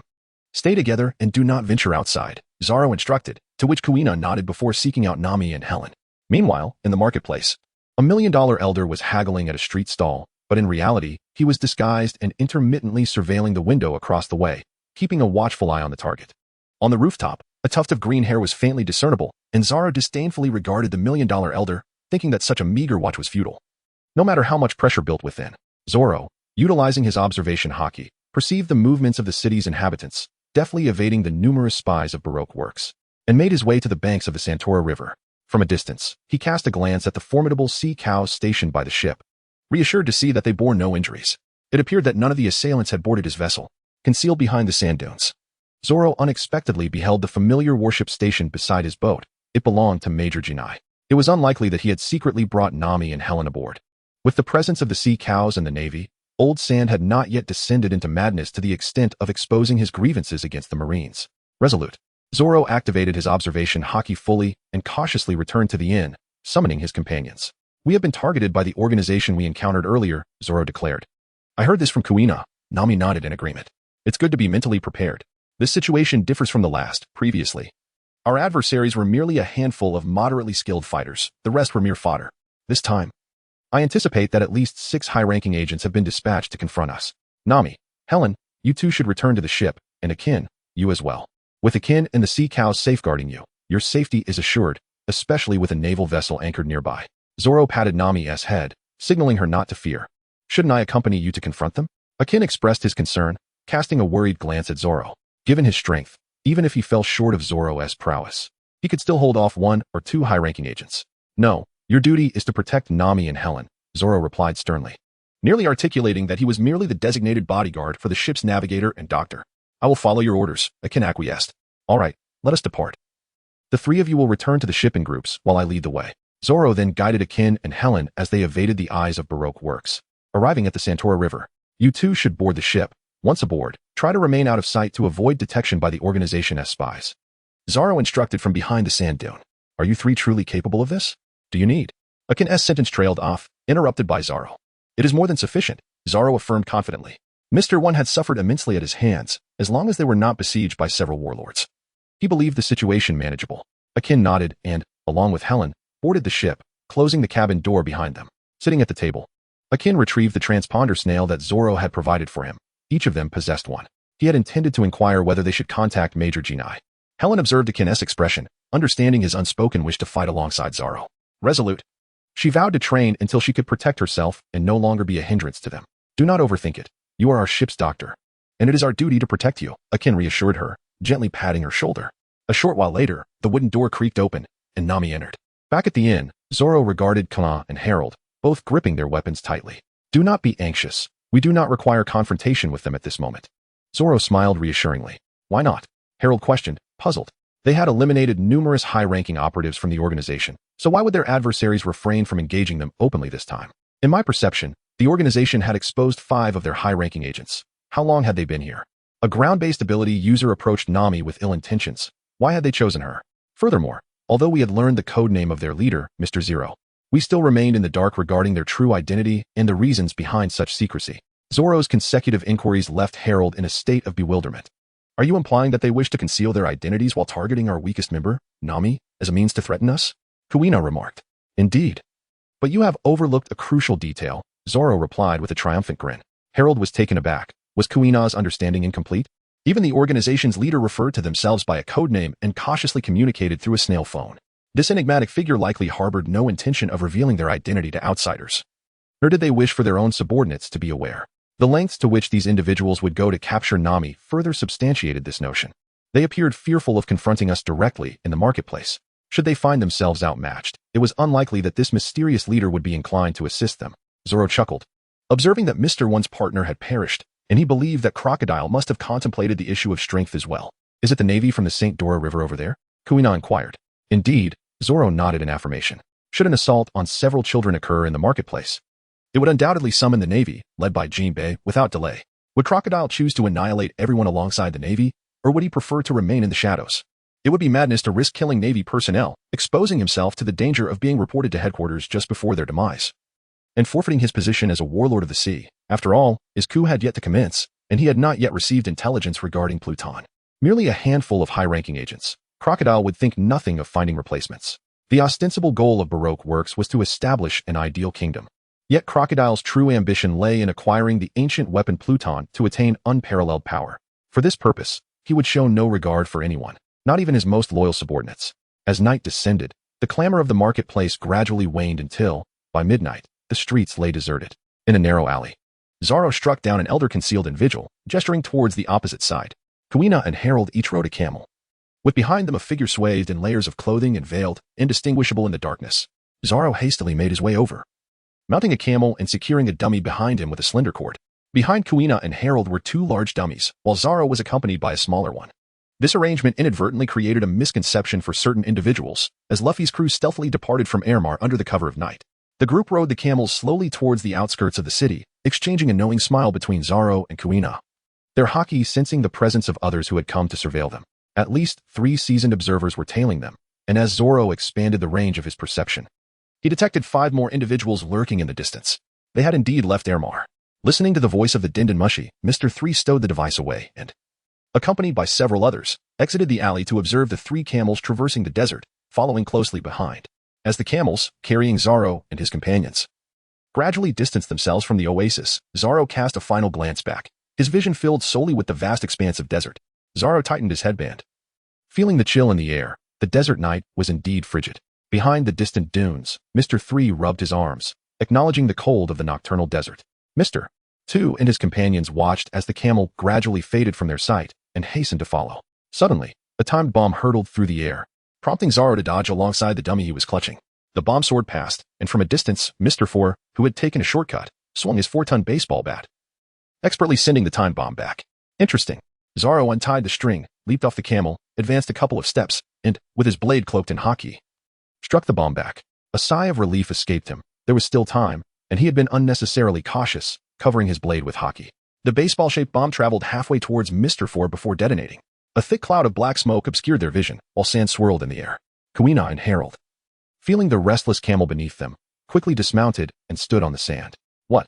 Mr. 3 cursed inwardly. Why did their target only consist of 3 individuals? Observing the 3 dummies on the ground, he pondered. Where are the others? A sneeze. Not far behind the trio, a peculiar dachshund, sniffling, inadvertently sneezed out a baseball-shaped time bomb, which sped towards them. Harold positioned himself in front, and upon the bomb's impact with his skin, it slid away, landing on the distant sand where it exploded. Mr. 4, gripping the 4-ton baseball bat, scoffed. His partner, Miss Merry Christmas, was out of commission, and he no longer had the luxury of repositioning at will, now obstructed by a strange ability user that severed the connection with his pet. His pet, a dachshund transformed by the dog fruit, named Reizu, could continuously spit out time bombs, and even if they failed to hit their target, Mr. 4 would retaliate by sending them back to deliver a follow-up strike. The synergy between him and his pet was remarkably effective. Reizu sneezed again, launching another time bomb towards the trio. Harold stepped forward to shield Reizu, but the bomb careened uncontrollably in another direction, resulting in an explosion. Mr. 4 swung his 4-ton bat, severing the line of connection, and facing Zoro, he was compelled to swing his bat in defense. Your opponent is us. Mr. 8 and his partner rushed forward, their swords aimed at Zoro. Mr. 2, eliminate that blonde boy and assist Mr. 4 and his pet in coordinating their attacks. Mr. 3 enveloped himself in wax, donning a wax armor, and with a wave, he conjured a melted wax wall beside him, forming a wax sword over his right hand. This little girl, I shall handle her. Mr. 3 strode confidently towards Kuina. Mr. 2 charged at the blonde, but an ominous premonition nagged at him. Mr. 3 seemed overly confident. Kuina drew her sword, the Wadakamanji, and cloaked its blade in haki, delivering a powerful strike against Mr. 3's wax sword. One sword style, Crimson Lotus. Mr. 3 gasped in horror at the shattered wax sword and hastily retreated, swinging the Wadakamanji, which left a gash in his wax armor, revealing his gaunt frame beneath. What is this ability? Mr. 3 quickly fashioned a wax wall in front of him to temporarily block Kuina's blade. The wax goo exuding from him solidified into a substance as hard as steel. Yet this time, it was breached. Watching the blade slice through his wax wall, Mr. 3 flung a glob of wax goo towards Kuina. She sidestepped effortlessly, the goo sticking to the wax wall and solidifying. Mr. 3 hurled 2 more globs of wax goo at Kuina, who calmly dodged and continued her relentless advance towards him. Mr. 3 was taken aback. The black substance enveloping her blade could cleave through his seemingly impervious wax weapon, and she was employing some form of perceptive ability. He felt ensnared in a dire predicament. He was aware of her unusual perception but had initially thought it simple to encase himself in wax armor, using his incredibly hard wax weapon to wear her down, believing that once she was fatigued, victory would be his. Little did he know, she possessed another strange ability that could pierce his wax armor's defense. Mr. 2, help. Mr. 3 spun to flee, only to be stunned by the battle unfolding beside him. Mr. 2 launched a kick at Harold, who remained immobile, leaving Mr. 2 puzzled. As his foot touched Harold's body, he slipped slightly, leaning awkwardly. Had he not quickly adjusted and retreated, he would have collided with Harold's blade. Observing the dachshund shift slightly, Harold followed suit. A time bomb flew towards them, and as he stepped forward, he inadvertently redirected it, sending it sliding away. Sliding counterattack, time bomb. The bomb on Harold's foot changed course, hurtling towards Mr. 2. How intriguing. Mr. 2 grinned and kicked the bomb away. Though he did not observe its trajectory, the blonde before him was far too challenging, and his focus remained solely on her. Mr. 2, help. Stay away. Mr. 3 cried as the bomb soared towards him, fleeing in another direction while enveloping himself in wax goo, solidifying it into new armor. Boom. Mr. 3 was blown away, though the armor protected him from death. The explosion's shockwave sent him flying. Initially dazed by the blast, Mr. 3 snapped back to reality upon seeing a dark blade rushing towards him, a chill running down his spine. He instinctively flung a glob of wax goo in response. Kuina sliced through the suspended wax with her blade, continuing her pursuit of Mr. 3. As he sprinted towards Mr. 4 and the others, believing that 3 against 1 favored him, he frequently glanced back, tossing wax goo to obstruct Kuina's advance. With a fierce swing, Kuina unleashed a white slash aimed directly at Mr. 3. Mr. 3, witnessing the rapid strike, broke into a cold sweat, repeatedly flinging wax goo, which solidified in midair, creating barriers against the oncoming attack. Zoro's blade repelled Mr. 4, who was wielding a baseball bat, and swiftly blocked the assaults of the swordsman duo. Subsequently, his haki-infused moon cutter clashed once more with Mr. 8's longsword, leaving the unarmed swordsman at a disadvantage. With a sharp crack, Mr. 8 was taken aback as his sword shattered in his grasp, and in that moment of surprise, his partner seized him and quickly retreated. "Thank you, Mr. 8 expressed his profound gratitude to his companion. Were it not for the timely assistance, he would have met a grim fate in the desert. "It's nothing. This fellow is quite formidable," his partner replied, handing Mr. 8 a spare sword. "This looks familiar," Mr. 8 remarked. "Indeed, I feel as though I've seen it somewhere before." His partner pondered deeply. Meanwhile, Mr. 4, gripping his baseball bat, cast a sorrowful glance at the deep gashes marring its surface. His anger flaring as he glared at Zoro and charged forward. As he swung his bat, clouds of dust swirled around, a testament to the tremendous force behind his strikes. Zoro calmly observed as Mr. 4 charged towards him, brandishing the hefty bat, silently wielding the blade known as Shuangyue, enveloped in the color of haki. Zoro executed a horizontal slash as he advanced. The 4-ton bat was cleaved in two, its upper half crashing down onto the sandy ground, while Mr. 4, overwhelmed by agony, stiffly lowered his gaze to the wound on his chest, collapsing to the ground and coughing up blood. Zoro gazed at his sword, Shuangyue, and a smile crept across his face. The ability of Shuangyue to influence his haki was, in Zoro's eyes, its greatest virtue and the very essence of its existence. With effortless ease, he severed Mr. 4's 4-ton bat, a testament to Shuangyue's formidable power. Turning around, Zoro beheld the duo of swordsmen retreating in trepidation. Surely not. Mr. 8 felt his legs grow weak as he stared at Mr. 4, who had been coughing blood just moments before, now lying motionless. Had he perished? Zoro stepped forward and checked Mr. 4's breath. He was still alive. This fellow was astonishingly fat. His layers of fat had saved him, though he had merely fainted from pain. Mr. 8 sighed in relief. Suddenly, he gasped, eyes wide as he beheld the green-haired figure with a blade piercing through Mr. 4's skull. Was this man a devil? He was undeniably dead. Zoro withdrew his sword and then turned to the duo of swordsmen. "Let us witness a duel between swordsmen. Feel free to join forces." Zoro chuckled. "I remember now." Mr. 8's partner clapped his hands. Back when he was still roaming the East Blue, most of their enemies had been dealt with by Mr. 8, leaving him to idly peruse newspapers, page by page, for entertainment. "The child who slays pirates, the Navy's hope." "Red Sound," his partner exclaimed. The task of integrating Zoro into their organization had been chiefly handled by Mr. 5 and his associates. Only Mr. 0 and a select few were aware of this matter. Subsequently, Zoro adopted the alias Luffy, which directly related to the assassination mission orchestrated by Crocodile, where his name was mentioned. The swordsman duo from the East Blue finally pieced together the connection to Red Sound. "Did you not join the Navy?" Mr. 8 glanced skeptically at Zoro, suspecting that Luffy might merely be a fade, with Red Sound being the true identity. "No," Zoro replied. Intrigued that they still remembered a news article from many years past, it seemed remarkably trivial to retain such memories. "Humph." Mr. 8 dismissed his words, glancing around, suspecting that the nearby Navy presence had been brought forth by Zoro. "Retreat."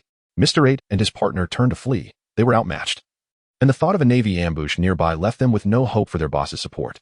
In that moment, they chose to defect. "Who permitted your escape?" From above, a gust of wind and sand swept in as Crocodile roared at the swordsman duo.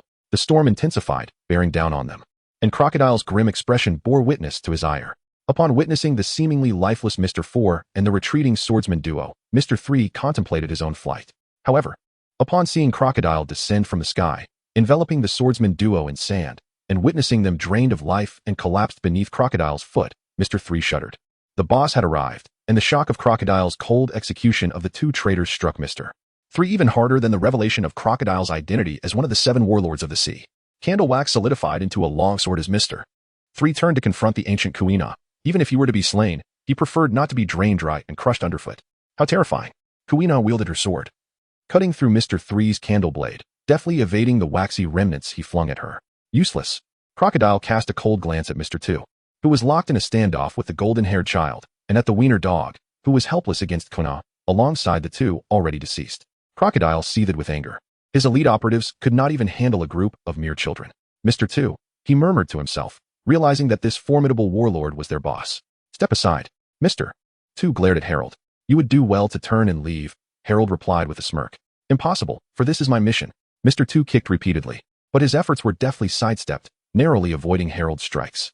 It is also my duty to hinder you. Harold twirled his blade, facing off against Mr. Two. Although his swordsmanship paled in comparison to Zoro and Kuina, his mastery of his devil fruit abilities was formidable. As long as he continued to obstruct Mr. Two and the wiener dog, they would be powerless to harm him. Harold noticed something intriguing. Without commands from its owner, the wiener dog behaved far differently than the snot-nosed boy, failing to control the explosions around him. The wiener dog could only shift a couple of steps left or right before launching timed explosives, which remained unchanged in their countdown. As the bombs flew, Harold deftly evaded, while Mr. Two's attacks were similarly deflected. Hey, why not throw the timed bombs at his feet and blow him away? Mr. Two shouted in frustration, only to find nothing but emptiness behind him. The wiener dog had already scampered away, arriving at Mr. Four's side, nuzzling against his massive form, emitting sorrowful whines. Oh, how touching, how tragic. Mr. Two wept at the poignant scene before him, moved by the bond between Mr. Four and his pet. Isn't it heartwarming? Harold observed in disbelief, following Mr. Two's gaze to see the wiener dog continually nuzzling its owner, pleading for him to rise. Very touching, Mr. Two said, hastily darting left to bypass Harold. Indeed, Harold nodded, stepping in front to block his path. But you are gravely mistaken if you think you can evade me. He sighed. Now, let me show you my signature skill. Mr. Two slapped his face, transforming into a stunning woman. Harold, perplexed, wondered what Mr. Two was up to. Merely changing faces seemed trivial. Behold, Mr. Two proclaimed, opening his attire to reveal a pixelated mosaic. Harold, being so young, had never witnessed such an explosive scene, and his tender heart was profoundly shaken, causing him to collapse to the ground. For the love of heaven, he was just a child. This was an immense blow. Indeed. Even you cannot escape my technique. Mr. Two laughed maniacally and quickly dashed to circumvent Harold. Mr. Two possessed the powers of the Mimiku fruit, enabling him to transform into anyone he had touched, including their face, body, and voice. Just moments ago, he had transformed into a local beauty he had casually encountered on the streets of Alabasta. The mosaic-like image of a beauty from the desert kingdom was a considerable shock to any normal person. Among the adversaries he faced, 8 out of 10 had succumbed. Of the remaining 2, one was a blind man who remained indifferent, while the other was enraged. Humph. Harold brandished his sword to block Mr. Two, wiped the blood from his nose, and glared furiously at this despicable individual who dared to inflict such cruelty upon a pure-hearted child. This was utterly excessive. Please, exert some restraint. Such tricks will not deceive me a second time. Blood oozed from Harold's nose once more, and he hastily wiped it away. Mr. Two gazed at the golden-haired boy blocking his path, silently patting his face before transforming into a stunning blonde beauty, opening her garments and laughing maniacally at Harold's reaction. Gulp. Harold's face turned crimson, and the breath escaping his nostrils was warm. Struggling to contain his emotions, Harold maintained a stoic demeanor, standing resolutely before the shameless fiend. Mr. Two was bewildered. This fellow was surprisingly formidable. Harold wiped his nose and lowered his gaze to Mr. Two's unchanged legs, which were covered in dense hair. And he finally managed to hold back his emotions. Mr. Two, following the blonde's gaze to his own leg hair, suddenly realized his oversight. Once more, he slapped his face and transformed into another beautiful girl, perfectly imitating every detail. With a swift motion, he yanked at his clothing, unleashing a dazzling mosaic that assaulted Harold's fragile spirit. With a torrent of blood flowing from his nose, Harold's legs weakened, causing him to kneel on the ground. This was too shameless. Sobbing, Harold could not contain his tears of frustration. Mr. Two, witnessing the golden-haired boy's downfall yet again, laughed uncontrollably. This was simply too entertaining. He was no longer anxious, dancing joyfully in place, having discovered the secret to defeating this golden-haired adversary. Coughing, Harold patted his chest, reminding himself that this overwhelming figure was merely a peculiar individual adorned with lipstick. Reflect on his true nature, Harold. With unwavering resolve, Harold rose to his feet, clutching the precious snow blade gifted by his master, for it was the only thing of importance to him. Everything else was mere triviality. Oh, still not giving up? Mr. Two halted his dance, gently slapped his face, and morphed into a beautiful woman, skillfully parting her garments. Humph, pervert, just concede. I shall not fall for your trickery again. With his right hand gripping the blade and his left hand pressing firmly against his nose, crimson blood seeped between his fingers. Oh, to think you could unravel my ultimate technique. I am impressed. Mr. Two reverted to his original form, detaching the 2 swan ornaments from his back and adorning his feet.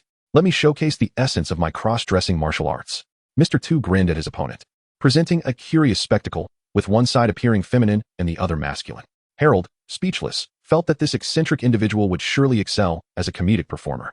With his dancing and face-changing antics, he was remarkably talented. It would be a waste to utilize such abilities in battle. If he were not an enemy, Harold mused, having a friend like this would be incredibly amusing, potentially causing endless laughter. Ha ha.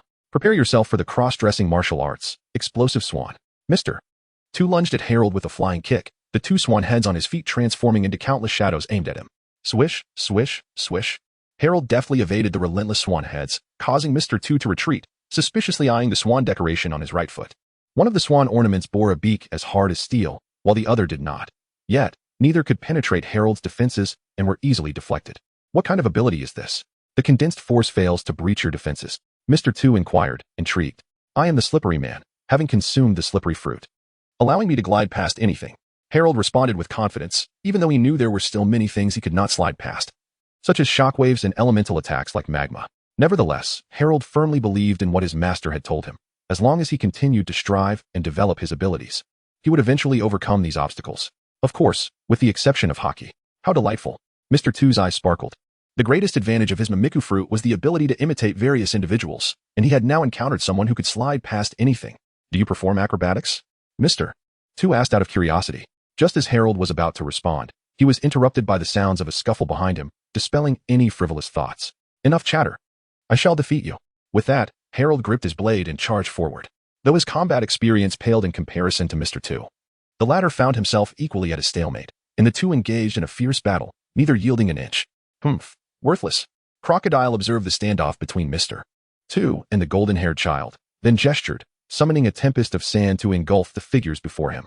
Zoro exhaled and observed the swirling dust enveloping him, calmly striding towards Crocodile. Foolish. Crocodile regarded Zoro, unperturbed, as he was gradually engulfed by the sandstorm. Countless grains of sand coalesced, forming a prison-like structure.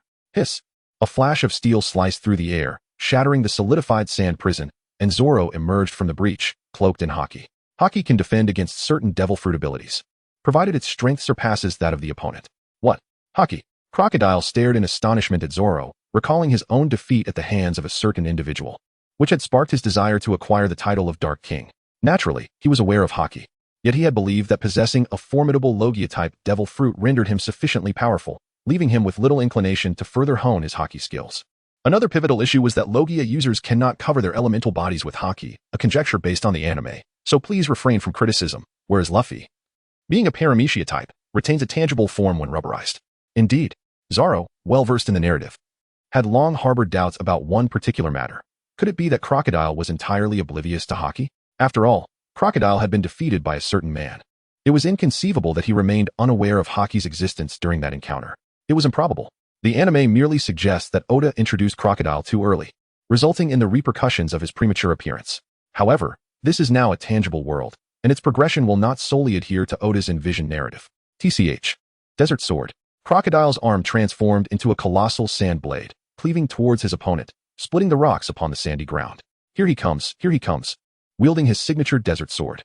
Zoro sighed and continued walking, his expression calm, not even acknowledging the situation. Crocodile observed as his desert sword struck Zoro, only to be effortlessly blocked by the latter's haki, the desert diamond blade. Crocodile transformed his hands into 4 massive sand blades, sharper than the desert sword, slashing at Zoro's haki, leaving no mark whatsoever. Infuriating. Crocodile stepped back, summoning a whirlwind of sand to engulf Zoro. Such a young age, displaying remarkable swordsmanship, and yet capable of cultivating such formidable haki. Crocodile stared at his opponent in astonishment, realizing he was facing a considerable challenge. Continuing in this manner, he would stand no chance against him. Even if he could elementalize and evade, he would remain unable to contend with his adversary. Despite the possibility of escaping without being pursued, Crocodile's gaze fell on the timid Mr. 3 in the distance. He knew that once he fled, this coward would surely divulge the Baroque works intel to save his own skin, leading to Crocodile's removal from the warlords of the sea and a return to a life of fugitivity, rendering his coup d'etat aspirations mere fantasy. He had to eliminate this Luffy. The consequences of failure were unacceptable. Aware of the existence of haki, yet failing to prioritize its cultivation, Zoro, observing the helpless old sand, comprehended the true extent of his opponent's strength. It was profoundly disappointing. With a sense of loss, Zoro sheathed his 2 swords, retaining only the katetsu. He had initially intended to provoke the old sand, but to his surprise, he had succeeded in drawing him out even before reaching the rain-soaked ground. The old sand's sand fruit had indeed been developed quite impressively. Yet in light of haki's existence, he had not accorded it the respect it deserved. Was this the common trait of Logia-type devil fruit users? Perhaps not, as Smoker had learned haki in later stages, partially transforming his body into smoke while maintaining his fist enveloped in haki. Alas, this old sand had diminished Zoro's interest significantly, while he had felt excitement at the prospect of the old sand's grand entrance. He now found it rather lackluster. Kid, I see potential in your strength. Let us put our past grievances behind us. How about you become my subordinate? I would make you my partner. After all, I wouldn't want you to perish beneath my tempest of sand. Crocodile's expression revealed his appreciation for talent as he discreetly lit a cigar, clad in a black fur coat over an orange checkered long-sleeve shirt, exuding an aura reminiscent of the Italian mafia. If Zoro were unaware of the storyline, he might not agree to join Crocodile's ranks. Yet he could very well be swayed to believe the old sand could indeed eliminate him. To Zoro, the posturing old sand bore no resemblance to the Italian mafia. He appeared instead as a bumbling fool. Truly, the renowned warlord of the sea. As Zoro contemplated, he lowered his raised sword and approached the old sand with a smile. Crocodile watched with satisfaction as Zoro advanced toward him, musing over how despite his formidable strength, the child's mind remained simple. A single remark could sway him to allegiance. Crocodile began to envision a bright future, spending years nurturing this promising swordsmanship prodigy into his loyal subordinate, while continuing to scheme in Alabasta. What about my companions? Zoro inquired, drawing closer. They. Crocodile glanced at Kuina, who was pursuing Mr. 3, then at the blonde who was locked in a standoff with Mr. 2. Acknowledging the presence of two other promising youngsters. I will designate your blonde companion as Mr. 1, the highest-ranking position beneath me, and that girl will be his partner. Crocodile looked down at the approaching Zoro. Kuina is stronger than Harold. Zoro shook his head in discontent. Then let Kuina be Mississippi 1. Crocodile reassured him, understanding that whether the agent designated as one was male or female was entirely within his purview, provided he could successfully recruit these three extraordinarily talented youngsters and secure their allegiance. Zoro's drooping arm suddenly lifted, the cursed sword thrusting towards Crocodile. Humph! Crocodile snorted dismissively, his lower body transforming into sand to evade the attack. I am not satisfied. In the same breath, Zoro drew Shuangyue with his left hand, leaping into the air to cleave at Crocodile. Kuina! As Zoro called out, Kuina abandoned her pursuit of Mr. 3, swiftly turning to flank Crocodile. I can turn to sand.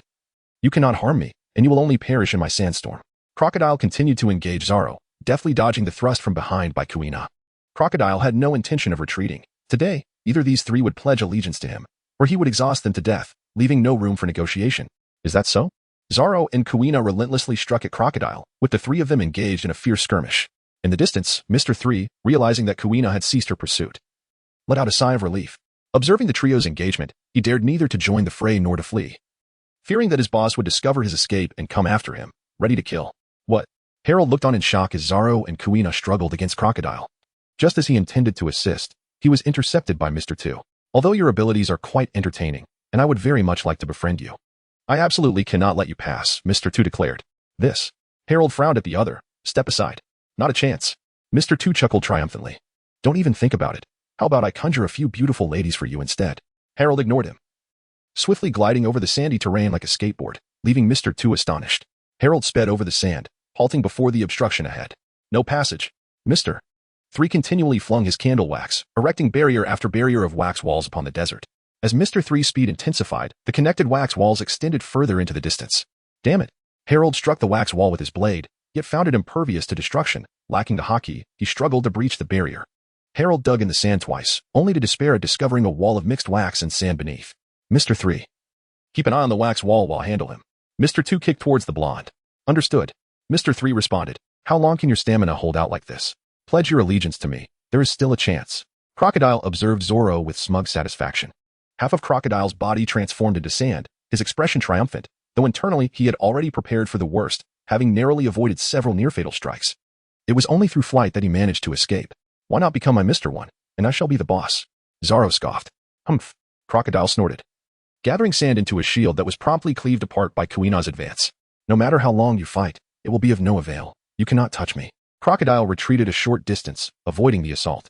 Still holding on. I told you, as long as you become my subordinate, I will let you go. Zoro stood beside Mr. 5, silently staining his blade with blood. Each time he covered his sword with haki to strike at Crocodile, the latter would transform into sand and escape, eluding him with ease. Additionally, Zoro wished to engage Crocodile a bit longer to adapt to the combat style of a Logia-type devil fruit user. After familiarizing himself with Crocodile's combat techniques, Zoro felt ready to glean experience. Crocodile silently watched as Zoro, bloodied blade in hand, charged towards him, hastily conjuring several sand walls before him. Zoro, enveloped in haki, shattered a wall with a single kick and charged towards Crocodile.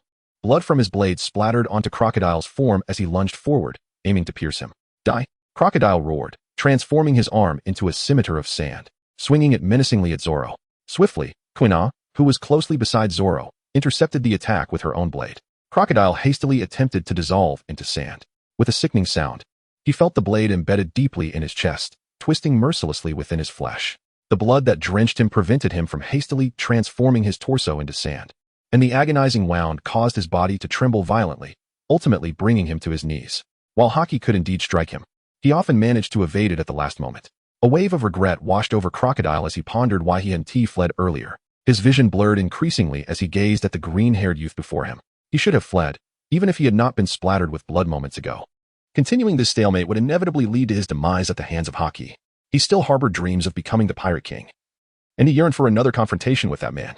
With a thud, Crocodile's body collapsed onto the desert sands, his breath extinguished. Under the night sky, the cold wind howled, slowly burying him beneath the drifting sands. The renowned warlord of the sea, the notorious figure who commanded an assassin organization and sought to usurp nations, had met his end. Silently, Zoro closed the eyes of the fallen Mr. Sho, accepting the paper handed to him by Kuina, meticulously wiping the blood from the blade. He felt for Mr. Sho's heart, checked for a pulse, and sensed his breath. Mr. Sho was irrevocably gone. Only then did Zoro feel assured enough to grasp his body and drag it toward another direction. Mr. 3, witnessing the figure dragging their boss, was so frightened that he hastily leaped down from the candle wall, pulling Mr. 2 along as he attempted to flee. Boom, boom, boom. The waxen high wall was repeatedly battered by feet imbued with armament haki as Zoro and Kuina approached. Why you? Don't come any closer. We surrender. Mr. 3 stammered in terror, retreating as he spoke, panting heavily.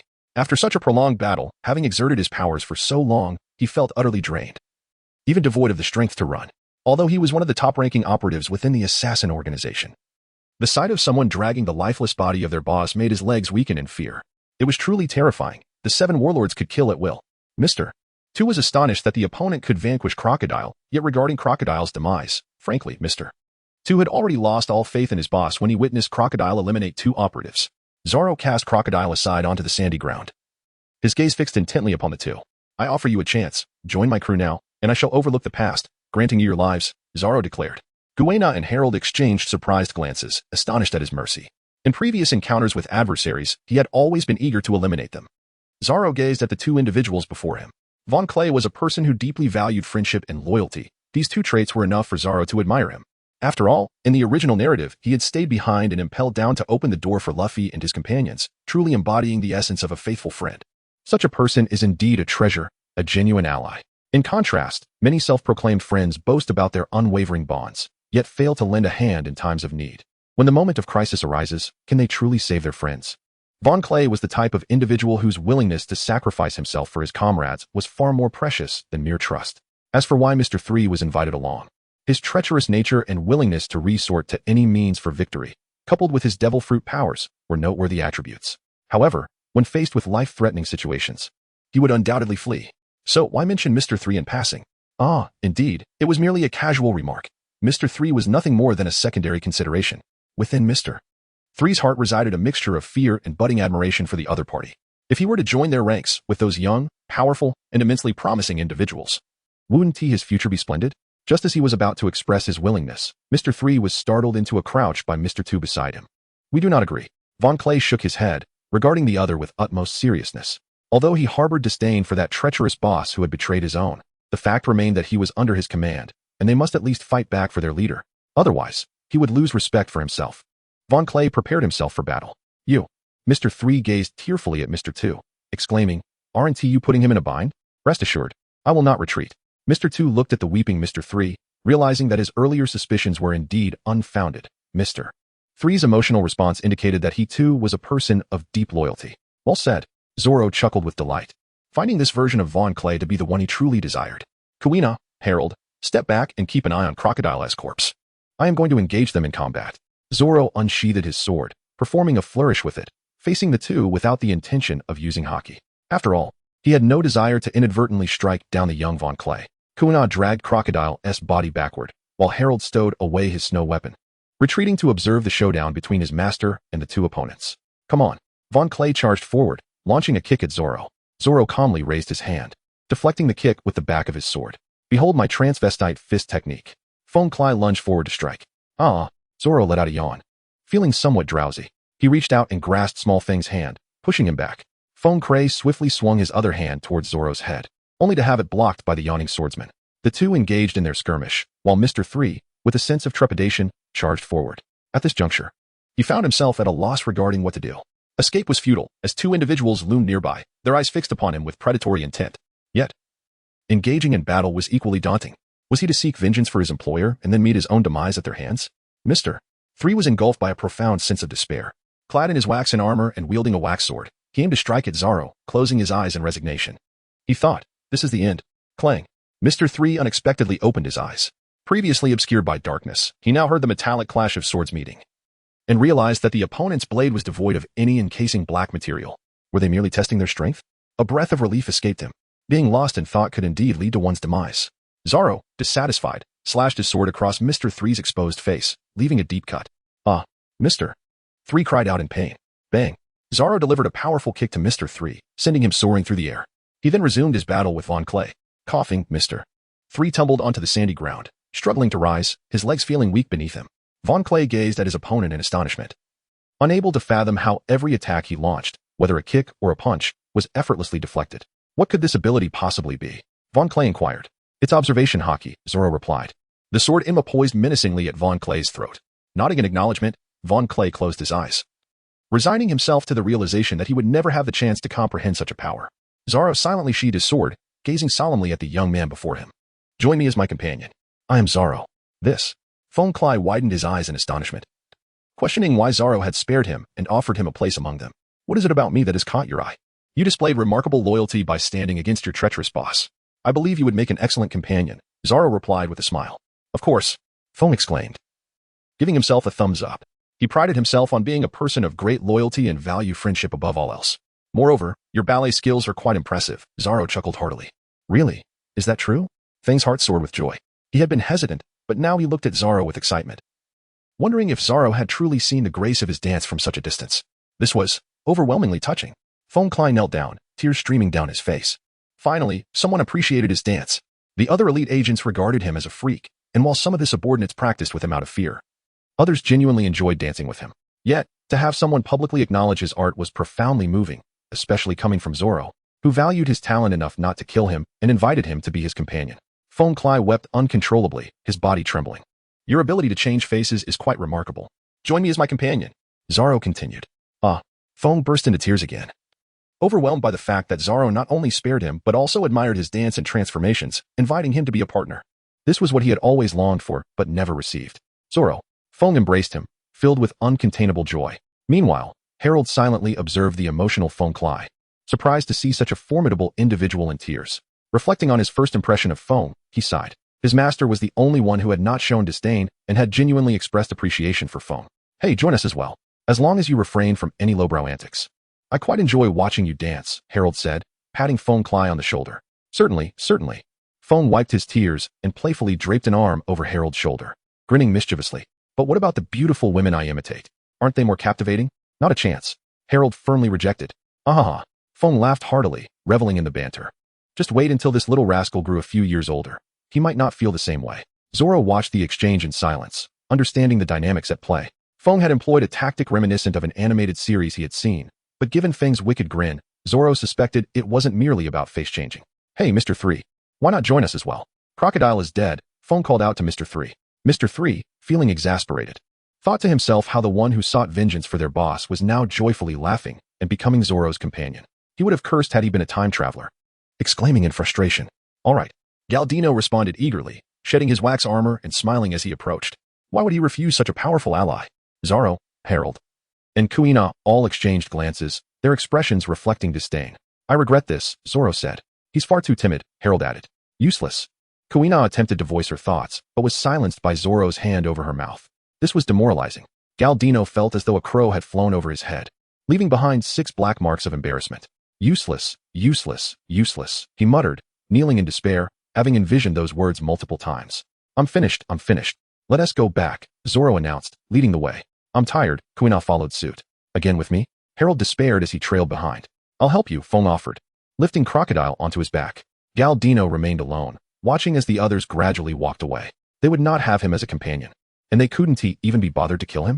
Surviving felt strangely disheartening. Galdino sighed, contemplating his uncertain future. With nearly all the core members of the organization gone, what was the difference between being an organization and being obliterated? His lament echoed across the desert. Get a grip and catch up. Stop whining. Zoro turned back to scold him.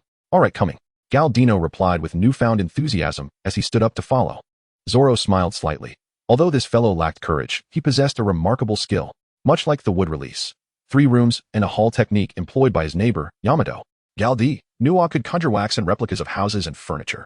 Furthermore, once solidified, his candles became as hard as steel, making them an indispensable asset for both home and travel, particularly since Zoro wished to linger a few more days in Alabasta. Nua's waxen 3 rooms and a hall technique was extraordinarily useful in the desert. However, he pondered whether the waxen structure, as sturdy as it was, might melt under the heat. Zoro thought it prudent to inquire with Galdino about this. Truly, he resembled an architect. The group made their way back to Elmar, retrieved their belongings, engaged with a few wealthy patrons, and then set off towards the St. Dora River. Throughout the journey, Zoro was in high spirits. Not only had he vanquished Old Sand, but he had also gained a comrade in the emotionally profound Little Fong, along with a master builder. Once they reached the island, they would no longer need to camp outdoors. They could simply summon Nua for a waxen 3 rooms and a hall, saving them the cost of lodging on islands with cities. As Zoro observed the two with increasing delight, he realized that gaining friendship not only brought joy but also saved a considerable amount of resources. How splendid! Kuina scrutinized him throughout, perplexed by the fact that Zoro had shown mercy this time. Could it be that he truly admired his opponent? She found it hard to believe. Meanwhile, Little Foam, in high spirits, danced joyfully while casting smiles towards Zoro's cheerful visage, her mood lifted further by the notion that someone appreciated his dance. Little Foam felt a flutter of excitement. What exactly did he find appealing in me? Ino gazed at Zoro with confusion, pondering if he was merely a secondary consideration due to Mr. Two's influence. He felt both weary and famished. Harold yawned, drooling from hunger, appearing rather foolish. As the group traversed the path, a biting cold wind swept through, and raindrops began to patter against Zoro's face. Before long, a torrential downpour descended, an unusual occurrence for the desert kingdom. No problem, Ino declared, flicking his hand as streams of candle wax flung toward them, solidifying in the air into makeshift umbrellas. This would provide temporary shelter from the rain.